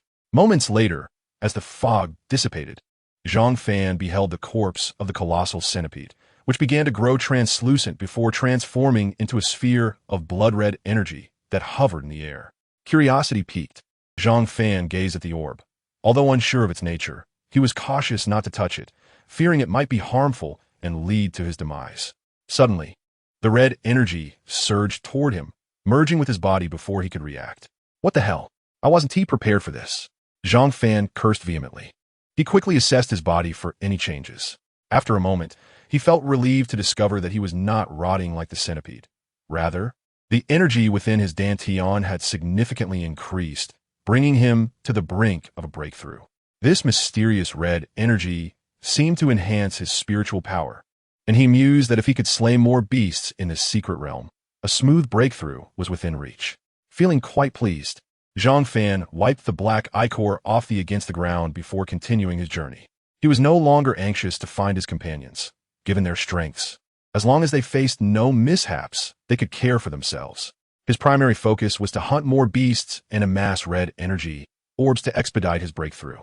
Throughout the day, Zhang Fan devoted himself to the relentless pursuit of beasts, absorbing blood-red energy orbs until dusk approached. Sensing that he was on the verge of a breakthrough, he sought refuge in a cave to hide. During this time, he noticed a peculiar sensation within himself, an inkling that something was amiss, though he could not pinpoint the exact nature of it. As for why Zhang Fan sought a place to conceal himself, it was primarily due to encountering numerous disciples from other sects, all engaged in hunting the same bizarre beast to elevate their own powers. After a brief period, a golden light radiated from the cave where Zhang Fan was hidden, and moments later, tranquility returned to the cavern. Zhang Fan stepped out, stretching his limbs and relishing the satisfying cracking sounds from his joints. Ah, how delightful! Zhang Fan exhaled deeply. He had officially entered the 8th level of the Ning Shun realm. In his estimation, his current strength was sufficient to face anyone in battle. Standing at the entrance of the cave, he pondered for a moment and decided to continue his search for Pongzi and Songya. As for the red energy orb, he dared not absorb it again. He harbored a nagging suspicion that it was problematic. Casting a glance at the sky, he realized that night had fallen. Yet the heavens remained a blood-red hue, now intermingled with a streak of black, creating an eerily enchanting sight. Surrounding Zhang Fan, a black mist enveloped him, obscuring his view of the environment, filling the atmosphere with an unsettling silence. Suddenly, piercing human screams echoed through the stillness, accompanied by the sound of splintering trees, the cacophony sending chills down Zhang Fan's spine. In that moment, he remembered his ability to see through darkness with his ghost eyes. Closing his eyes, he opened them again to reveal a flash of purple light. Now, he could clearly perceive everything within a distance of several dozen meters, although anything beyond that remained indistinct. To his astonishment, he discovered a massive humanoid beast deep within the jungle, its body decaying, with red viscous fluid oozing from its rotting flesh, an utterly repulsive sight. The beast seemed to sense his presence and turned to face him, their gazes locking. Upon seeing the creature up close, Zhang Fan was momentarily paralyzed, cold sweat breaking out on his back, and goosebumps rising all over his body. The beast was clutching a severed human torso, chewing it voraciously, blood dripping from its lips. And after finishing, it raised its right hand to gnaw at the remaining half of the carcass, the sound of cracking bones echoing in Zhang Fan's ears. Yet, what terrified him most was that despite the creature being covered in fur like a colossal gorilla, when it lifted its head, he was horrified to see a human face upon it, one that wore an expression of terror. This face belonged to a disciple of the Qing Tong sect. As the beast consumed the remaining torso, its face grotesquely split in two, revealing another face that widened its eyes in fear and despair. Zhang Fan recognized this second face as belonging to a disciple of the Taishan sect who had previously mocked him. The two faces now stared in his direction, their expressions gradually returning to normal. However, moments later, they inexplicably broke into sinister smiles, their mouths stretching to their ears, and their eyes curving into crescent shapes. Yet, Zhang Fan could clearly see that within those crescent eyes, there were no pupils, only an abyss of blackness. This sight sent a wave of icy dread through Zhang Fan. He had never encountered such an otherworldly creature. Both he and the enormous beast stood frozen, Zhang Fan paralyzed by the shocking scene, fearing that any movement might make a sound in the eerie silence, attracting the beast's attention. As for the creature, its stillness was a mystery to Zhang Fan, leaving him to react to whatever happened next. Suddenly, a chilling wind swept through, causing Zhang Fan to shiver. The humanoid beast moved, its two eerie faces seemingly twitching. And then they both emitted a bizarre laughter as the creature surged towards Zhang Fan at an astonishing speed. Panic gripped Zhang Fan. The beast had undoubtedly spotted him and was intent on making him its third face. To make matters worse, he noticed that the cacophony around him had intensified, and upon glancing around, he saw a multitude of shadowy figures advancing towards him. In that instant, a singular thought flashed through Zhang Fan's mind. He must flee. Yet, he understood that in this bizarre environment, running in any direction could lead him to these strange creatures. Then, a spark of inspiration struck him. He recalled reading numerous novels in his past life, where fire was the key to warding off such eerie beings. Grabbing a wooden stick from the ground, he infused it with spiritual energy, igniting it in golden flames, akin to sacred fire, and quickly retreated into the cave. Chapter 65. Harmony is priceless. The flames on the stick, ignited by his spiritual energy, glowed a distinctive golden hue. The moment the light flared, the speed of the humanoid beast diminished, though it continued to approach Zhang Fan slowly. Fortunately, the other shadowy figures halted their advance. Seeing this, Zhang Fan recognized the effectiveness of his tactic. He quickly gathered more wooden sticks and piled them at the cave entrance. With a swift incantation, he set the pile ablaze, the golden flames illuminating the surroundings for several meters, even driving back the black mist. Turning his gaze back to the humanoid beast, he noticed that it had completely stopped. After lingering for a moment, it turned and departed. Zhang Fan exhaled in relief, grateful that his strategy had worked. Otherwise, he would have been in grave danger. The creature was exceedingly bizarre, and engaging it in a fight could spell his doom. At that moment, thoughts of Pongzi and Song crossed his mind. He wondered if they had managed to survive their ordeal. Deciding to remain in the cave to meditate, he acknowledged that the world outside was rife with ominous phenomena at night, and venturing out would be unwise. He would wait until morning. Time passed swiftly as Zhang Fan meditated within the cave. Upon opening his eyes, he was startled to see that the black mist had dissipated, restoring clarity to his vision. Exiting the cave, he turned his gaze towards the spot where the humanoid beast had stood the previous night, only to find the ground stained with blood and red viscous fluid, remnants of shattered bones sending a chill through him. He resolved to quickly search for Pongzi and Sonya, anxious about their safety. "I hope those two haven't encountered danger," he murmured, hastening away. However, to his surprise, as he passed another cave, he spotted two figures emerging from within, their clothes tattered and clearly having endured a harrowing experience. Upon closer inspection, he realized it was Guolei and Bai Wuji. At that moment, the three of them froze, each astonished by this unexpected encounter. Guolei and Bai Wuji had initially shared Zhang Fan's intent. They too had discovered that defeating the local beasts yielded red energy orbs for absorption. As night fell, they sought refuge, having found the evening's events far too unsettling. They had just ignited a fire in the cave when the horrifying screams and unknown howls outside had frightened them into staying put. Remarkably, they had survived, but Zhang Fan couldn't help but wonder if he should feel relieved for their fortune or forewarned of impending doom. "Well then, it seems you shall meet your end here today." Guolei, with a fierce expression, glared at Zhang Fan. In unison, They launched themselves toward Zhang Fan, confident that together, their combined strength would effortlessly eliminate him. Moreover, they had absorbed a significant amount of red energy orbs the previous day, greatly enhancing their powers. As fellow disciples, they believed in the principle of harmony. Upon witnessing their advance, Zhang Fan quickly retreated. However, despite his words of caution, the swallowing heaven sword materialized in his hand in an instant. You wretched fools, you have caused us immense suffering, tarnishing our reputation in the outer sect. You must perish. Bai Wuji, infuriated by Zhang Fan's taunt, unleashed his full momentum and hurled a punch toward him. Guolei swiftly positioned himself behind Zhang Fan, and together they executed a coordinated attack, unleashing their combined might in a powerful palm strike aimed at Zhang Fan. From the very beginning, they had unleashed their full power, intent on obliterating Zhang Fan in a single blow. Zhang Fan, however, merely smirked coldly. Having just broken through the previous night, he was eager to test his newfound strength. He swung his sword directly at Guolei, a brilliant golden sword light coalescing and colliding with Guolei's palm strike. Simultaneously, he leaped high into the air, activating the frost seal on the swallowing heaven sword. With a mighty throw, he plunged the sword into the ground beneath him, which gleamed like a streak of gold. At that moment, Zhang Fan's sword light met Guolei's palm strike with a thunderous explosion, forcing Guolei to stagger back 2 steps. Bai Wuji's punch missed its target as Zhang Fan evaded the blow by leaping into the air. They both gazed upward at Zhang Fan, who, illuminated by the crimson sky, appeared extraordinarily otherworldly. To their astonishment, Zhang Fan smiled down at them.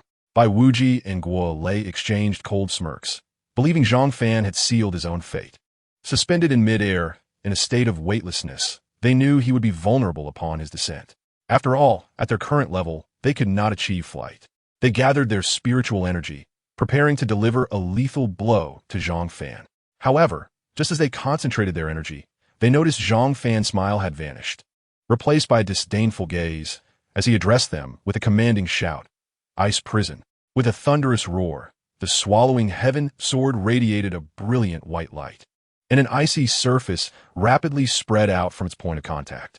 By the time Bai Wuji and Guolei realized what was happening, their feet were already ensnared by the encroaching frost, which began to creep relentlessly up their bodies. Terror gripped them as they struggled, only to find the ice unyielding, as if it were a cage binding them tightly. Most horrifying of all was the realization that not only had a thick layer of ice formed on their surfaces, but even their internal veins and flesh began to freeze. Bai Wuji instinctively sensed impending doom and immediately pleaded with Zhang Fan. Zhang Fan, spare me. We are fellow disciples. There is no need for us to harm one another. Guolei chimed in, yes, Zhang Fan, spare us. From now on, we shall be your loyal subordinates, obeying your every command. Zhang Fan, now standing on solid ground, looked at the two, who were on the verge of being entirely encased in ice. I have already stated that as fellow disciples, we should prioritize harmony, but you refuse to listen. This is your only opportunity. Miss it, and there shall be no second chance. Upon hearing his words, their expressions morphed back into grimaces of rage. Just as they were about to curse Zhang Fan, they were completely encased in ice, standing like frozen statues. If one looked closely, they would see their mouths agape, the curses they wished to utter forever silenced by the ice. Zhang Fan then withdrew the swallowing heaven sword from the ground, grasped it firmly, and turned to depart. Yet, just as he took a few steps away, a chilling wind swept through, a biting cold that scattered the remnants of the 2 human-shaped ice statues into powder. Against the backdrop of the blood-red sky, Zhang Fan's silhouette, intertwined with the swirling ice powder, formed a fleeting yet exquisite tableau. Chapter 66. Keep your distance. Fatty as Zhang Fan traversed the dark earth, he muttered to himself, what a blunder. I should not have turned them into ice powder. Their belongings vanished along with them. He lamented his poverty, realizing that in such a crucial moment, he had overlooked this detail. Frustrated, he thumped his chest and vowed to remember this lesson in the future. Suddenly, another thought struck him. Where should he search for the fatty and Songya? After all, this world was vast, and aimless wandering would yield no results. Time was of the essence, as the secret realm would only remain open for 3 days, and a full day had already passed. Moreover, venturing out at night was ill-advised, leaving him only the daytime to locate them. As he walked, stroking his chin in contemplation, he mused, Given Fatty's nature, he is likely to be where treasures abound. With this in mind, Zhang Fan sprinted towards the central region, radiating a crimson glow. He was certain that following this logic, Fatty would head in that direction. Additionally, knowing Fatty's cautious disposition, he reasoned that he would not be moving too quickly, likely still en route to the central area. As for Songya, Zhang Fan could not fathom his whereabouts. He shook his head to clear his chaotic thoughts, deciding, never mind, let fate decide Songya's fate. I shall find Fatty first. Thus, Zhang Fan raced across the dark terrain, a thick cloud of black mist swirling behind him like a long tail. Along the way, he evaded any demon beasts he could, and when avoidance was impossible, he dispatched them without absorbing the red energy orbs, instead dispersing them. After half a day of relentless running, Zhang Fan finally halted to rest. He assessed the distance between himself and the radiant crimson pillar, realizing he had only covered half the distance after hours of effort. Exhausted, he plopped down on a red rock, gasping for breath. Despite his abundant spiritual energy, the continuous sprint had taken its toll. While resting atop the red rock, Zhang Fan noticed a black dot approaching rapidly from a distance. As it drew nearer, it became clearer, revealing itself as a large mass of black smoke, moving toward him with speed. When the smoke was less than a kilometer away, Zhang Fan discerned a plump figure racing towards him, its movements surprisingly agile. Goodness, it's Fatty, Zhang Fan exclaimed, astonished to see the corpulent figure darting toward him with such speed.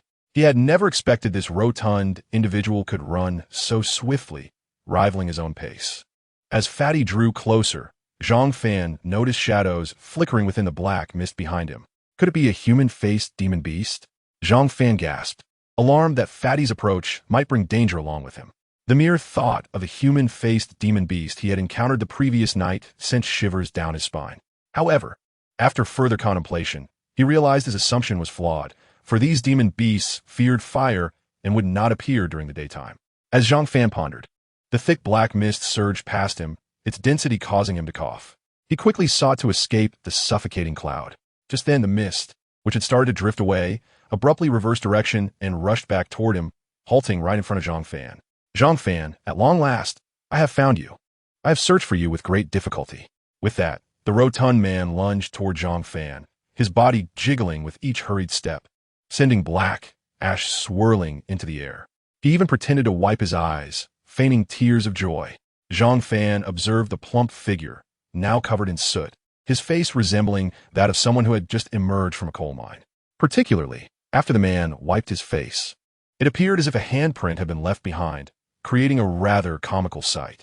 As the hefty fellow charged towards him, Zhang Fan reflexively kicked out his leg, intercepting the oncoming momentum with his foot. Get away from me, you fat fool, Zhang Fan exclaimed, looking at the man with disdain. The rotund man pushed Zhang Fan's leg aside with a chuckle. Brother, you're being a bit melodramatic. Melodrama? Go play somewhere else.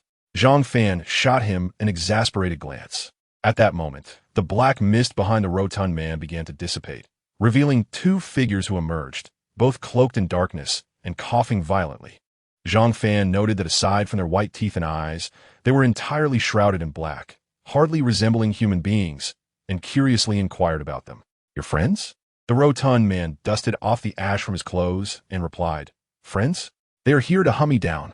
Just then, the two figures recovered from their coughing fit and pointed accusingly at the rotund man. Cough, cough. Why aren't you running, you fat fool? One of them exclaimed. Before he could finish, he noticed Zhang Fan standing beside the rotund man and broke into a wide grin. Huh, I didn't expect to find you here, Zhang Fan. This saves us quite a bit of effort. You two will meet your end here today. He coughed again, unable to contain himself. Zhang Fan, bewildered, turned to the rotund man. Is this person's mind clouded by soot? Do I have a vendetta against him? The rotund man explained. That sure moo. Just because he a bit blackened, doesn't he mean you've forgotten him? Zhang Fan, astonished, glanced at Shermu, who now resembled a piece of coal. In such a state, who could possibly recognize him? He remarked. And who is that next to him? The other fellow? I forget his name, but he goes by the nickname Da Hainyo, ranked 6th in the Baihu Academy, the rotund man clarified. Ah, I see. Quite dark indeed, Zhang Fan mused, observing the distant Da Hainyo. Meanwhile, Shermu and Da Hainyo, who had been brushing off the ash, overheard the conversation and were instantly enraged. charging toward Zhang Fan and the rotund man with a vow to eliminate them both. Shi Mu shouted as he unleashed a palm strike at Zhang Fan, while De Hainyo, focusing on the rotund man, exhaled a cloud of black mist and swung his axe toward him. Chapter 67. The Stinky Fart King 2. Seeing this, Zhang Fan yelled to the rotund man, "Be careful." He met Shi Mu's strike with his own. A loud clash echoed as their palms collided, sending Shi Mu stumbling back several paces while Zhang Fan remained steadfast, unaffected by the force. Shi Mu's expression darkened as he realized, after their brief exchange, that Zhang Fan had reached the 8th level of the Ling Shun realm. Previously, even at the 7th level, he had known he was no match for Zhang Fan, let alone now. Quickly, Shi Mu shouted toward De Hainyo, "Come over here. Let's eliminate Zhang Fan first, then we can deal with that fat fool." At that moment, De Hainyo and the rotund man were caught in a chase, with the rotund man continuously hurling stinky fart kings at De Hainyo. Explosions erupted around them, and a foul odor wafted toward Zhang Fan and Shi Mu, causing their faces to turn various shades of green and purple. If anyone were to be deemed the most unfortunate, it would undoubtedly be De Hainyo, who, while wielding his battle axe in pursuit of the rotund man, found himself unable to catch up. Meanwhile, the rotund man incessantly threw small, stone-like objects that exploded upon contact with the ground, releasing a revolting stench. Despite dodging the explosions, De Hainyo could not escape the noxious odor, leaving him visibly green in the face. Upon hearing Shi Mu's command, De Hainyo abandoned the chase and quickly joined forces with him, thoroughly exhausted. The rotund man, seizing the opportunity, swiftly reunited with Zhang Fan. "This is my upgraded version of the Stinky Fart King," the rotund man boasted proudly. "Are you trying to suffocate the enemy or kill me in the process?" Zhang Fan replied incredulously. The rotund man slapped his forehead and hastily produced a pill, tossing it to Zhang Fan. "Sorry, I forgot." After swallowing the pill, Zhang Fan took a deep breath, feeling rejuvenated by the fresh air. Shi Mu and De Hainyo noticed Zhang Fan consuming the pill and, observing his improved demeanor, Shi Mu remarked, "Give us each a pill, and perhaps we'll spare you a whole corpse." The rotund man, realizing they were underestimating him, responded with a glint in his eye, "You must keep your promise." Shi Mu paused, surprised that the rotund man had agreed, but not overly trusting. "Fine, give them to us." He watched the rotund man cautiously. The rotund man unzipped his pants, rummaged through them, and then produced 2 identical pills, tossing them to Shi Mu and De Hainyo. Zhang Fan's expression soured immediately, yet he feigned calmness, asking, "You didn't get that pill from your pants, did you?" Although Zhang Fan maintained a serene demeanor, the rotund man sensed the threat in his gaze, causing him to shiver. "Come now, we're all brothers. I would never give you something like that. Yours is an antidote I prepared back in the sect," the rotund man reassured Zhang Fan. The latter eyed him skeptically, but chose not to dwell on it. Meanwhile, Shi Mu and De Hainyo refrained from reaching for the pills, having seen their origin. "You dare to fool me." Shi Mu's expression darkened. Realizing they had been tricked, Shi Mu and De Hainyo unleashed their spiritual energy and charged at Zhang Fan, deeming him the greatest threat. However, just as they prepared to strike, the 2 small black pills that had been tossed fell at their feet. With a sudden burst, the pills released a thick cloud of black mist, enveloping Shi Mu and De Hainyo. Moments later, as the mist cleared, both men were seen foaming at the mouth, their lips turning purple, eyes glazed over as if poisoned. "Now's our chance. Quickly eliminate them," the rotund man urged. Zhang Fan acted swiftly, summoning the Tong Tian sword to his hand, and with a swift stroke, he severed the heads of Shi Mu and De Hainyo, their bodies collapsing and convulsing. "This is the new and improved Stinky Fart King 2. Impressive, isn't it?" the rotund man boasted, ruffling his disheveled hair with pride. "What has happened to them? Why are their eyes glazed over?" Zhang Fan inquired, puzzled. They were overwhelmed by the toxic fumes of the Stinky Fart King. "You see, the odor of the Stinky Fart King 2 is 100 times worse than the first version. If caught off guard, one breathes it in and is instantly dazed," the rotund man explained.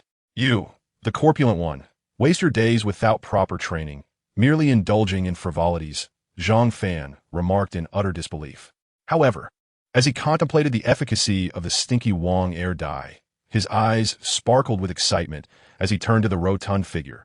"Is there more of that substance? With it, we could traverse this secret realm with ease. We could simply toss it at anyone we encounter, and it would surely be effective every time. But remember, it serves only as a trick. If the opponent is wary, it loses its potency.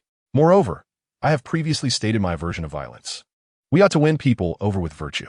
Zhang Fan sighed, realizing that this foolishly arrogant Wang Er Dai was far from virtuous and instead had a knack for repulsing others. Just as the two were bickering, Zhang Fan suddenly noticed several figures in the distance rapidly approaching them. Upon activating his ghostly eye, he discerned that they were fellow disciples of Baihu Yuan. This is bad. It's the people of Baihu Yuan. Shermu and Dehane Niu are indeed cunning. I wondered why they were so verbose when they intended to kill us. They are merely stalling for reinforcements, Zhang Fan exclaimed urgently. The rotund one quickly grasped the situation. It seems those two have already discreetly signaled for help, waiting to encircle us. Let's hurry, Zhang Fan urged, sprinting toward the nearby copse. The rotund figure followed suit. Zhang Fan was not foolish. With so many members of Baihu Yuan, should they surround him, even his formidable strength could be worn down. As the disciples of Baihu Yuan had all reached the 9th level of the Ningxin realm. Before long, a dozen Baihu Yuan disciples appeared at the very spot where Zhang Fan and the rotund one had stood moments ago. At that moment, Bao Wushuang glared at the two corpses on the ground, then turned his gaze toward the distant copse, commanding, "Pursue them." These two insignificant Qing Long Yuan fish dared to kill my Baihu Yuan disciples. They must be captured alive and tortured to death. Following this, Bao Wushuang led the throng of Baihu Yuan disciples swiftly towards the copse, as Zhang Fan and the rotund one dashed into the woods. The sky began to darken ominously. Zhang Fan peered through the gaps in the trees towards the heavens, noticing that the blood-red sky was gradually being enveloped by tendrils of black mist. We must find a place to hide quickly. The night in this realm is fraught with danger and eerie occurrences, Zhang Fan advised as he ran alongside the rotund figure. The rotund one nodded, his usual optimism now replaced with a grave expression. How did you fare last night? Did you encounter any of those bizarre beasts? Zhang Fan inquired with curiosity. I did, but fortune favored me. As darkness fell, I found a clearing to start a fire to cook some food. Little did I know that soon it would be completely dark, and beyond the flickering light of my campfire, I could see nothing. I also heard rustling from the woods and the eerie roars of beasts, which terrified me into remaining frozen in place. The rotund one recounted, gesturing animatedly as he spoke. Zhang Fan mused that if the rotund one had witnessed what he had encountered, he would have likely been paralyzed with fear. At that moment, Zhang Fan heard hurried footsteps approaching from the thicket behind them. He pointed to another direction, instructing the rotund one. They're closing in. We must head that way. The two quickly reached the mouth of a cave, but did not venture inside. Zhang Fan urged the rotund one. Do you have any more of that stinky Wang Er Dai? Toss them inside the cave. The rotund one understood Zhang Fan's intent and hurried into the cave. Returning shortly thereafter, Zhang Fan and the rotund one then concealed themselves behind a massive red rock. Zhang Fan swiftly unleashed a few streams of spiritual energy towards the cave entrance, effectively camouflaging their presence. How much of that stinky Wang Er Dai did you put inside? Zhang Fan whispered. I tossed in all our supplies, at least several dozen pounds, the rotund one chuckled. Zhang Fan couldn't help but laugh. You are truly mischievous. Tossing in so much. This was your idea. I merely followed your instructions, the rotund one retorted softly. Suddenly, Zhang Fan heard rustling sounds emanating from the depths of the woods. He immediately gestured for silence, and both of them suppressed their auras, hiding. A group of Baihu Yuan disciples, led by Bao Wushuang, appeared nearby. Closing his eyes, Bao Wushuang sensed the fluctuations of spiritual energy in the air and, upon opening his eyes, wore a sinister smile. Zhang Fan and his companion are likely hiding in that cave. You all must suppress your auras and approach quietly. We shall catch them like fish in a barrel. Subsequently, Bao Wushuang took the lead, and the disciples of Baihu Yuan suppressed their energies, stealthily advancing towards the cave. As they neared the entrance, Bao Wushuang and his companions unleashed their full might, charging into the cave with expressions of excitement, eager not to be outdone. The reason for their exhilaration was clear before their departure. Tang Hao had promised them that whoever could slay Zhang Fan and present his head would be rewarded with abundant cultivation resources. In a flash, the figures vanished into the cave, and the air was soon filled with a cacophony of explosions, reminiscent of firecrackers, as the stinky Wang Er Dai detonated continuously, shaking the entire cave. Debris cascaded down from the mountain, and thick black smoke billowed from the cave entrance. Zhang Fan could hear the curses and coughs of the Bai Hu Yuan disciples within. Some were shouting, "Get out quickly! If we don't, we'll suffocate." Upon witnessing this, Zhang Fan sprang to his feet and kicked a massive boulder towards the cave entrance, effectively sealing it shut. At that moment, he heard Bao Wushuang's furious roar from within. "Zhang Fan, I will flay you alive." After his outburst, Bao Wushuang erupted into a fit of coughs. The explosions persisted, and under the relentless detonations of the stinky Wang air dye, the entire mountain, composed of red rocks, could no longer withstand the strain and collapsed, burying the Bai Hu Yuan disciples beneath the rubble. Black smoke continued to seep from the crevices, reeking abominably. The rotund one gazed at the scene in awe, exclaiming, "This is the art of explosion." Zhang Fan, smiling at the unfolding spectacle, replied, "Let us find a concealed place to hide. Night is fast approaching." The two then hastened in the opposite direction. After searching for a while, they finally discovered a perfect hiding spot, a small cave nearly concealed by various plants. Just as they were about to enter, they suddenly heard rustling footsteps from the woods ahead, indicating the presence of multiple individuals. Soon, approximately 7 or 8 figures emerged, all clad in the garb of Taishan Zong. Upon spotting Zhang Fan and the rotund one, the disciples of Taishan Zong paused momentarily before glancing behind them, their eyes lighting up as they caught sight of the hidden cave. The leader of the Taishan Zong disciples declared, "So we have 2 insignificant Qing Shan Zong fish here. However, I am in a good mood today, so I shall spare you. You two better scram before I change my mind." Zhang Fan understood that this individual merely sought a safe place to hide, given the encroaching darkness and the dangers lurking outside. Otherwise, given the irreconcilable enmity between the Qingshan Zong and the Taishan Zong, how could they possibly be here bickering with Zhang Fan? They would have long since engaged in combat. Observing the way this individual continually glanced over his shoulder, Zhang Fan deduced that he merely sought to seize the hidden location they had recently discovered. He then quietly inquired, "Fatty, weren't you once known as the all-knowing expert? Do you have any insight into the true capabilities of these fellows?" Upon hearing this, Zhang Fan was momentarily speechless, realizing that Fatty was even more arrogant than he had anticipated, referring to a multitude of disciples at the 9th level of the Ningxin realm as mere insignificant fish. "What did you say? Who are you calling insignificant? If you dare, say it again." The other disciples of Taishan Zong, behind the man, glared at Zhang Fan and Fatty, their faces aflame with rage, having overheard their conversation. Zhang Fan, sensing the gravity of the situation, forced a smile and said, "We are all brothers from different sects. There is no need for such hostility. We should value harmony above all else. As for this Fatty, do not take his words to heart. He has always been a bit slow due to insufficient nourishment in his youth, so he tends to speak in reverse. He is actually complimenting you." Listening to Zhang Fan's serious yet absurd fabrications, Fatty's eyes sparkled with admiration, thinking to himself that he had thought he was shameless, but Zhang Fan surpassed him in audacity, blatantly twisting the truth. Most crucially, when Fatty looked back at the Taishan Zong disciples, he noticed that they seemed to genuinely believe Zhang Fan's words, scrutinizing him with a hint of pity in their gazes.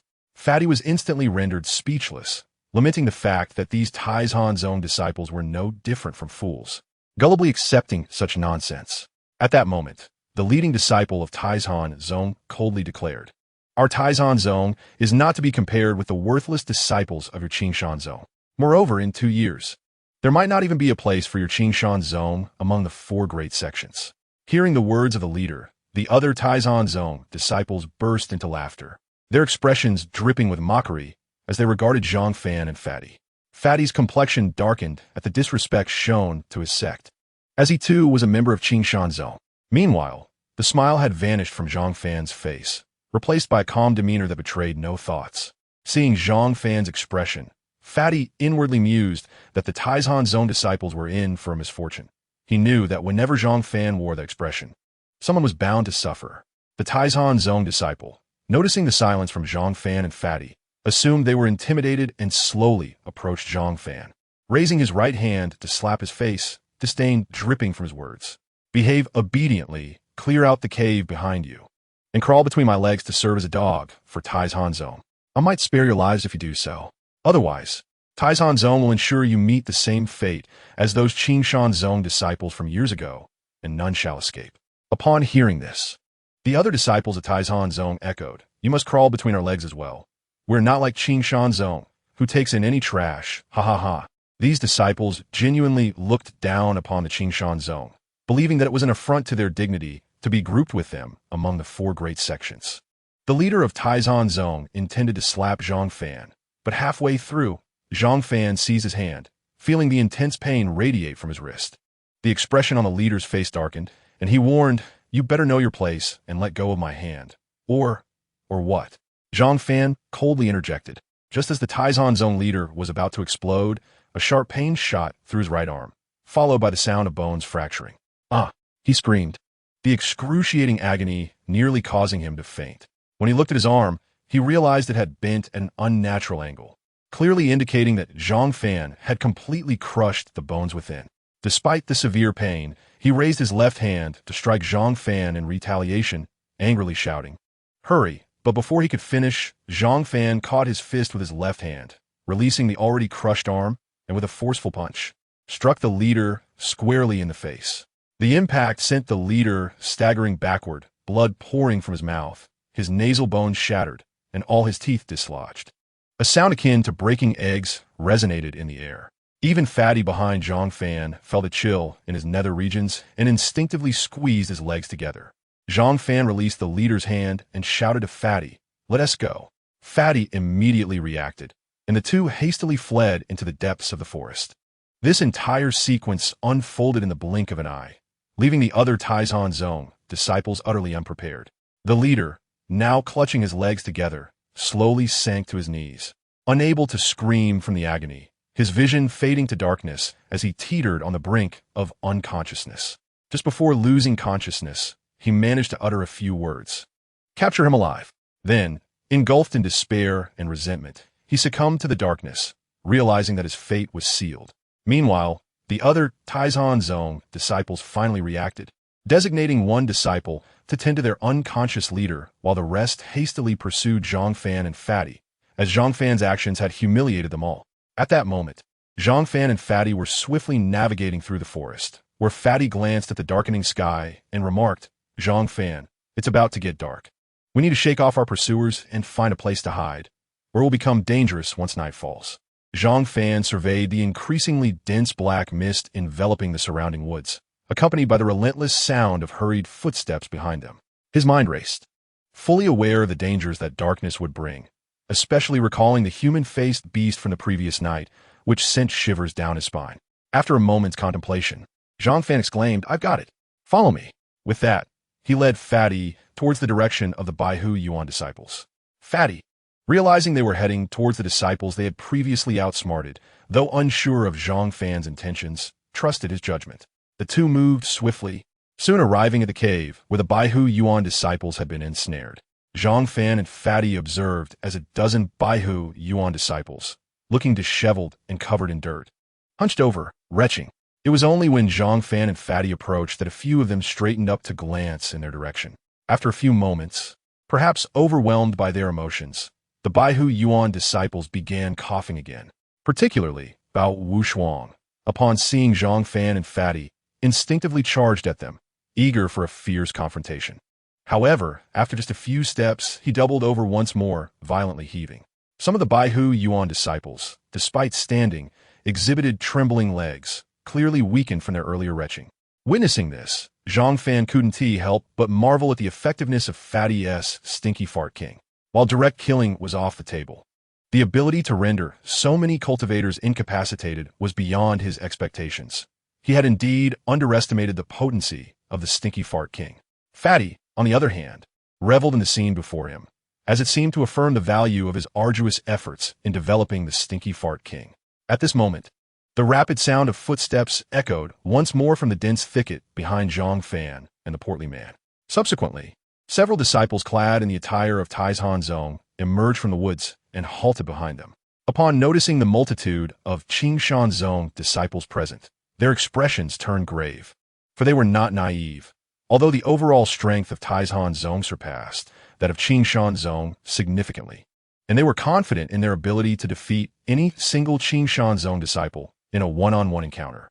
The sheer number of Qing Shan's own disciples in this vicinity rendered them cautious about engaging recklessly. Unbeknownst to the disciples of Taizhan Zone, despite their apparent disadvantage, the disciples of Qing Shan Zone were actually divided into two factions, and the relationship between these factions was far from amicable, with a mutual desire to annihilate one another.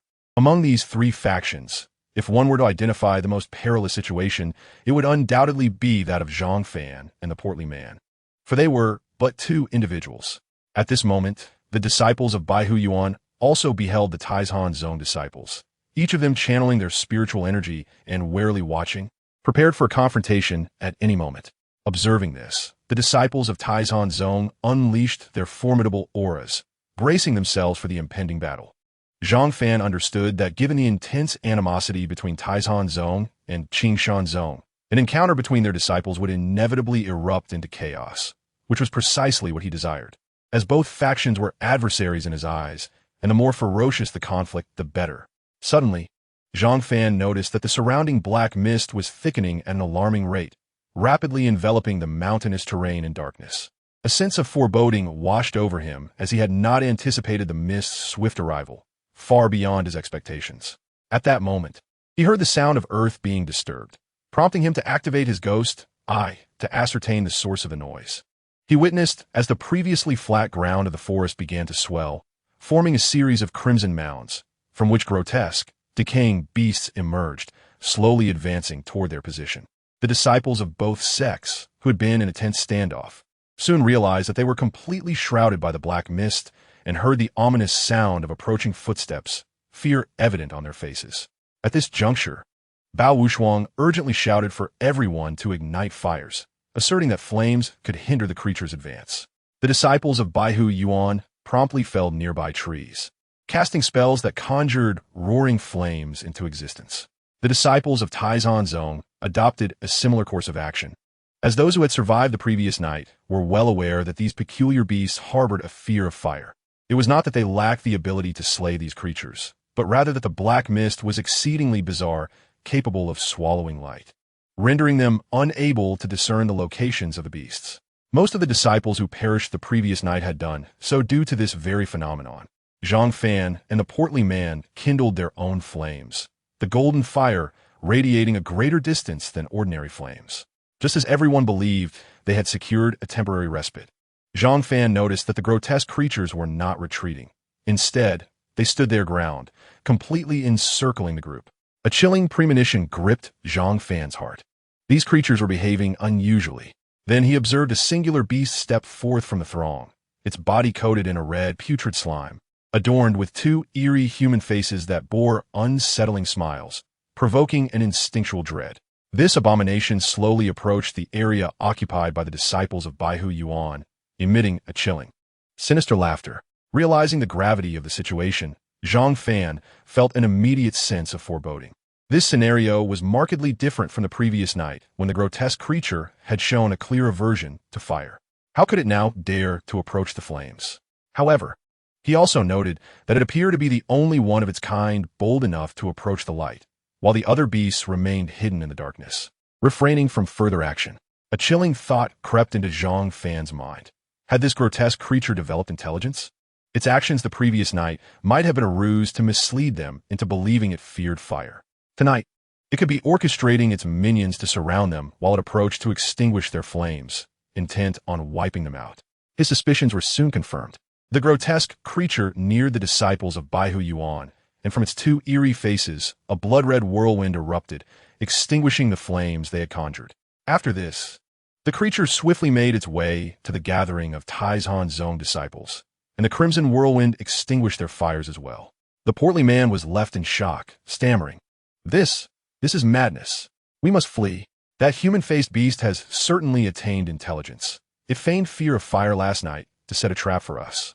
Zhang Fan seized the portly man, urging him to run swiftly, extinguishing his torch to prevent drawing the attention of the human-faced beast, fearing that remaining visible would lead to a dire ambush. Only then did the portly man shake off his stupor, cursing, "That wretched beast is cunning beyond measure, employing schemes against us." Meanwhile, Zhang Fan and the portly man heard the sounds of a violent struggle and the anguished cries of their fellow disciples behind them. Zhang Fan understood that those individuals were doomed, for once night fell, the realm belonged to these grotesque beasts, and the impenetrable black mist obscured human vision, leaving them unable to locate the creatures. Thus, it was evident that the likelihood of survival for those disciples was grim. What set Zhang Fan apart was his possession of the ghost eye, granting him clarity amid chaos. Clutching the in his right hand and pulling the portly man along with his left, he fought fiercely against the encroaching beasts, which were now attacking both the disciples of Baihu Yuan and Taizhan Zong, while simultaneously targeting the two of them.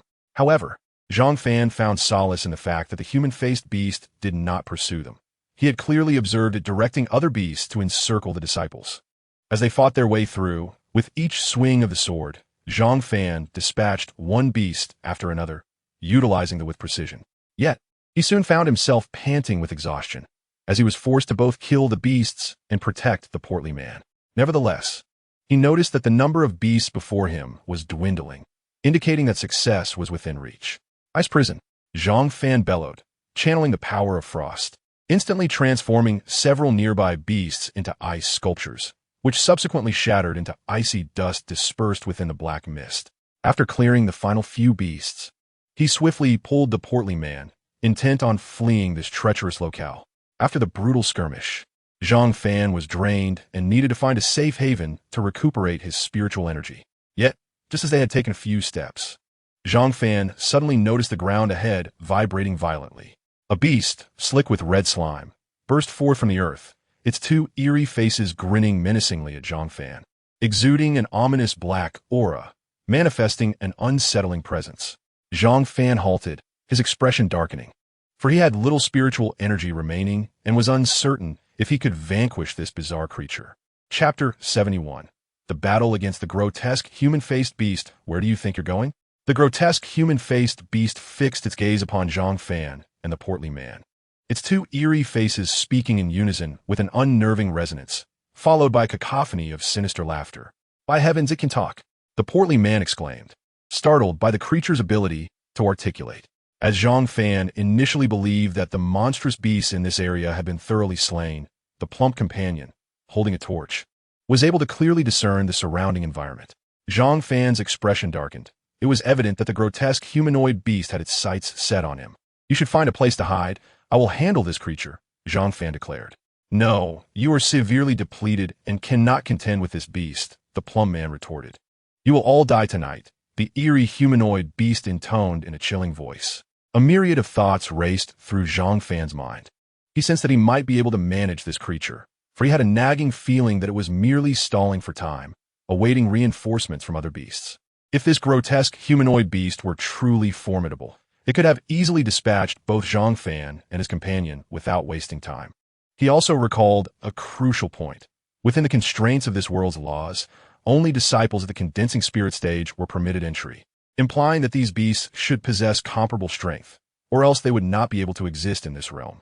With this in mind, Zhang Fan addressed the grotesque humanoid beast. You are waiting for reinforcements, are you not? The creature remained silent, its two eerie faces fixated on Zhang Fan and his companion. Noticing its silence, Zhang Fan pressed on. From whence do you hail? I have never encountered such repulsive beasts before. Finally, the grotesque humanoid beast spoke. You will come to know in due course. Following this, it emitted a spine-chilling laugh that made Zhang Fan's scalp prickle. Frowning, Zhang Fan felt an ominous premonition regarding this creature. Then perish, he exclaimed, unleashing all of his spiritual energy. The golden energy enveloped the swallowing heaven sword completely as he swung it towards the grotesque humanoid beast. Zhang Fan understood that the creature was indeed attempting to buy time, waiting for other beasts to eliminate the Baihu Academy and the Taishan sect before encircling him. Therefore, he needed to conclude this swiftly, especially since his remaining spiritual energy was dwindling. Upon witnessing Zhang Fan's assault, the grotesque humanoid beast quickly summoned a dense, blood-red aura, using its claws to intercept the swallowing heaven sword. As metal clashed, both Zhang Fan and the beast were forced to retreat several steps. Once they regained their footing, Zhang Fan observed that the beast was exceptionally powerful, far surpassing the capabilities of an ordinary 9th-level condensing spirit practitioner, and it possessed a remarkably resilient physique. Any typical 9th-level practitioner would surely meet their demise against it. To his astonishment, however, Zhang Fan noted that during their clash, his golden energy seemed to counteract the blood-red aura, visibly diminishing its intensity. The grotesque humanoid beast, now aware of its aura's vulnerability, ceased its sinister laughter. "Who are you? And why does my blood-red aura falter before you?" it demanded, its two faces contorted in a twisted smile.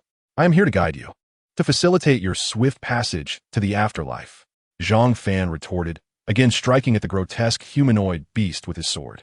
Recognizing the innate advantage his spiritual energy held over this creature, he was determined not to squander the opportunity. In response, the grotesque humanoid beast unleashed an even more concentrated blood-red aura, understanding the necessity for a swift resolution. As the two engaged in battle, golden energy collided with blood-red energy, resulting in a series of explosive sounds that shattered the surrounding darkness. However, Zhang Fan's energy expenditure was substantial.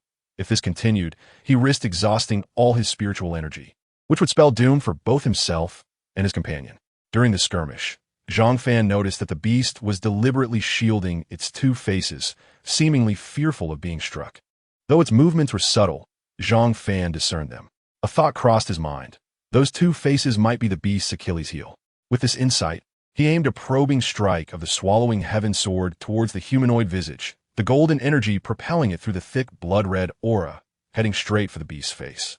The grotesque humanoid beast briefly displayed a flicker of fear, but quickly masked it, raising its hands to shield its face. The sword struck true, sending the beast flying backward, stumbling several dozen paces before stabilizing itself, blood-red ichor oozing from its wounds. Zhang Fan felt a swell of triumph. His conjecture had been correct. The beast's vulnerability lay in its two faces, and it was indeed injured. Seizing the moment, Zhang Fan hurled the swallowing heaven sword towards the grotesque humanoid beast, which transformed into a streak of golden light, racing through the air with a thunderous crack. Meanwhile, Zhang Fan summoned the last remnants of his spiritual energy, enveloping himself in a golden aura that rendered him akin to a divine warrior clad in golden armor, racing towards the creature with lightning speed. The grotesque humanoid beast leapt back just in time, evading the swallowing heaven sword, which embedded itself before it. "Frost prison," Zhang Fan bellowed. The sword rapidly summoned icy power, snow-white frost spreading outward. By the time the beast realized what was happening, its legs had already become encased in thick ice, which continued to creep up its body. In a fit of rage, the grotesque humanoid beast unleashed its full blood-red aura, striving to shatter the ice binding its legs. But Zhang Fan would not grant it such an opportunity. As the frost immobilized the beast, Zhang Fan charged forward, delivering a punch aimed at its face. All of his remaining golden energy coalesced into that strike, the brilliance of his fist radiating with an overwhelming force as it descended upon the beast's visage. Chapter 72, Blood-Red Palace. The grotesque humanoid beast's face was painted with terror, yet it summoned its blood-red aura to form a shield with its hands, desperately attempting to withstand Zhang Fan's blow. The punch connected with a resounding crash, exploding in a dazzling display of golden light that forced back the surrounding darkness. From a distance, the plump companion observed two magnetic fields, one blood-red and one golden, clashing fiercely, the air resonating with the thunderous sounds of their collision. Realizing that his previous strike had failed to breach the beast's defenses, Zhang Fan drew upon the last vestiges of his spiritual energy, channeling it into his fist. "D!" he roared. The equilibrium between the two magnetic fields shifted dramatically as the golden aura surged forth, rapidly consuming the blood-red field. The grotesque humanoid beast's two faces reflected fear, yet it fought to resist, bellowing defiantly. "Even if I perish today, my alien race will eventually trample your barbaric continent, harvesting you humans as livestock for blood. And in the end, you shall all perish, ha ha ha." As the eerie creature with a human face contorted its expression, it emitted a sinister and chilling laughter once more. "No matter the size of your army, I shall slay you all," Zhang Fan bellowed, fixated solely on the singular objective of vanquishing the grotesque entity before him. The matter of the so-called alien army could wait for another time. At that moment, the crimson energy could no longer withstand the onslaught of the golden energy. It collapsed instantaneously, allowing Zhang Fan's fist to pierce through the creature's arms and strike directly upon its face. A thunderous explosion reverberated as the grotesque being was struck squarely in the visage, fissures appearing on its face and rapidly spreading across its form. "I shall await your descent to join me. Ha ha ha." The creature cackled madly as it faced its demise, releasing that haunting laughter once more. Foolish creature. Zhang Fan could not help but utter a phrase he often spoke in his previous life. With renewed ferocity, he struck, and the grotesque being was instantly shattered into fragments, dispersing into a mist of blood, vanishing from this realm entirely. Exhausted, Zhang Fan collapsed on the ground, panting heavily, utterly drained of energy. The plump companion, witnessing this, quickly hoisted Zhang Fan onto his back and sought a concealed spot to set him down. From his spatial ring, he produced a sizable handful of restorative elixirs, tossing them to Zhang Fan, urging, "Hurry and recover your energy. I shall guard you." Without hesitation, Zhang Fan accepted, sitting up to consume the elixirs, then settling into a meditative state to recuperate. Unbeknownst to the plump companion, the elixirs he provided were indeed quite precious, prompting Zhang Fan to marvel at the wealth of this rotund individual, stirring within him an impulsive urge to pilfer from his companion. The plump companion, stunned to see Zhang Fan consume all the elixirs in one go without any ill effects, thought to himself in disbelief, "Is this even human? How can one eat so much without exploding?" As the night faded into dawn, Zhang Fan emerged from his meditation, having regained a significant portion of his energy. He discerned that the elixirs his companion had provided were indeed of remarkable quality, for ordinary elixirs yielded minimal restoration for him, given that his dantian was unlike that of ordinary cultivators. Rising to his feet, Zhang Fan surveyed the area, but found no trace of his companion. Just as confusion began to settle in, the plump figure reappeared from afar, wearing an expression of delight. "Where have you been, looking so pleased?" Zhang Fan inquired. "I noticed the black mist dissipating, so I ventured out to see how the disciples of Bai Hu Yuan and Taishan Zong fared," the plump companion replied, brandishing several tokens from Taishan Zong before Zhang Fan. Observing the tokens in his companion's hand, Zhang Fan smiled, remarking, "You are indeed astute. Did you happen to spot their corpses?" Zhang Fan pressed further. The plump companion furrowed his brow in contemplation before responding, "I didn't see any bodies, but there was plenty of blood and shredded flesh on the ground. I suspect they were devoured by those beasts." At this, the plump companion shivered, feeling a chill run down his spine. Zhang Fan, too, harbored a grim realization that those individuals were likely consumed, having witnessed the grotesque creature feasting on humans before. "Let us proceed, plump companion. We must hasten to the central area, for there must be something extraordinary there," Zhang Fan declared. Nodding in agreement, the two raced toward the center. Along the way, Zhang Fan inquired whether the plump companion had encountered Sonya, to which he replied that, like Zhang Fan, he had seen no disciples of Qing Shan Zong apart from those from Bai Hu Yuan, raising Zhang Fan's suspicions. After all, he had been here for nearly 3 days. It was implausible that he hadn't encountered anyone. Half a day later, Zhang Fan and the plump companion finally arrived at the outskirts of the central zone. They found a large rock to rest upon, having exerted themselves significantly during their frantic dash. Zhang Fan and the plump companion speculated that today marked the 3rd day, and if they were to meet Song Ye and the other disciples of Qing Shan Zong, it would likely be within this area. After recuperating, they set out once more, soon reaching the base of a mountain composed of red rocks. As they ascended, they gazed across to the opposite side, where a massive blood-red palace loomed at the foot of the mountain, shrouded in a thick black mist that continuously billowed forth, surrounded by an ominous crimson glow. Zhang Fan, "Look, it seems there are people at the palace entrance," the plump companion suddenly exclaimed.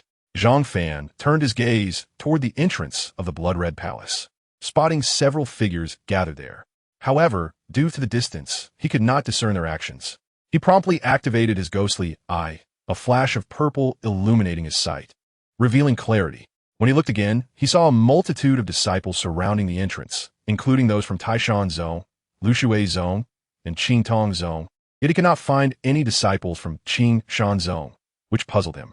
However, as his gaze shifted toward the open entrance of the blood-red palace, he finally spotted several disciples from Qing Shan Zong, including Sonya, Bai Yi, Gao Xing, and Ning Ro, though they all appeared injured, blood trickling from their lips. Most critically, apart from these few, Zhang Fan did not see any other disciples from Qing Shan Zong. Chapter 73. Leave the rest to me upon witnessing this. Zhang Fan quickly motioned for the plump companion to stealthily approach the blood-red palace, for they were unaware of the exact circumstances unfolding there. At the entrance of the blood-red palace, disciples from Taishan Zone cornered the disciples of Qing Shan Zone, while the others from the two sects stood by, watching with indifferent eyes. The leader of the Taishan Zone disciples, a formidable individual named Lu Yang, commanded, "You worthless fools, get inside now, or I shall slay you where you stand." Songya glanced at by Yi, Gao Xing, and Ning Ro behind him, all of whom were gravely injured, leaving only himself with the potential to fight. With the Taishan Zone disciples encircling them, their intent was clear, to force them into the blood-red palace. The situation was dire. The reason the Taishan Zone disciples were pressuring them to enter was that they sensed the presence of a significant treasure within the palace. Many disciples had recklessly charged inside upon arrival, yet none had returned, causing those outside to sense the danger and hesitate to enter. The Taishan Zone disciples, unwilling to be left out but too fearful to enter themselves, sought to compel the remaining disciples of Qing Shan Zone to investigate the situation. Naturally, the latter refused, leading to an inevitable conflict. The outcome was evident. Their smaller number rendered them no match for the overwhelming force of Taishan Zone, resulting in serious injuries, leaving only Songya capable of fighting back. Internally, Songya was torn. Entering the blood-red palace appeared tantamount to seeking death. Yet he believed that the Taishan Zone disciples would not spare them if they refused, and they would all perish today. As for the jade pendant they had received, which could facilitate their escape, Songya had already attempted to activate it, but for reasons unknown, it would not respond. The current situation felt like a dead end for them. At that moment, Bai Yi, who had been languishing behind Songya, mustered her strength and urged, "Brother Song, you must flee. We are at our wits' end and cannot escape. You may still have a chance to survive." At this moment, Gao Xing and Ning Ro echoed the sentiment. "Song Shidi, you must leave quickly. If you delay any longer, there will be no opportunity left. Should you manage to escape, do remember to avenge us." After uttering these words, the trio's spirits once again waned, for their injuries were grievous, rendering speech a laborious task. Yet, despite their dire state, their eyes remained fixed with hatred upon the disciples of Taishan Zone, for it was these very disciples who had brought them to such a lamentable condition. They silently cursed their own weakness, lamenting that had they possessed greater strength, they would not have found themselves in this predicament. Meanwhile, the disciples of Lushui Zone and Qingtong Zone, who stood at a distance, observed the tragic fate of the Qing Shan Zone members in silence. Their relationship with the Qing Shan Zone was merely superficial, and there was no necessity for them to engage in conflict with Taishan Zone on their behalf. Having already sustained significant losses themselves, they recognized that Taishan Zone held a numerical advantage and was the dominant force in this encounter. Moreover, they were also covetous of the treasures within the blood-red palace, so it would be most favorable for the disciples of Qing Shan Zone to explore it, if possible. Are you truly so ungrateful? Last night, when you were besieged by the disciples of Taishan Zone, we risked our safety to assist you. And now you choose to turn a blind eye? At this juncture, Songya disregarded Lu Yang, instead addressing the disciples of Lushui Zone and Qingtong Zone. Their silence in response was palpable until one bronze disciple, saved by Songya the previous night, finally spoke. "The current situation is clear. We lack the strength to assist you. You can only blame your misfortune." Songya was momentarily taken aback, his anger erupting in laughter as he retorted, "Misfortune? Ha ha! You are all nothing but cowardly curs, unable to stand tall before the disciples of Taishan Zone. We helped you last night, and had I known this would be the outcome, I would have preferred you perish." The bronze disciple's expression darkened, shifting between shades of green and purple, before he coldly replied, "I never asked for your help. It was your own delusion." These words nearly drove Songya to the brink of bloodshed, while the other three behind him could only manage a bitter smile, astonished that such ungratefulness existed in the world. They lamented their youth and naivety, unaware of the treachery that lay within the mundane world. Upon hearing the exchange between Songya and the bronze disciple, Lu Yang erupted in laughter, turning his gaze towards Songya, declaring, "Cease your futile struggles. Today, you either die or enter with no alternatives." At that moment, a fiery rage ignited within Songya, his gaze blazing like flames as he fixed his eyes upon Lu Yang. "If death is to be my fate, then so be it. I, Songya, am not one to cower in fear." With that, he charged at Lu Yang, fully aware that he was no match for him, yet resolute in his determination to perish alongside him. Behind him by Yi, Gao Xing, and Ning Ro cried out in frantic protest, no. Yet their voices were frail and barely audible, weakened by their injuries, and Song Ye did not hear them. They could sense that Song Ye had resolved to fight to the death, for they realized he was drawing upon the energy within his dantian, knowing that even if he triumphed, he would be left incapacitated, and if he failed, he would surely die. In that moment, they collectively thought of that man, Zhang Fan. If he were present, could he perhaps turn the tide? After all, the miracles he had wrought before them had instilled within them an unwavering belief in his capabilities. Noticing Song Ye's intentions, Liu Yang swiftly retreated, recognizing that Song Ye aimed to expend all of his energy in a desperate gamble. He would not allow that to happen. As he fell back, Liu Yang wielded his blade, striking at Song Ye with a swift and powerful slash, unleashing the peak strength of his cultivation, which transformed into a radiant arc of light aimed at the swiftly advancing Song Ye. Song Ye sidestepped just in time, narrowly avoiding Liu Yang's lethal blow. Yet this maneuver cost him the opportunity for mutual destruction. After regaining his footing, Liu Yang mocked, with such meager strength, do you truly believe you can perish alongside me?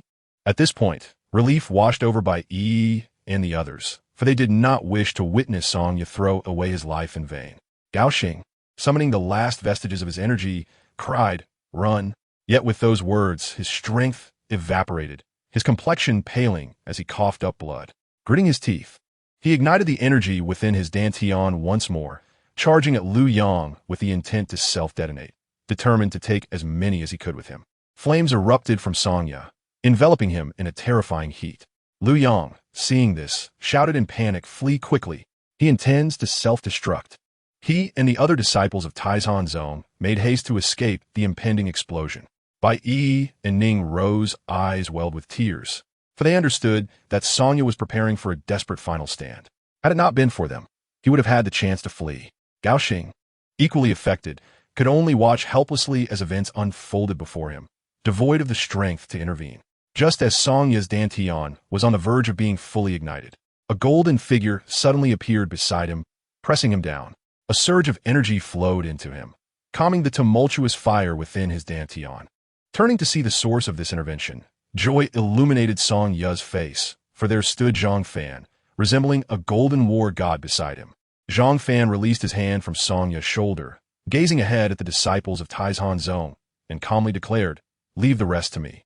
In Chapter 74, a single punch to annihilate, Gao Xing, Bai Yi, and Ning Ro beheld the sudden appearance of Zhang Fan with expressions of delight, yet their joy quickly dimmed.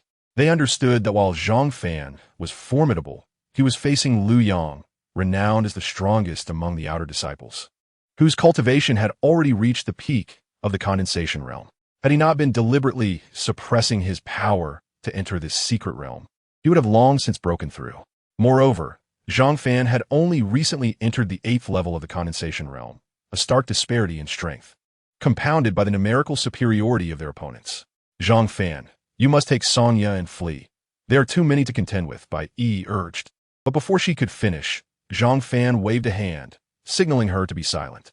At that moment, the stout companion hurried over, producing healing elixirs for them to consume, and promptly pulled Song Ye closer, providing him with a healing potion, clearly indicating that they should focus on recovery first. Initially, Song Ye resisted, wishing to fight alongside Zhang Fan, but under Zhang Fan's stern gaze, he complied and moved to join Bai Yi and the others, taking the potion and beginning his recovery. Just then, Liu Yang erupted into laughter. I thought some formidable reinforcements had arrived, but it turns out to be a mere 8th-level condensation realm novice. The other disciples of Taizhan Zong joined in the mocking laughter, while the previously ridiculed bronze disciple remarked, is there no intelligence among the Qingshan Zong? A condensation realm 8th-level disciple comes here seeking death. Nearby, a female disciple from Lushui Zong sighed softly. Although the Qingshan Zong disciples had once aided them, the tide was now clearly turning in favor of Taizhan Zong, leaving them helpless. As for Zhang Fan and the stout companion who had just arrived, she deemed their actions foolish, a clear invitation to death. Since there are newcomers, let you two take their place in entering the Blood-Red Palace, Liu Yang proclaimed.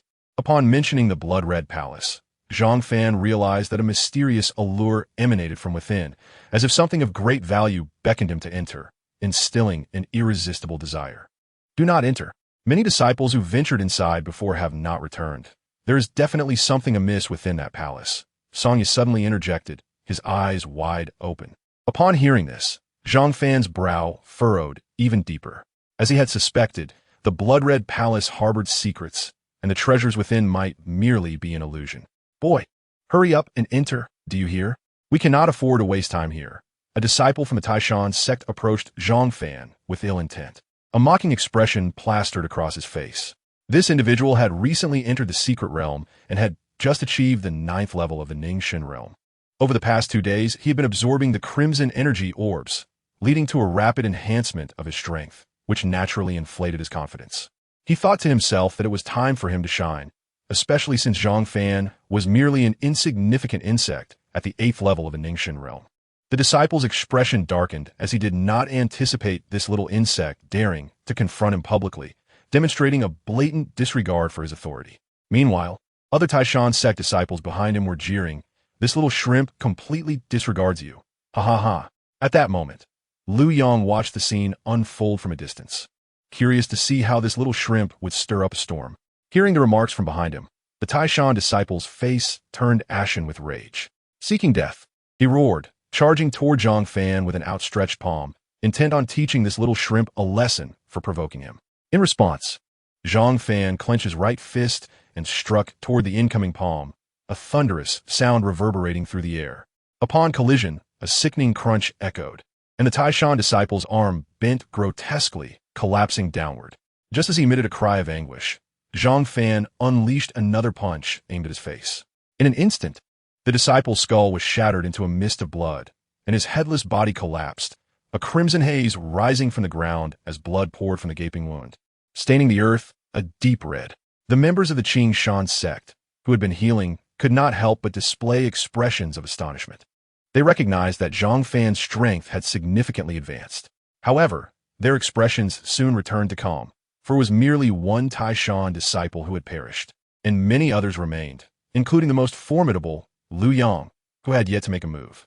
At that moment, disciples from the Lu Shui sect and Qing Tong sect stood frozen in disbelief, not because they thought Zhang Fan could reverse the situation, but because they had not anticipated that he could defeat an opponent a full level above him in the Ningxin realm, a testament to his remarkable talent and combat prowess, earning him the title of genius. One disciple from the Qing Tong sect remarked, "Though his talent is commendable, he is rather foolish. If only he had chosen to hide today, he might have trained and sought revenge against the Taishan sect in the future. Alas, his impatience will be his undoing, especially considering the overwhelming numbers and strength of the Taishan sect, not to mention that Lu Yang has yet to act." Suddenly, a plump figure appeared beside the Qing Tong disciple. It was the fatty brother from the Qing Tong sect. "Are you perhaps a lapdog for the Taishan sect, always defending them?" He then glanced at the other Qing Tong disciples as if seeking their agreement. The expressions of those disciples darkened, as they too felt the fatty's remarks were excessive and inappropriate, leading one to think he was a disciple of the Taishan sect himself. "What did you say?" The Qing Tong disciple retorted angrily, but upon noticing the disapproving glances from his peers, he quickly quieted down. The fatty shot a provocative glance at him, but the Qing Tong disciple had already lowered his head in defeat. The fatty mused internally, "You think you can contend with me, you little brat? You still have much to learn." Seeing one of his disciples slain by Zhang Fan's fist, Lu Yang could no longer remain passive. He stepped forward, only to be intercepted by another Taishan disciple behind him, who stated, "We do not need our strongest outer sect disciple to deal with a mere insect." He then advanced toward Zhang Fan. This disciple, named Chao Tiansheng, was at the 9th level of the Ningxin realm, ranking among the top 10 in the Taishan sect. Zhang Fan noticed a short, dark-skinned disciple approaching him, disdain evident on his face. Chao Tiansheng, being one of the top 10 disciples of the Taishan sect, possessed considerable pride, especially given his formidable prowess among the 4 major sections. "You are quite arrogant, daring to kill a disciple from the Taishan sect. You must die today." Although Chao Tiansheng feigned disdain, inwardly he was cautious. This very caution had kept him among the top 10, as he had seen many perish due to overconfidence. "Why do you have so much to say? Don't you know that the more you talk, the quicker you meet your demise?" Zhang Fan replied coldly, immediately launching a punch at Chao Tiansheng. Initially, Chao Tiansheng had intended to continue his taunts, but he found himself silenced as Zhang Fan's fist struck. Angered, he retaliated with a punch of his own. Their fists collided, sending Chao Tiansheng staggering backward, astonished by Zhang Fan's overwhelming physical strength. Drawing his sword and channeling his spiritual energy, Chao Tiansheng unleashed a terrifying aura as he lunged at Zhang Fan. Not one to rely solely on brute strength, he sought a different approach to the battle. Zhang Fan, however, did not draw the Tian Tuan sword. Instead, he infused his right arm with golden spiritual energy, enveloping it with a radiant glow before striking the incoming sword with his fist. A series of cracking sounds filled the air as Chao Tiansheng's sword shattered under the force of Zhang Fan's punch, its momentum unabated as the golden fist continued toward him. With no choice left, Chao Tiansheng retreated swiftly and threw a punch to block Zhang Fan's attack. Yet in the next moment, time seemed to freeze for him as Zhang Fan's fist, moving with incredible speed, pierced through his own strike and struck his chest. Blood erupted from Chao Tiansheng's mouth as he looked down to see Zhang Fan's golden fist emerging from his chest, a gaping wound from which blood gushed forth. As he lifted his gaze to Zhang Fan one last time, a grim smile escaped his lips before darkness enveloped him, collapsing into a pool of his own blood. Witnessing this scene, the disciples from the Lu Shui sect and Qing Tong sect finally changed their expressions. While they had acknowledged Zhang Fan's strength before, this was a different matter entirely, for Chao Tiansheng was a formidable opponent, ranked among the top 10 in the Taishan sect. Why the silence? Weren't you quite talkative a moment ago? The fatty teased, directing his remarks at the previously loquacious Qing Tong disciple. The latter stood in stunned silence, acknowledging that he had underestimated Zhang Fan. Meanwhile, the members of the Qing Shan sect exchanged glances filled with hope, sensing that perhaps Zhang Fan could truly turn the tide of the current situation. Especially Bai Yi, her gaze was fixated on Zhang Fan in the distance, her fair little face slightly flushed, lost in thoughts unknown. At this moment, Lu Yang could no longer remain seated.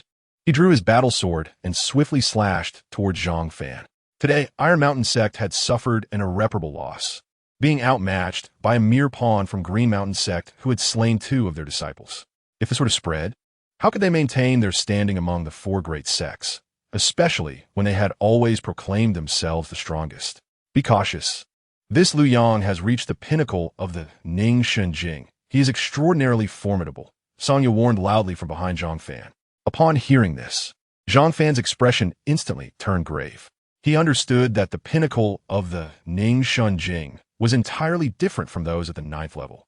It was said to be a half-step into the Lian Qi Jing, just a breakthrough away. Typically, those who attained this realm possessed physical strength that far exceeded that of others at the Ning Shen Jing and wielded their spiritual energy with greater proficiency. Zhang Fan clenched his palm, and the Tun Tian Jian materialized in his grasp. Channeling his spiritual energy, he thrust the sword towards Lu Yang. As the metallic clash resonated, both Zhang Fan and Lu Yang were forced to retreat several steps. Their exchange resulted in a stalemate, with Zhang Fan appearing relatively unscathed, while Lu Yang's expression darkened immediately. He realized that despite their previous engagement, his cultivation was significantly superior, by a margin of 1.5 realms. Yet they had drawn evenly, a result he found intolerable. He could also discern that Zhang Fan's talent surpassed his own, and he resolved that this disciple from Green Mountain sect must perish today. Otherwise, Zhang Fan would soon surpass him, leaving him without a rival among the outer disciples of the 4 great sects. Suddenly, Lu Yang's aura erupted, coalescing entirely upon his battle sword. A terrifying pressure radiated from him, causing the surrounding disciples from various sects to gasp in shock. Aware that Lu Yang was about to unleash his full power, a decisive move that could determine life or death. Meanwhile, the disciples of Green Mountain sect wore expressions of concern. They had never witnessed Lu Yang in battle, and now, under the full display of his strength, they could palpably feel the oppressive force emanating from him, leading them to worry for Zhang Fan's safety. In response, Zhang Fan swiftly concentrated all his spiritual energy into the Tun Tian Jian and unleashed a thrust, sending forth a blade of golden energy towards Lu Yang's sword strike. Zhang Fan acknowledged Lu Yang's formidable prowess. It was likely that no one present could match him, making him the strongest adversary Zhang Fan had encountered thus far. Nevertheless, it was such opponents that invigorated him. With a resounding explosion, The ground where they clashed formed a massive crater, and the resultant shockwave sent those nearest to them reeling, some even spitting blood. As the dust settled, the onlookers beheld the scene. Lu Yang, one hand resting on his sword embedded in the ground, was visibly drenched in sweat, blood trickling from his lips, his complexion turning ghostly pale. He had expended nearly all his spiritual energy in that last attack, rendering him unable to withstand the shockwave from the explosion, resulting in his injuries. Wiping the blood from his mouth, he looked towards Zhang Fan's previous position, now enveloped in red mist, devoid of movement. Lu Yang trembled as he rose, a smile creeping onto his face. He believed he had triumphed, albeit at great cost. At this moment, a disciple from the Bronze sect, observing the unfolding events, exhaled a sigh of relief and remarked with schadenfreude, "It seems no miracle has occurred. I told you he should have hidden away until his strength was formidable enough to take revenge on Iron Mountain sect." Other disciples from the Bronze sect marveled at Lu Yang's might, relieved they had refrained from aiding Zhang Fan. Otherwise, the consequences would have been dire. The female disciples from the Greenwater sect remained silent, their hearts heavy with regret, lamenting that Zhang Fan should not have been so rash. Although they recognized his strength, they felt he had been overly ambitious to challenge 3 opponents at once. Meanwhile, the disciples of Green Mountain sect were tense, their eyes fixed on Zhang Fan's direction, silently praying for his survival. Bai Yi, witnessing the unfolding chaos, felt her eyes redden with tears, unable to contain her sorrow. To the disciples of Green Mountain sect, Zhang Fan seemed to be in grave danger, as they had all felt the potency of Lu Yang's strike. If anyone among the crowd felt the lightest in spirit, it was undoubtedly the chubby disciple, who had spent the most time with Zhang Fan and understood his strength best. He believed that such an attack could not possibly lead to Zhang Fan's downfall. He then slapped the Bronze sect disciple, scolding, "Do you think everyone is as cowardly as you?" The Bronze sect disciple was momentarily stunned by the blow, his anger flaring as he prepared to retaliate. But his peripheral vision caught a flash of golden light where Zhang Fan had stood. Suddenly, the red mist parted to reveal a tall figure wielding a massive sword. Everyone was taken aback by the sight. Zhang Fan stood firm like a stalwart pine, his clothes slightly tattered, yet unable to conceal his imposing presence. A gentle breeze rustled his ragged battle robe, his long black hair billowing, and the enormous sword in his grasp shimmered with golden light. Truly, a figure who could face a multitude. The disciples of Green Mountain sect exhaled a collective breath of relief. If they had previously exchanged pleasantries with Zhang Fan, they were now thoroughly awed by his prowess. Bai Yi, spotting Zhang Fan, wiped her tear-streaked face, her smile returning to illuminate her delicate features. "Look at that. The so-called strongest of Iron Mountain sect can't even defeat a disciple of Green Mountain sect at the 8th level of the Ning Shinjing. How shameless!" The chubby disciple taunted, directing his words towards Iron Mountain sect. The disciples of Iron Mountain sect glared furiously at the chubby disciple's mockery, yet they refrained from retorting, knowing well that Lu Yang was at the end of his tether, while Zhang Fan still had strength to spare. Meanwhile, the Bronze and Greenwater sect disciples were utterly bewildered, questioning what manner of monster Zhang Fan truly was. How could a mere 8th level of the Ning Shanjing dare to challenge 3 from Iron Mountain sect, 2 of whom ranked among the top 10 in their sect, with one even holding the first position? As Lu Yang gazed in horror at the imposing figure of Zhang Fan, he instinctively stumbled backward, muttering, "Impossible, impossible." He had always been the top disciple of Iron Mountain sect, confident in his abilities, yet today that confidence was shattered by the man before him. He could not fathom how someone at the pinnacle of Ning Shinjing could be outmatched by a mere 8th level disciple from Green Mountain sect. Although Zhang Fan had sustained injuries to block Lu Yang's attack, his robust physique rendered them negligible. He tightened his grip on the Tun Tian Jian and began to advance slowly towards Lu Yang, the sword scraping against the ground, producing an ear-piercing sound. Du Lu Yang. It was akin to a harbinger from the depths of hell, causing goosebumps to rise on his skin as he retreated, trembling and pleading, "Do not come closer. Do not come closer." His fear had fully taken hold. The confidence he once possessed had crumbled entirely. The onlookers were filled with a sense of melancholy upon witnessing Lu Yang's current state, not out of pity, but rather in lamentation of the fall of the once great Tianjiao of the Taizhan sect, who had now reached such a dismal end. The path of cultivation, indeed, is paved with countless corpses. One must tread upon the remains of others to ascend to greater heights. Zhang Fan offered Lu Yang no respite. striking him with a sword that shimmered with golden light. In an instant, Lu Yang was cleaved in two, meeting his demise. Yet his bulging eyes seemed to convey his lingering resentment. The other disciples from various sects felt a chill run down their spines, marveling at Zhang Fan's decisive and ruthless demeanor, leaving no opportunity for his adversary to breathe. The disciples of Taizhan's sect stared at Zhang Fan in terror.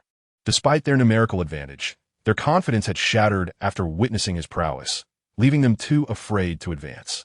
Zhang Fan suddenly turned to the Taizhan disciples, declaring that if they were unconvinced, they could all come at him together, for he alone was more than sufficient to deal with them.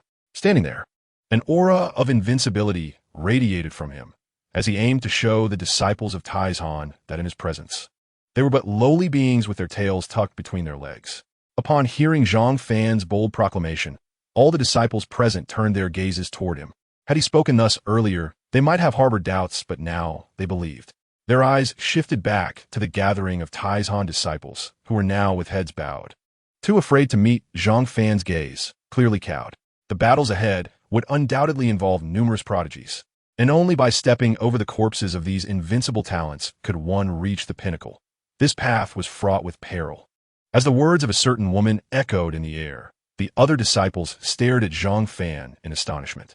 Although each of them was regarded as a prodigy within their own sect, they paled in comparison to the exceptional talents of the entire Dongwang continent. Today, however, they felt they had encountered someone who could rival such extraordinary figures, and perhaps in the future, the entirety of Dongwang would tremble at his name. Zhang Fan at this moment stored away Lu Yang's spatial ring and approached the Taizhan disciples, demanding they surrender their spatial rings and sect tokens, promising to spare their lives. The Taizhan disciples, having lost all will to resist, quickly complied, desperate to escape this place of turmoil. Initially, a few were adamant in their refusal, but under Zhang Fan's unwavering stance, they had no choice but to acquiesce. Gao Xing, holding his spatial ring, sheepishly remarked that they would gladly assist Zhang Fan in his future endeavors. Ning Rou nodded in agreement, echoing Gao Xing's sentiment. Zhang Fan, indifferent, simply responded affirmatively. At that moment, Bai Yi rushed forward and enveloped Zhang Fan in a tight embrace, sobbing uncontrollably, leaving him quite embarrassed. After a brief while, Bai Yi regained her composure and, resembling a startled little rabbit, released her hold on Zhang Fan and retreated a few steps. With her head bowed, her delicate hands intertwined, her cheeks flushed a deep crimson that even extended to her alabaster ears. The onlookers could not contain their laughter. Chapter 77. The peculiar being in the red robe, the disciples of Qingshan's sect reveled in the joy of reunion. Zhang Fan, awakening from his elation, inquired of Ning Rou regarding the whereabouts of the other disciples. With a sigh, she lamented that a portion had perished in the past few nights, while others had entered the blood-colored palace and had not returned since. She assured him that all remaining disciples of Qingshan's sect were now present. Upon hearing this, Zhang Fan couldn't help but reflect on the perilous nature of their journey in the secret realm, realizing that had he arrived a moment later, Gao Xing and Ning Rou might have also met their demise. He understood that those who entered the blood-colored palace would likely never emerge, as he had always sensed an eerie aura emanating from it. The atmosphere among them grew heavy with unease. At that moment, a few disciples from Lu Xue's sect and Tong Tong's sect approached Zhang Fan and his companions with clear intentions of forging connections, particularly with Zhang Fan. In contrast, the disciples of Taizhan's sect dared not approach, remaining huddled at a distance. As the group chatted amiably, awaiting the conclusion of the secret realm expedition to be automatically transported away from this treacherous journey, an unexpected disturbance arose. The blood-colored palace behind the Qingshan disciples began to tremble violently, and the crimson mist surrounding it coalesced ominously toward its interior.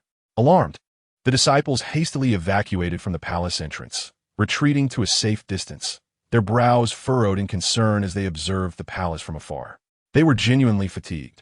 Since entering this secret realm, there had been no moment of tranquility.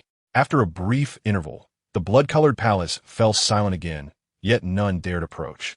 Acutely aware of its abnormality, suddenly, a figure emerged from the palace entrance, taking slow, deliberate steps. The tension among the crowd escalated. After a moment, the figure finally exited the blood-colored palace, standing at the entrance, causing the onlookers to collectively gasp in horror. Clad in a flowing crimson robe, The figure bore an uncanny resemblance to a human, save for the multitude of eyes that adorned its face, all of which moved in an unsettling manner. At the center of these eyes was a grotesque, blood-red mouth, incessantly oozing an unidentifiable liquid. What on earth is that? It's utterly revolting. The portly disciple could not help but exclaim. Zhang Fan, struck by the sight of this bizarre creature, was astounded. The beings he had previously encountered were mere beasts. Yet this one had evolved to take on a human-like form. The others instinctively recoiled, the sight of the crimson figure too terrifying for them to bear, as they had never before encountered such a peculiar being. At that moment, the blood-red figure suddenly turned its gaze toward them, its countless eyes fixated on Zhang Fan, their pupils swirling in an eerie manner, while a chilling sound emanated from its mouth, sending shivers down their spines. I believe I have seen this creature referenced in ancient texts. A long-absent voice, that of the great black dog, resonated in Zhang Fan's mind. Zhang Fan exclaimed in delight. "You've finally awakened, Dog Master." The great black dog, ignoring Zhang Fan, continued. "How could an alien race suddenly appear here?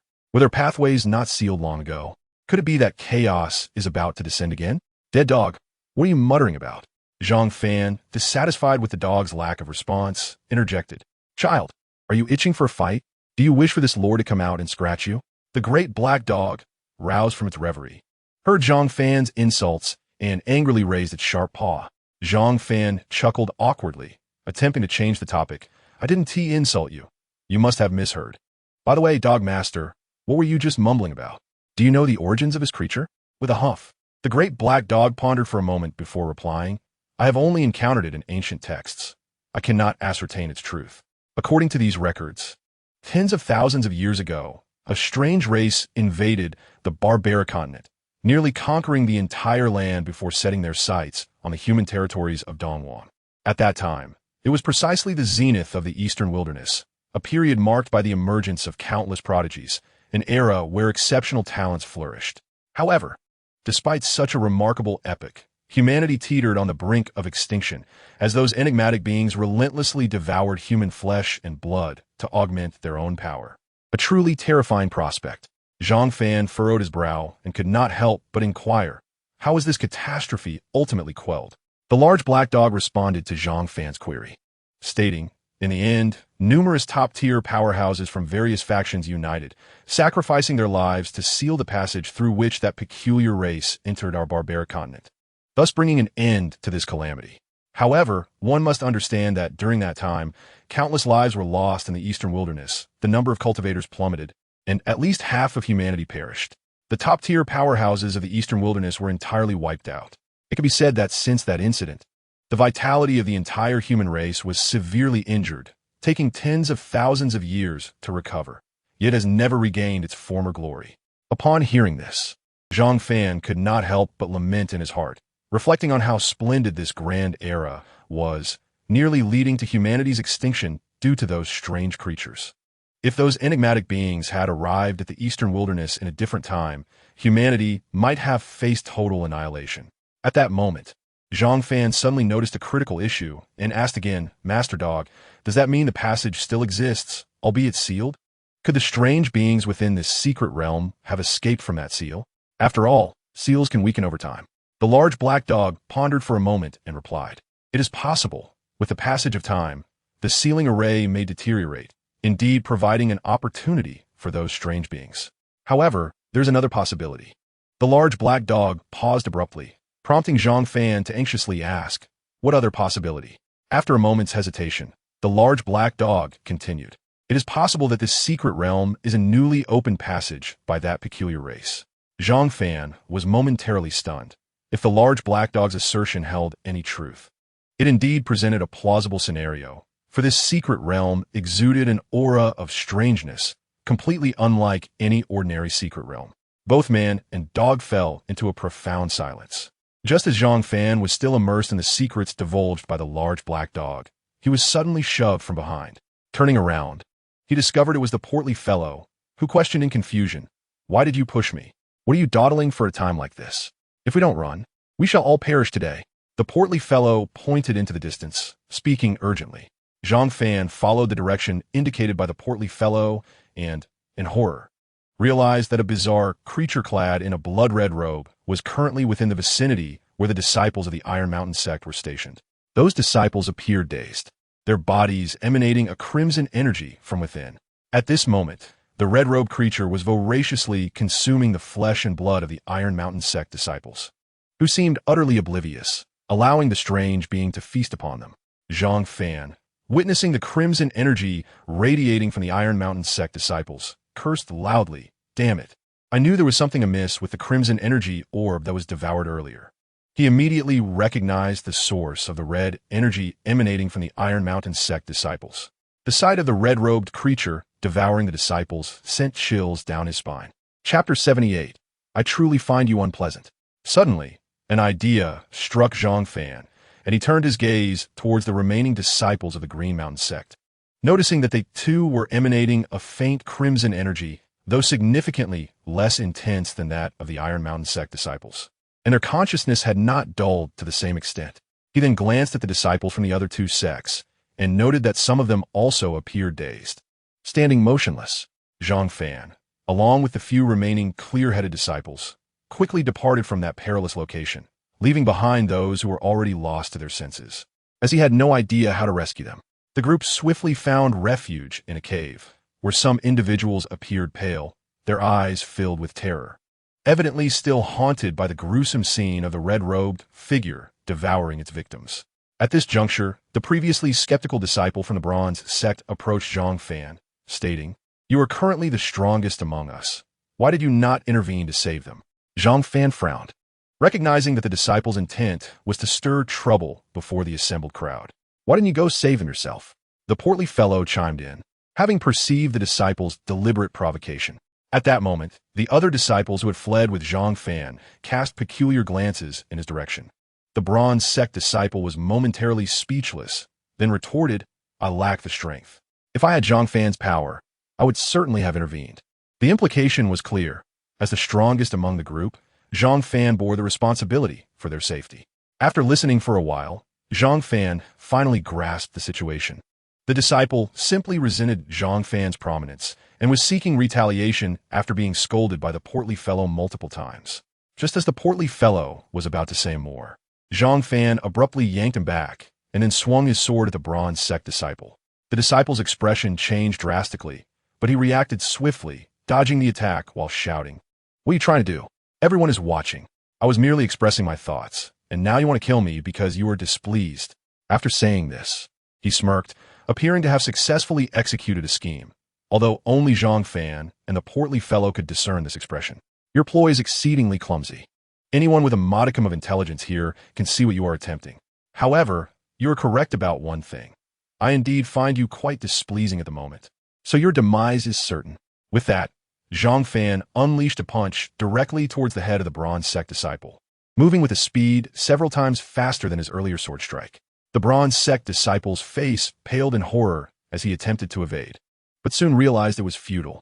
In an instant, Zhang Fan's fist shattered his skull, transforming it into a mist of blood as his body collapsed, lifeless. The surrounding disciples fell into a stunned silence.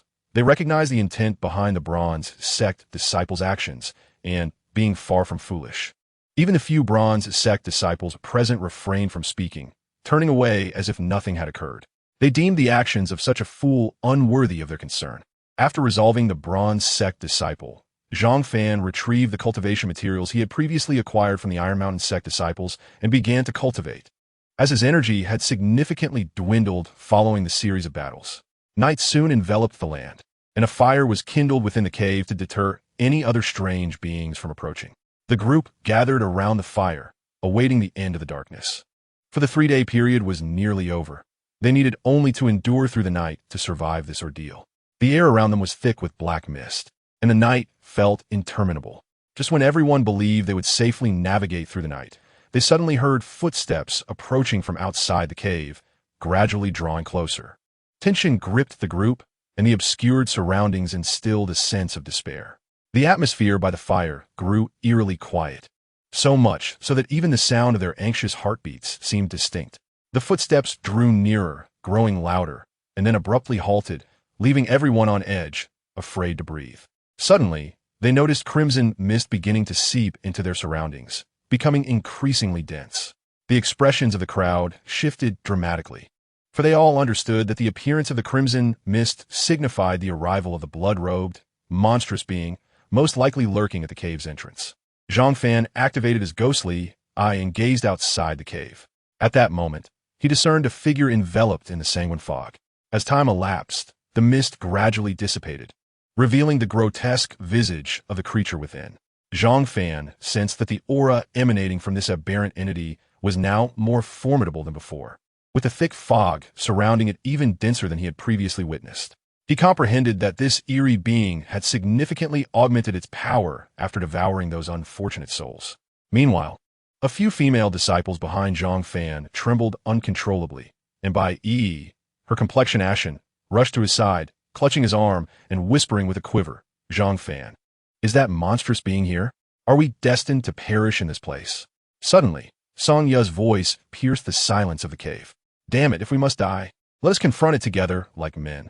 The stout disciple also rose, declaring, "Let us go, follow me, and we shall vanquish this abhorrent creature. Just the sight of it makes me want to retch."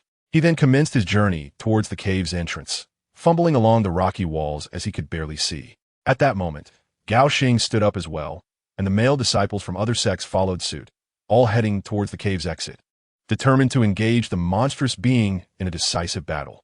After all, staying here was merely a waiting game for death. They might as well fight for their lives. If you can't even see the path, do not venture out to meet your demise. Zhang Fan's voice reverberated within the cave. "What then? Are we to wait for death?" Song Ya halted and responded, "I will divert that monstrous beast. You all should remain here. The night is nearing its end, and in this darkness, I am the only one who can see clearly," Zhang Fan explained. "Absolutely not. We must go together. Everyone has witnessed the might of that creature. Going alone is tantamount to suicide." The stout disciple interjected, "Rest assured, I am merely luring it away, and with my strength, it will find it difficult to harm me." Zhang Fan reassured them with a smile. Bai Yi, still clinging to his arm, bit her lip and said, "You're deceiving yourself. That creature's power surpassed even Liu Yang's, and now it has absorbed so many others. Its strength will only have increased." Zhang Fan gently withdrew his arm from her grasp and patted her head, saying, "Do not worry. I will not allow myself to perish here. I have yet to savor life fully." Before Songya and the stout disciple could voice their concerns, Zhang Fan interrupted, "Enough of this chatter. You would truly be courting death by going out there. I'm not like you." With that, he rose and strode towards the cave's entrance, eventually disappearing into the depths of darkness. At that moment, several female disciples gazed at Zhang Fan's retreating figure, their eyes brimming with tears. Bai Yi wept uncontrollably, unable to stem the flow. Although the stout disciple spoke boldly, they all understood in their hearts that Zhang Fan's venture was fraught with peril, for the creature's power far surpassed their own, a fact even Bai Yi had recognized. Chapter 79. The demon flute. Zhang Fan swiftly emerged at the cave's mouth, confronting the monstrous being. At that moment, the creature's once erratic eyes fixed intently upon him. Zhang Fan noted that its eyes had transformed into a blood-red hue, appearing even more sinister. He had previously withheld a crucial piece of information from everyone. The Dahe had informed him that the creature's strength had likely reached the Qi refining stage of humanity, making it impossible for them to contend with it, even if they all emerged together. Zhang Fan was reluctant to engage this monstrous being alone, for it was exceedingly malevolent. However, among the survivors, he alone possessed the ghostly eye to perceive the surroundings clearly. If they ventured out, it would be akin to delivering themselves into the jaws of death, as they might be slain before even laying eyes on the creature. Thus, he felt compelled to act. Zhang Fan accelerated away from the cave entrance, and the creature swiftly pursued him. His intention was to lure the beast away from the cave, ensuring the safety of those inside. Only when he reached an open area did he come to a halt, and the monstrous being arrived almost simultaneously. "Human, do you think yourself clever for enticing me here?" The creature suddenly spoke, revealing remnants of bone fragments lodged between its teeth. Zhang Fan could easily deduce their origin. It was not surprising that the creature could speak, having encountered another articulate being before. "Your alien passage has been sealed for so long. This small world, if I calculate correctly, should be a newly established route for you," Zhang Fan remarked. Upon hearing Zhang Fan's words, the creature's blood-red eyes fixed upon him, Moments latte. It erupted into a shrill laughter. Ha ha ha. Interesting, interesting. I never imagined anyone would still remember my kin. However, I must inform you, you shall soon become my blood feast. You are correct. This small world is indeed the latest passage opened by my people. However, due to its instability, only our weaker kin have managed to cross over. Oh, I almost forgot to introduce myself. I have chosen a name from your world. Demon Flute. The creature laughed sharply again, evidently pleased with its new moniker. Allow me to introduce myself as well. My name is Zhang Fan, and remember it well. Should you dare to invade my Dongwang, I will personally obliterate your kin. Zhang Fan proclaimed with a resounding laugh. With your meager strength? Demon Flute laughed sharply once more. I know you have advanced in power by consuming the flesh and blood of my fellow cultivators, but I shall personally slay you. Although Zhang Fan spoke defiantly, he felt an unsettling uncertainty within, for he had never faced an adversary of such strength. Very well, let us see whether you can slay me or I can devour your flesh. After speaking, Demon Flute licked its lips, seemingly drawn to the allure of Zhang Fan's blood. In an instant, it transformed into a streak of blood light, appearing before Zhang Fan, its blood-red eyes fixed intently upon him as it delivered a fierce punch. Zhang Fan was taken aback. He had not anticipated that Demon Flute could move with such astonishing speed, even surpassing his own. He quickly summoned his spiritual energy, crossing his arms defensively before his chest. Boom! The blood light flashed through the darkness, and Zhang Fan was sent reeling backward by the force of the blow until he finally regained his footing, a trickle of blood escaping from the corner of his mouth. Zhang Fan had sustained injuries from that punch. Wiping the blood from his lips, he did not display fear. Instead, a thrill coursed through him. Subsequently, he unleashed his full strength, golden spiritual energy surging upwards as he charged at Demon Flute. The creature, exuding confidence, casually aimed another punch at Zhang Fan, fully aware of its superiority. In response, Zhang Fan retaliated with a punch of his own, the golden fist imprint clashing with the blood-red imprint in an explosive collision. Boom! The golden aura and crimson energy merged instantaneously, resulting in a violent explosion that created a deep pit between the two combatants. The shockwave shattered the surrounding ground, sending debris soaring into the air as fissures spread outward in all directions. Under the onslaught of the explosive energy, MOD stumbled back 2 steps before regaining his footing, while Zhang Fan was once again hurled away by the force, blood spilling from his mouth. As the crimson mist dissipated, MOD looked at Zhang Fan in the distance and remarked, "If this is all the power you possess, then there is no need for us to waste time." Although Zhang Fan could not discern MOD's expression, he could clearly sense the confidence radiating from him regarding his own strength.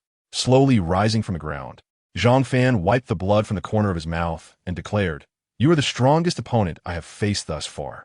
At this moment, I'm not your match, but that is merely due to my significantly lower realm.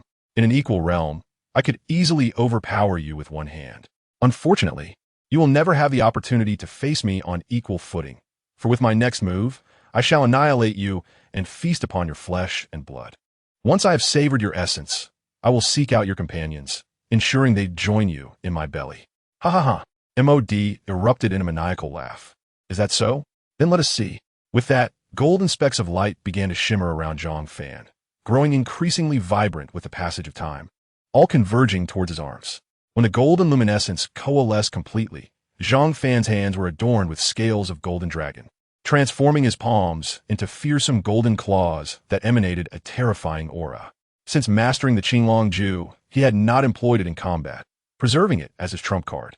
However, today, he was compelled to use it, as his adversary proved overwhelmingly powerful. Without resorting to his ultimate technique, he would surely perish.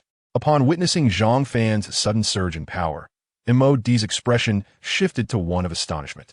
Subsequently, crimson energy coalesced around his fists, and with a swift movement, he appeared before Zhang Fan, launching a direct strike. Zhang Fan responded by extending his golden dragon claw, grasping MOD's fist and shattering the crimson energy with a single grip, revealing the true form of his hand. Chapter 80. Fierce battle. Realizing the precarious situation he was in, MOD attempted to withdraw his fist, but Zhang Fan would not grant him such an opportunity. With a powerful tug of his arm, Zhang Fan sent MOD hurtling backward like a kite with its strings severed. crashing into a massive red boulder before finally coming to a halt. The impact shattered the boulder into countless fragments, burying MOD beneath the rubble. In the next moment, the mound of red stones erupted, sending debris flying in all directions. Yet MOD emerged from the chaos seemingly unscathed, save for some superficial injuries. Then, a surge of blood-red energy enveloped MOD, and when it dissipated, Zhang Fan saw that MOD's skin had turned completely crimson, and a dreadful aura emanated from him once more. To compel me to unleash my full strength. You should feel proud for a mere human ant. Now prepare to die. With a flash of crimson light, MOD lunged at Zhang Fan, aiming to grasp his head. Zhang Fan noticed that MOD's speed had increased. Yet he too was quick. He sidestepped the attack and retaliated with a sweeping kick aimed at MOD's legs. MOD nimbly leaped back, evading Zhang Fan's strike, and once again unleashed his blood-red aura as he charged forward. Zhang Fan, in turn, unleashed his full golden aura, the scales on his arms gleaming brilliantly as he advanced towards MOD. The two collided, unleashing a torrent of crimson and golden energy that splattered around them, shattering the ground and rocks in a cacophony of explosions. After a brief skirmish, they separated, panting heavily. MOD, catching his breath, declared, "You are already at your limit, while I remain unscathed. The outcome is inevitable. You shall die today." Aside from minor exhaustion, MOD had suffered no injuries, and he had gauged Zhang Fan's strength well enough to speak with such confidence. Meanwhile, Zhang Fan's clothing lay in tatters, blood flowing profusely from his wounds. The dragon scales on his arms stained red, indicating severe injuries. He also realized that the spiritual energy within him was nearly depleted. Zhang Fan acknowledged that he had underestimated this alien creature. After battling for so long, he was certain that this being was far stronger than any human of equivalent realm. He understood that he was on the brink of collapse. Despite having exhausted his trump card, he remained no match for this extraterrestrial foe. If the alien attacked him again, he would surely perish. Zhang Fan's mind raced as he sought a way to confront this being, unwilling to accept death in this place. Suddenly, a spark of inspiration illuminated his thoughts, revealing a method, a strategy that would inflict significant harm upon his enemy, while severely compromising himself, potentially leading to his demise. This strategy was the doubling technique. This secret skill had been imparted to him by the venerable Kuang Long, complementing the Qinglong Ju. The doubling technique involved fully activating one's physical capabilities to reach the utmost limits of the body. Kuang Long had cautioned him that this technique should only be employed in dire situations, as its use could lead to grave injury or even death. Zhang Fan gritted his teeth and resolved to utilize the doubling technique. The current predicament left him no time for hesitation. Failure would mean death, but success might afford him a chance at survival. He activated the secret technique, and instantly, Zhang Fan's aura underwent a transformation. His wounds began to heal rapidly, ceasing their flow of blood, and even his internal injuries were mending at an astonishing rate. His dantian was replenished with spiritual energy, which continued to swell with vigor. Zhang Fan felt a sharp pain emanating from his dantian. Observing his arms, he noted that the dragon's scales glimmered with a faint golden light. Then, as he clenched his fist, the air around him crackled with explosive energy. In that moment, he was infused with an unprecedented sense of power. From a distance, MOD witnessed Zhang Fan radiating a rich golden aura, so dense it seemed almost tangible, compressing the surrounding ground and causing the red rocks to shatter into dust. For the first time, MOD sensed a profound danger emanating from Zhang Fan, one that could threaten his very existence. Reacting swiftly, MOD launched an attack to eliminate any threat posed by Zhang Fan. In response, Zhang Fan charged at MOD with equal fervor, the golden energy transforming the surrounding red stones into powder. Aware that his current state was fleeting, Zhang Fan knew he had to resolve the conflict swiftly, otherwise, he would be left to face his demise. The two clashed violently, unleashing twin energy storms that obliterated the earth around them. In an instant, a red figure was sent flying from the maelstrom of energy, crashing through several rocky hills before finally coming to a standstill. However, in the next moment, a crimson figure leaped from the pile of rubble. It was evident that he had sustained severe injuries, as red viscous liquid flowed incessantly from the corner of his mouth. Upon witnessing this, Zhang Fan transformed into a streak of golden lightning. racing towards MOD with renewed fervor. MOD, sensing the impending attack, let out a roar, his body emanating a rich, blood-red energy at its peak. Thus, the two engaged in yet another fierce battle. The ground trembled beneath their onslaught, immense boulders shattered, turning to dust, while the terrain was marred by deep craters caused by their colliding energies. As the conflict raged on, both combatants bore grievous wounds, though MOD was clearly in a more dire state. He had lost an arm, and the multitude of eyes on his face had been obliterated by Zhang Fan, leaving only a single pair intact, which now streamed with blood.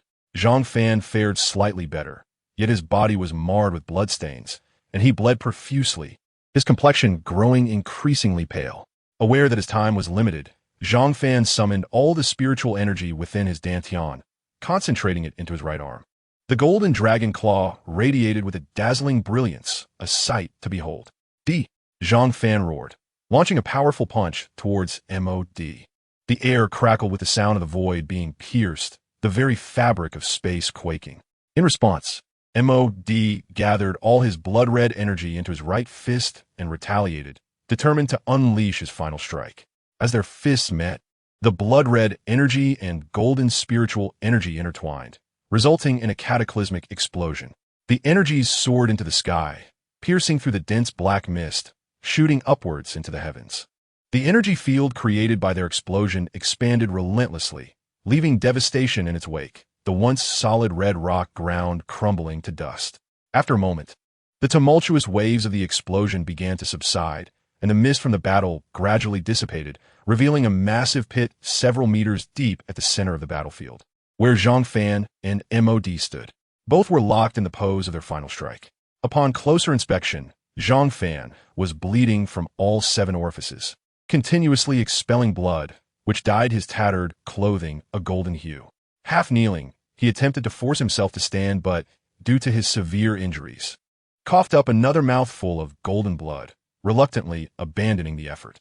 At that moment, MOD stood before him, his gaze vacant, blood gushing from his mouth. It was evident that he had been reduced to half a body, the other half obliterated by Zhang Fan's punch. MOD's lips moved as if to utter something, but words failed him. Zhang Fan, looking at MOD, forced a smile and said, I have one. Upon completing his statement, he could not suppress another spurt of golden blood staining the ground before him. Hearing this, MOD's body slowly collapsed, ultimately defeated by the human he had always scorned. Zhang Fan, straining to support himself, raised his head towards the sky. The dark mist was gradually dissipating, signifying the impending end of this expedition into the secret realm.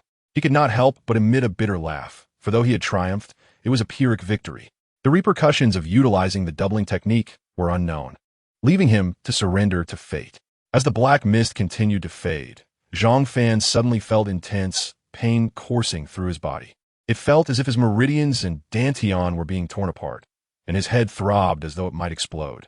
He collapsed to the ground, writhing in agony until, unable to bear the excruciating pain any longer, he succumbed to unconsciousness.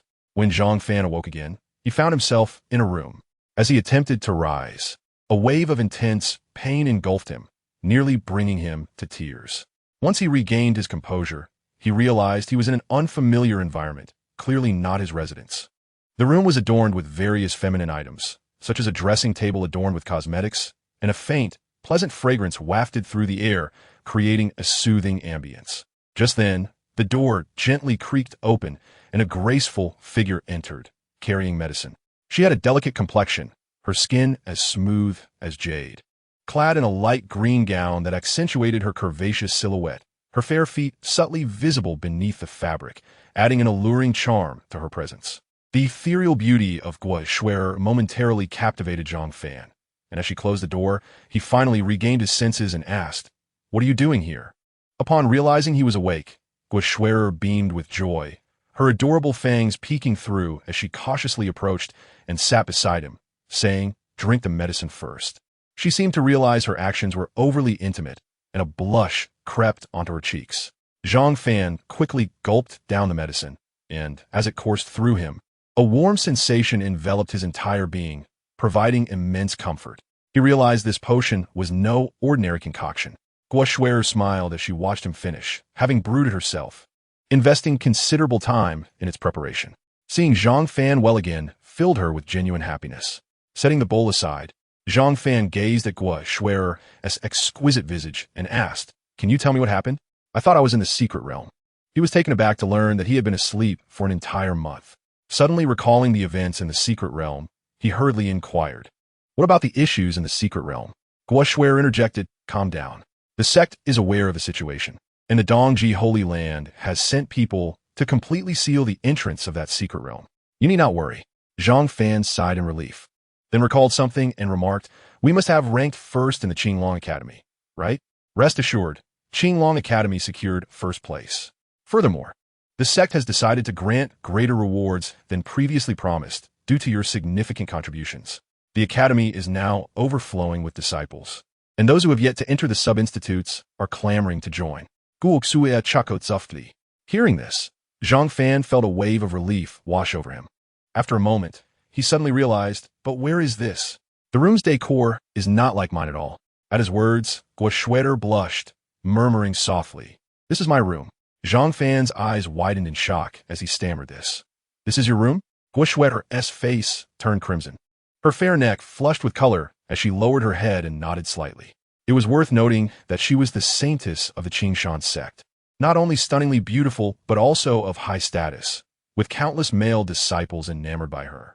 Yet, in front of other disciples, she typically maintained an aloof demeanor, akin to an ice mountain. If they were to witness her current bashful expression, they would likely be left utterly speechless. Upon hearing these words, Gua Shui'er's face flushed even more, and her heart brimmed with indignation as she thought, "This scoundrel must be doing this on purpose." At that moment, Zhang Fan seemed to realize something, struggling to rise from the bed as he muttered, "I should leave quickly. It would not be proper for a grown man to stay in a young lady's private chamber. Word of this would not reflect well on me." Gua Shui'er hurriedly stepped forward to support him, acknowledging the truth in his words, for it was indeed inappropriate for a man to dwell in her quarters. "Rest assured, I will find a way to heal your fractured meridians," she assured him. Zhang Fan refrained from revealing that his meridians had already healed, as he himself was uncertain of the circumstances and would need to conduct thorough research later. "Let us go. I will take you to your new residence," Gua Shui'er reiterated. "New residence? What does that mean?" Zhang Fan was bewildered. Gua Shui'er smiled at the confused Zhang Fan, explaining, "The sect has acknowledged your exceptional contributions this time and has granted you early entry into the inner sect. This is a first for the sect. Such an exception has never occurred before, which makes me feel somewhat envious." Upon hearing this, Zhang Fan understood, but suddenly recalled his friends and inquired, "What about the others? Like Fatty? You must remember to keep a low profile in the inner sect and focus on your recovery," Gua Shui'er cautioned, as she was somewhat aware of Zhang Fan's troubles in the outer sect and feared he might stir up trouble again. Zhang Fan comprehended her unspoken concern but didn't mind, as those troubles were not of his own making. They were merely instigated by others. Soon, Gua Shui'er swiftly guided Zhang Fan to a cave dwelling, stating, "This is your new abode. Entering the inner sect means you are now considered a true cultivator. The jade token you possess contains an overview of the inner sect. You can peruse at your leisure." After saying this, Gua Shui'er clasped her hands behind her back, her long hair flowing gracefully as she departed from Zhang Fan's cave like a sprite. Zhang Fan gazed at her retreating figure, secretly awestruck by her beauty, feeling his heart race. However, he had far too many enemies to dwell on such thoughts for now. As Zhang Fan entered his cave, he found it sparsely furnished with only simple tables, chairs, and a bed. His cave was located in the living quarters for the inner sect disciples, where nearly all resided, though most were in seclusion, and he saw few faces upon his arrival. Nevertheless, Zhang Fan understood that his path to breakthrough would be exceedingly challenging. Although his physique was formidable, possessing the holy body bloodline, the drawbacks were evident. The resources he required for cultivation were several times more than others, and, as he progressed, the demand for resources would only increase, causing him considerable distress, and he could not think of any viable solutions for the time being. "Kid, are you troubled about resources?" Just as Zhang Fan furrowed his brow in worry, the voice of the black dog suddenly echoed in his mind. "Yes, dog master, tell me. Is there any way to break through to the qi refining stage within a month?" Zhang Fan lamented. The black dog paused for a moment before responding. "There's a method, though it will consume a great deal of your energy. The benefit is that you won't have to worry about cultivation resources in the future. Upon hearing this, Zhang Fan's spirits lifted. What method? The black dog pondered for a moment before saying, you could become an alchemist. Once you become an alchemist, your future resource concerns will be alleviated. Zhang Fan instantly grasped the implications of this. He was aware that skilled alchemists were exceedingly rare even across the entirety of the Eastern Wasteland, and they held a prestigious status. It was rumored that a highly esteemed alchemist resided within the Qing Shan sect's Dam Pavilion, whose rank was said to be on par with that of the sect leader, illustrating the nobility of alchemists. Yet, Zhang Fan suddenly recalled something, and his expression darkened once more. Dogmaster, I've heard that one must possess spiritual power to become an alchemist, but I lack that. The black dog scoffed, are you a fool? You have the Tianju in your mind. No one in this world possesses greater spiritual power than you. Zhang Fan suddenly remembered his Tianju, excitement illuminating his face. However, the black dog, seeing Zhang Fan's expression, could not resist admonishing him. Do not think that just because you have the Tianju you will easily become a formidable alchemist. Becoming a renowned alchemist in the Eastern Wasteland is quite challenging. And alchemy is no simple task. You will understand this in time. Zhang Fan recognized that the black dog was intentionally trying to dishearten him, but he remained undeterred. No matter how difficult the path, Zhang Fan would resolutely tread it. Most importantly, he needed vast amounts of cultivation resources and could not conceive of any other means at present. Oh, and if you manage to reach the Qi refining stage, remember to learn some sword techniques. Do not merely flail your sword around. If others discover you were taught by this dog, it would be a disgrace to me. The black dog remarked disdainfully. Zhang Fan's face darkened at this comment, for his fighting skills were derived from practical experience. Yet this insufferable dog labeled them as mere flailing. Just as Zhang Fan prepared to argue with the black dog, he realized that no matter how he called out to it, the black dog seemed to be entirely unresponsive, ignoring him completely, which left him gritting his teeth in frustration. However, Zhang Fan chose not to dwell on the black dog's obstinacy and instead retrieved the jade token to investigate the location of the Dam Pavilion. To his delight, he discovered that tomorrow was the annual recruitment day for the Dam Pavilion. Zhang Fan marveled at his apparent fortune. Was he truly a child of destiny? Were thoughts effortlessly manifested? Chapter 83. Joining the Dam Pavilion on the following morning, Zhang Fan set out early from his cave to the Dam Pavilion, where the recruitment for disciples took place right at the entrance. Upon his arrival, he found the place bustling with activity, brimming with people waiting in long lines for the spiritual power assessment. Zhang Fan had not anticipated such a crowd and had no choice but to join the throng. At the end of the line stood a stone tablet inscribed with levels of spiritual power. Zixian, high-level spiritual power, passed the assessment. An elder standing by the testing stone declared.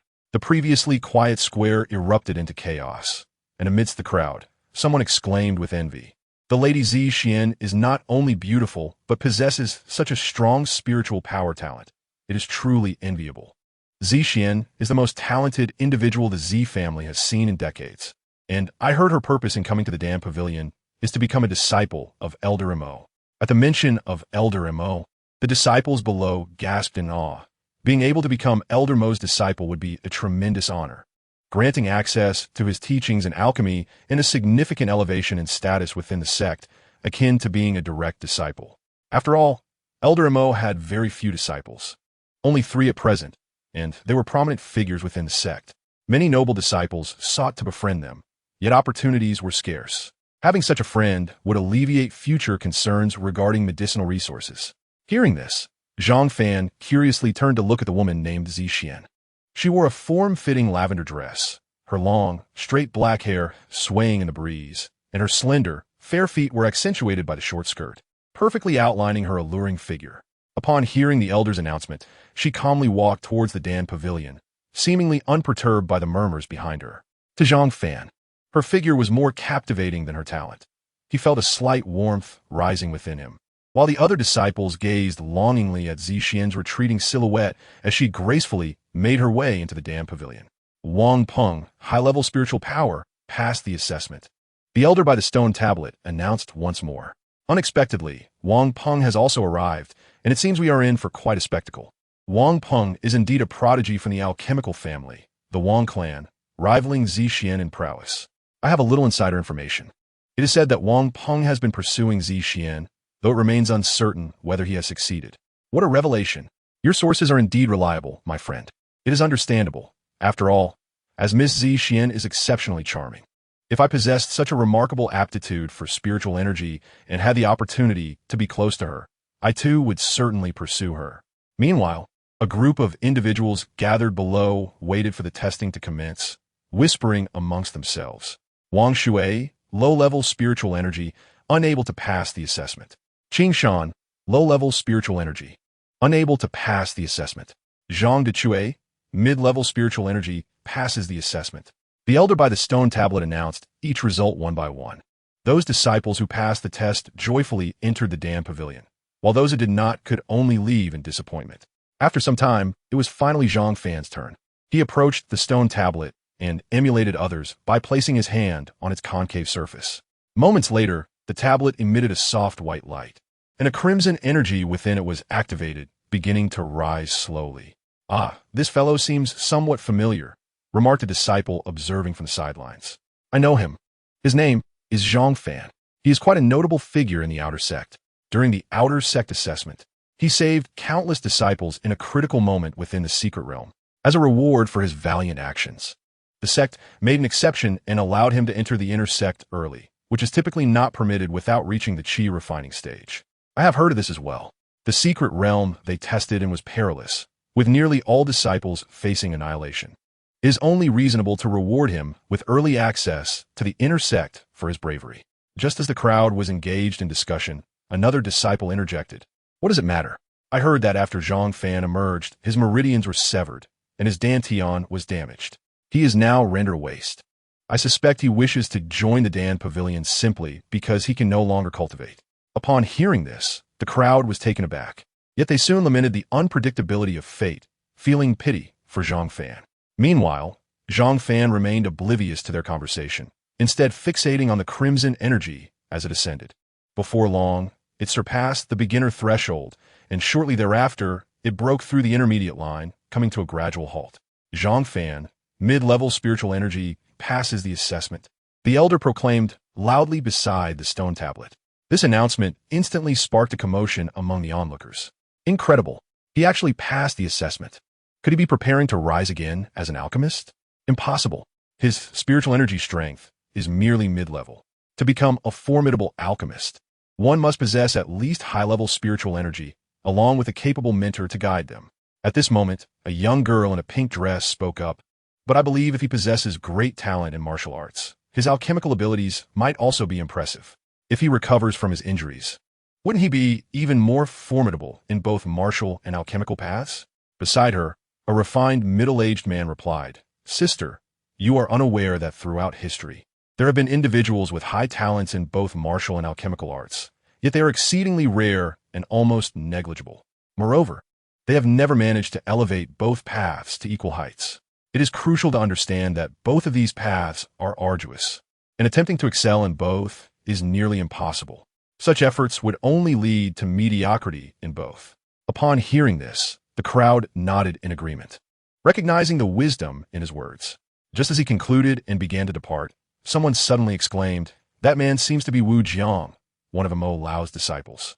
Everyone turned their gaze towards the departing figure, their expressions filled with admiration. Alchemical Master Level, 19. Zhang Fan, of course, heard their conversations but paid them no heed. What surprised him was that the news of his severed meridians and status as a waste had spread. Subsequently, Zhang Fan stepped into the Dan Pavilion, which was vast, and this was merely the front courtyard.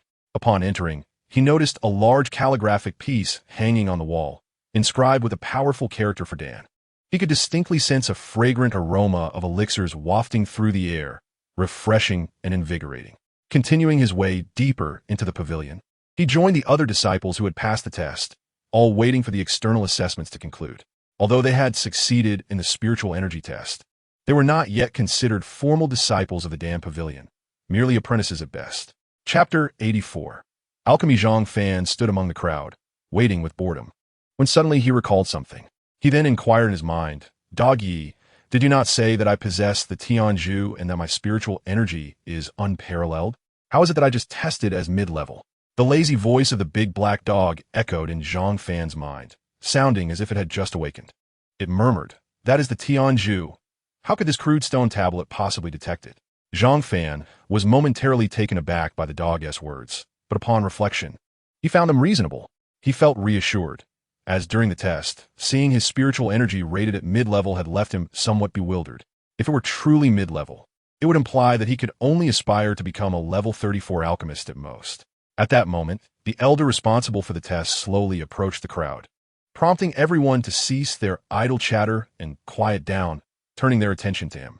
Congratulations to all for joining the Dam Pavilion, the elder said with a smile. Upon hearing this, the crowd displayed expressions of excitement. As for many, joining the Dam Pavilion was no small feat, however. The elder then shifted his tone, continuing. But this is merely the first step. For now, you are merely apprentices. To truly become disciples of the Dam Pavilion, you must undergo a test 3 days from now. Only if you pass that test will you be regarded as formal disciples. At this point, Wang Peng suddenly inquired, what will the test entail and what if one fails? Wang Peng's question mirrored the curiosity of the others. The elder replied with a smile, the test is quite simple. I will instruct you for 3 consecutive days in the art of crafting some basic elixirs. 3 days later, as long as you succeed in producing any one of them, you will have passed the assessment and can become a formal disciple of the Dam Pavilion. As for those who fail to produce them, they will be eliminated and unable to join the Dam Pavilion. After hearing this, the previously jubilant disciples who had passed the spiritual energy test grew tense. As none of them had ever crafted elixirs before, and with only 3 days at their disposal, the difficulty was exceedingly high. Only those with some innate talent for alchemy stood a chance of passing the assessment. At that moment, among the gathered crowd, only Wang Peng and Zi Xian maintained their confidence, wearing smiles and calm expressions as they listened to everything the elder said. Even Zhang Fan felt a twinge of anxiety. After all, he had never dabbled in alchemy before and was completely clueless. All right, let's not waste any more time. Follow me, the elder instructed as he turned towards the inner courtyard. The crowd quickly followed, soon discovering that they had arrived at the back courtyard of the Dam Pavilion, which was even more expansive than the front. Inside, numerous bookshelves were filled with an array of texts. In the center of the back courtyard were arranged several cushions, with a simple low table placed in front of them. This was clearly the designated area for the elder to conduct lessons. Now, you may explore the back courtyard and examine the books on the shelves. This will help you grasp the foundational knowledge of alchemy. After 1 hour, return to the center of the back courtyard for a lecture. The elder then seated himself on one of the cushions, closing his eyes to rest. In the subsequent 3 days, the elder would almost daily provide lectures on the art of alchemy in the mornings. The afternoons were dedicated to either attempting to concoct level 1 elixirs or delving into the tomes on the shelves. Before long, the 3rd afternoon arrived.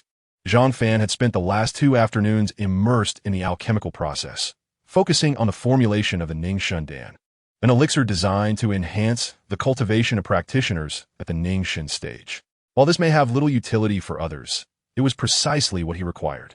The elixirs he crafted were consumed immediately, leaving no room for waste. Over these 2 days, Zhang Fan learned from the elder's teachings that elixirs were categorized by quality into 5 grades: waste, inferior, superior, exceptional, and divine.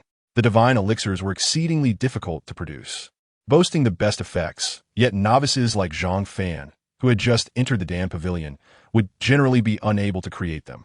However, to his surprise, alchemy seemed far easier than he had anticipated. He had successfully produced numerous Ning Shin Dan, most of which were of inferior quality, though he occasionally managed to concoct a few superior ones. Despite this impressive achievement, he remained dissatisfied, continuing to refine his elixirs in pursuit of higher quality. Were it not for the specially designated alchemical rooms that isolated each practitioner, others would certainly envy Zhang Fan for his ability to produce Ning Shun Dan from the outset. If they were to learn that he not only crafted inferior ones, but also occasionally superior ones, they might well be driven to the brink of disbelief. Rising from his seat, Zhang Fan exited the Dam Pavilion, recalling that the elder had never prohibited them from going outside during these 3 days. He felt the need for a respite, especially with the impending trial the following day. In contrast to Zhang Fan's composure, many other disciples were distressed and overwhelmed, fretting over their inability to produce high-quality elixirs. Thus, Zhang Fan meandered through the inner sect, seeking both relaxation and a chance to familiarize himself with the surroundings. Accomplishing 2 objectives simultaneously. As he wandered, he unexpectedly arrived before a building aglow with light. its plaque emblazoned with the words Wu Ji Ge. Zhang Fan's eyes sparkled. He was aware that only those who reached the qi refining stage could learn martial techniques, and that attaining this stage was the true entryway into the realm of cultivators. He surmised that since the sect had allowed him to enter the inner sect early, he likely possessed the right to enter the Wu Ji Ge and select martial techniques, even if he had yet to reach the qi refining stage. With this in mind, he stepped towards the Wu Ji Ge. The two guards at the entrance were initially taken aback upon seeing Zhang Fan, as they could clearly sense that he had not yet achieved the qi refining stage. However, they were not foolish and quickly deduced his identity. After all, it was unprecedented for someone to be admitted to the inner court early. Following this incident, Zhang Fan had gained a modicum of notoriety in the inner sect, albeit not for favorable reasons. Many disciples had heard rumors that he was a failure, a mere pawn of the sect's generosity due to his prior contributions. Upon entering the Wu Ji Ge, Zhang Fan found himself amidst rows of shelves brimming with various martial techniques, each accompanied by a sign declaring Huang level martial techniques. The levels of martial techniques were categorized as Huang, Xian, Di, Tian, and Shun, with each level further divided into inferior, superior, and exceptional grades.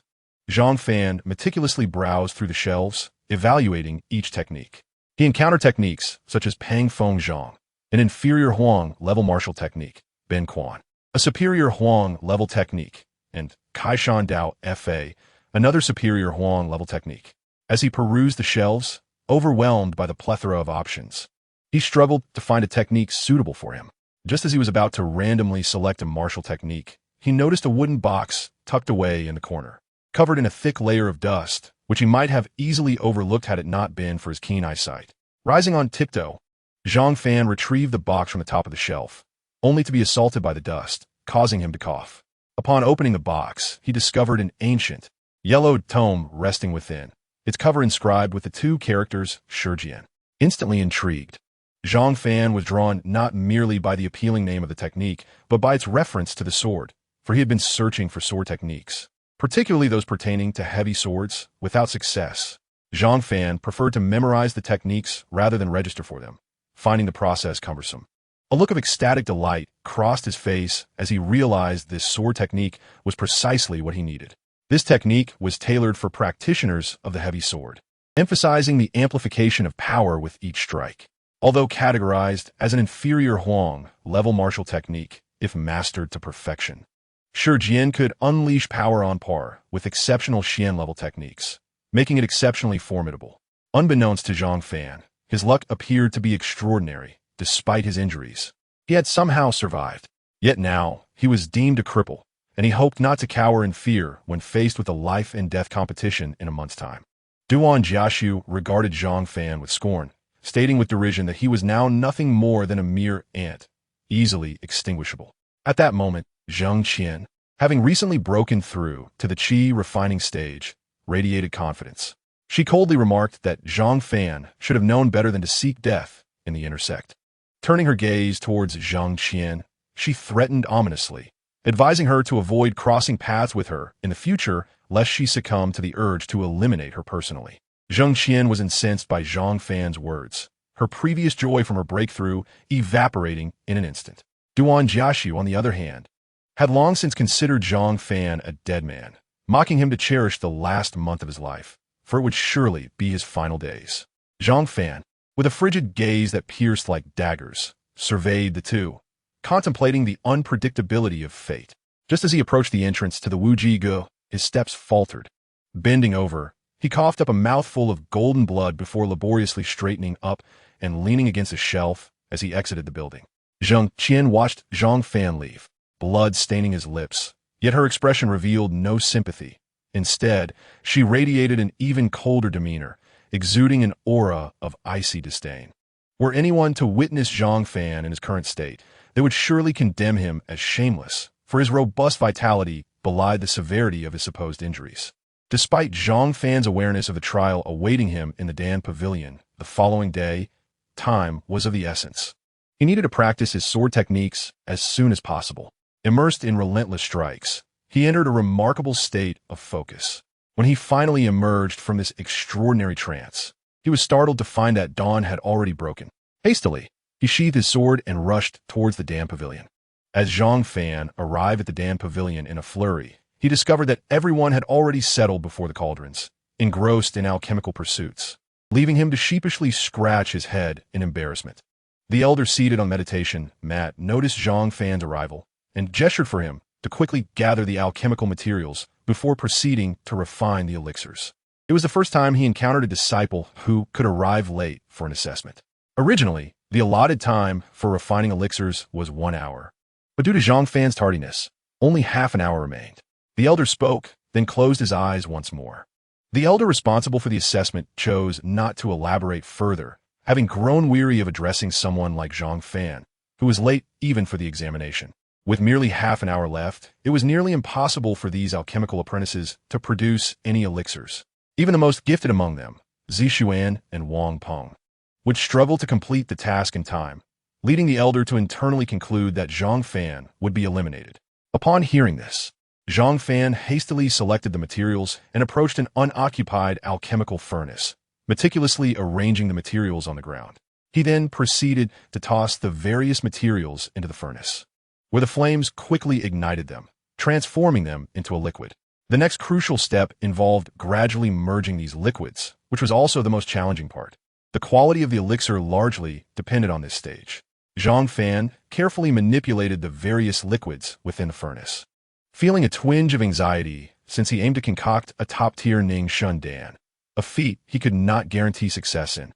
Meanwhile, several gifted disciples had already completed their refining and were extracting their elixirs from the furnaces, filling the back courtyard of the Dan Pavilion with a delicate fragrance. Among them were Zixuan and Wang Peng, whose elixirs emitted a notably richer aroma than those of their peers. The two presented their refined elixirs to the elder overseeing the assessment, who accepted them before proceeding to a testing platform designed specifically to evaluate the quality of elixirs. Only through this examination could the results be validated. Zixuan and Wang Peng patiently awaited the results beside the elder, their calm demeanor betraying their absolute confidence in their elixirs. Wang Peng glanced in Zhang Fan's direction, his expression mocking as he remarked, "I never thought I would witness someone arriving late for an assessment. This person is unworthy of being a disciple of the Dan Pavilion." Hearing Wang Peng's words, several other disciples who had just finished refining their elixirs turned to look at Zhang Fan. One of them commented, "Brother Wang is right. Someone with such mediocre talent, who can even arrive late for an assessment, should have their qualifications revoked." Another added, "I initially thought Zhang Fan was attempting to rise again as an alchemist after being deemed worthless, but it seems he is nothing but a lost cause." While these two spoke with disdain for Zhang Fan, their primary aim was to curry favor with Wang Peng, whose talent was evident and whose future in the Dan Pavilion seemed assured. Wang Peng, born into a prominent family, represented a pathway to advancement for them. Savoring the admiration, Wang Peng's expression swelled with pride upon hearing their words. Zixuan, however, chose not to engage with them, instead stating to herself, "There is no way he can finish in such a short time." To which Wang Peng derisively replied, "Of course he cannot. Even we would struggle to refine anything in half an hour." Although Zixuan disliked Wang Peng, she could not deny the truth in his words. Even she would find it impossible to complete the task in that time frame. Wang Peng, noticing Zixuan's silent agreement with his viewpoint, felt a surge of triumph and occasionally stole glances at her alluring figure, stirring conflicting emotions within him. Despite his outwardly charming demeanor, he was internally tormented by his desire for the enchanting beauty before him. As the assessment time dwindled, the elder remarked blandly that anyone who had not finished by then would be eliminated, casting a glance toward Zhang Fan, making it clear that he was among the few still working. After a brief pause, just as the elder prepared to announce the conclusion of the assessment, Zhang Fan suddenly stood up, holding a glistening elixir in his hand. Wiping the sweat from his forehead, he muttered, "Fortunately, I worked quickly, otherwise, I might not have made it in time." "The assessment is concluded," the elder proclaimed. Several disciples, still refining their elixirs, halted their efforts, leaving the Dan Pavilion in despondence, aware that they had been eliminated. "I cannot believe he actually managed to produce an elixir in half an hour," one disciple in line for testing remarked. "An elixir produced in such a short time is likely a substandard one, merely an attempt to fill the quota," another scoffed. "The quality of the elixir will be revealed by the tests," Wang Peng disdainfully commented as he observed Zhang Fan approaching the testing platform. Zhang Fan placed his elixir into the designated slot on the platform, and the elder, seeing that all the elixirs had been placed for evaluation, activated the array. The platform began to spin rapidly, emitting a blinding white light. Moments later, it came to a halt, and the elder retrieved each elixir in turn, announcing the results sequentially. Wang Peng, Xianming Dan, quality, upper grade. The crowd gazed at Wang Peng with admiration, acknowledging his remarkable talent in alchemy, having produced an upper-grade elixir after only 3 days of training. The elder, satisfied with Wang Peng's performance, cast a pleased glance at him. Zixuan, Shenhua Dan, quality, upper grade. The elder similarly regarded Zixuan with appreciation, marveling at the exceptional talent of these two newcomers. It was rare in the history of the Dan Pavilion for apprentices to refine upper-grade elixirs, even if they were merely first-level ones. The crowd gasped in awe, realizing that with such talent among the new disciples, the others would likely struggle to stand out. Zhang Zhu, Ning Shendan, quality, lower grade. Wang Dezhu, Ning Shendan, quality, lower grade. Yuan Xiaozhu, Ruoshiri Wan, quality, waste. As the elder continued to announce the results, emotions fluctuated among the crowd, joy for some and sorrow for others. Those whose elixirs were deemed substandard left the Dan Pavilion with downcast expressions. Finally, it was Zhang Fan's turn. The elder retrieved Zhang Fan's elixir from the testing platform and, upon closer inspection, was left speechless, even forgetting to announce the results. The crowd began to murmur in confusion, wondering why the elder had not yet announced Zhang Fan's results. Wang Peng quietly urged, "Elder, elder."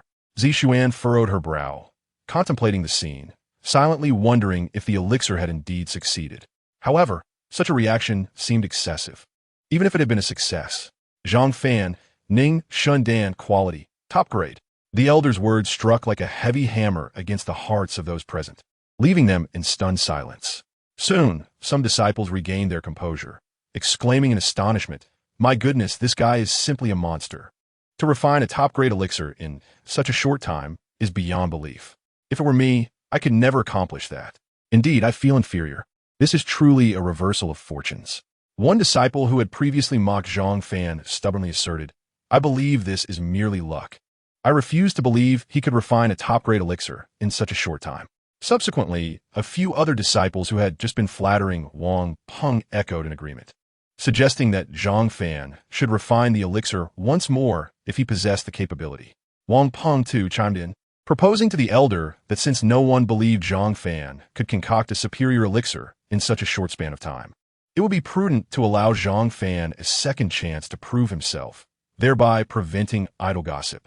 Though Wang Peng's words were sweet, he harbored deep resentment, as Zhang Fan was merely a novice in alchemy, while he hailed from a prestigious family of alchemists. Losing to an absolute newcomer would tarnish his family's reputation.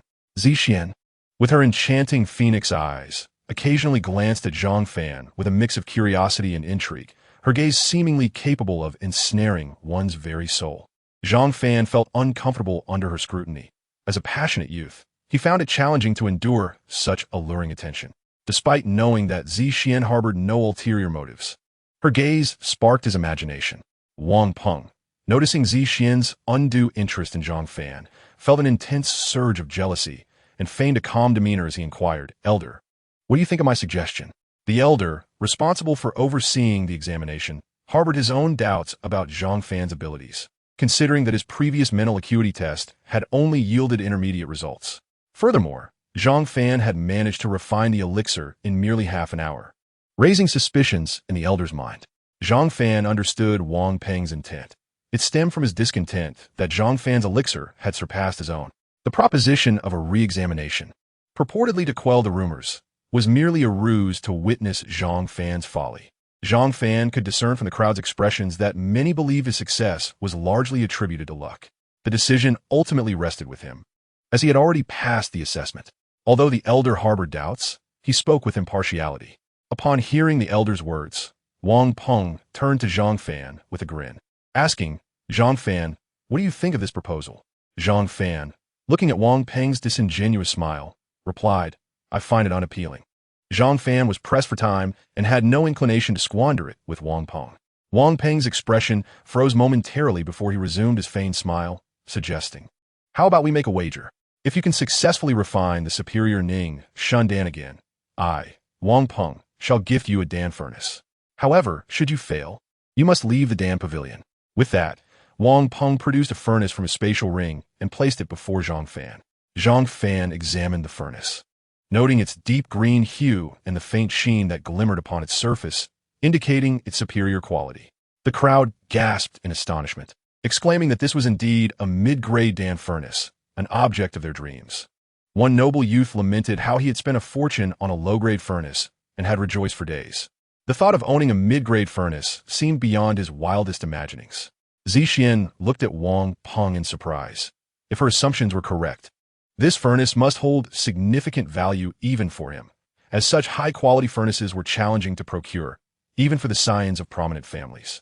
Zhang Fan remained initially unmoved, but upon realizing that it was indeed a mid-grade furnace, his interest was piqued. After all, a furnace was essential for future alchemical endeavors, and the Dan Pavilion only provided ordinary ones. Moreover, a superior furnace could enhance the quality of the elixirs produced, yet fine furnaces were exceedingly rare, accounting for the crowd's astonishment. "I accept your wager," Zhang Fan stated calmly. "Excellent. How forthright." Wang Peng responded eagerly, relieved that Zhang Fan had not declined the challenge. As for his confidence, it stemmed from the fact that he had never heard of a newcomer who had yet to even enter the door of alchemy, being capable of refining a superior elixir, something even seasoned practitioners might not achieve consistently. "We need not schedule another time. Let us proceed now, as I am pressed for time," Zhang Fan declared. Upon hearing this, Wang Peng's sycophantic followers derided, "How audacious! If you fail to produce the elixir, I shall relish your predicament."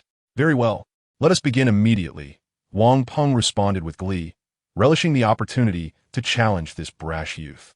Zixian, standing aside, adopted a nonchalant demeanor. Yet her interest in the wager was palpable, for she too doubted that a novice with scant experience in alchemy could produce a superior elixir. "Elder, may I borrow the premises for this endeavor?" Zhang Fan addressed the elder in charge of the examination.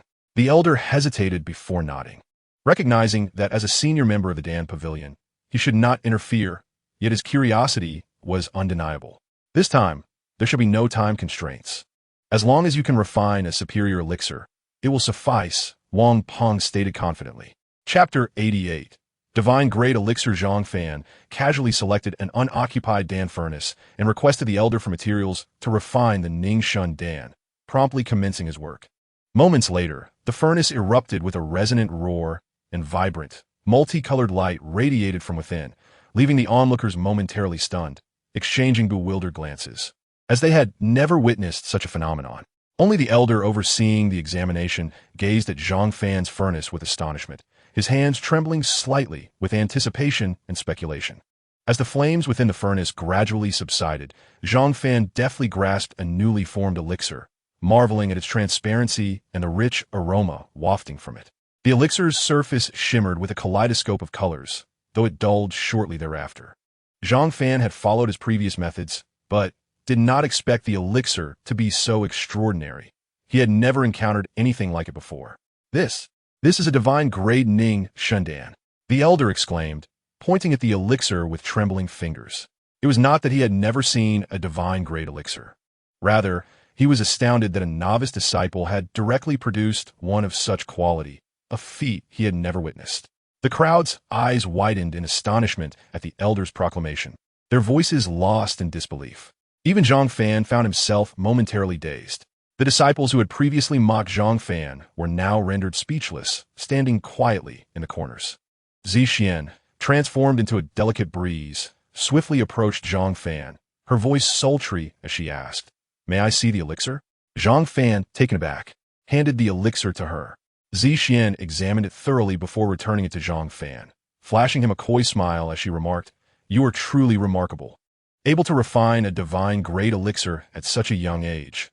Others are envious of your talent." Zhang Fan scratched his head sheepishly, internally scolding himself for being enchanted by her charm. At that moment, Wang Peng was left aghast, recognizing that Zhang Fan had indeed refined a divine grade elixir. Zhang Fan promptly swallowed the elixir, its divine essence transforming into pure energy that was fully absorbed by his dantian. Subsequently, he approached the mid-grade furnace, casually waving his hand, causing the furnace to transform into a green light that flew into his spatial ring. Zhang Fan then stood before Wang Peng, grasped his still-dazed hands, and earnestly stated, You're truly a good person. Subsequently, Zhang Fan approached the elder with utmost respect and said, Elder, may I request some materials for refining the Ning Shendan? My resources are rather scarce at the moment. Before Zhang Fan could finish his sentence, the elder understood his intent and handed him a spatial ring, saying, Within this ring are all the materials needed to refine Ning Shendan, sufficient for at least several hundred doses. Take it as a reward for your outstanding performance in the assessment. The elder found himself increasingly fond of Zhang Fan, considering the materials merely a trifling expense. As alchemists, they were never short of funds. Zhang Fan accepted the spatial ring with a smile, expressing his gratitude profusely before stating, Elder, if there is nothing else, I shall take my leave. Go ahead, and remember to report to the Dan Pavilion in 2 days, the elder replied with a smile. Zhang Fan nodded, and amid the envious and admiring gazes of the other disciples, he departed from the Dan Pavilion. At that moment, Zixian gazed at Zhang Fan's retreating figure, her eyes sparkling with intrigue, lost in her thoughts. Moments later, everyone dispersed, except for Wang Peng, who lingered in the back courtyard of the Dan Pavilion, his expression grim. Having prepared everything, Zhang Fan embarked on an arduous journey of alchemy, dedicating himself to the craft without food or drink for 2 days. Whenever he felt fatigued, he would step outside to practice the 10 swords, and upon restoring his mental energy, he would resume refining. In this manner, the 2 days swiftly passed.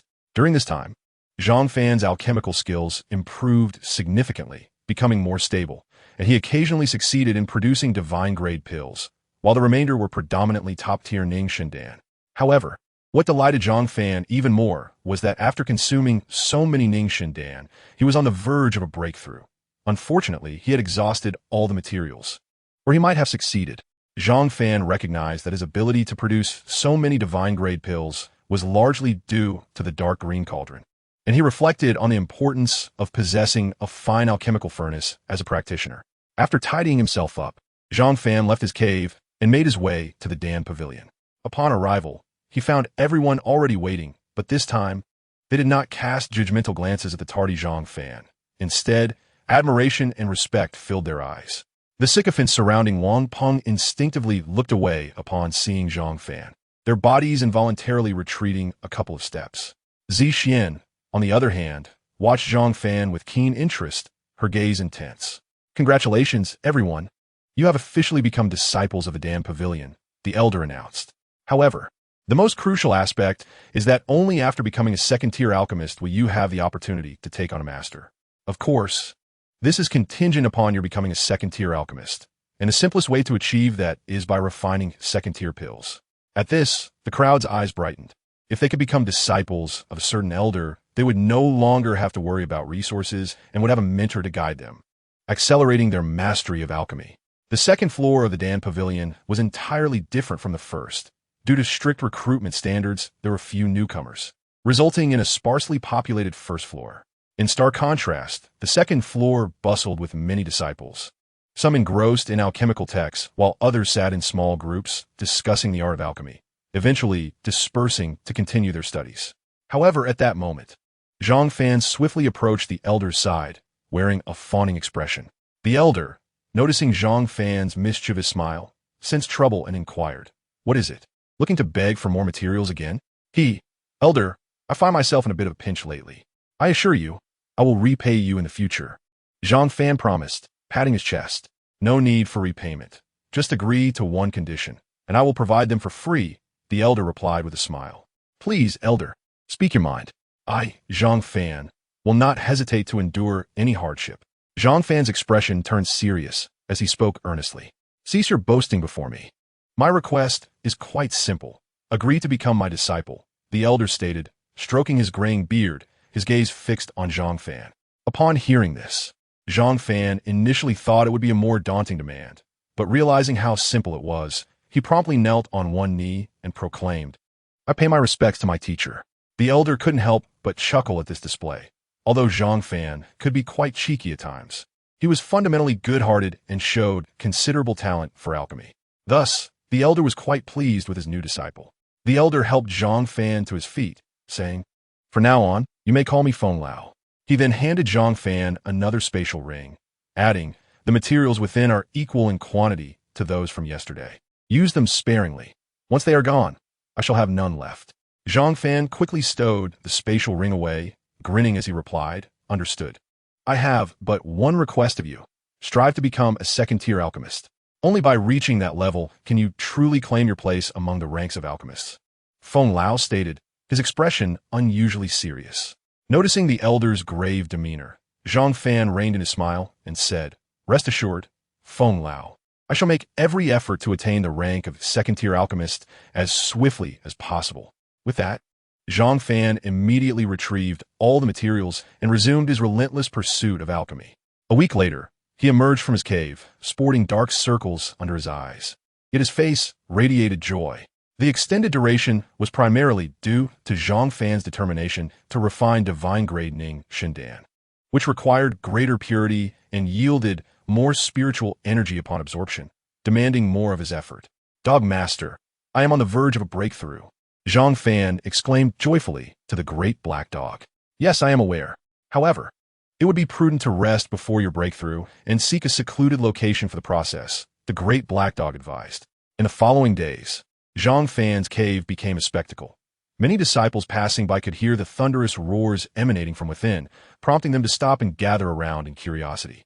When Zhang Fan finally emerged from his cave, night had already fallen, and the once bustling inner courtyard had grown quiet, save for the sounds of insects echoing in the tranquil darkness. Upon waking, Zhang Fan felt invigorated, as if brimming with boundless energy. Following the great black dog's guidance, he swiftly left the sect and ran for half a day until he reached a secluded area deep within the mountains. Dog Master, is this place suitable? Zhang Fan inquired. Yes, this will do, the great black dog affirmed. Zhang Fan then chose a large rock, sat cross-legged upon it, closed his eyes, and prepared to initiate his breakthrough. He retrieved the breakthrough pill from the spatial ring, intending to consume it before attempting the breakthrough. Do not take that. While the breakthrough pill may enhance your chances of success, it will also adversely affect the rewards from the heavenly Tao post-breakthrough. True strength requires no such aids. A natural breakthrough is the best course, the great black dog cautioned. Upon hearing this, Zhang Fan put the breakthrough pill away, trusting the great black dog's wisdom. He then entered a meditative state, channeling all the spiritual energy within his dantian toward the ethereal barrier of realms. After repeated, relentless impacts against the barrier, it began to tremble, and moments later, a resounding roar filled the air, accompanied by an indescribable transformation within Zhang Fan. Have I succeeded? He wondered, feeling as though it had been almost too easy. However, upon inspecting his realm once more, he found himself still in the Ningxin realm, having made no breakthrough. Dog Master, I distinctly felt the breakthrough. Why am I still in the Ningxin realm? The great black dog pondered for a moment before exclaiming, It shouldn't be happening, should it? Zhang Fan, anxious, inquired, What do you mean? At that moment, he suddenly noticed that dark clouds had gathered above him, swirling ominously, with flashes of lightning flickering within them, accompanied by ominous rumbling sounds. This is disastrous. It is the heavenly tribulation. The astonished voice of the great black dog echoed. What? Are you implying that I am to be struck by lightning? Zhang Fan exclaimed, his back chilling at the sight of the terrifying storm clouds above. Indeed, it is the case. I had forgotten that many from your sacred body lineage perished in heavenly tribulations. The great black dog's voice resonated once more. Zhang Fan felt a wave of frustration. He thought to himself, why didn't this dog mention it sooner? What use is it to tell me now?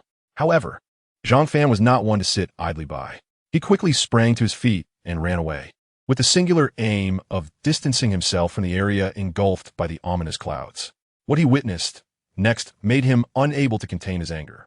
The storm clouds still loomed ominously overhead, and to his dismay, the dark clouds had vanished from where he had previously stood. The situation became alarmingly clear. The storm clouds seemed determined to strike him, following him wherever he went. Zhang Fan was utterly speechless and resigned to his fate. It was evident that the heavenly tribulation was intent on striking him down, and running was futile. At that moment, he heard the thunder above grow louder and more intense. Suddenly, a bolt of white lightning surged forth from the storm clouds, hurtling towards Zhang Fan. In his line of sight, he saw a flash of white light, and before he could prepare himself, the lightning struck him. With a deafening crash, the white light enveloped him.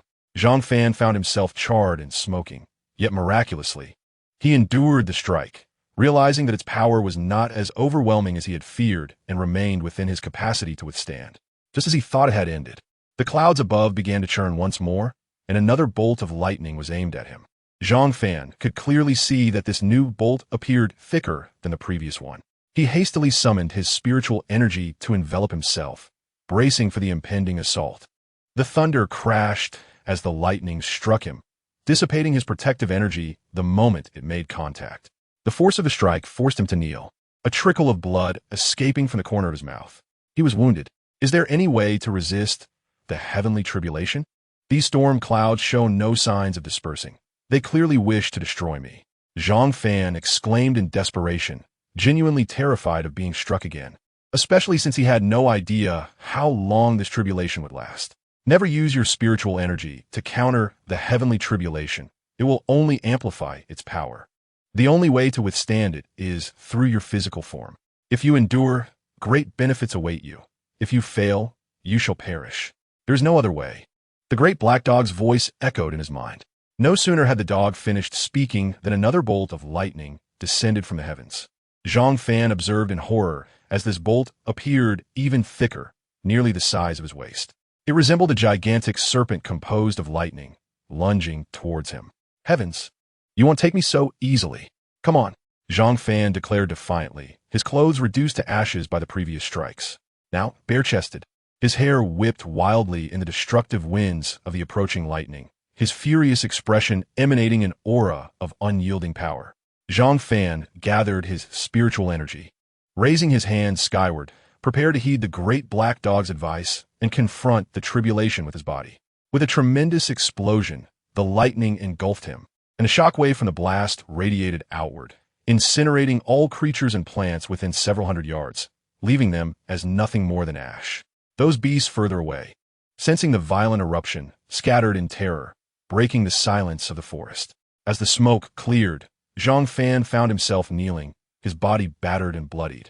With no part of him unharmed, he coughed up more blood, regaining some composure, and weakly declared, "Heavens, if you have the ability, come again." His audacity stemmed from witnessing the dark clouds above beginning to dissipate. However, before he could finish his thought, he was stunned to see the clouds that had been fading start to coalesce once more, accompanied by ominous rumbling sounds.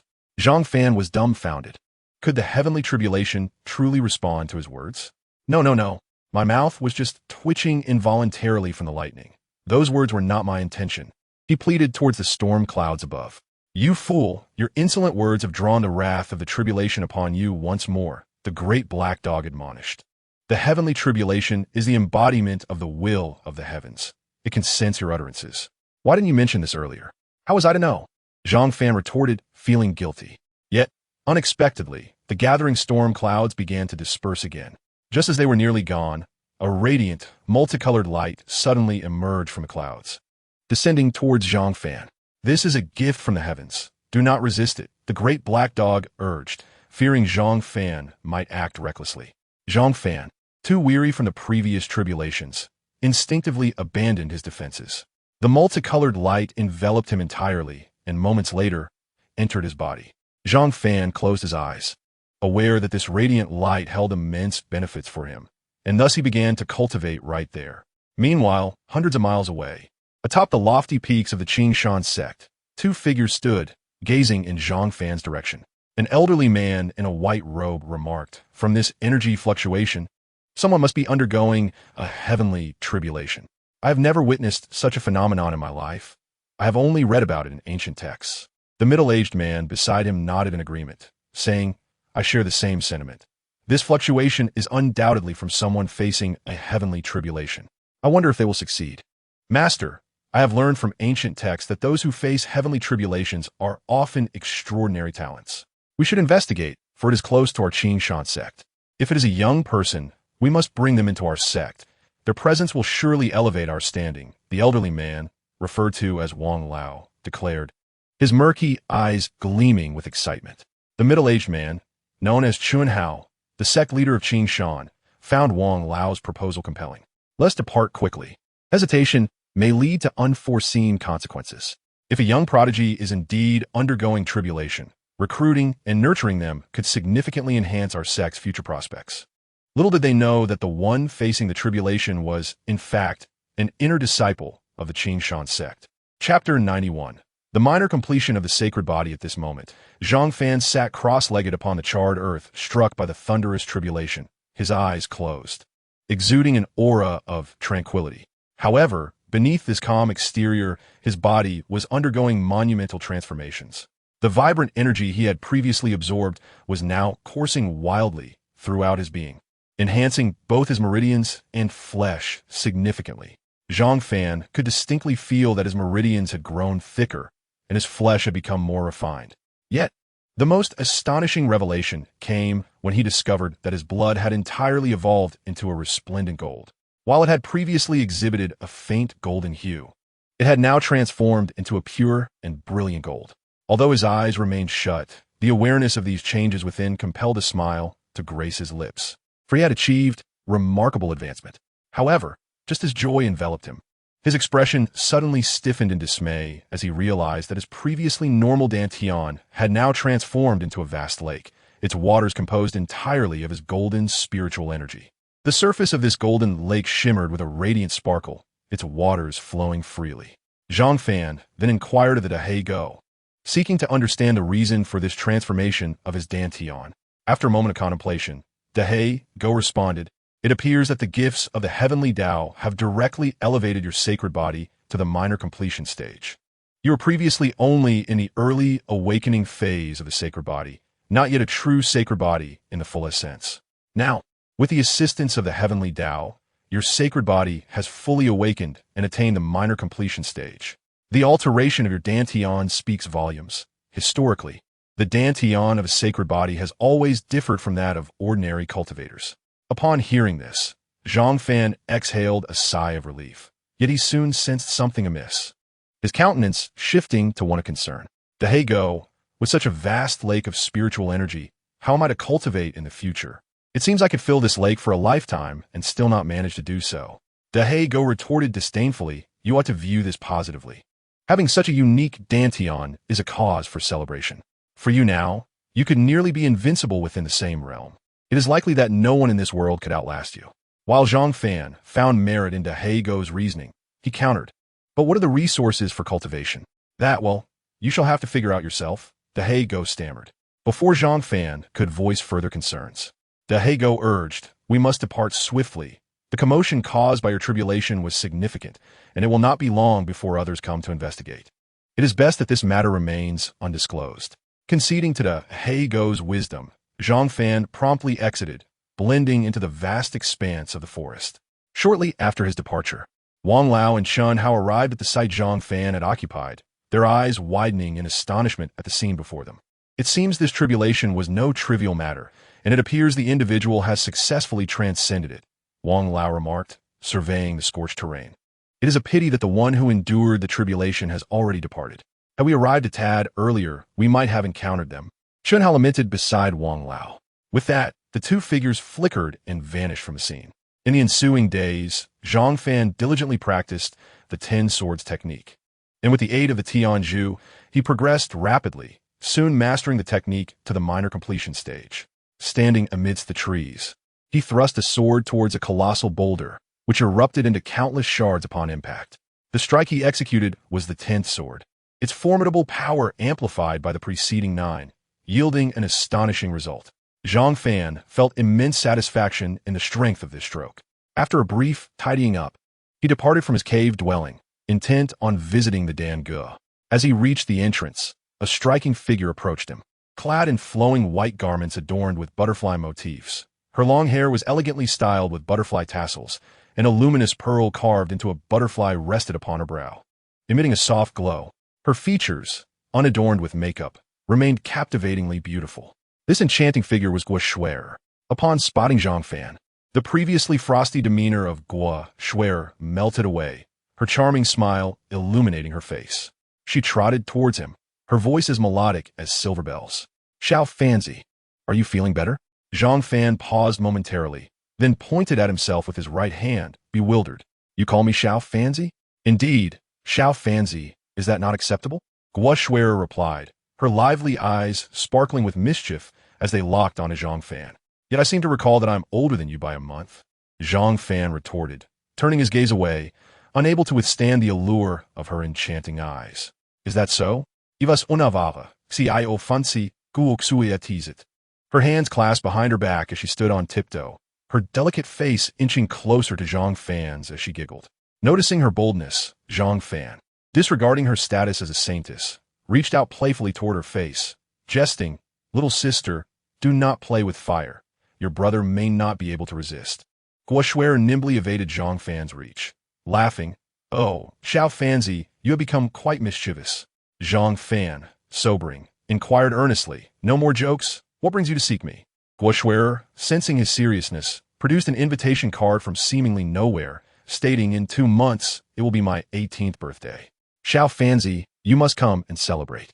Zhang Fan accepted the invitation, replying, "Rest assured, with the saintess's invitation, Xiao Fanzi will certainly arrive on time." Hua Shuer beamed with joy, extending her hand. "Then let us seal our promise." Zhang Fan shook his head. "No, that is a child's game." Pouting her lips and crossing her arms over her chest.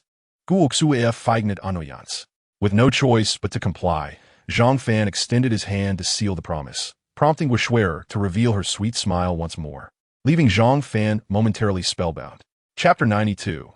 The Life and Death Arena. Just as Hua Shuer prepared to depart, Zhang Fan suddenly recalled something and called out to her. Hua Shuer turned, her expression one of curiosity as she wondered what had prompted his call. "Recently, I find myself in a bit of financial bind," Zhang Fan stammered, feeling a twinge of embarrassment at the thought of asking a saintess for help. "Are you asking to borrow money from me?" Guoksuea inquired, her large eyes wide with surprise. Zhang Fan nodded. If any bystanders had been present, they would have been utterly astounded by Zhang Fan's audacity in requesting a loan from a saintess. Hua Shuer, taken aback, was momentarily speechless, as it was her first encounter with someone asking to borrow money from her. Recovering, she said, "While I do not have money, I possess sec points. If you require them, I can lend you some." She then produced a jade token and handed it to Zhang Fan. "This contains 1,000 points. That should suffice." Zhang Fan's heart leaped with joy. He had merely sought to test the waters, never expecting Hua Shuer to actually oblige. He quickly accepted the token, assuring her, "Rest assured, I shall repay you in due time." Guoksuea smeeded. "No need, Xiao Fanzi. If you stick with me, you need not worry about repayment." Zhang Fan shook his head vigorously, resolutely insisting on returning the favor. He would never consider living off another. Eventually, Hua Shuer, unable to convince Zhang Fan otherwise, departed reluctantly. Zhang Fan's request for financial assistance was born of necessity, as he found himself in dire straits, with the spatial ring nearly empty. Subsequently, Zhang Fan swiftly arrived at the Dangu, where he sought out books on the refinement of qi gathering pills, as well as other peculiar elixirs, and commenced his study. After half a day, he had committed all the knowledge to memory and promptly made his way to the transaction hall of the Dangu, a place where disciples could freely buy and sell, albeit only using sec points. Utilizing his points, he procured materials for refining qi gathering pills, only to discover that his 1,000 points could barely afford 100 portions of the necessary ingredients. However, Zhang Fan understood this, as the materials for qi gathering pills were significantly pricier than those for spirit gathering pills. Nevertheless, he felt an overwhelming urge to lament, realizing that while others thrived as alchemists, he was merely accumulating debt. During the subsequent days, Zhang Fan spent nearly all his time in his cave abode, exhausting the materials he had acquired. Ultimately, he succeeded in producing 10 superior qi gathering pills and 30 inferior ones, with the remainder turning out to be duds. Nevertheless, he was prepared for such outcomes, considering it was his first attempt, and he deemed this achievement quite commendable. This time, Zhang Fan had learned from his experience. He sold all the superior qi gathering pills and retained the inferior ones for personal use. In the inner sect, qi gathering pills were deemed essential, as many disciples opted to consume them for cultivation, leading to their swift sale and yielding Zhang Fan a modest profit of 300 points, which he found rather paltry. Time flew by. Zhang Fan arrived at the Wugu, a venue designated for disciples of the inner sect to engage in combat and sparring. The moment he appeared at the entrance, all eyes turned toward him, and expressions of excitement illuminated their faces. They had eagerly awaited this moment. 4 death matches were a rarity within the Qingshan sect, and their anticipation was palpable. Zhang Fan was utterly taken aback. He had not anticipated such attention for what was merely a life-and-death duel. The Wuge was already spacious. It felt as though it could barely accommodate the throng of disciples.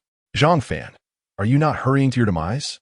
Duan Jiaxi remarked, confident of Zhang Fan's impending defeat, even feeling a thrill at the prospect of Zhang Fan meeting a grim fate at his hands.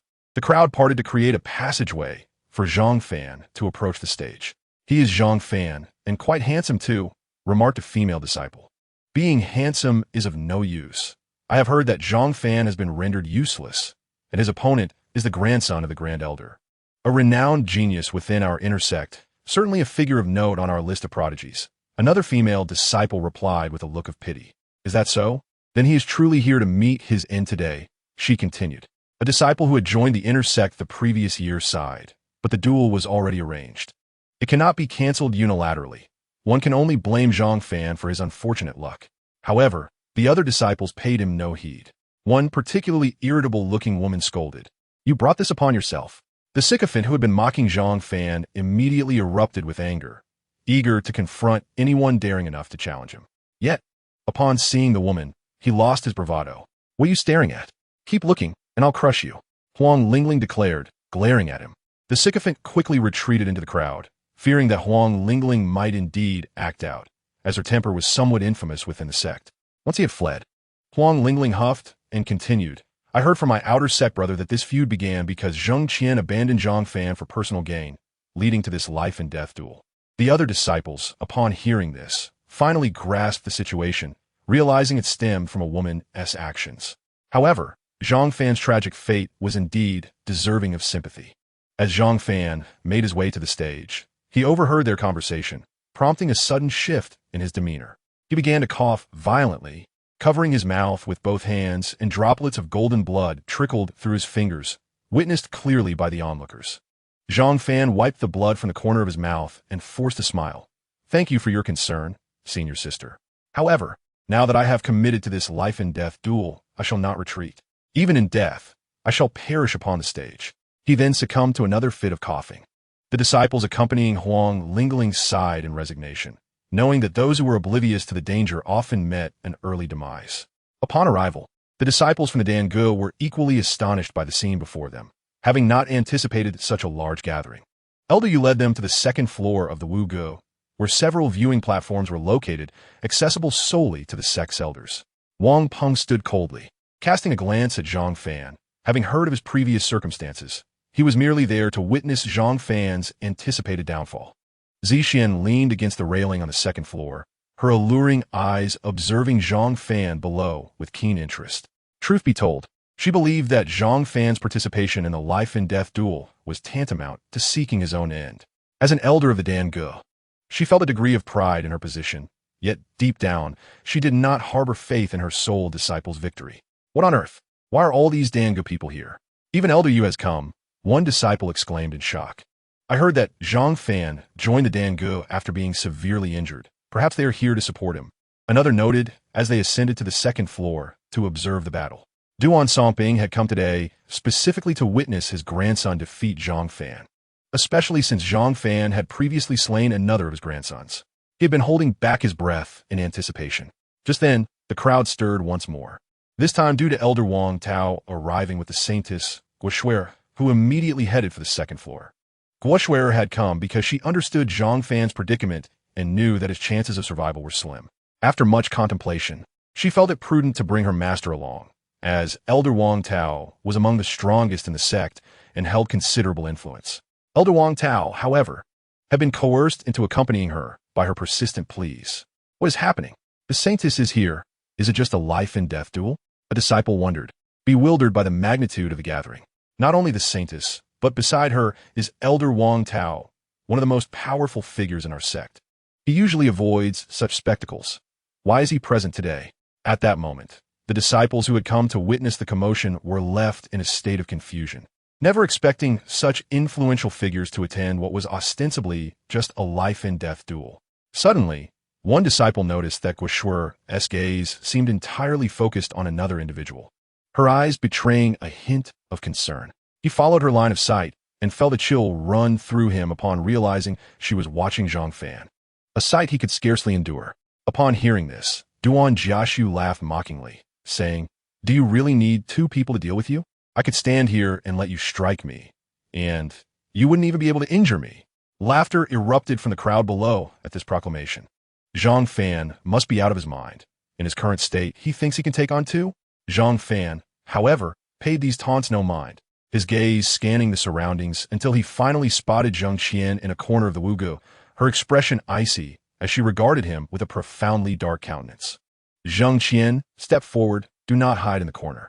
Today, I intend to make you and your treacherous companion perish together," Zhang Fan declared as he directed his words toward Zhang Qian, who cowered in the shadows. It was widely known among the sect that Duan Jiaxu possessed a certain temperament. Zhang Qian was fully aware of this, yet she bore no regret, for her ambition was to rapidly enhance her strength, even if it meant sacrificing her physical form. Her betrayal of Zhang Fan stemmed from the fact that he was merely a menial disciple, devoid of wealth and resources. Upon hearing Zhang Fan's words, the disciples present turned in unison to gaze at Zhang Qian. In their eyes, she discerned mockery, disdain, and a multitude of discomforting glances. Ultimately, under the scrutiny of those gazes, Zhang Qian soared onto the arena. A smile crept upon Zhang Fan's lips. This was precisely what he desired. Zhang Qian, her voice icy, spoke resolutely. Observing this, Duan Jiaxu stepped back, allowing space, crossing his arms and chuckling as he addressed Zhang Qian. "Since it has come to this, I'll leave Zhang Fan to you." Zhang Qian nodded slightly, having recently advanced to the qi refinement stage. She felt confident that dealing with Zhang Fan would be a mere trifle. Subsequently, her cultivation erupted forth, causing her garments to flutter wildly. Pushing Mountain Palm, Zhang Qian cried out, unleashing a palm strike toward Zhang Fan, her delicate hand coalescing a terrifying wave of energy. This was a high-grade, yellow-level martial technique. The energy whirlpool forming in her palm indicated that she had cultivated this technique to a considerable level, suggesting she had invested significant effort into it. Huang Lingling remarked on the arena, observing Zhang Qian. Chapter 94. This scoundrel is all a pretense, standing on the second floor. Duan Songping smiled and nodded, impressed that Zhang Qian had managed to reach such a level of proficiency in a high-grade yellow martial technique in such a short span of time. It must be said that Zhang Qian possessed some talent. However, what perplexed the onlookers was Zhang Fan, who remained eerily still, showing no signs of resistance. "Zhang Fan, are you so terrified that you cannot move? You ought to dodge a bit. We have all come to witness this, and I do not wish for it to end so swiftly," a disciple shouted from below. Yet, Zhang Fan seemed oblivious, standing immobile. Huang Lingling, characterized by her impatience, stomped her feet in frustration, berating Zhang Fan for his lack of resolve. Her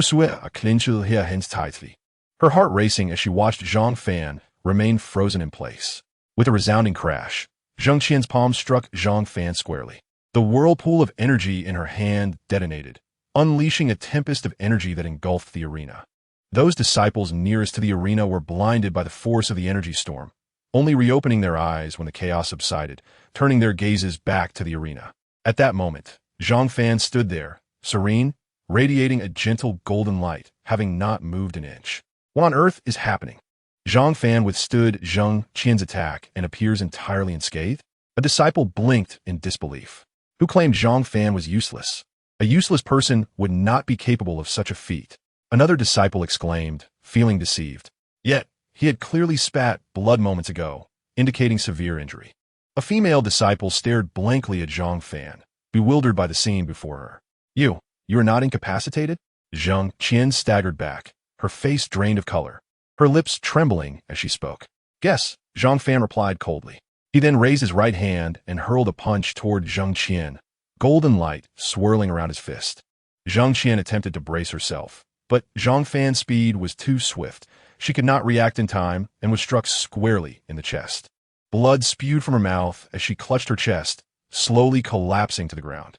Although Zhang Fan's punch appeared ordinary beneath its surface, Zhang Qian's internal organs had been shattered. Lying on the ground, she coughed up blood, her gaze fixed on Zhang Fan. What met her eyes was his cold, resolute expression. And as her vision began to fade into darkness, a final thought flickered through her mind. Perhaps I was truly mistaken. Soon after, Several disciples rushed up from below to carry Zhang Qian's lifeless form away. Meanwhile, those who had debated Zhang Fan's injuries exchanged bewildered glances, utterly confounded. You said Zhang Fan was uninjured, but he was spitting blood upon entering.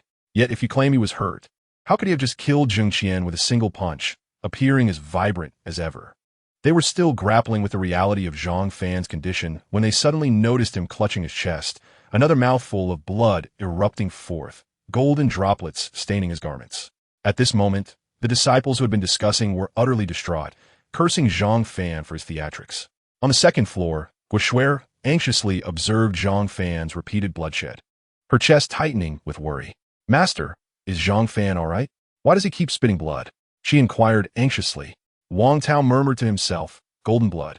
I have seen similar accounts in ancient texts. Could it be the sacred body? Upon uttering this, he startled himself. He quickly shook his head in denial. That cannot be. The sacred body has not been seen for millennia, likely lost to the annals of history. Master, what are you mumbling about? Guo asked, unable to contain her curiosity regarding her master's strange musings. Wang Tao snapped back to reality, chuckling, it is nothing at all. Rest assured, this fellow named Zhang Fan is unharmed. His bloodshed is merely an act. This revelation left Guo speechless, incredulous. An act? Just wait and see how I handle you. At that moment, Zhang Fan wiped the blood from the corner of his mouth, reveling in his performance. Suddenly, he felt a chill run down his spine, as though a wave of resentment were piercing his mind.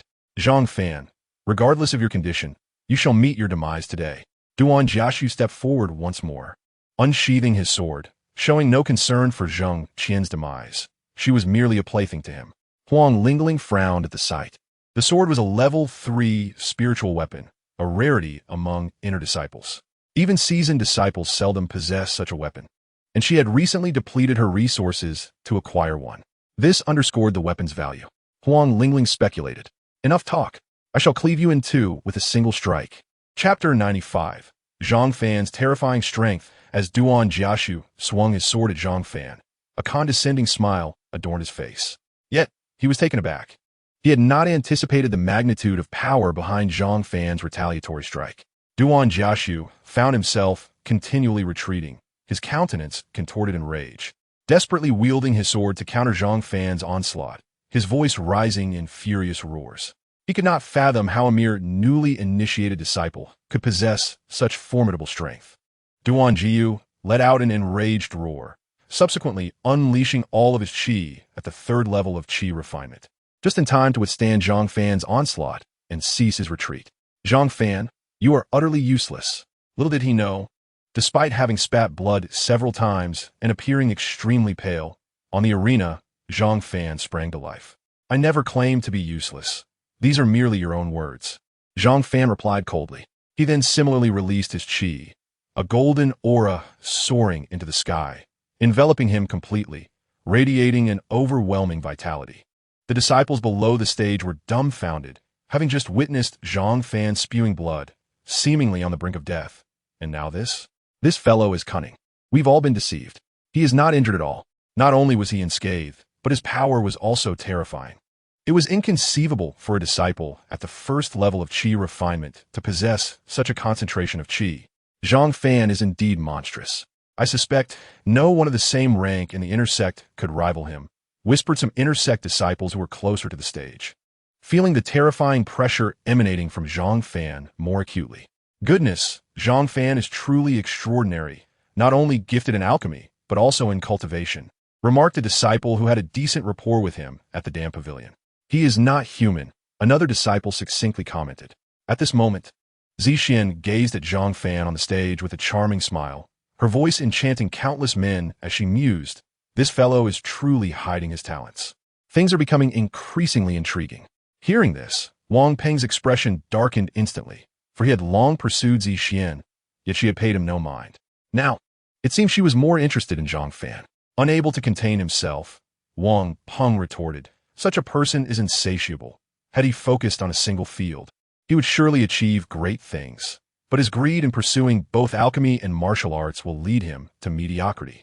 Some disciples from the Dan Pavilion nodded in agreement, recognizing the truth in Wang Peng's words. Seeing many disciples concur with his viewpoint, Wang Peng felt a surge of pride and glanced back at Zixian, only to find her utterly disinterested in his words, resting her chin on her hand, her gaze still fixed on Zhang Fan. This sight sent Wang Peng's face into a deep shade of anger, intensifying his resentment towards Zhang Fan. Meanwhile, Elder Wang Tao observed the golden qi and the intense blood aura on the stage, falling into silence. His heart trembling slightly as he pondered whether Zhang Fan might indeed be the long-lost saint body, a thought that made his hands tremble with excitement. For that was a saint body, one of the 8 invincible physiques. I never anticipated Xiao Fanzi to be this formidable, Guo Shuer thought. Her beautiful eyes fixed on Zhang Fan, her lips pouting slightly as she recalled being deceived by him, inwardly fuming. This scoundrel is truly wicked. If any disciples had noticed Guo Shuer's expression at that moment, they would undoubtedly have been captivated by her charm.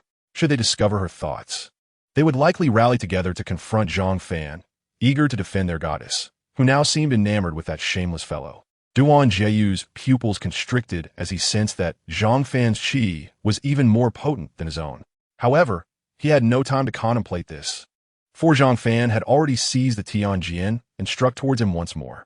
The sword, enveloped in qi, released a terrifying pressure, making it difficult for Duan to breathe. This time, Duan Jieyu dared not underestimate him. He realized that Zhang Fan was far from simple. He channeled all his qi into the sword and bellowed, chaotic sword slash. Boom! As Zhang Fan brought down his sword, the entire arena trembled. Not good. The stage is about to collapse, cried a disciple nearby. The disciples close to the arena hastily fled, but due to the sheer number of them, their movements were sluggish. Boom! Shortly after the warning, the stage erupted in a violent explosion, and some weaker disciples nearby were instantly struck by countless fragments, spewing blood as they struggled to recover. Moments later, as the dust from the shattered arena began to clear, the disciples looked back to see a figure standing amidst the ruins, exuding a turbulent aura of blood, appearing largely unharmed, as if standing on something. Chapter 96. Elder Wang Tao Zhang Fan.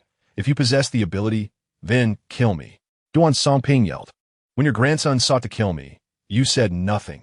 Now that he faces defeat, you demand I spare him. What kind of reasoning is that? Moreover, with several elders present, should he commit such an act, there would undoubtedly be repercussions, possibly jeopardizing his position as the Grand Elder, a coveted title. Duan Songping stated, What do you propose then? I desire nothing but adherence to the rules. Whoever loses shall die. Zhang Fan replied coldly. I hope you understand the consequences of your actions. Duan Songping dropped the pretense and threatened directly. Damn old man, I, Zhang Fan, despise threats. Zhang Fan retorted, lifting his foot slightly. You little wretch, seeking death. Duan Songping's eyes bulged with rage. This was his only grandson, and to think both of his grandsons will be killed by Zhang Fan enraged him beyond reason. Without hesitation, Duan Songping leaped from the second floor, aiming a palm strike at Zhang Fan. Zhang Fan saw a massive palm imprint rushing towards him, a terrifying energy wave sweeping through the martial pavilion. In that moment, Zhang Fan was horrified to realize that the palm imprint had completely locked onto him. He attempted to move to evade, but found himself utterly immobilized. At that instant, he understood just how vast the chasm was between him and true power, so great that he could not even move. Just as the palm imprint was about to envelop Zhang Fan completely, an elder suddenly appeared before him, casually dispersing the enormous palm strike with a mere wave, turning it to nothingness. Zhang Fan felt an immense relief wash over him as he regained his freedom, his back drenched in cold sweat. This was the first time he had truly felt the specter of death. Elder Wang, what is your intention? Duan Songping's face darkened as he spoke. As the Grand Elder of the inner sect, you dare to attack a disciple of our sect openly.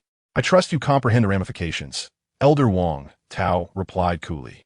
Duan Songping quickly realized he had acted impulsively, blinded by rage. Had he truly killed Zhang Fan in front of so many witnesses, the consequences would have been dire. After all, the act of an elder slaughtering a disciple of the sect would have severe repercussions. He suppressed his anger and stated, I appreciate Elder Wang's reminder. We shall part ways here. At that moment, Elder Cheng Feng, accompanied by numerous disciples from the Dam Pavilion, approached Zhang Fan and expressed gratitude to Wang Tao, stating, Thank you, Elder Wang, for saving my disciple. Without you, he would surely have perished today. Guo Shuer also ran over, saying, Little Zhang Fan, you ought to thank Elder Wang. Had it not been for him, you would now be a corpse.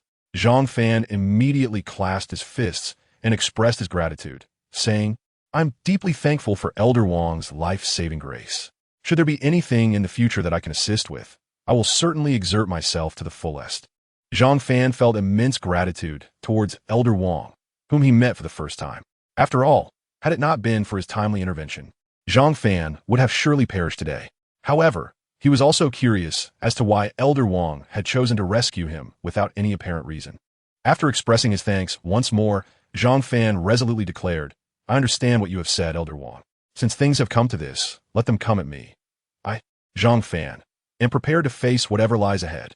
Upon hearing Zhang Fan's words, Elder Wang Tao could not help but think, this young lad faced death without flinching, and he likely possesses the sacred body bloodline. If he were to perish, it would indeed be a tremendous loss for the sect. Chapter 97. Elder Wang's Request. Moreover, my dear disciple seems quite concerned for you. She would not allow any harm to befall you. Elder Wang Tao suddenly shifted his tone, glancing at Guoxuer with a playful smirk. The moment these words escaped his lips, the others present were left dumbfounded. They had always regarded Elder Wang as a reclusive sage, and this sudden change took them by surprise. Guoxuer, standing beside him, was equally taken aback. Her face flushed a bright red, resembling a vibrant apple, which made Zhang Fan feel an impulsive urge to kiss her. Master, what nonsense are you spouting? Guoxuer playfully punched her master with her delicate hand, her cheeks still rosy. Yet, at that moment, she secretly glanced at Zhang Fan. Her gesture discreet enough that no one noticed.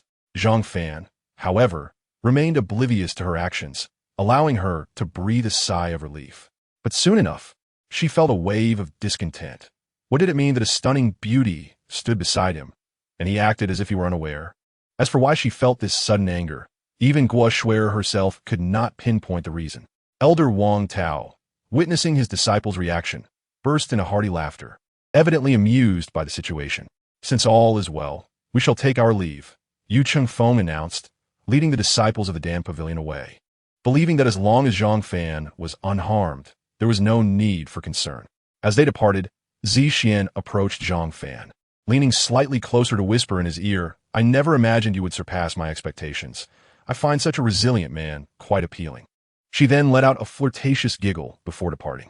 Just moments ago, as Zixian leaned near Zhang Fan, he caught a glimpse through the thin veil of her attire, revealing a stunning figure that nearly caused him to lose his composure. A young man of his stature, brimming with youthful vigor, could hardly withstand such a trial. Chao Fanzi, do you find it appealing? Guoxuer asked with a smile. Zhang Fan instantly sensed something amiss in her tone, feeling there was more beneath her words. Had he been caught gazing at the stunning figure? Yet, he quickly dismissed the thought, as he was cautious in his observation, merely stealing a glance. Such a minor motion, he believed, would surely go unnoticed. At that moment, Wang Tao suddenly interjected. Guoxuer, seeing her master speak, could only huff at Zhang Fan before exiting the Wu Pavilion. Now, only Zhang Fan and Elder Wang Tao remained in the Wu Pavilion, as the other disciples had long since departed after their match concluded.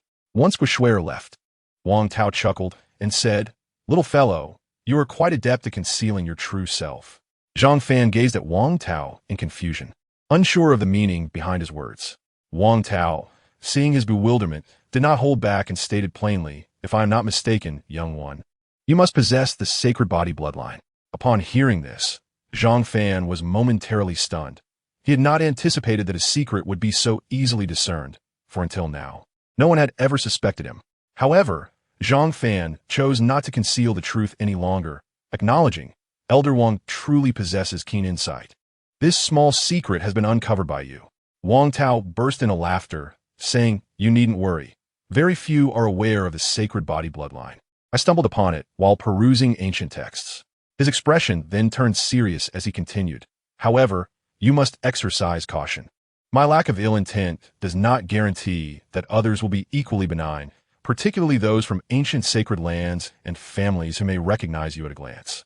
Zhang Fan nodded, yet he remained curious. Even if they know, what can they do? Surely they cannot kill me simply because I possess the sacred body bloodline. Wang Tao immediately recognized that Zhang Fan was underestimating the situation and replied gravely. Every large and ancient power typically does not allow a young individual who poses a threat to their dominance to flourish. They often choose to extinguish such potential in its infancy. Moreover, some ancient beings seeking to prolong their own lives may view someone with a royal bloodline like yours as an ideal source for their longevity elixirs. They might resort to killing you, draining your blood, and refining it into a precious concoction for eternal life.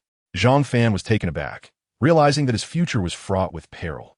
Nevertheless, those who ultimately ascended to become the mightiest emperors of the continent were forged in the crucible of blood and death, rising atop the corpses of their enemies. Thus, you must prepare yourself. The path ahead will be fraught with challenges, Wang Tao added solemnly. Zhang Fan furrowed his brow, contemplating for a moment before resolutely stating, "When soldiers come, I shall meet them. When water flows, I shall dam it. Whoever dares to obstruct my path, I shall pursue them to the bitter end." Upon hearing Zhang Fan's unwavering words, Wang Tao finally revealed a smile. "Excellent, excellent. I have high hopes for you," he exclaimed joyfully. "Since you are so confident, I can strive to acquire certain resources for you within the sect. However, based on my understanding of your sacred body lineage, the resources required for your cultivation will be vastly greater than those for ordinary individuals. You will need to rely on your own efforts." "Then I shall express my gratitude to Elder Wang in advance," Zhang Fan replied, bowing respectfully. "Do not be in haste to thank me. I have my own requests," Wang Tao remarked with a smile. Zhang Fan looked at Wang Tao in confusion, uncertain of the nature of his demands. After a brief pause, Wang Tao continued, "First and foremost, you must secure a place among the top 3 in the intersect competition a year from now. Only then can you enter the core discipleship and become part of the backbone of our sect." Zhang Fan's expression instantly became grave. He was currently only at the first level of Qi refinement, while he knew that the formidable intersect disciples had already reached the 9th level. To place in the top 3, he would need to attain at least the 7th or 8th level of Qi refinement, and considering he was a sacred body, the resources required for his cultivation would be dozens of times greater than that of an ordinary person. The difficulty of this task seemed insurmountable. Chapter 98, A Letter from Father. Zhang Fan regarded Elder Wang Tao before him, sensing that he was not jesting, and thus could only grit his teeth and respond. "I accept. Good. However, this is merely the first step. My true ambition is for you to secure first place in the grand competition of the 4 major sects held a year and a half from now, restoring the glory of our Qingshan sect." Elder Wang Tao fixed his gaze upon Zhang Fan, his tone serious. As Wang Tao spoke, Zhang Fan felt an intense shift in the atmosphere, as if the very air around him had sharpened. Inspired by Wang Tao's conviction, Zhang Fan's own fervor surged, and he declared resolutely, "I, Zhang Fan, am a disciple of Qingshan sect. Qingshan sect is my home. I swear I shall restore its former glory." Upon hearing Zhang Fan's vow, Wang Tao erupted into hearty laughter, filled with joy unlike he had felt in a long time. After his laughter subsided, Wang Tao said, "Little fellow, confidence is commendable, but you must understand that fulfilling my conditions will not be easy. As far as I know, the Taishan sect seems to possess a member of the Wang Ti bloodline, who has received substantial support from the sect, making his strength unfathomable." Upon hearing this, Zhang Fan's expression became serious. It was the first time he had heard of another Wang Ti bloodline, and he curiously inquired, "How strong is he?" Wang Tao pondered for a moment before responding, "I'm not entirely sure, as the Taishan sect has kept him well protected, and thus many details remain undisclosed. However, the overall strength of the Taishan sect significantly surpasses that of our Qingshan sect. I've heard that this Wang Ti bloodline has overwhelmed all the talented disciples of the younger generation within the Taishan sect, which indicates he must be extraordinarily powerful." Upon hearing Wang Lao's words, Zhang Fan felt an immense pressure, realizing that such resources were indeed not easily acquired. "Wang Lao, given the formidable challenges ahead, would you consider offering me some support? You know my physique consumes resources at an alarming rate. I am currently as impoverished as a beggar." Zhang Fan lamented with a forlorn expression. Wang Lao chuckled at Zhang Fan's demeanor and said, "Enough of your theatrics. I can provide you with a valuable item." He then produced a jade vial and handed it to Zhang Fan, stating, "This is a remarkable treasure called Tiangong Bao Yi, a liquid naturally formed over tens of thousands of years underground, imbued with an exceptionally rich spiritual essence. However, your cultivation level is too low. It would be wise to have an alchemist refine it to dilute its potency before consumption, lest you risk exploding your body. Remember, this is crucial. Elder Wang cautioned. Zhang Fan gratefully accepted the jade vial, exclaiming, "Thank you for your support, Wang Lao.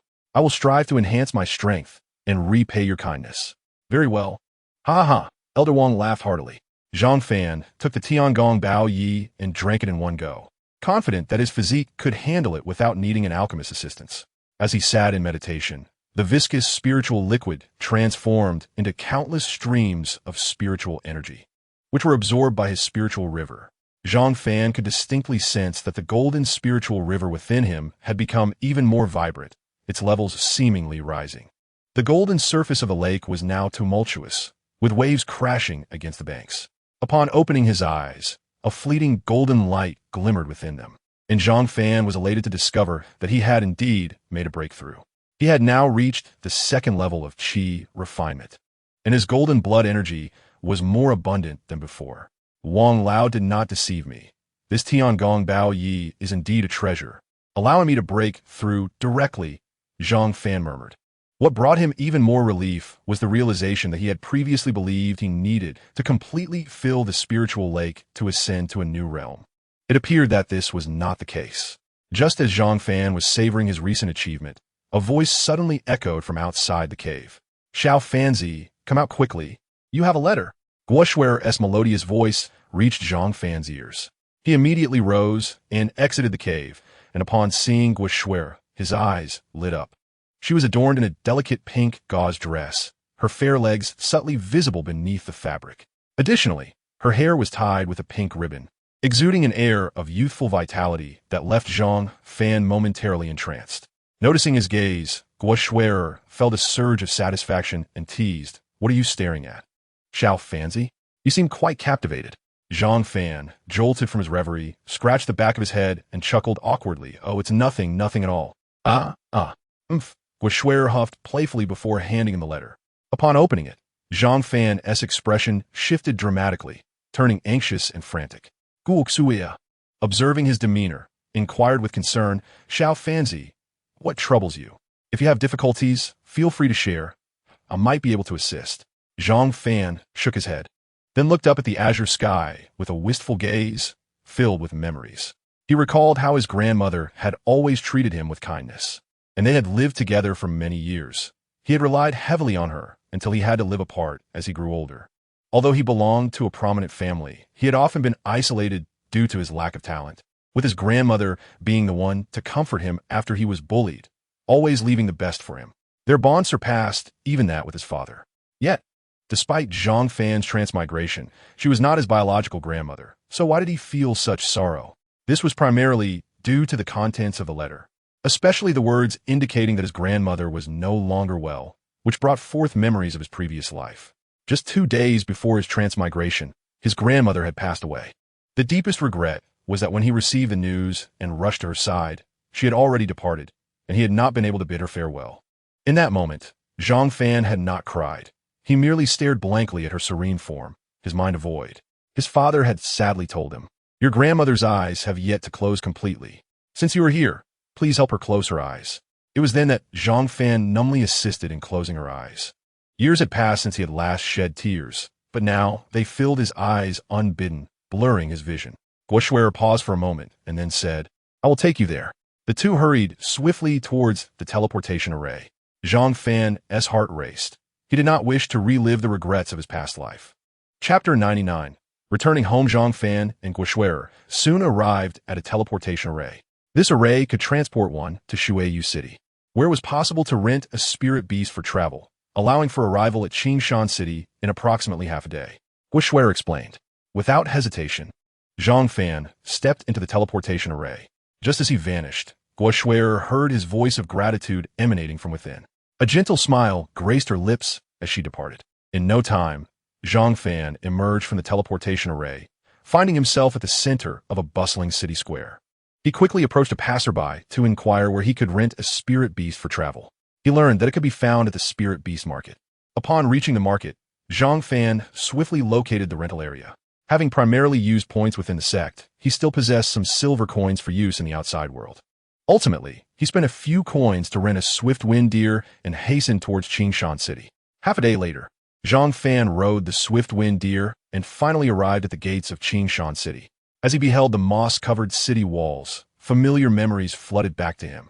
He rode through the gates and directed the swift-wind deer towards the city center, where his family, the Zhang family, was among the prominent clans, with their residence situated in the most prosperous part of Qingshan City. Upon reaching the entrance of the Zhang family estate, he noticed a plaque hanging above the door, emblazoned with the golden characters Zhangjia. 2 guards stood vigil at the entrance, and without hesitation, Zhang Fan dismounted the swift-wind deer and rushed towards the estate. The guards quickly intercepted him, shouting, "How dare you trespass upon the Zhang family estate? You're seeking death." However, upon recognizing Zhang Fan, they were momentarily taken aback. One guard then remarked with a hint of sarcasm, "I wondered who it was. Turns out it is young Master Zhang." Zhang Fan furrowed his brow upon hearing this. Yet he did not dwell on it, for he had long been accustomed to the ridicule of others due to his previously lackluster talent. He found it beneath him to engage in a dispute with the 2 gatekeepers, deeming it a waste of time. One of the menial workers then burst into laughter, deriding him, "What is stopping you? Do you really consider yourself young Master Zhang? Are you not aware of your place within the family?" This guard exhibited an audacious demeanor, bolstered by his recent breakthrough to the 5th level of the Ning Shun realm. Following his advancement, the Zhang family had elevated his status, and he now held the position of captain among the guards, reveling in his newfound prominence. He was also acutely aware that Zhang Fan had become a menial disciple at the Qingshan sect a year prior, having only reached the 1st level of the Ning Shun realm back then. With just a year past, it was likely that Zhang Fan had only attained the 2nd or 3rd level at most, compounded by his previously low standing within the Zhang family, which emboldened the guard to deliberately provoke him. "I will state this for the last time. Let me pass," Zhang Fan said calmly. The guard captain scoffed. "And what if I refuse? What can you do about it? If you truly wish to pass, you may crawl through my legs." With that, he spread his legs wide, gesturing toward himself. The other guard chuckled, his face a mask of derision as he turned to Zhang Fan. In response, Zhang Fan directed a swift kick towards the captain's groin. The guard's laughter instantly vanished, his expression freezing in shock, and his face shifted from a shade of green to purple, ultimately paling to a ghostly white. He clamped his legs tightly together and slowly sank to his knees, beads of cold sweat forming on his forehead from the excruciating pain that rendered him speechless. Observing the captain's tormented visage, Zhang Fan felt no sympathy. Instead, he seized the captain by the neck and effortlessly lifted him off the ground. The captain, still kneeling and clutching his injured area, was caught off guard by Zhang Fan's sudden action, causing his legs to inadvertently squeeze together once more. With a sickening crack, Zhang Fan heard the sound of bones shattering, exacerbating the captain's already injured state. A pain scream escaped the captain's lips, his eyes rolling back as he appeared on the verge of losing consciousness. Zhang Fan was not inclined to grant him respite. He delivered a powerful punch to the captain's dantian, golden energy swirling around his fist.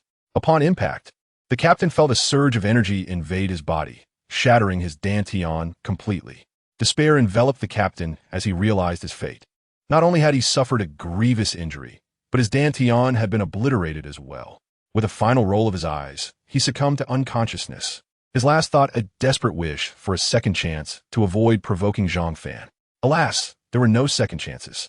Zhang Fan, seeing the captain had fainted, casually discarded him onto the street. Turning his gaze to the other guard, who was still in shock, Zhang Fan noticed the man trembling uncontrollably, instinctively squeezing his legs together as he cautiously eyed Zhang Fan, his voice quivering. "What do you want? Please, don't do anything rash."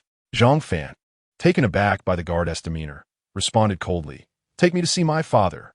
The guard, relieved by the lack of immediate violence, complied and led Zhang Fan into the Zhang family estate, where they soon arrived at the entrance of a courtyard.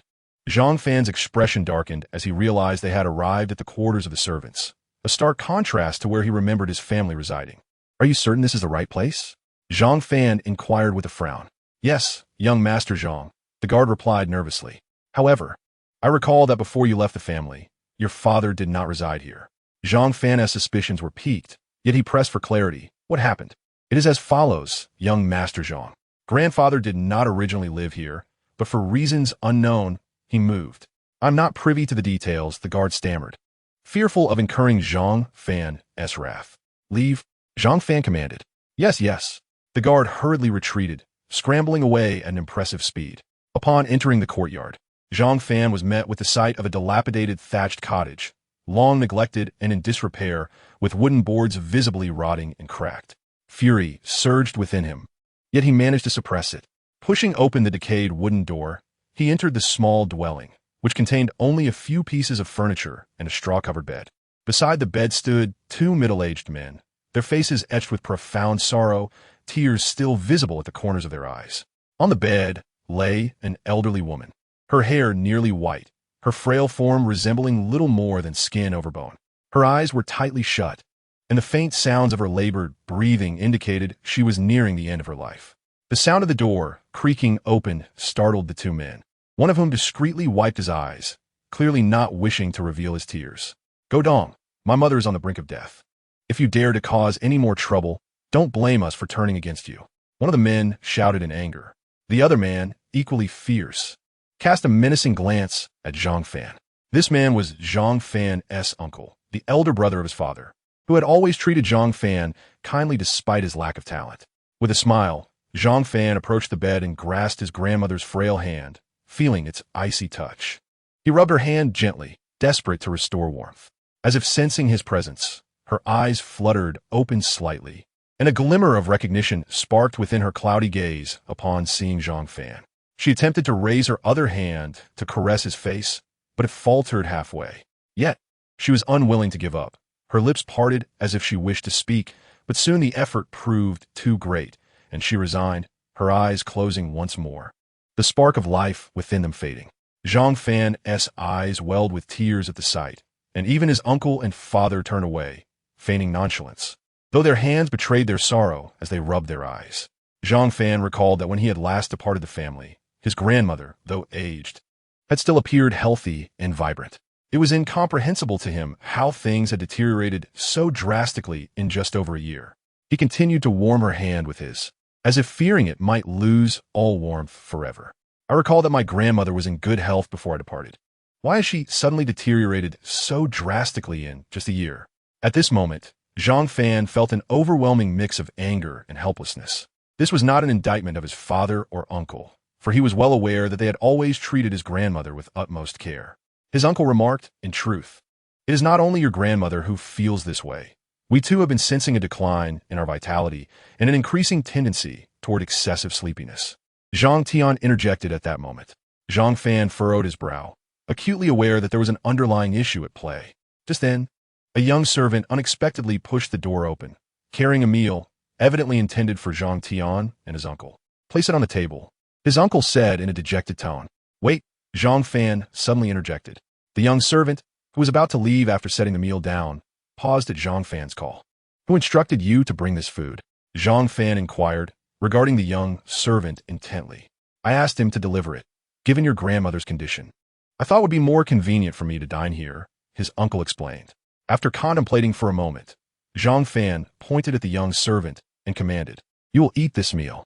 The young servant's expression subtly shifted upon hearing this, a change that did not escape Zhang Fan's notice.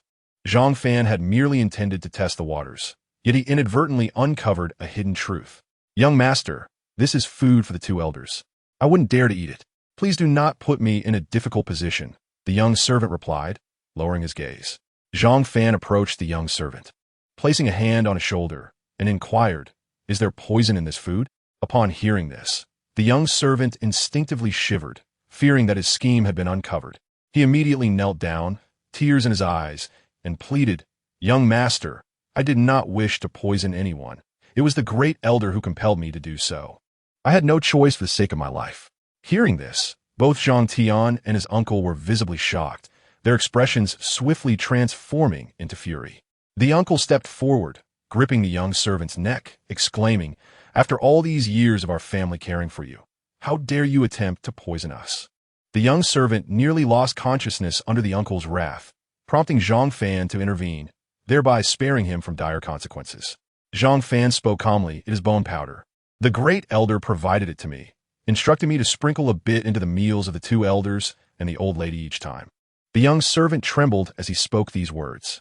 Upon hearing the term bone powder, Zhang Fan immediately recognized it. He had encountered it in the medicinal texts at the Dange. This substance is a slow-acting poison, colorless and tasteless, exceedingly difficult to detect. Yet, with daily consumption, its effects accumulate, and by the time one realizes it, it is already too late.